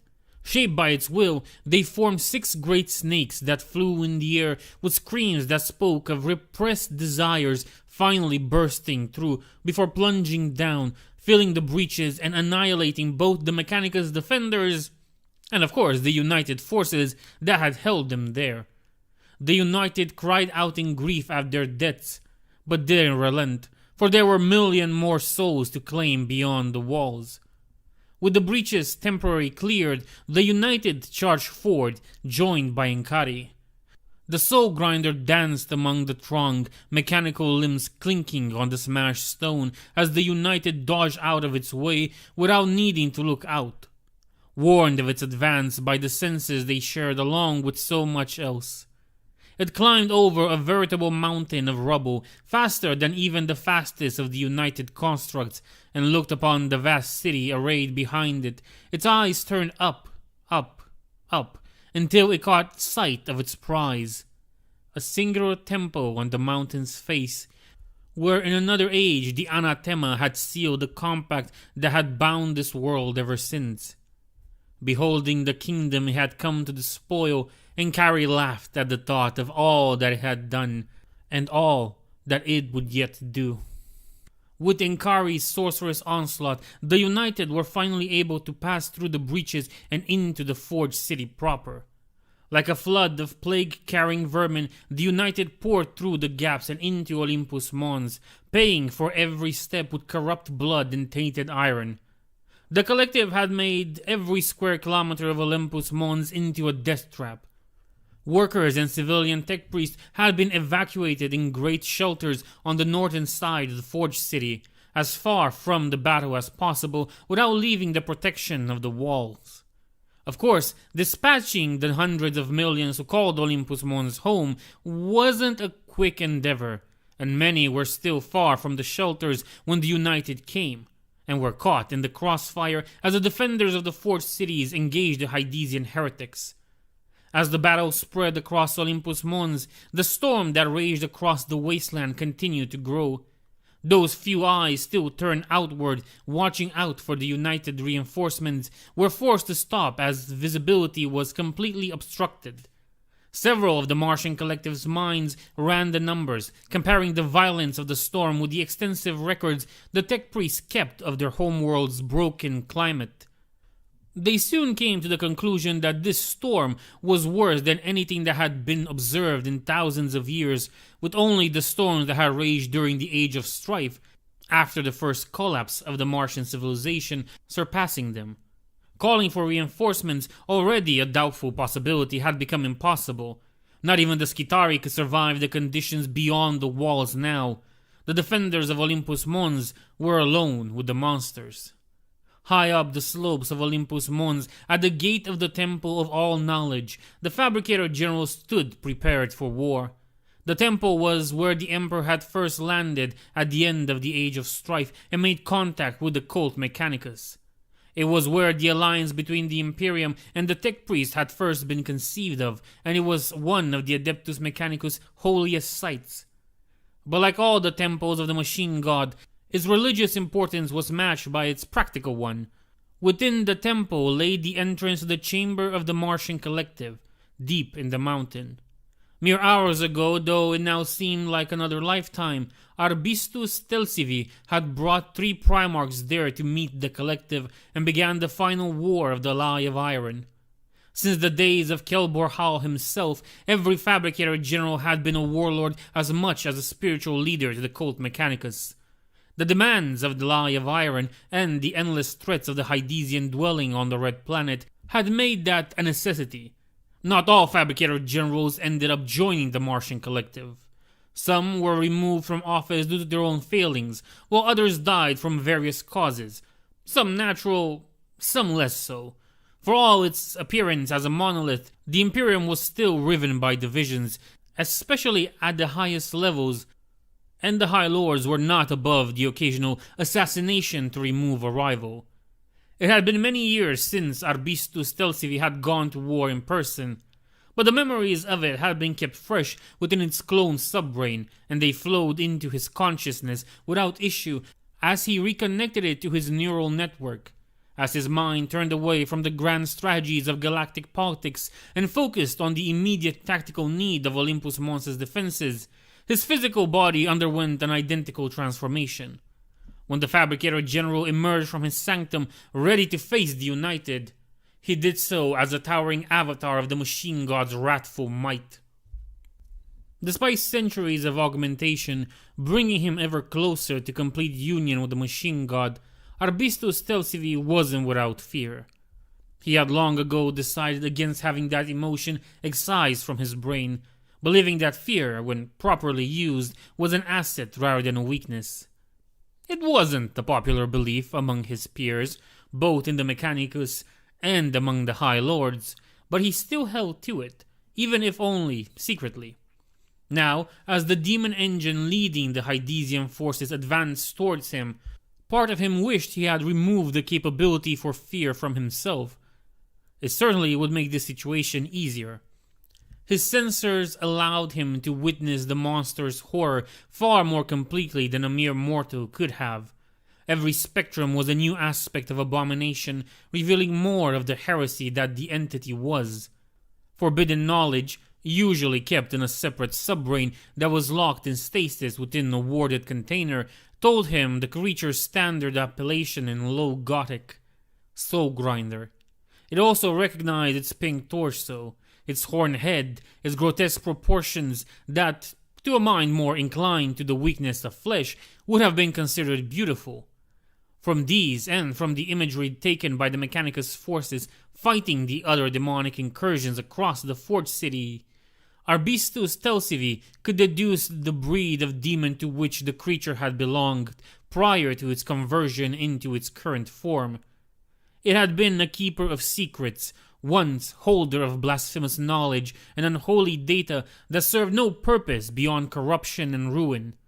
It had no place in the Omnissiah's designs. "Your god is dead, little priest," said the demon in a voice that sent cascading error loops through Arbitus's audio receptors, each of which was swiftly tracked down and suppressed by his nospheric defenses. "The Omnissiah is no more." "You betray your ignorance, foul thing," replied Arbistus. "The Omnissiah was but the prime conduit of the machine god's will." He believed that. He had to believe that. The Omnissiah, the being the rest of the Imperium knew as the Emperor, had been powerful, true, extremely well versed in the mysteries of the machine god, more so than any other soul as well, but he hadn't been the machine god, merely his avatar, the incarnation through which the Prime Force made its will known to those who sought to fulfill his design. And while his demise was a tragedy beyond compare, Arbistus had fate. The Emperor had been born of the clay of humanity after all. Could not the same be said of the Martian Collective? The Soul Grinder laughed. "It is you who are ignorant. But worry not. Soon you shall behold the face of true gods." Arbistus opened fire with a dozen different weapons as the demon engine charged him. An arsenal that could have buckled the void shields of a warhound was unleashed upon the Soul Grinder. Explosions flared against its skin, but failed to do any damage. Eldritch light that only his most esoteric optics registered flickered around its body. A psychic shield of some kind, drawing on the same power it had used in its attack on the walls. That wasn't optimal. Arbitus had relied on the assumption that the power his foe had displayed at the walls was a one-time thing, since he would have used it again if it could be used continuously. Perhaps there were conditions to its activation? In any case, if ranged weapons couldn't work, then he would need to resort to more brutal options. A mental impulse raised a great power axe, emblazoned with the cog sigil of the Adeptus Mechanicus. The demon engine leapt towards the Fabricator General, whose axe struck with the strength to sunder tanks. It hit the demon in the chest as it plunged down.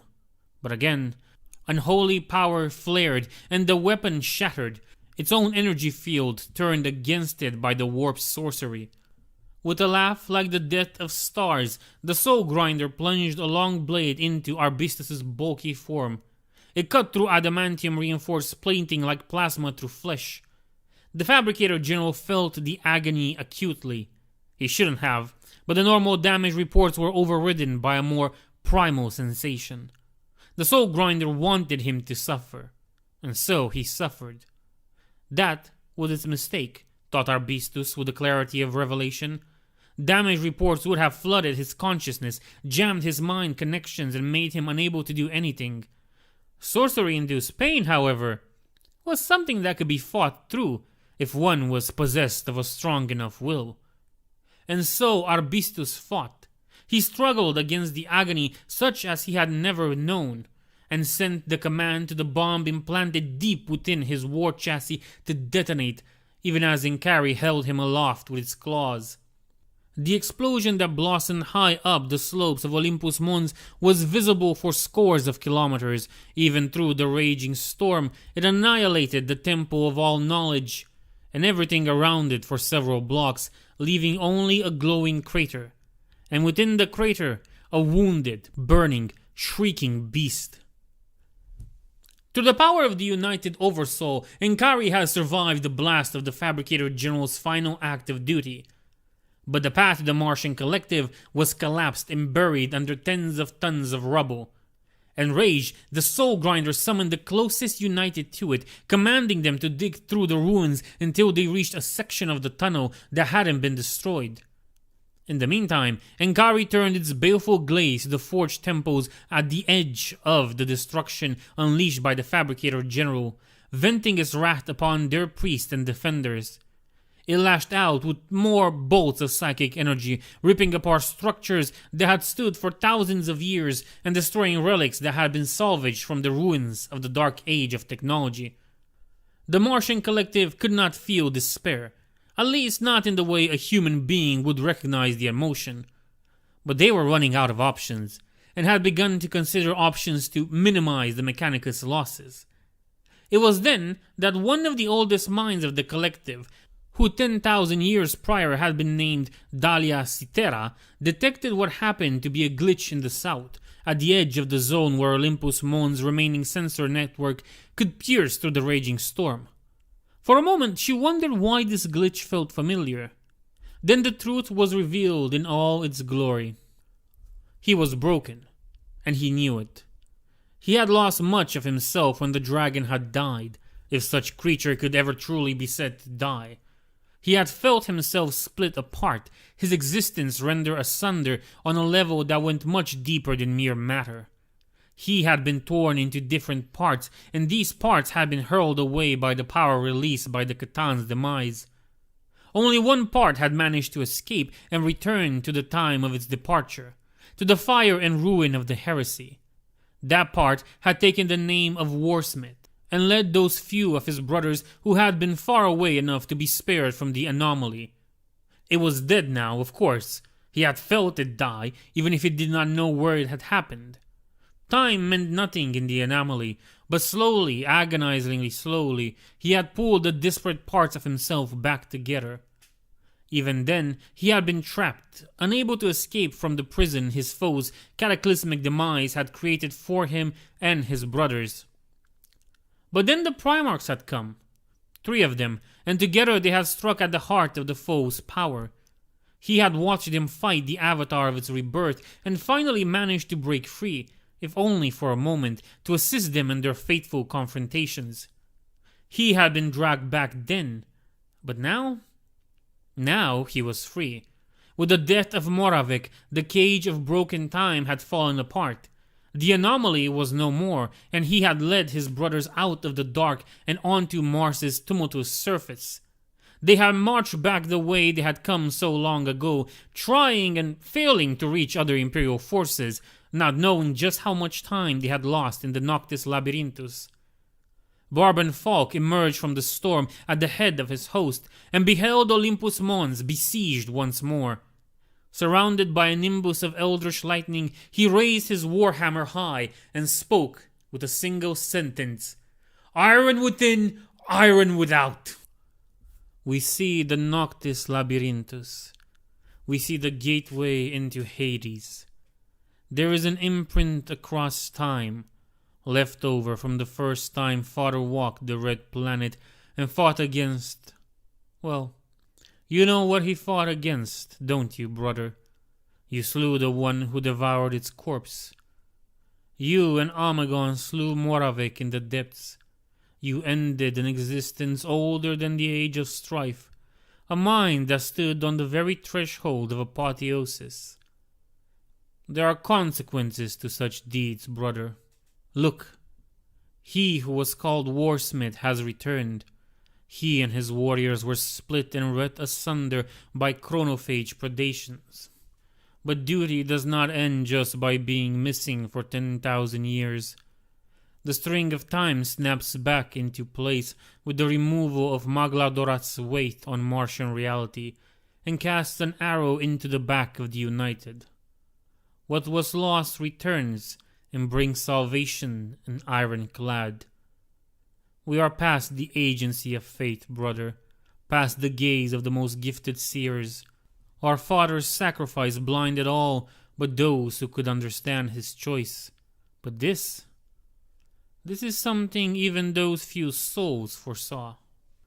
The Forge City had changed since the Iron Warriors had lifted its siege by the Dark Mechanicum forces. Despite the damage inflicted by the demonic swarms and the United, the Forge was in a much better shape than it had been then, as the wounds inflicted during the heresy were gone. This was the first clue to many of the sons of Perturabo of just how long they had been trapped. Fortunately for them, there was no time to dwell on that. Olympus Mons was under attack once more by an enemy whose chaotic allegiance was made all too clear by their grotesque augmentations and blasphemous markings. The Iron Warriors' knowledge of chaos had been limited before coming to Mars. In a way, compared to what their descendants had learned over the millennia of keeping watch over the iron cages, it still was. But they knew enough, and were armed well enough. Barban Falk gave the order, and for the first time since the dawn of the Lie of Iron, the 4th Legion went to war on Martian soil. The returned sons of the Praetorian smashed into the back of the United, catching the horde between their guns and the walls of Olympus Mons. With the relentless precision their legion was renowned for, they made full use of the advantage of surprise and the United's single-minded focus on the Forge City.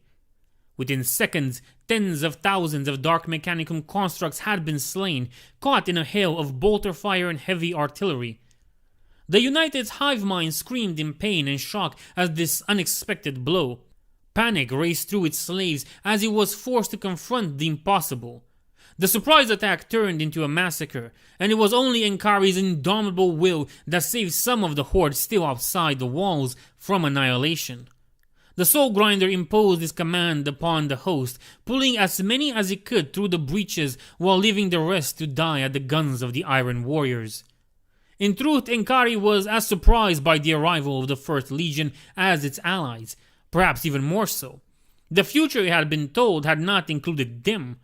But then again, neither had it included its own fall at Magnus's hands and forced bargain with the Masters of the Forge of Souls in order to reach its appointed place as leader of the United. Through the eyes of the United, Enkari watched the Iron Warriors as they forced their way into the Forged City, coming to the aid of its beleaguered defenders. The Mechanicus forces were as surprised by the Iron Warriors' appearance as the United, but the Martians remembered well the ancient death they owed the Fourth Legion, and the ties between Legion and Adeptus had been cultivated for thousands of years. They rejoiced at the reinforcements, even as they noted the ancient pattern of the legionaries' armor and weaponry. Despite the temple's destruction, the collective still had eyes in the city. They recognized the warriors at once, pulling imagery that dated from the Roboutian Heresy and the Martian War it had unleashed. These thousands of Iron Warriors were the lost forces of the Triarch Barban Falk, dispatched by Perturabo to reinforce Kelbor Hall and free the Red Planet from the rebels' presence. At the apex of the war, they had gone into the Noctis Labyrinthus, confronting an unknown foe, and only 300 had emerged of the more than 20,000 that had remained of the initial 30,000 after months of grueling campaign. Leading the Iron Warriors was Barban Falk himself, or at least part of him. All Iron Warriors had been transformed to some extent by their imprisonment in the Noctis Labyrinthus' time-broken depths, a result of the destruction of the mythical dragon of Mars, but none more so than the Triarch. The part of him that had walked out of the Noctis Labyrinthus and reported the completion of his mission to the Lord of Iron had been replaced by the energies that had spilled from the dragon's demise. Arcs of colorless energy coiled around him, sparking from his Terminator armor, and the greater power hammer he wielded to earth themselves into the ground, and the bodies of his foes. Psychic attacks faded away into nothingness before they could reach him, and the demons of Slaanesh recoiled from his presence with instinctive abhorrence. Seeing the destruction of the Temple of All Knowledge, Falk led a detachment of his warriors forward and up the slopes of Olympus Mons, while tasking the rest of his army with purging the rest of the Forged City of the United and the Neverborn. Linking up with pockets of Mechanicus resistance, the Triarch tore through the invaders and soon reached the ruins led by the Fabricator General's sacrifice. There he faced Enkari and the mightiest of the United, called to the side the Soul Grinder as it sensed the Triarch's approach. Psychic attacks slid off Falk's Terminator armor like mere rainwater. The energies that lingered within him, a mere fraction of the Dragon of Mars' power, were anathema to the warp essence. What was left were the mundane weapons the Masters of the Forge had affixed on Enkari's body, and while those were mighty, Falk had fought against the war machines of the Dark Mechanicum at the peak of the Martian Wars, and prevailed. With his hammer and the supporting fire of over a score legionaries, Falk methodically dismembered Enkari, tearing it apart before delivering the final blow. That this method of defeating his foe was utterly humiliating to the demon was merely a side effect to the Triarch. What mattered was that by fighting in this way, the threat it posed was dealt with in the most efficient and least costly manner. Of course, that didn't mean that when Barban Falk finally slammed his power hammer into the skull of the creature, he didn't feel a savage satisfaction. For all the cold bloodedness that came with being a son of the Iron Warrior, and for all of himself that he had lost, Falk was still a space marine at heart. Demons didn't lose consciousness. They didn't sleep, for to sleep was to dream, and how could a living nightmare possibly dream? Even stasis, those forms of it that did affect the Neverborn, did not rob them of their awareness. It merely trapped them in a single moment, frozen and unable to act. A torture fit to inspire dread even in the black hearts of the Blood God's children. However, they could lose their awareness of their surroundings when the complex webs of emotions and energies that composed them were disturbed. Defeat and banishment were the most common cause of such thing, which was what Enkari was now experiencing. Its first sensation after the fall of the hammer that had destroyed its incarnate form was that of cold floor beneath its face, immediately followed by the vast, limitless presence above it. Slowly, hesitantly, it raised its head and beheld the figure of Slaanesh. The youngest god sat enthroned wherein what mortal cultist dreamt the Silver Palace resembled. The Dark Prince looked down upon the defeated Soul Grinder and smiled. Confronted with such perfect menace, Enkari whimpered in abject fear and adoration. "You disobeyed Enkari, my delight," purred the Dark Prince. "You attacked the Cyclops, even though it wasn't his time yet. That might have ruined everything, if my champion hadn't foreseen it and put a contingency in place. Really, such a clever boy." Slanesh smiled, not at Enkari, but at something else, something the disgraced demon could not see. Then the gaze of the dark god refocused upon the wretch before his throne. "And then you betrayed me. You turned your back on me.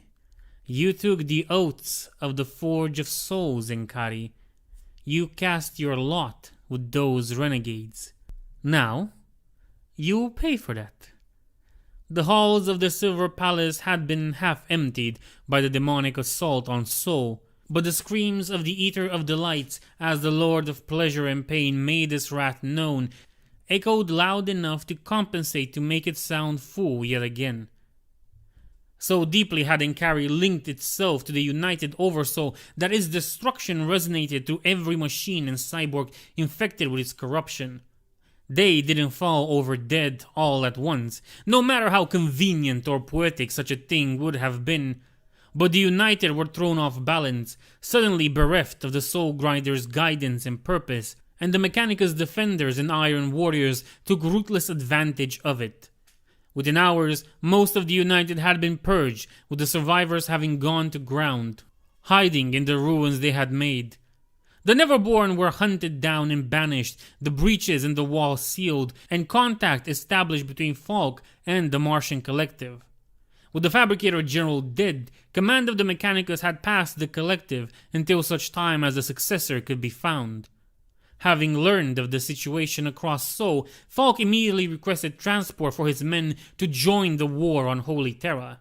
They had missed the siege by 10,000 years, but they would be damned if they failed to take part in this new war for the birth world of humanity. The Collective agreed, but ships capable of crossing the warp-torn void were in short supply. Mercifully, the Red Planet was on the same side of the Tier of Nightmares as Terra, but nearly every battle-worthy ship was being mobilized by the Lord High Admiral, who was preparing for a strike against the Xenos fleet advancing on the Throne World. The Adeptus Mechanicus had its ways, however, and the debt it owed to the Iron Warriors was one that could never be repaid in full. Through the voice of Daliak Citera, who Falk knew of old, the Martian Collective swore to deliver the Sons of Perturabo to the seat of their grandsire's empire. The Hall of Judgment. The Adeptus Arbites are the fist of the Imperial Law, the brutal and merciless enforcers of the Lex that binds the disparate worlds of the Imperium together, along with the mortar of the Imperial Creed. Those who don the judge's uniform must abandon all notion of mercy and compassion, for these are the weaknesses through which the entire edifice of law and order may be torn down. Now, they must face an enemy that represents everything they abhor. For the violators, children turned into transhuman killers that embody every sin of the Ninth Legion, are coming for them. We see the Hall of Judgment, where lies the beating heart of the Lex Imperialis. 10,000 years have made the creed of the judges impossibly complex, a twisted labyrinth of oft-contradicting precedents. Our Father himself couldn't recognize what the Arbites have made of his will. There is no spirit here, only the letter of the law, slowly strangling justice in a drawn-out agony. Throughout the Imperium, the face of law inspires not hope or relief, but only fear. Innocents recoil from the judges in fright, knowing that their lack of sin will not protect them. The rolls of condemned drone on without end, punctuated by the fall of the executioner's blade. Justice without mercy, without compassion, is not justice at all. Was it necessary? Is tyranny the only way to keep humanity's worst instincts at bay when dealing with something the size of the Imperium? That is the question those who rose in the wake of our father's silence had to ask. They looked upon the ruins Guilliman and his cohorts had made. They stared at the horrors our fallen brothers had unleashed upon the galaxy, and they asked themselves what price must be paid for survival. The Inquisition burns worlds and sentences billions to die, but their actions are driven by the necessity of a secret war without end against foes that would destroy the entire species if they could. The judges, on the other hand, act solely to preserve order. Order, not justice. That is the crux of it, the choice that these ancient High Lords made when they reforged the broken Imperium. We see them, these heirs to a sundered kingdom, emerging from the desolation wrought by warring demigods. We see past their august masks and behold the anguish that gnawed at their souls when they made the choice that would shape the fate of untold trillions across thousands of years. We see all the blood spilled as a result of their decision. They chose tyranny. They chose the rule of law. There shall be order, they declared, and a traumatized humanity embraced their edicts as fervently as they embraced the unwanted fate in our father's divinity. So afraid were they of chaos. We do not believe that there is no shame in learning to love the leash, if it keeps you safe from the wolves in the dark that hunger for your soul. Not when the choice is so clearly cut, made so by those who think, rightly or not, that they know better. Were they wrong? The Imperium still stands. Humanity has survived, which was the price they sought to buy with such a terrible cost. But was it all truly necessary? Yes, the galaxy is a place of darkness and dangers, of temptations lurking in every shadow, and the struggle to keep ruin from consuming all. Can one ever truly go too far? We do not know, brother. For all our wisdom, for all our lore, we do not know. Do you? The greatest strongholds of the Adeptus Arbites was, surprisingly and deceptively small. On a world of towering cathedrals and void-reaching spires, the fortress of the judges was a squat, heavy construction of black walls. Of course, it only appeared small in comparison to the Administratum spires that surrounded it, and in whose shadow it dwelled. Even then, the hall went much deeper down than it did up, its foundation dug in an age before the Imperium had become the blind Leviathan 10,000 years had turned it into. The symbol of the Arbites, a gauntleted fist holding two balanced scales, was inscribed on the walls and above the great gates. Few weapons were visible, for the Arbites would not, or could not, admit to feeling any fear of the masses that surrounded them. Like many things on Terra, that lack of weapons had been a lie, meant only to keep up appearances. With the coming of the Angel War, hundreds of weapons emplacements were revealed. The black, semi-reflective walls of the hall parting to reveal heavy bolters and last cannons. There was a reason why even Gorge Vandir, at the height of his power and madness, had never tried to bring the Arbites under his direct control, though it was a black mark on the judges' records that they hadn't been the ones to bring the usurper to justice. From the moment the psychic impact of Light's End was felt across the throne world, the many arched gates of the hall had been under attack. Even the preparations for the Millennium's turning couldn't have cleared the host of petitioners, tens of thousands of desperate men and women demanding entry to the hall, whether to plead for innocence, to denounce some sinner, or to inquire as to the fate of a friend or relative taken within. To avoid accusations of impiety, preachers had been spread among the throng, guiding the waiting supplicants in prayer even as they stood in line. These priests had been the first to die when the angel war had begun, torn apart by their crazed flock. Guilt, fear, and worry turned to bitter hatred under the poison light of the Tier of Nightmares, and the petitioners screamed their madness in fury as they charged the gates of the hall.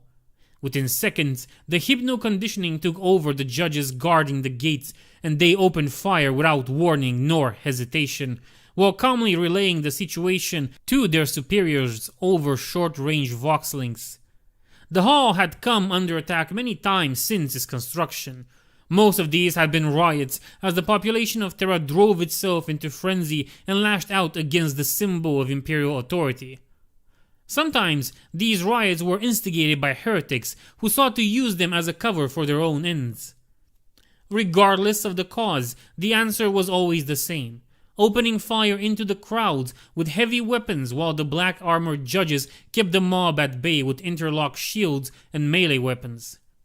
The ground around the Hall of Judgment was soon covered in gore, as thousands of crazed rioters charged the black walls and were cut down, often only carrying improvised weapons that were less of a threat to the judges than the sheer mass and number of the bodies wielding them. Demons emerged from the bloody muck, fashioning bodies out of the torn remains of slaughtered Terrans.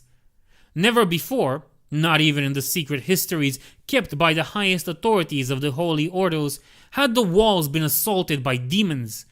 But the children of the youngest god died to the concentrated firepower of the Arbites just as well as the heretics around them. For there was symbolism at play here, wholly different from the drama taking place on the other side of the world, on the Ecclesiarchal Palace at the same time. Even under siege, the Hall of Judgment was an island of order amidst the sea of anarchy created by Light's End. The judges' training and indoctrination had left them mostly unaffected by the psychic malaise that has struck Terra's population. The Emperor might be dead, but the Lex remained, and it was to the Lex that the judges had dedicated their existence. The opening of the Tier of Nightmares gave those few caught in doubt an immediate threat to focus their attention, for demons and cultists hurled themselves at the gates of the hall. To all slaves of the Dark Prince, the very existence of the Adeptus Arbites was an affront, for at the core of what passed for Slaneshi philosophy was the simple axiom, "Do as you will shall be the whole of the law." Against the hordes of heretics, all of whom had condemned themselves to death in the eyes of the Lex by their actions, the Arbites unleashed the full power of their arsenal. Rank upon rank of proctors in full armor emerged from the walls, holding riot shields and power mauls cracking with energy, all settings set to maximum. Behind them, their comrades opened fire without aiming with bolters and shotguns, ripping holes into the walls of living flesh, hurling itself at the halls. Cybernetic mastiffs, usually employed to track down criminals, were now deployed as weapons of war, let loose in packs to tear into the soft meat of the attackers. Aggression hormones flooding their bodies as their control collars were set to maximum lethality. And so, through discipline and the ruthless application of might, the gates of the Hall of Judgment held against the monsters and madmen that the Angel War hurled against them. Then came the Violators. We see the Violators, our fallen brothers' truest sons, bereft of glamour and lies, showing their abominable nature for all to witness. We see the thirst that burns in their sunken eyes, the corruption that flows through black veins so vivid on pallid skin. They are the sin our brother feared would spell his legion's doom, before he made the pact that sealed its damnation instead. We see their dread genesis, a traitor's mad desire for brotherhood that unleashed this blight. We see two young minds shattered under the weight of an angel's madness, bestowed the power of demigods let loose in hell. We see the disgust even the other damned felt towards them. We witness the wars of extinction being waged time and again with a ferocity that makes a mockery of the heresy. But corruption such as this is not easily purged, not when a dark god smiles upon it. We see the hand of Slaanesh intercede over and over, always saving a few violators who have distinguished themselves in its eyes, letting them escape the slaughter to spread their taint anew. We see more children stolen and made into monsters, more fallen angels tempted by the sweet promise of oblivion in an unrestrained consumption. We see the old soul that dwells among them, tainted blood cloaked in usurped flesh. We see its past, stretching all the way back to the first days of our brother's fallen legion. We see it pass from one host to another through cannibal rituals twisted from practical origins into unholy practice by the whispers of the Dark Prince. How far back did the corruption of the Ninth begin? Time means little to the ruinous powers, but some events are so monumentous they ripple backward as well as forward in time. The angel fell on Cygnus Prime. He sold his soul and his legion to the Profligate One, and because he did, his sons were always under the shadow of the youngest god. That is the way of things. Chaos is a cancer that spreads through time as well as souls. If we were to look back even further, past the crusade itself, past the age of strife and the first diaspora, back to before mankind first left its homeworld, we would find the traces of our brother's damnation there, written in ink on paper made of pulp trees, or whispered in fright by peasants holding in the dark as they exchanged tales of blood-drinking corpses. Strigoi, vampiri, vampires, violators. Peel back the mask of false beauty and behold the abomination beneath. It is an old tale, but where did it start? Was our brother's fall shaped by the old myths, the icon of the beatific angel broken by bloodthirst? Or were the legends warnings, foretelling of his damnation?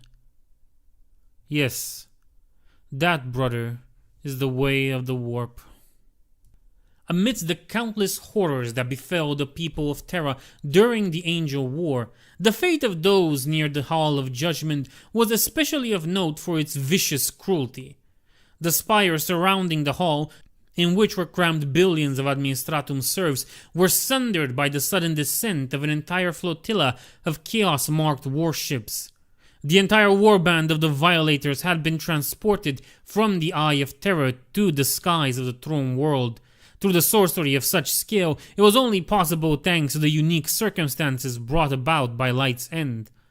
The Violators emerged from the husks of their crashed ships, clad in crimson armor and eyes burning with bloodthirst. Along with them came ill-maintained, stolen tanks whose machine spirits had been subjugated to torment every bite as vile as their former crews, until they were broken to the will of their new masters. Packs of shrieking raptors took to the skies on mutated jump packs that resemble malformed wings, joining the flying Neverborn and Lair Stalkers. To the terrified civilians who encountered them, the Violators were nightmares come to life. Every vision from the echoes of blood that had haunted their slumber for untold generations suddenly made horribly real. The Chaos Marines fed on that atavistic terror as they advanced on the hall, drinking their fill from any mortal that crossed their path. But even this grotesque feast was only a sideshow, a distraction on their way to their true target. Demons of Slaanesh flocked to their side, drawn by the utter corruption of their souls, knowing that where they tread, pain and terror were soon to follow. The courtesans of the Dark Prince clung to the shoulders of the Violators, whispering promises in their ears in a language no sane mortal could comprehend, but that the Violators understood perfectly. The Hall of Judgment had been protected from the devastation of Light's End and the crash of the Violators' fleet by its potent void shields, which had automatically activated when the madness had begun. The hall's deep foundations had also preserved it from the quakes that were shaking the entire throne world.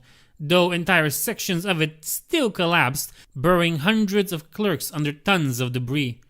But all in all, the stronghold of the Adeptus Arbites had withstood the Angel War admirably so far. However, like every void shield in the Imperium, save for a few relics from the Dark Age of technology, the Hall's defensive fields were useless against ground forces, which was why the judges had been forced to defend the gates with manpower. The tide of cultists parted before the Violators. Any who did not make way for the Chaos Marines mercilessly crushed underfoot, the thirst of the Violators sharpening as they neared the foe they had been brought to Terra to destroy. The first line of Proctors broke under the assault of the Chaos Marines, their riot shields and power mauls insufficient against the raw violence and Astartes, however fallen, was able to unleash in close quarters. But they held as long as they could, and the seconds they bought were enough for the rest of the judges to bring their heaviest firepower to bear against the Violators. The judges' bolters, granted onto them primarily as instruments of intimidation, proved their worth that day. Bolters were one of the few weapons that could reliably penetrate ceramite, and the fact that every judge carried one kept the battle from immediately turning into a slaughter. Instead, the battle at the gate of the Hall of Judgment became a protracted carnage, a grinding battle in which a score of judges fell for every Violator brought low. Cold calculation told the leadership of the Arbites that this was a price they could afford to pay, but they had not taken into account the next blow of Slaaneish's disciples. The cells of the hall held thousand upon thousand of inmates awaiting judgment. They had been shipped off to Terra from all over the Imperium, accused of crimes that, for various reasons, required that they be tried on Terra itself. Some had committed treason against the Imperium as a whole, while others had too much influence in their home systems for the local branch of the judges to deal with them without potentially catastrophic fallout. Though they had yet to be judged, their fate was already sealed. Only death awaited those who were brought to the hall in chains, even in the cases, the very, very rare cases, where someone was found innocent. They were usually already dead by the time the decision was reached, either executed or having succumbed to old age or the conditions of their captivity. On a world forever on the brink of starvation, few resources were spared to the scum waiting in the cells of the hall. The prisoners knew this. They knew that their lives had effectively ended the moment the prison ship carrying them had reached Sol, and they had entered the hall, never to leave it again. Even their corpses wouldn't leave. By ancient tradition, the bodies of the condemned who, to observe the probation against bloodshed, were executed by hanging, were incinerated, and their ashes unceremoniously disposed of in matter recyclers. Due to the huge and ever-growing backlog, most of the captives had been languishing in their cells for years, denied the means to end themselves until they passed before the Emperor's judgment. Some of them, left alone with only their thoughts for company, found remorse in their hearts for what they had done and spent the rest of their lives in quiet prayer, awaiting their deaths with the closest thing to peace they could hope for. But those were rare indeed. The vast majority of the hall's prisoners festered with hatred for the ones responsible for their predicament. They dwelled endlessly on thoughts of vengeance, of returning to their worlds and bringing down those who had brought them to justice. For many, these thoughts were all that kept the crushing despair of their situation at bay, and they had turned it into obsession. This made them a resource that the mind behind the Angel War had chosen not to ignore, and when the Violators attacked, its plan for them began to unfold. The Golden Angel had come to him in his dreams and offered him all of his heart's desires. He had accepted the Angel's bargain and drank from the cup it had offered. When he had woken up, the pain that had racked his back and legs for the last 20 years was gone. The next day, a glitch in the cogitators had resulted in his monthly stipend being increased tenfold. He had spent the money in one of the licensed houses of pleasure, carefully splitting it over several nights so as to not draw attention. It wasn't as if anyone would remember him coming several nights in a row. Who cared about one more drone working in the endlessly churning gears of Imperial bureaucracy? Not even his colleagues, the people he worked next to 16 hours every day, knew his name. He had given his life to the Arbites, and what had that brought him? Nothing. Nothing but drudgery, dirty water and tasteless nutrient paste. Nothing but a pained body doomed to a short and miserable life in an empire where the rich and mighty could live for centuries in luxury he couldn't imagine, even now. So when his hands moved to strangle the man who had shared his shift for a decade before he pulled the lever and silenced the alarms, he felt no regret. When he entered the authorization codes the angel had whispered to him in his sleep, triggering protocols that had never, in the Hall's 10,000 years history, been activated, he felt no regret. And when the cry of shock came from behind him, when the maul slammed into his back and hurled him to the ground, when the bolter filled his sight and the trigger was pulled, he could only think of one thing. He regretted nothing. Through treachery among the adepts tasked with managing the Hall's complex infrastructure, the gates of every cell in the Hall of Judgment opened at the same time. Not all captives were freed. Some had been considered dangerous enough that they were shackled to the walls of their cell.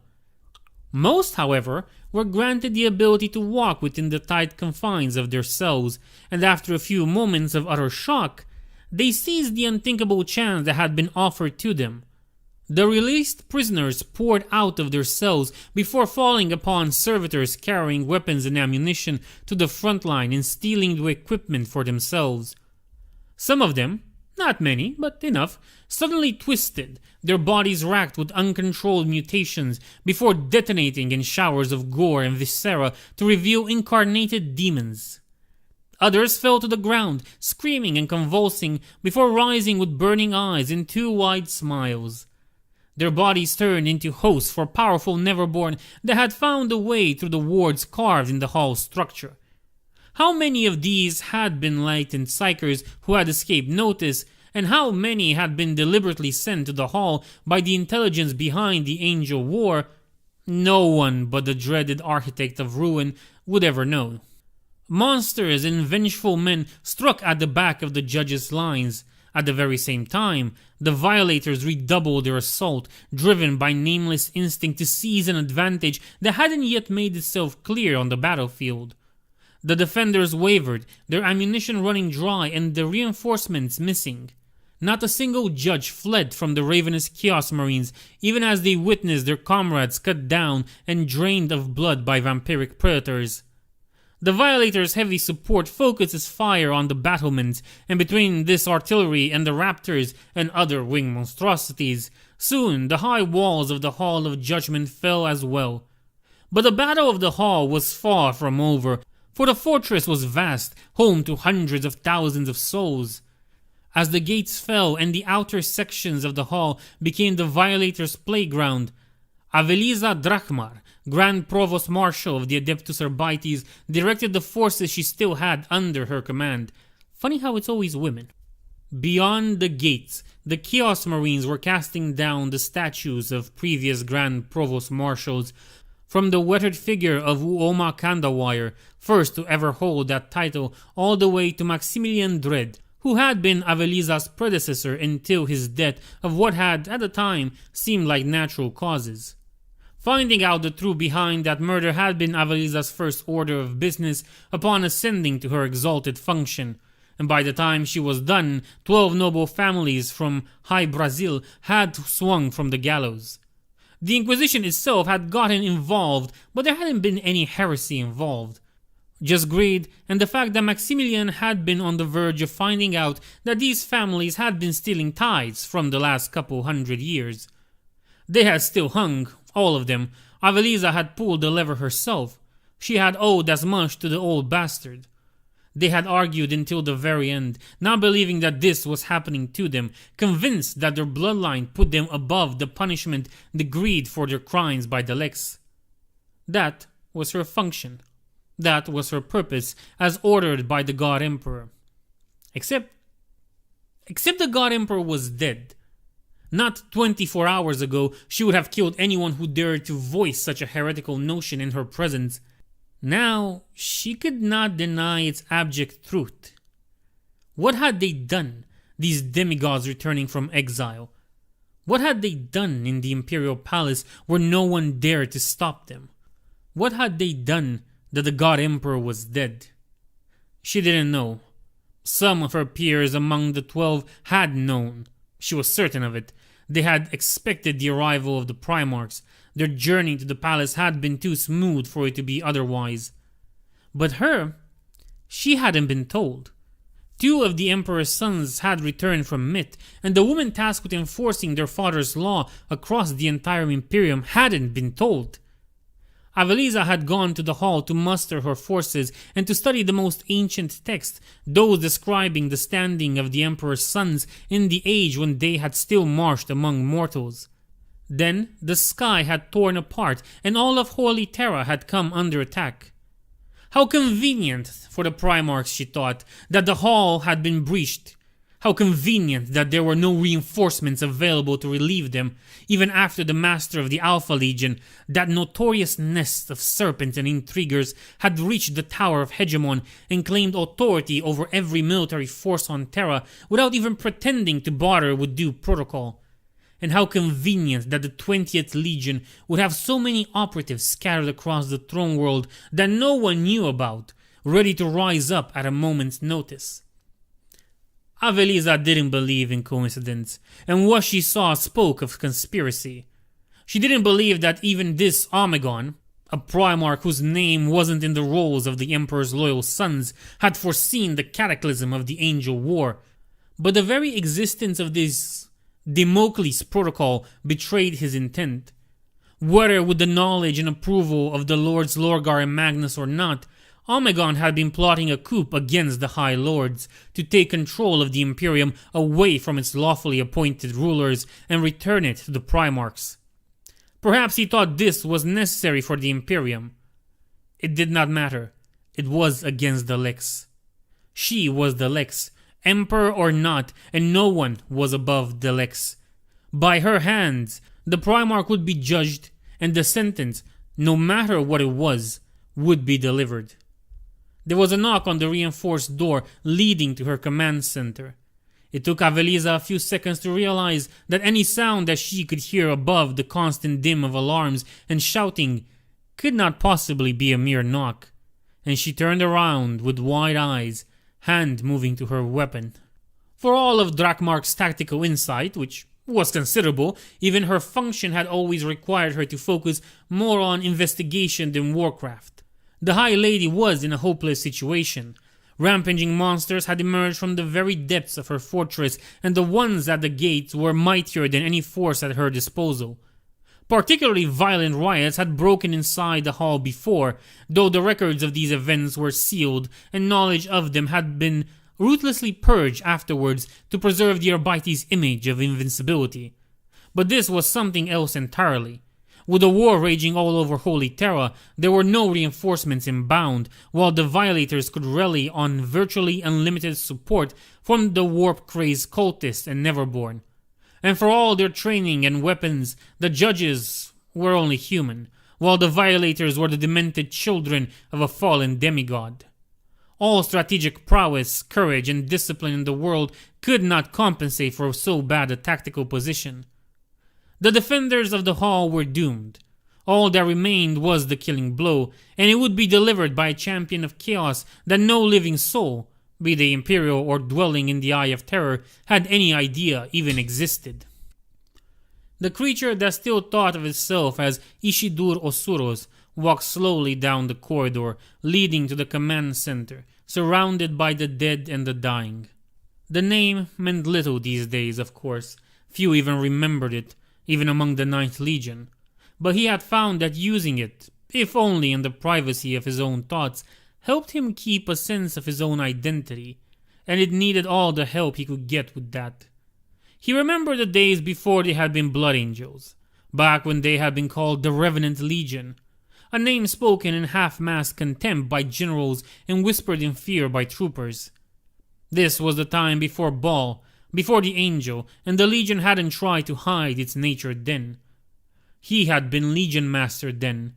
It had been his life, his first one, and all the ones that had come after, until the Primarch had been found and the old ways had been cast into the shadows to make way for the teachings of their Lord. But they hadn't forgotten, oh no.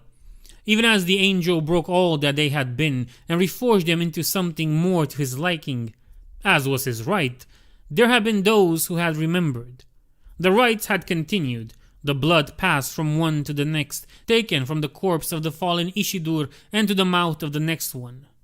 That it had gone on for so long unnoticed was, he knew now, the result of their Legion's future patron looking at the practice with approval.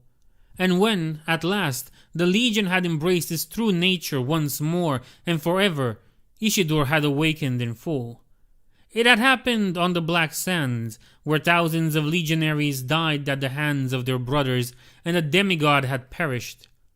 After the carnage was done, his latest incarnation had laid dying and been devoured by another. This time, it hadn't been a ritual, merely the act of a blood angel lost to the thirst. He had awoken then, in the body of that blood-drunk legionary, with all the memories and experiences of all the warriors who had borne his name. A score of lives and more, but he had decided to keep the name Isildur Osuros, if only in the privacy of his own thoughts. It had seemed right, somehow. After that, there had been the rebellion, when the Knight had rampaged across the galaxy to slake the thirst with the blood of Imperial worlds. He had died again at Terra, his body rent asunder by none other than Horus Lupercal himself, when the War Master had taken to the walls of the palace and called his brother to face his wrath. Later, after he had returned in yet another body, he had died again, this time at the Blade of Dorn, on Idris, at the end of the War of Woe. It amused him that many legionaries had died at the hands of a Primarch, but only he could truthfully claim to have been killed by two of them. And after Idris, well, the Legion had been broken, the angel lost to dreams of times that never were. Isildur had moved on, like most blood angels. He had found the Violators then and joined their ranks quietly. He had died many times since then, but there was never a shortage of Violators wanting to drink the blood of a dead brother, and so he had kept coming back over and over. The anarchy of the warband had allowed him to keep his presence hidden, though there were rumors about him circulating anyway. He still had no idea where those had come from. His best guesses was the warp-crazed visions of psychers catching a glimpse of forbidden truth in the tides of the eye. And now, here he was, back to the world where Isildur's first body had been born. The circle was completed, and it would end with the doom of the Imperium they had built 10,000 years ago. The gate cracked open under the impact of his blade, the demon within snarling in his mind as its might was pitted against the solidity of the obstacle. The weapon, one Isildur had claimed from the dead hand of a salamander warlord, cut through the reinforced metal with ease, and he strode into the command center of the Hall of Judgment. Behind him lay the corpses of 20 of the judge's best men, all of whom had died without taking a single step back despite the fear that had run through their blood. They had fought and died well, for mortals. Their blood had been a suitable appetizer to the rare feast that awaited him. Reaching this place ahead of the rest of the warband had been challenging, but the prize that now stood before him was well worth the effort. Bolt shells from her guard slammed into his armor, and he ignored them as he cut them to pieces, letting his sword drink deep. He could have these morsels, his next meal, would be much greater. Only the weapon in his quarry's hands registered as a threat. It was a bolt pistol, but one of a much older and heavier design, made weightless by small grave generators affixed to its barrel. A relic that was almost as old as he. It would pierce through his warplate and kill him dead, and by the time he returned, someone else would have gotten his prey. He ripped off her overly ornate helmet and plunged his fangs into her throat. Blood flowed down his gullet, hot and old, and memories not his own filled his mind. Do you swear to uphold the Lex above all else?" She pulled the trigger and watched the man's skull disintegrate right in front of her face. 7 food right to put down this month alone. Feet dangling in the air as they hung. No one was above the Lex. Isidore gagged as the utter blandness of the Grand Provost's life flooded his senses. This woman hadn't reveled in the power she yielded as he had expected. She had never found any joy in what she did, in the influence she held over trillions of souls. She had contemplated the prosecution of Primarchs, and she had felt no elation, no terror, no excitement at the thought, only duty. He snarled and tossed Avelisa aside. She smashed on the ground with the sound of bones breaking inside her armor, still alive, her hand weakly clutching at her torn throat in a vain attempt to stop the torrent of blood. He caved in her skull with his boot, splattering her brains across the floor. He had wasted his time here, though even now as part of him considered the tactical benefits of removing the enemy leadership. But he didn't care about that. He had come here seeking the blood of a High Lord, believing that one who had risen so high must be a rare treat, and be badly disappointed. The thirst was surging now, demanding blood, demanding that he fill his mind with the memories and sensations of mortals. Very well. The Marshal had been a disappointment, but there was other prey to hunt. Perhaps, thought the creature that Neverborn called the Devoured Lord, the blood of a Primarch would be more satisfying. After the death of the High Lady and the collapse of the Arbites' defenses, the Violators took their time in defiling the Hall of Judgment. Pockets of resistance fought on for hours, the judges refusing to break with stubborn tenacity until they were overwhelmed and slaughtered. The archives of 10,000 years were put to the torch, and the corpses of the judges roasted over the flames before the Violators and their demonic hang-arounds feasted upon them. The greater cogitators processing the myriad details of countless trials were broken apart, and the venerable tomes of the vellum upon which the Lex had been written by the hands of generations of scribes were torn apart. The freed captives who had survived danced and laughed and screamed amidst their liberators, sinking deeper and deeper into madness with every heartbeat. For a time, the Violators remained in the ruins they had made, relishing the rewards of pleasure their Dark Prince bestowed upon them in return for their success.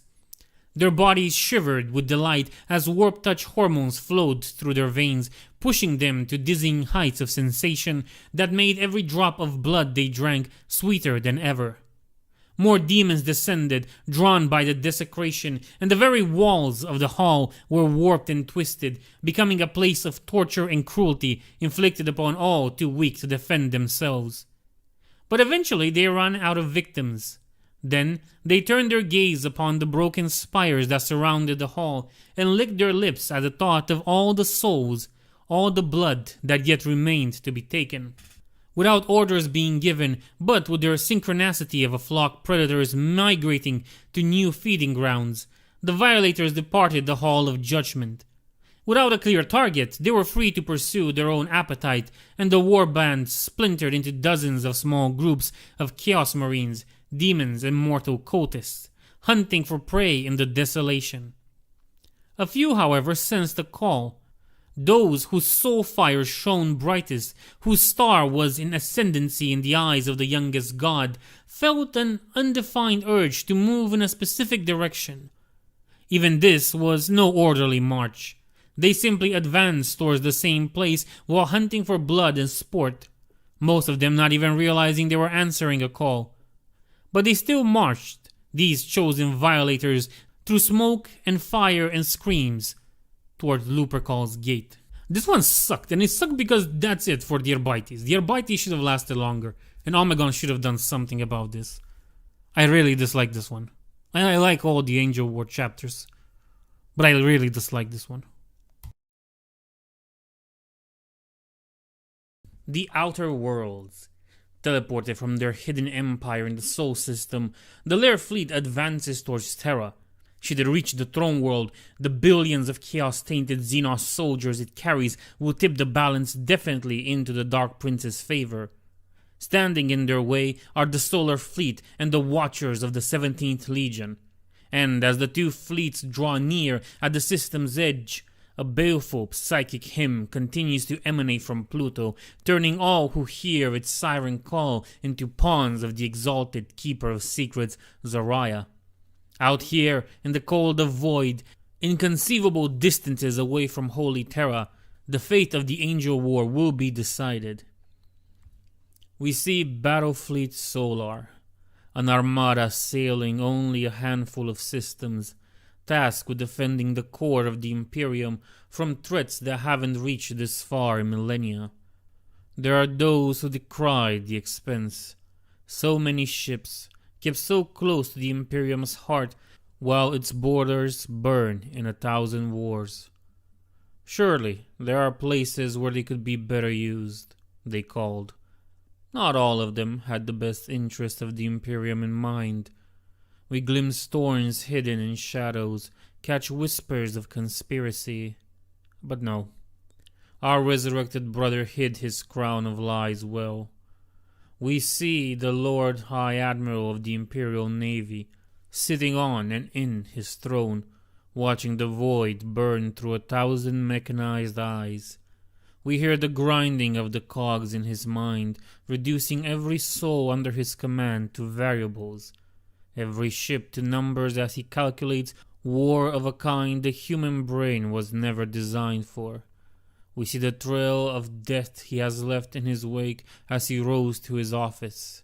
The uncountable battles waged over decades, slowly eroding his ability to see people as anything but assets or obstacles. We look upon his soul, ground down by duty, and we understand another reason why Father created us. He wanted to spare his people from having to do this to themselves in the Imperium's service. We see the Watchers, defenders and diplomats, arbiters of disputes and advocates of truth. Oh, brother, how proud of your sons you would be. 10,000 years, yet still they cling to the ideals of our youth. Still they honor their oaths. Still they refuse to give in to the pressure that has twisted the Imperium of old. We see the fleet of the Lair Empire, its terrible might revealed to us at light's end. We see the souls of their living ships, different from their pilots only in scale, not in kind. They grew in the skies of their hidden empire, leviathans of the void created for this singular war, and at the center, attended by them all like a queen by her court, we see the hallowed moon where the Third Legion died. We see the billions of Lair that crawl within, waiting for their turn to be taken by the eldritch light that burns in the pit, to be transported to the war on Terra, the war for which their entire species was reshaped by the goddess they worship with such hateful fate. They might tip the scale and doom everything, if they reach the throne world. But they are not the only threat that comes from the void. We hear the song defiled, the first message of humanity to the stars, so full of hope, of promise, so naive, so ignorant. They took that innocence and defiled it. They stole the voice and used it to sing the melody of ruin. There will be a reckoning for that. Do you hear us, you old monsters? There will be a reckoning. Such desecration cannot, should not, must not be forgiven. We see Pluto. The song! The song! The song! It burns black. Silence the hallowing melody. Shut down the unholy signal. Destroy the underworld. Kill the daughter of the deeps. Slay Zahariel. I am Zahariel, she whose melody shall drown your souls into the abyss. Come to me, children of man. I shall welcome you all into my embrace. Under the direct command of Lord High Admiral Patroclus Agrippa, Battlefleet Solar gathered its might to confront the approaching Lair Armada.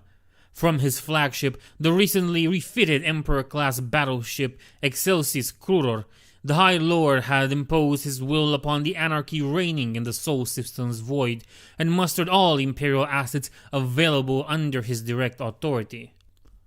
Lord High Admiral Patroclus Agrippa, the Liberator of Kos. In the Imperium, the ascension of a High Lord is never a quiet affair, and only rarely one that occurs without bloodshed. In the Emperor's silence and the absence of the Primarchs, it is the 12 who chart the course of the galaxy-spanning empire of mankind, each holding authority over trillions and influence over every single human in the Milky Way. The intrigue that takes place at such high levels of power is more bloody and terrible than most wars, and the casualties only slightly lesser. But even so, for one of the 12, Patroclus Agrippa's claiming of the office of Lord High Admiral distinguishes itself. At merely 130 years old by the time of his ascension, Agrippa was the youngest High Lord in millennia, barely qualifying as an adult by the cutthroat standards of the Imperial Court's highest circles. In the year 964 of the 31st millennium, Agrippa's predecessor, Merlanda Peret, took Battlefleet Solar to war. A rebellion had erupted in the Segmentum Solar, within the system of Kos, which was only 2 warp jumps away from Sol. At the time, the political situation in Sol was growing more and more unstable as news of the various threats arising across the galaxy arrived, and a rebellion so close to Holy Terra was both an affront to the God Emperor and an opportunity for the High Lords to reassert their control over the Imperium with a crushing victory.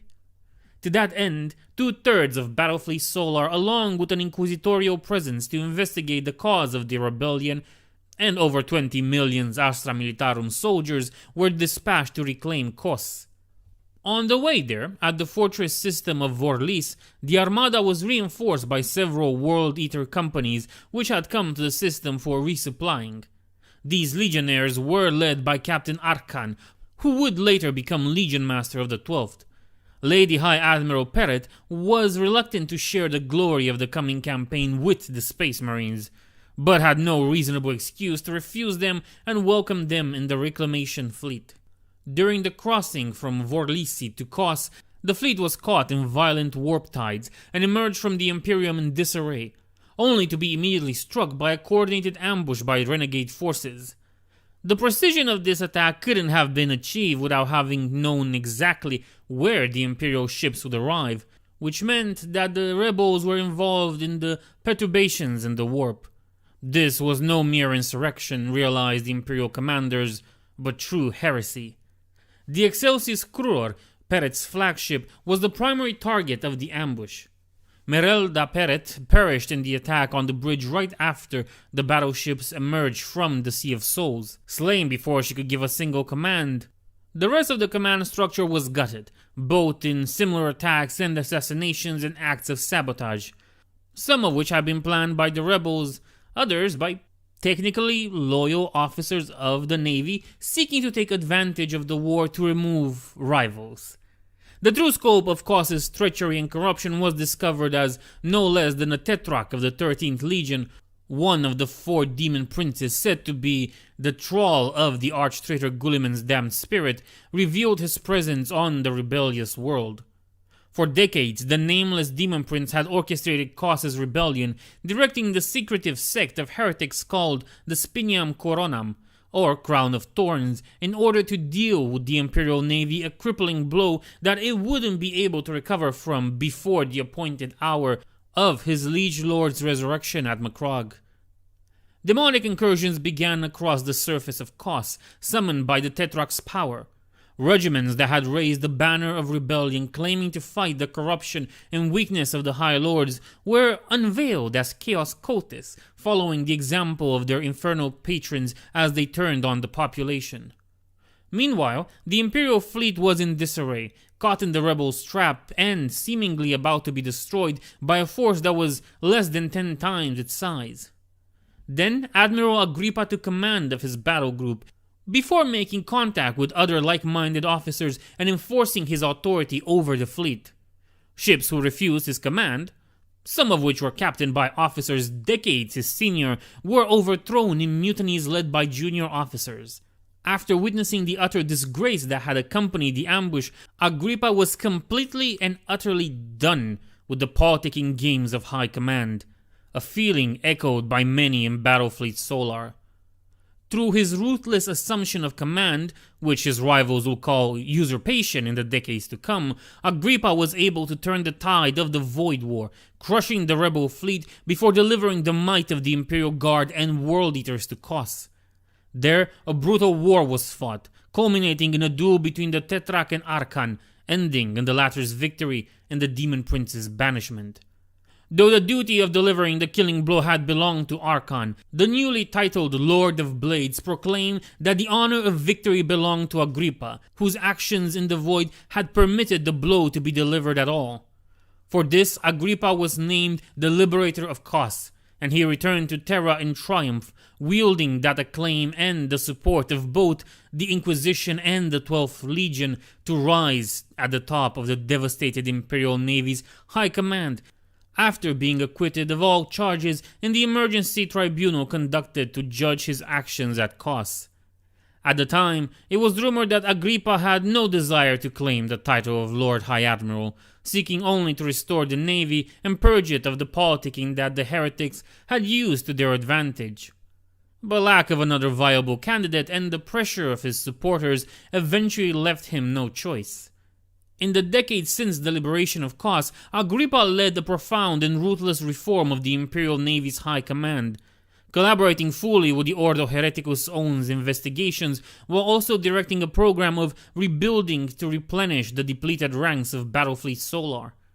All while, the Excelsis Cruor, which had been dragged back from Kos badly damaged, was being worked on, the reparations of the Emperor-class battleship becoming a symbol of the Navy's own undergoing renewal.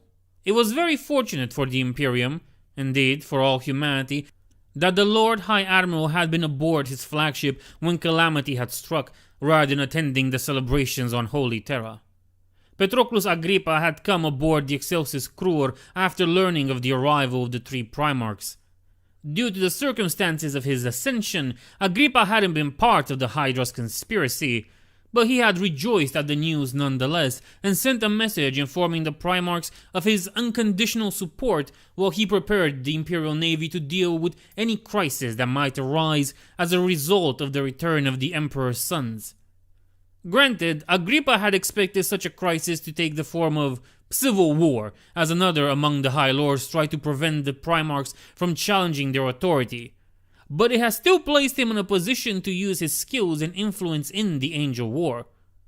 In the moment before Light's End, Battlefleet Solar had been dispersed across the Sol system, attending to the myriad duties that were part of protecting humanity's capital.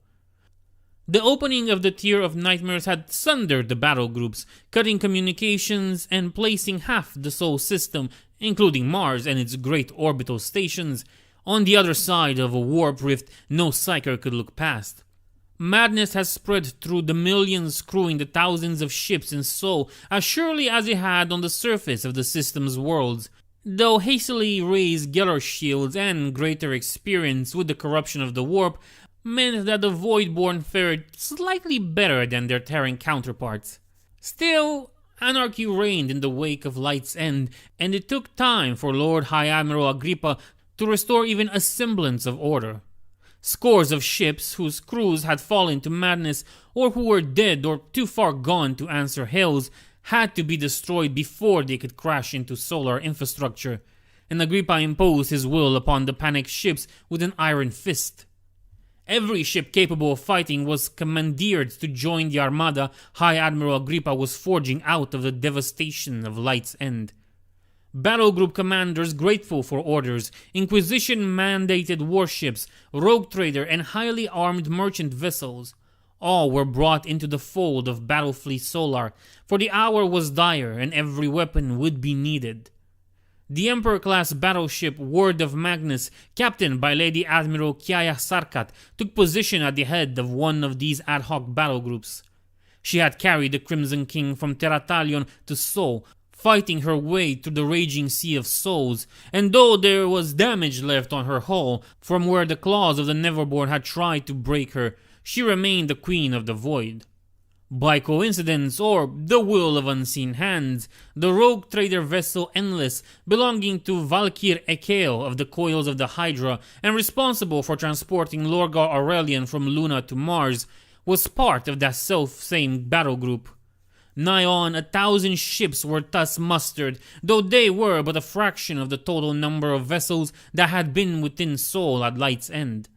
Thousands more had perished in the opening of the Tier of Nightmares, or fled into the deep void with maximum propulsion, and refused to answer all hails regardless of provenance.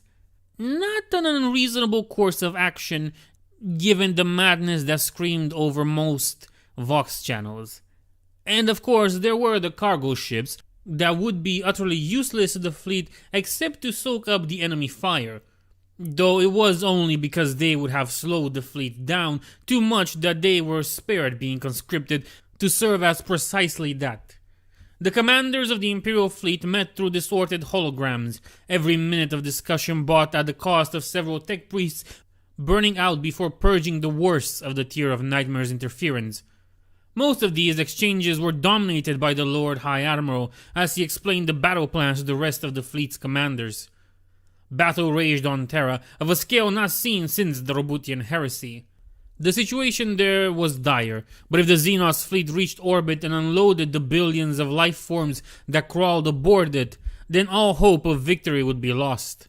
Every ship in the Armada had seen the Ocpex readings that showed the immense fleet that had somehow materialized between the Plutonian and Neptunian orbits. Details were scarce, but the gist of it was that these lair ships, as they had been identified from the oldest and most forbidden of records, had to be stopped, no matter the cost.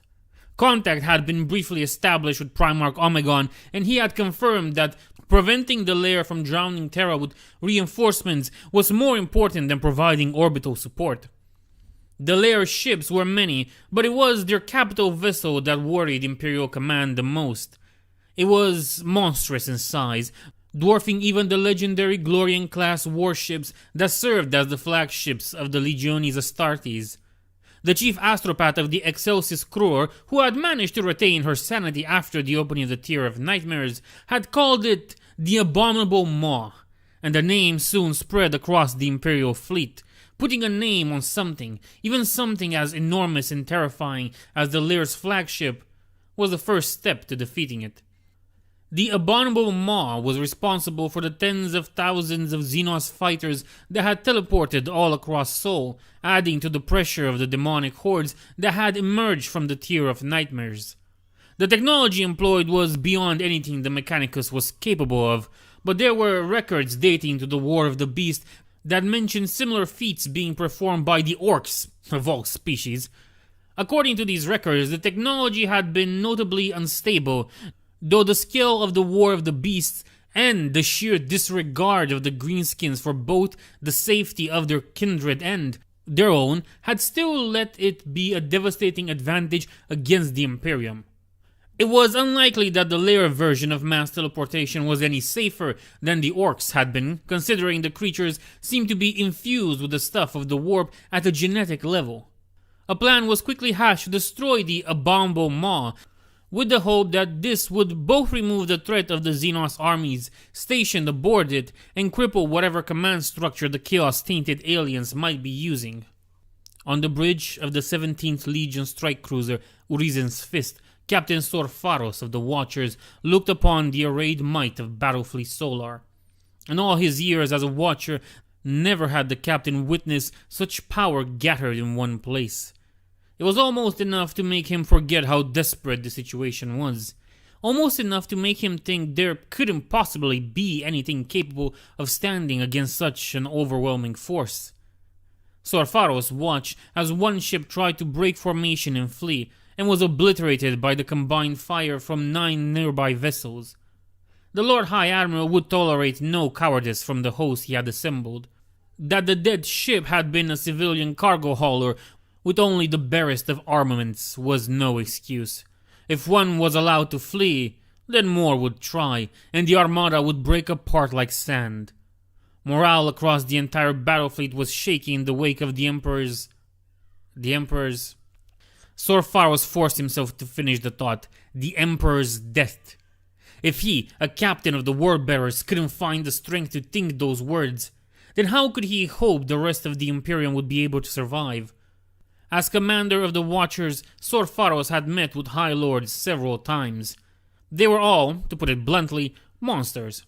Mundane men and women did not rise to such dizzying heights of power, where the fate of trillions of souls hung on every decision.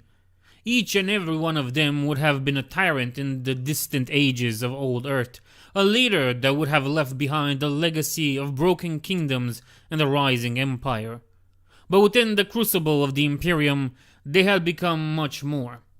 Sor Faros genuinely believed that the changes wrought by the transformation of children into legionaries paled in comparison to what the Adepta did to those who would one day head them. Of all the trillions of souls who toiled in the name of the Imperial Navy, Patroclus Agrippa was the one who had become High Lord, the one who had risen to that position of supreme power. Such things did not happen by accident, regardless of the unusual nature of Agrippa's own ascension. The ruthlessness bred by the ferocious competition was an intended feature of the system, for one could not sit among the 12 if one wasn't prepared to make great and terrible decisions, the kind of choices that would shatter the souls of more humane men and women. Decades, centuries even, of duty and intrigue, of responsibilities and consequences, all performed so close to the throne and its burning psychic light. Where did human nature end and the will of the Emperor begin? It was a thought dangerously close to the preaching of the ecclesiarchy, but unlike those priests, and oh, but how Sor Faros wondered what they would make of these latest developments, the captain had never ascribed the power of the Emperor to any divinity on his part. The master of mankind was powerful, yes, immensely so.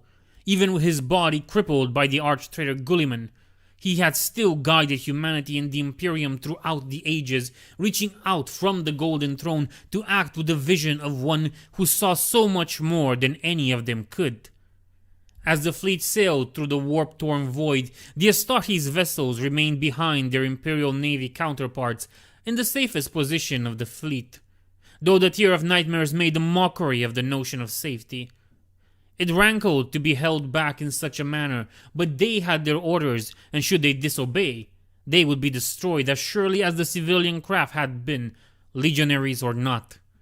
The exotic designs of the Lair's ships made boarding actions unwise. There would be no way of telling what was vitally important from what was decorative. Instead, the Lord High Admiral had ordered all boarding forces to hold, for they would be deployed in full on the abominable maw, tasked with destroying it no matter the cost. Sor Faros understood the reasoning and agreed with it. The Xenos flagship would be all but impossible to destroy by conventional means. Attacking it would be a landing, not a boarding, and there was no question that the casualties would be atrocious. But then, this entire war was made of atrocities. The fleets met in the void near the Uranian orbit, though the planet itself was on the other side of the Tier of Nightmares. The frozen world was invisible to Imperial instruments, but quick calculations showed that the planet would be very close to the Tier, perhaps even inside it, depending on how wide the warp rift was and how much distance still meant. The first attempt to reach the orbital complexes surrounding Uranus returned only screams and yet more dead astropaths. But it was certain that the Uranian Void clans were facing some of the Angel War's greatest horrors. At last, the Imperial fleet faced the Lair Armada, though the Xenos ships lacked the discipline and precision with which even the hastily assembled Battlefleet Solar sailed. There was order of some kind in the Lair host, that much was clear, but it wasn't an order born of any kind of human mind, and several Imperial Void tacticians had to be seated after studying the Lair formation for too long. The Imperial Armada opened fire, and for an instant the baleful radiance of the Tier of Nightmares was eclipsed by that of their guns on the oculus of hundreds of ships. When the glare faded and the reports came in, The entire vanguard of the Lair fleet had vanished. Now, the Imperials only needed to do that 20 more times and the entire Xenos fleet would be wiped out. Unfortunately, their foe was not going to give them the chance. They were closing in the distance, sailing through the wreckage of their dead comrades, and soon their own short-range weapons fired as well. There was a tense moment on every ship's bridge as the enemy volley approached. Scores of smaller vessels were obliterated, but the shields of others held, and that was confirmation enough. Whatever fell artillery the Lairs were using, it couldn't pass straight through Imperial void shields. Given the madness that had seeped into the Sol system, even that much hadn't been guaranteed. The engagement broke down into smaller battles as battle groups split off the battle fleet. Slowly, over the course of an entire hour, Agrippa orchestrated the battle to draw most Lair ships away from the abominable Maw before giving the order to the ships he had held in reserve. Now was the time to launch the operation that, Emperor willing, it would take a long time for such sayings to fade out of use, if they ever did, would remove the Lair threat without destroying Battlefleet Solar in the bargain. During the mustering, several Legiones Astartes ships had joined Battlefleet Solar. Their holds were all but bare of legionaries. All Space Marines who had the opportunity had joined the war on Terra, bringing their blades and bolters to the aid of the beleaguered throne world. But even without their deadliest cargo, the ships of the Legiones Astartes were killers of the void, and there were still Space Marines who had remained in orbit, either due to being unable to join the fray on the surface or due to their commanders deciding that they would do the most good in the void. Those ships equipped with teleportation crucibles were explicitly forbidding from using them. The tech priests weren't certain what would happen to those foolish enough to pass through the warp to reach the Lair capital ship. But doom was all but certain, and every warrior would be needed on the surface of the abominable Maw. Deploying forces on the moon-sized vessel would have to be done the old-fashioned way, with gunships and drop pods. Under the cover of thousands of fighters, the Imperial Armada let loose a deluge of transports, unloading every guardsman and armsman they could fit in whatever could get them down onto the abominable Maw. Many were destroyed before reaching the surface, shot down by point defenses or caught mid-descent by nameless stings that flew in the void around the engine in defiance of physics and reason. But the sheer number of attackers meant that thousands reached the surface and found themselves stranded in hostile territory, surrounded by millions of Lair Xenos that had yet to be teleported to Holy Terra.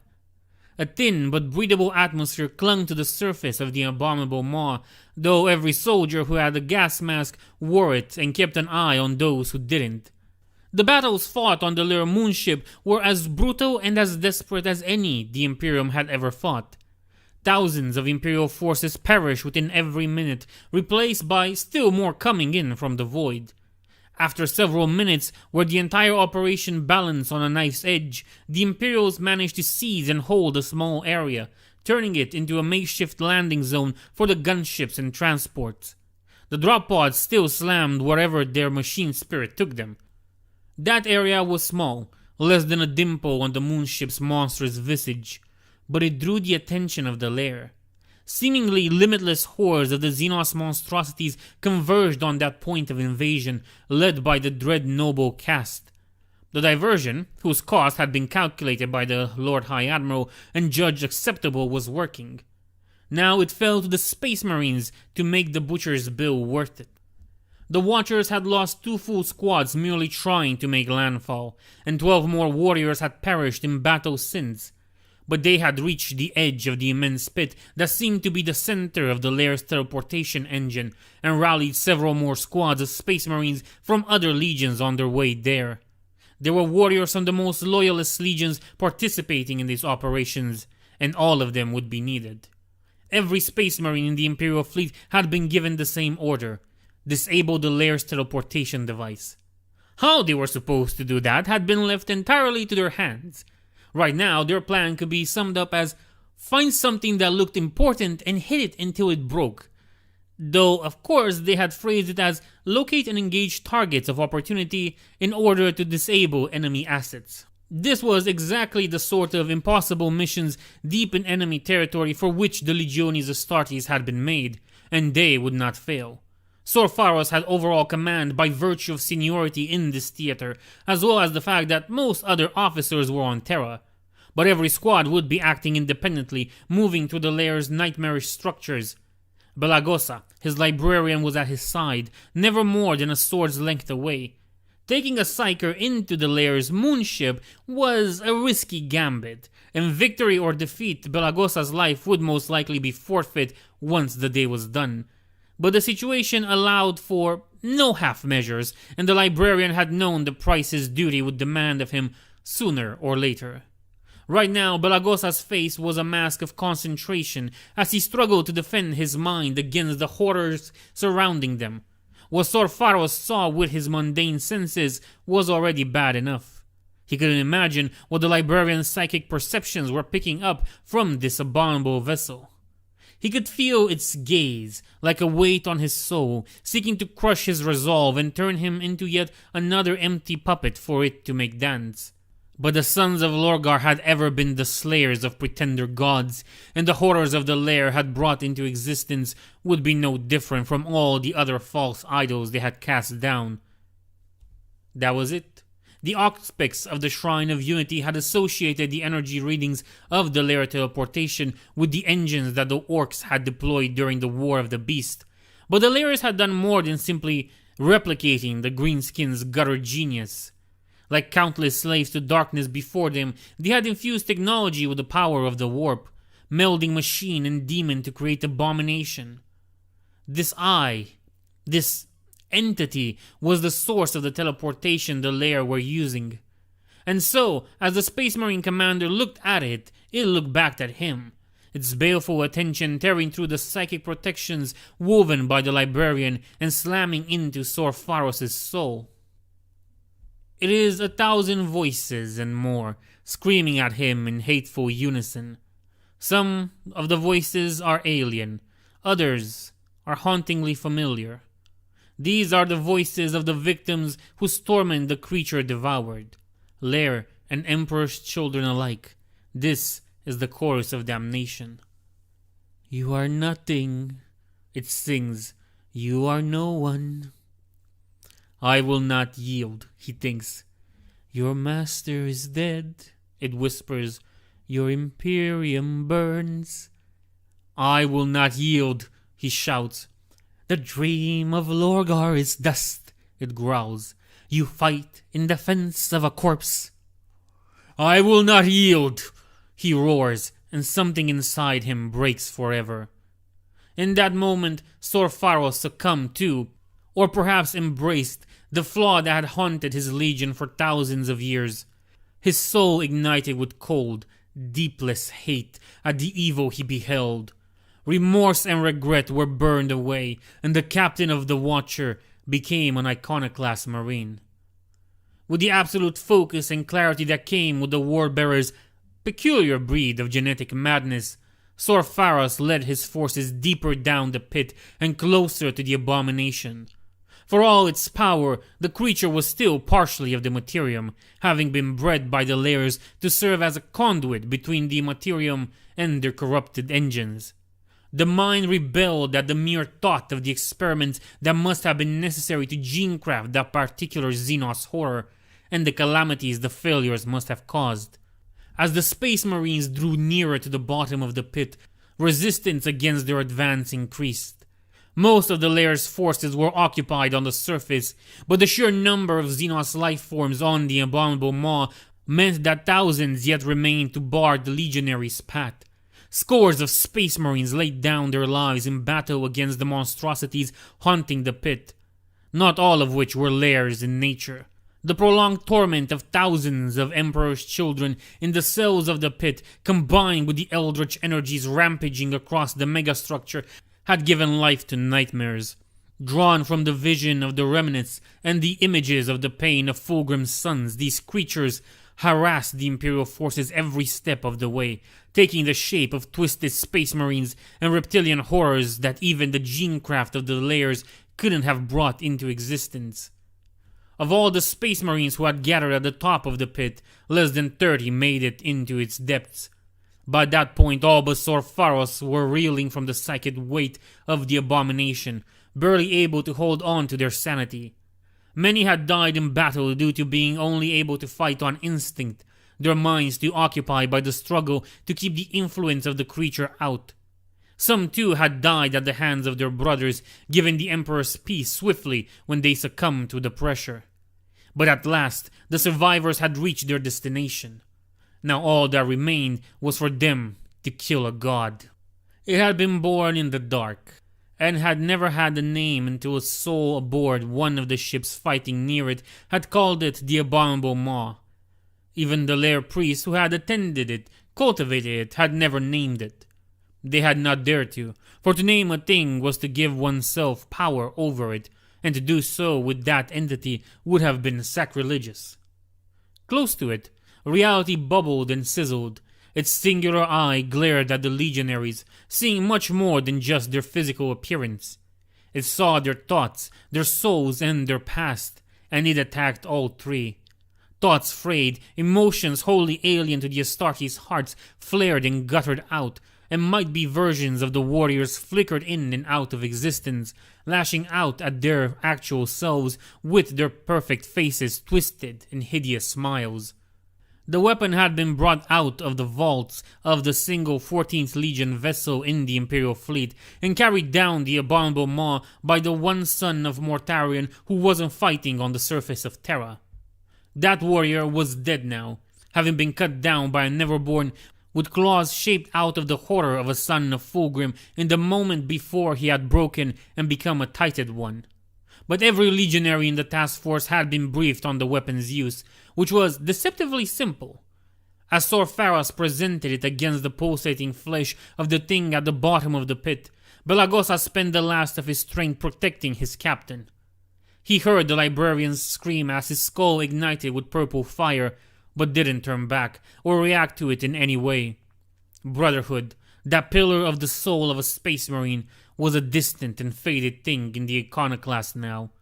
Sorfaros was no expert, but he was fairly certain possession of such a weapon would have drawn the Inquisition's ire even in the hands of a space marine. But the Death Guard had ever been the legion most distant from the rest of the Imperium, waging their wars far from sight and against foes their cousins could scarcely imagine. It was an open secret that they had made use of weapons that were forbidden across the Imperium, and few Inquisitors were foolish enough to challenge the methods of the Lord of Death's sons. Employing such a weapon in the Sol system would be another matter entirely, no doubt, if not for the unique circumstances of the Angel War. The Death Guard legionary had called it a woeful clarion. Only 17 had ever existed, and of those only 3 were left, the rest spent in the Death Guard's wars of extermination. In human hands it could only be used once, though the Sons of Mortarion suspected that their original makers had been able to use them at will before their extinction. Outwardly, it was a sphere of adamantium, 40 centimeters wide and inscribed with wording sigils woven of silver. The carrion itself was contained inside the sphere, which protected the weapon's surroundings rather than the weapon itself. Sorfaros had no idea what the woeful carrion actually looked like. All he knew was that the Death Guard had promised it would kill the creature if activated in close proximity. That the activation rune wasn't the obvious red button, but the small barbarous inscription on the other side. And that it was very unlikely any of the Space Marines would survive the weapon's activation. Sorfaros didn't hesitate. No true Space Marine would have, but an iconoclast simply couldn't. The woeful clarion activated and the abominable maw screamed.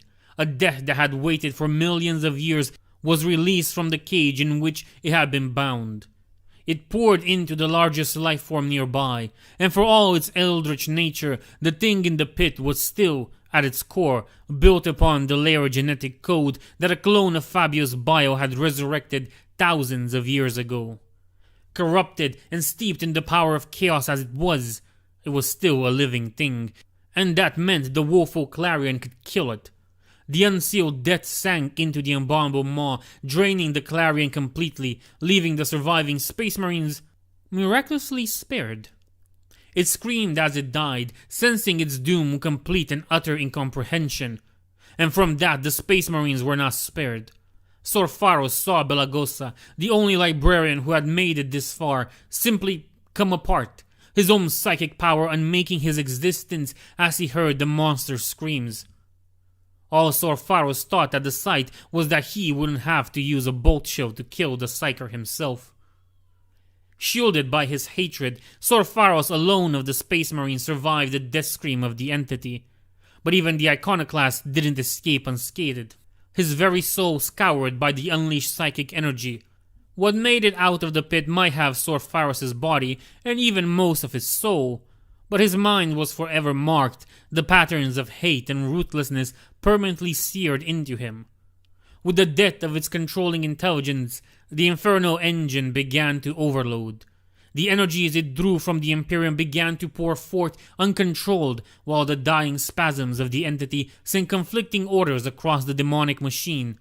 Arcs of power the size of continents leapt from the abominable maw, drawn to the lesser teleport beacons aboard the Lair's ships that had enabled the fleet's mass teleportation from the hidden Lair Empire to the Sol system.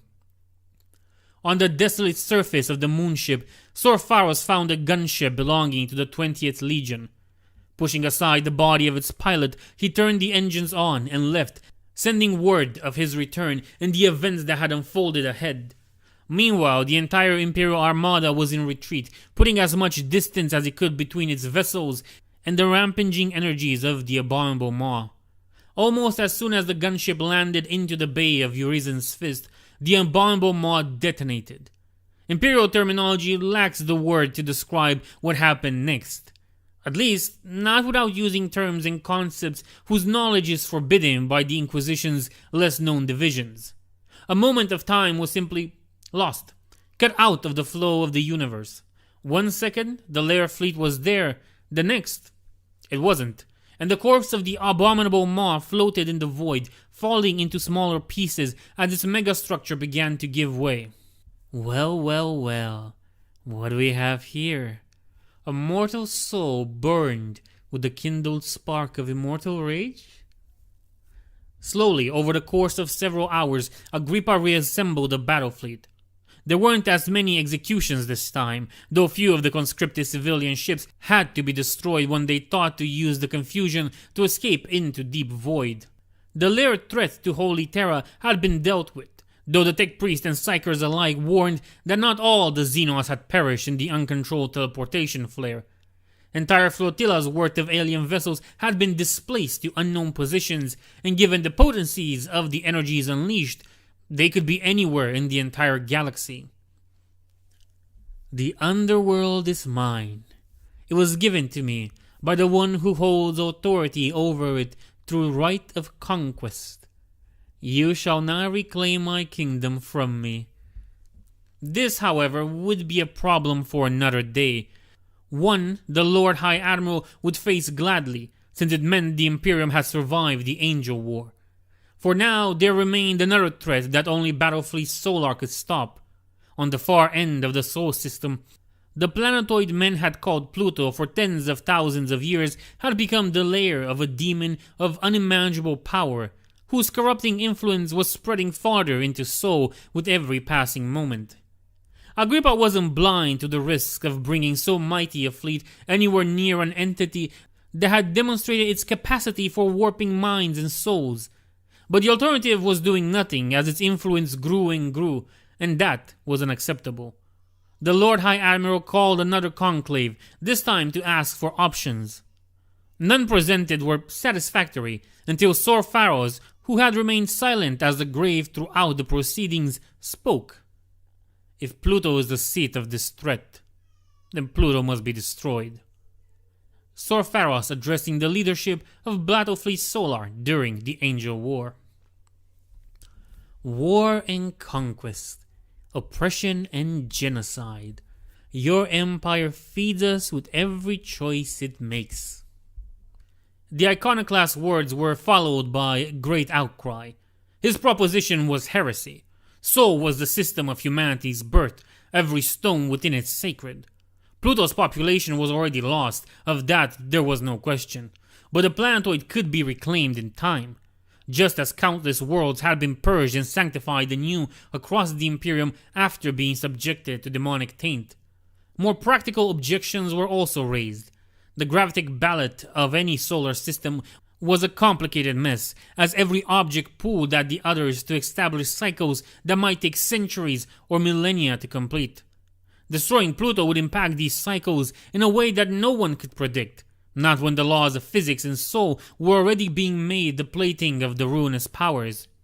Once, humanity had possessed the means to correct such changes, but that technology had been lost long ago, which was probably for the best, given the few surviving records that spoke of how it had been used in times of war. In the end, pragmatism won out. Whatever impact destroying Pluto would have would take years to manifest at the very least, while letting the corruption linger would doom all of Sol, and with it, all of the Imperium in weeks. And in the wake of the Emperor's death, the heresy inherent in destroying Pluto felt like a minor concern, easily ignored. With the decision made, next came the choice of method. The Imperium had many ways of destroying worlds, and the armories of Battlefleet Solar and its auxiliaries held all but a few of the more esoteric ones. This time, it was Agrippa who cut the discussion short. They didn't know what the demonic entity on Pluto was capable of, so they would use everything at their disposal and crack Pluto apart like an egg with the full might of Battlefleet Solar from as far away as possible. By that point, time meant less on Pluto than it did across the rest of the warp-torn system. The planet laid at one end of the tier of nightmares, serving as one of its anchors as it bled the Sea of Souls into the Materium. Pluto had become a demon world, suborned to Zahariel's will. The people of Pluto who hadn't been sacrificed or torn apart in frenzied celebration had been transformed by their proximity to Zahariel, their flesh warped until it resembled the greater demon's memories of the corrupt Eldars whose vices had brought it into existence. The same transformation was affecting the unfortunate souls crewing the ships caught in the Song of the Deep, though distance from their overlord slowed the process to an agonizing crawl, and many of them were also fused to the metal of their ships, becoming living components of the vessel's shifting forms. Zahariel knew the plan of the Imperials to kill it. It could sense their desperate hope, their fear and their anger rippling through the raging sea of souls, and it was old and cunning enough to understand them. Its song shifted, burning new orders into the blasted minds of its thralls aboard the ships he had claimed. Other things heeded its command too, old and nameless things that had emerged from the tier of nightmares drawn by the Song of the Deep. Things of bone and sinew that stretched for kilometers, things born of ancient cruelties, the primordial reflections of a species' first steps towards absolute decadence. No two of them were identical or even remotely similar, for each was the incarnation, the sins of a different Eldar world. In the eyes of the Imperium, all of them were classified as demon ships, and they joined the horde of ships Zahariel gathered in his defenses. More continued to appear, a procession of fresh horrors added to the madness of the Angel War. Agrippa's chief astropath, the one who had named the abominable maw, started screaming, screeching about the voices each of these new arrivals brought to the chorus of Zahariel's song. She took a bolt shell to the back of the skull before she could threaten the Excelsus Cruror, but her torment did not end with her death. By that point, every ship in the Imperial's fleet had raised its Geller field back up, and preachers were on every deck, leading the crews in prayer even as they worked. News of the Emperor's dread had spread even there. Every soul in Sol had felt the passing of the Master of Mankind in some deep, unfathomable way. But so had the tales of living saints rising on Holy Terra to fight against the abominations. Even aboard the ships, a few living saints had awakened, and the desperate crew clung to that knowledge like drowning men to a piece of wood. Not that most of them had ever seen a tree or a sea made of liquid. Even then, the closer the battle fleet got to Pluto, the worse things got. The Song of the Deep would not easily be denied, and while the Imperials were still far from the range at which it could simply break their wills, it was still an insidious and corrupting whisper. Every time there was so much as a flicker in the Geller fields, someone would hear the song. The lucky ones went mad immediately and were put down after going on a rampage. The others struggled for hours against the canker hidden in their souls without even realizing it, until they lost and the corruption burst out into the open, transforming their bodies in a sudden frenzy of mutation that they only rarely survived. Those who did survive the transformation, however, became great threats to the ships on which they had been stationed. Confronting these altered souls was the only way in which the Imperials witnessed the appearance of Zahariel's thralls. Their skin was silver and scale like that of fish, and their bones could be seen through it, glowing with the eldritch light. Their eyes were too big, and their skulls wrapped so that they seemed to be wearing a spiked crown of bones, cracked and leaking a clear liquid that resembled the tears of the dead. They moved with supernatural strength and laughed with mouths that were far too wide and were filled with row after row of perfectly human teeth. Several ships were lost to sabotage or detonated their engines when the mutants succeeded in bringing down the Geller field and exposed the entire crew to the song of the deep. One vessel, the Reflection's Price, had to be destroyed by combined fire of the 9 closest warships after its engine sears failed to overload the reactor in time, and the very metal of the ship began to shift as a result of the corruption of the souls within, drawing tendrils of warp energy from the Tier of Nightmares. The Reflection's Price didn't die well, nor gracefully, even as enough firepower to turn a hive city to dust slammed into its flanks. More warp energies continued to pour into it. It detonated with impossible strength, annihilating the ships that had been firing on it. These ships then detonated in turn, punching a hole in the Imperial formation. The Geller fields of a dozen other ships were breached as the warp fed on the souls of the dead. It was then that the thrall ships of Zahariel reached the battle fleet, and the second major void engagement of the Angel War began. They were not going to win this. The realization didn't disturb Sor Faros, because nothing could disturb him now. He was past such things, though he didn't know how much of it was due to having become an iconoclast and how much was the result of psychic damage from being on the abominable maw when it had died. He didn't know enough of what his legion saw as genetic defect to guess. Generally, word-bearers who weren't part of the Apothecarion were too uncomfortable about the iconoclasts to study them. This didn't disturb him either. The battle was what mattered, and they weren't going to win it. Agrippa was doing his best. That much was clear even to Sor Faros, whose knowledge of void warfare, while only middling by the standards of the Legion's void masters, was still enough to comprehend the broad strokes of the engagement. Between the hole in their formation and the fiery death of the Reflection's Price had opened, the demon ships, the song's malign influence, and the general breakdown in communication that came with the void being saturated with warp energy, Battlefleet Solar was being hammered. It wasn't a rout, because the enemy only slightly outnumbered them, and none of the corrupted Imperial ships had been anywhere near the equal of the Excelsior Kuror or the Word of Magnus. Slowly but surely, they were being ground down, one squadron at a time. Sor Faros considered all of this, while around him the bridge of the Urizen's Fist was a storm of activity as crew members called out to one another. The shipmaster gave orders, and the battleship shook with the thunder her guns and the impact of the foes on her void shields. "You are a hollow creature, Sor Faros. Your father would weep if he saw what you have become." He didn't answer the voice, nor did he let any sign of hearing it show in his composure. His crew was already scared enough of his presence. There were stories among the ward-bearer's serfs of what the iconoclasts were capable of in the pursuit of their objectives. Most of them true, and knowing that he could hear what he was fairly certain was the voice of the demon of Pluto wouldn't have helped. Sor Faros had first heard the voice as he made it back aboard the Urizen's Fist.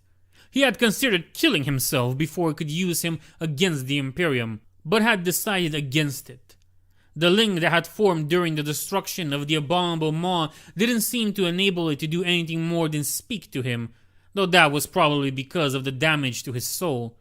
He had calculated the odds that the demon might let slip something of use, balanced them against the damage he might cause if he were corrupted and the odds of that happening, and came to the conclusion that, given the circumstances of the Angel War, this was an acceptable risk.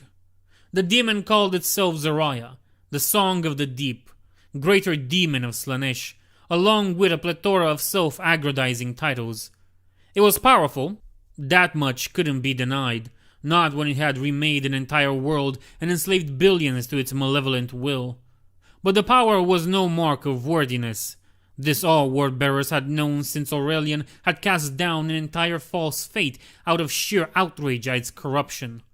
Sor Pharos felt no awe towards Zahariel, only hatred for its crimes against humanity, and he could tell that it enraged the demon. The Song of the Deep wasn't used to being disdained like this. Your fleet burns, your hope falters, in life or death, all would join my course. The iconoclast, he wasn't the captain anymore, and wouldn't have been even if any of the other Watchers had survived. There were regulations against any of those who embraced Lorgar's fury holding command, kept his gaze on the battle. He watched it all with cold eyes, absorbing the data and letting his subconscious parse it all in search of something. There. Oxpex, he called out. Quadrant 6-4, what is that? The officer flinched at his voice before magnifying the image.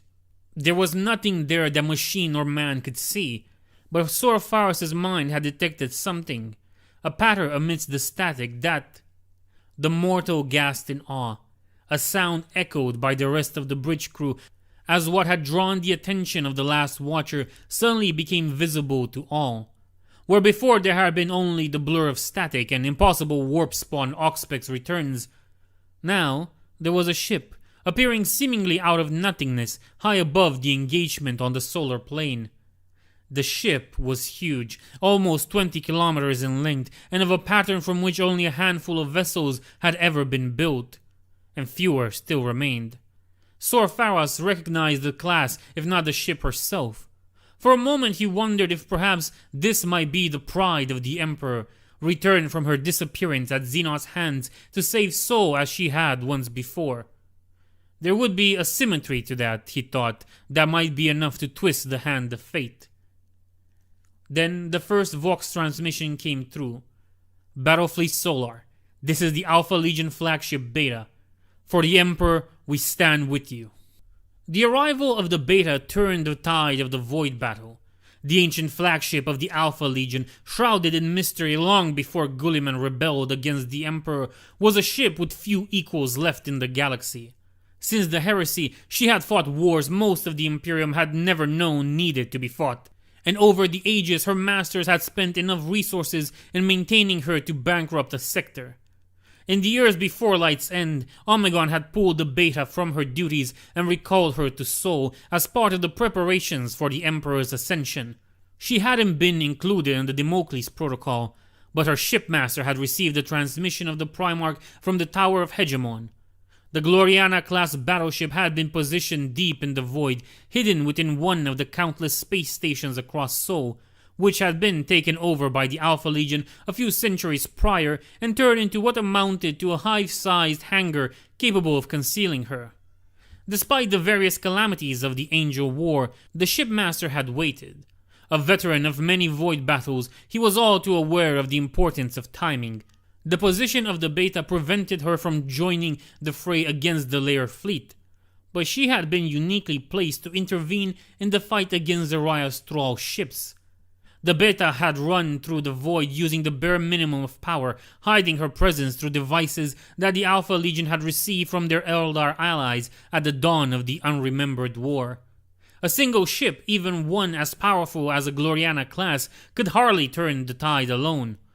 The Beta had enough mortal crew to operate at full capacity, but only a minimal Astarte presence, preventing her from performing boarding actions. Not that the nature of the enemy fleet lent itself to that venue of attack, but her appearance allowed Agrippa to solidify his control of the battle fleet, as shaking morale was reinforced by the sight of a legend of the Imperium's distant past return to aid them in their hour of need. The Beta engaged the demon ship, taking some pressure off the battle fleet, which the Lord High Admiral used to launch a counterattack. By the time the last of the Thrall ships and Inferno vessels had been dealt with, only half of the host that had first assembled in defense of Sol remained. The void was littered with the husks of dead ships, a cosmic graveyard haunted by mindless demons spawned by the crew's final moments and given actuality by the energies of the Tier of Nightmares. Every ship remaining had suffered some damage, with more than a few needing to be abandoned before the fleet could continue its advance towards Pluto. You do not hesitate, do you?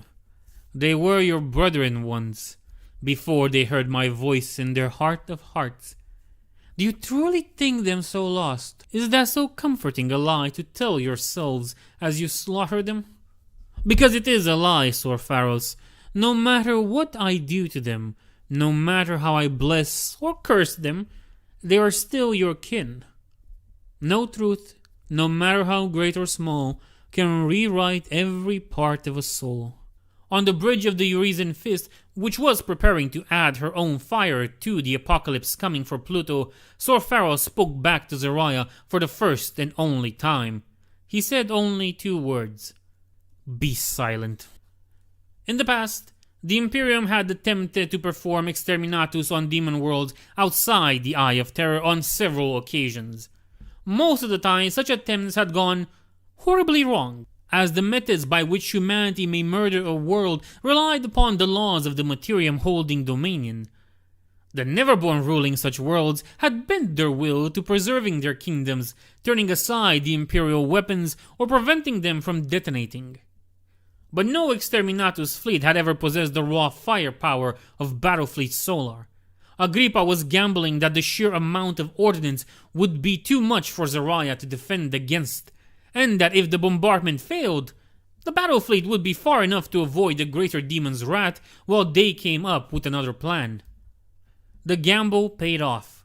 The fury of 100 Imperial warships slammed into the demon world, and it cracked and fell apart. The molten core of the dwarf planet erupted, and the 6-mounted form of Zahariel, which dwelled in the temple its cultists had made for it still, was bathed in lava. The mutated cultists of the Song of the Deep perished, granted release from their warped existence, though their souls wouldn't escape Slaanesh so easily. As Pluto died, pieces of the broken planet slammed into the orbital stations and civilian ships that remained in anchor around the planet, and the moons of Pluto began to drift away. 2 of them, Nyx and Styx, were dragged into the Tier of Nightmares, which despite the destruction of its anchor persisted in blighting Sol and vanished, swallowed like pebbles in the mouth of a giant. Hydra, which had served as an astropathic relay station for millennia before the Song of the Deep remade it into an amplifier for Zahariel's influence, appeared to Imperial auspices to simply vanish, imploding on itself in a kaleidoscope of nightmarish colors and shapes. At Agrippa's command, battle groups aimed their weapons at Charon and Kerebos, the remaining moons, and destroyed them. All that remained of Pluto and its satellites was a cloud of debris, full of rock, ice, a much smaller portion of metal from the destroyed orbital stations and ships, and an even smaller proportion of dead flesh from Zahariel's thralls.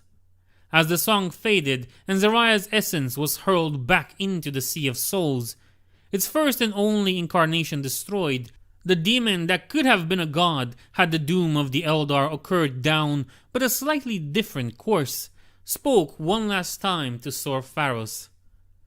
Ah, Sor Pharos, you poor, broken, deluded fool.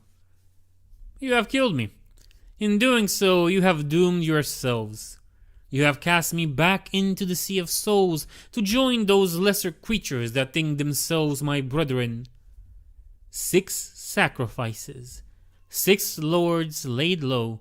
Even the exile of the renegade was foreseen by our guiding hand, and a replacement brought forth to fill the part. Our departure had torn open the gate that he might pass. The power bestowed upon us is free and seized. Now he comes, our Lord and Master, the true champion of Slaanesh, The upstart godling who hid his glory until light's end. He comes. He is here. And in that moment, Sor Feros realized the trap he and the entire Imperium had walked into. But it was too late. Too late to stop it. Too late to walk away. Too late to make another choice. The overarching plan of the Angel War had reached its final phase, and its architect was coming to Terra.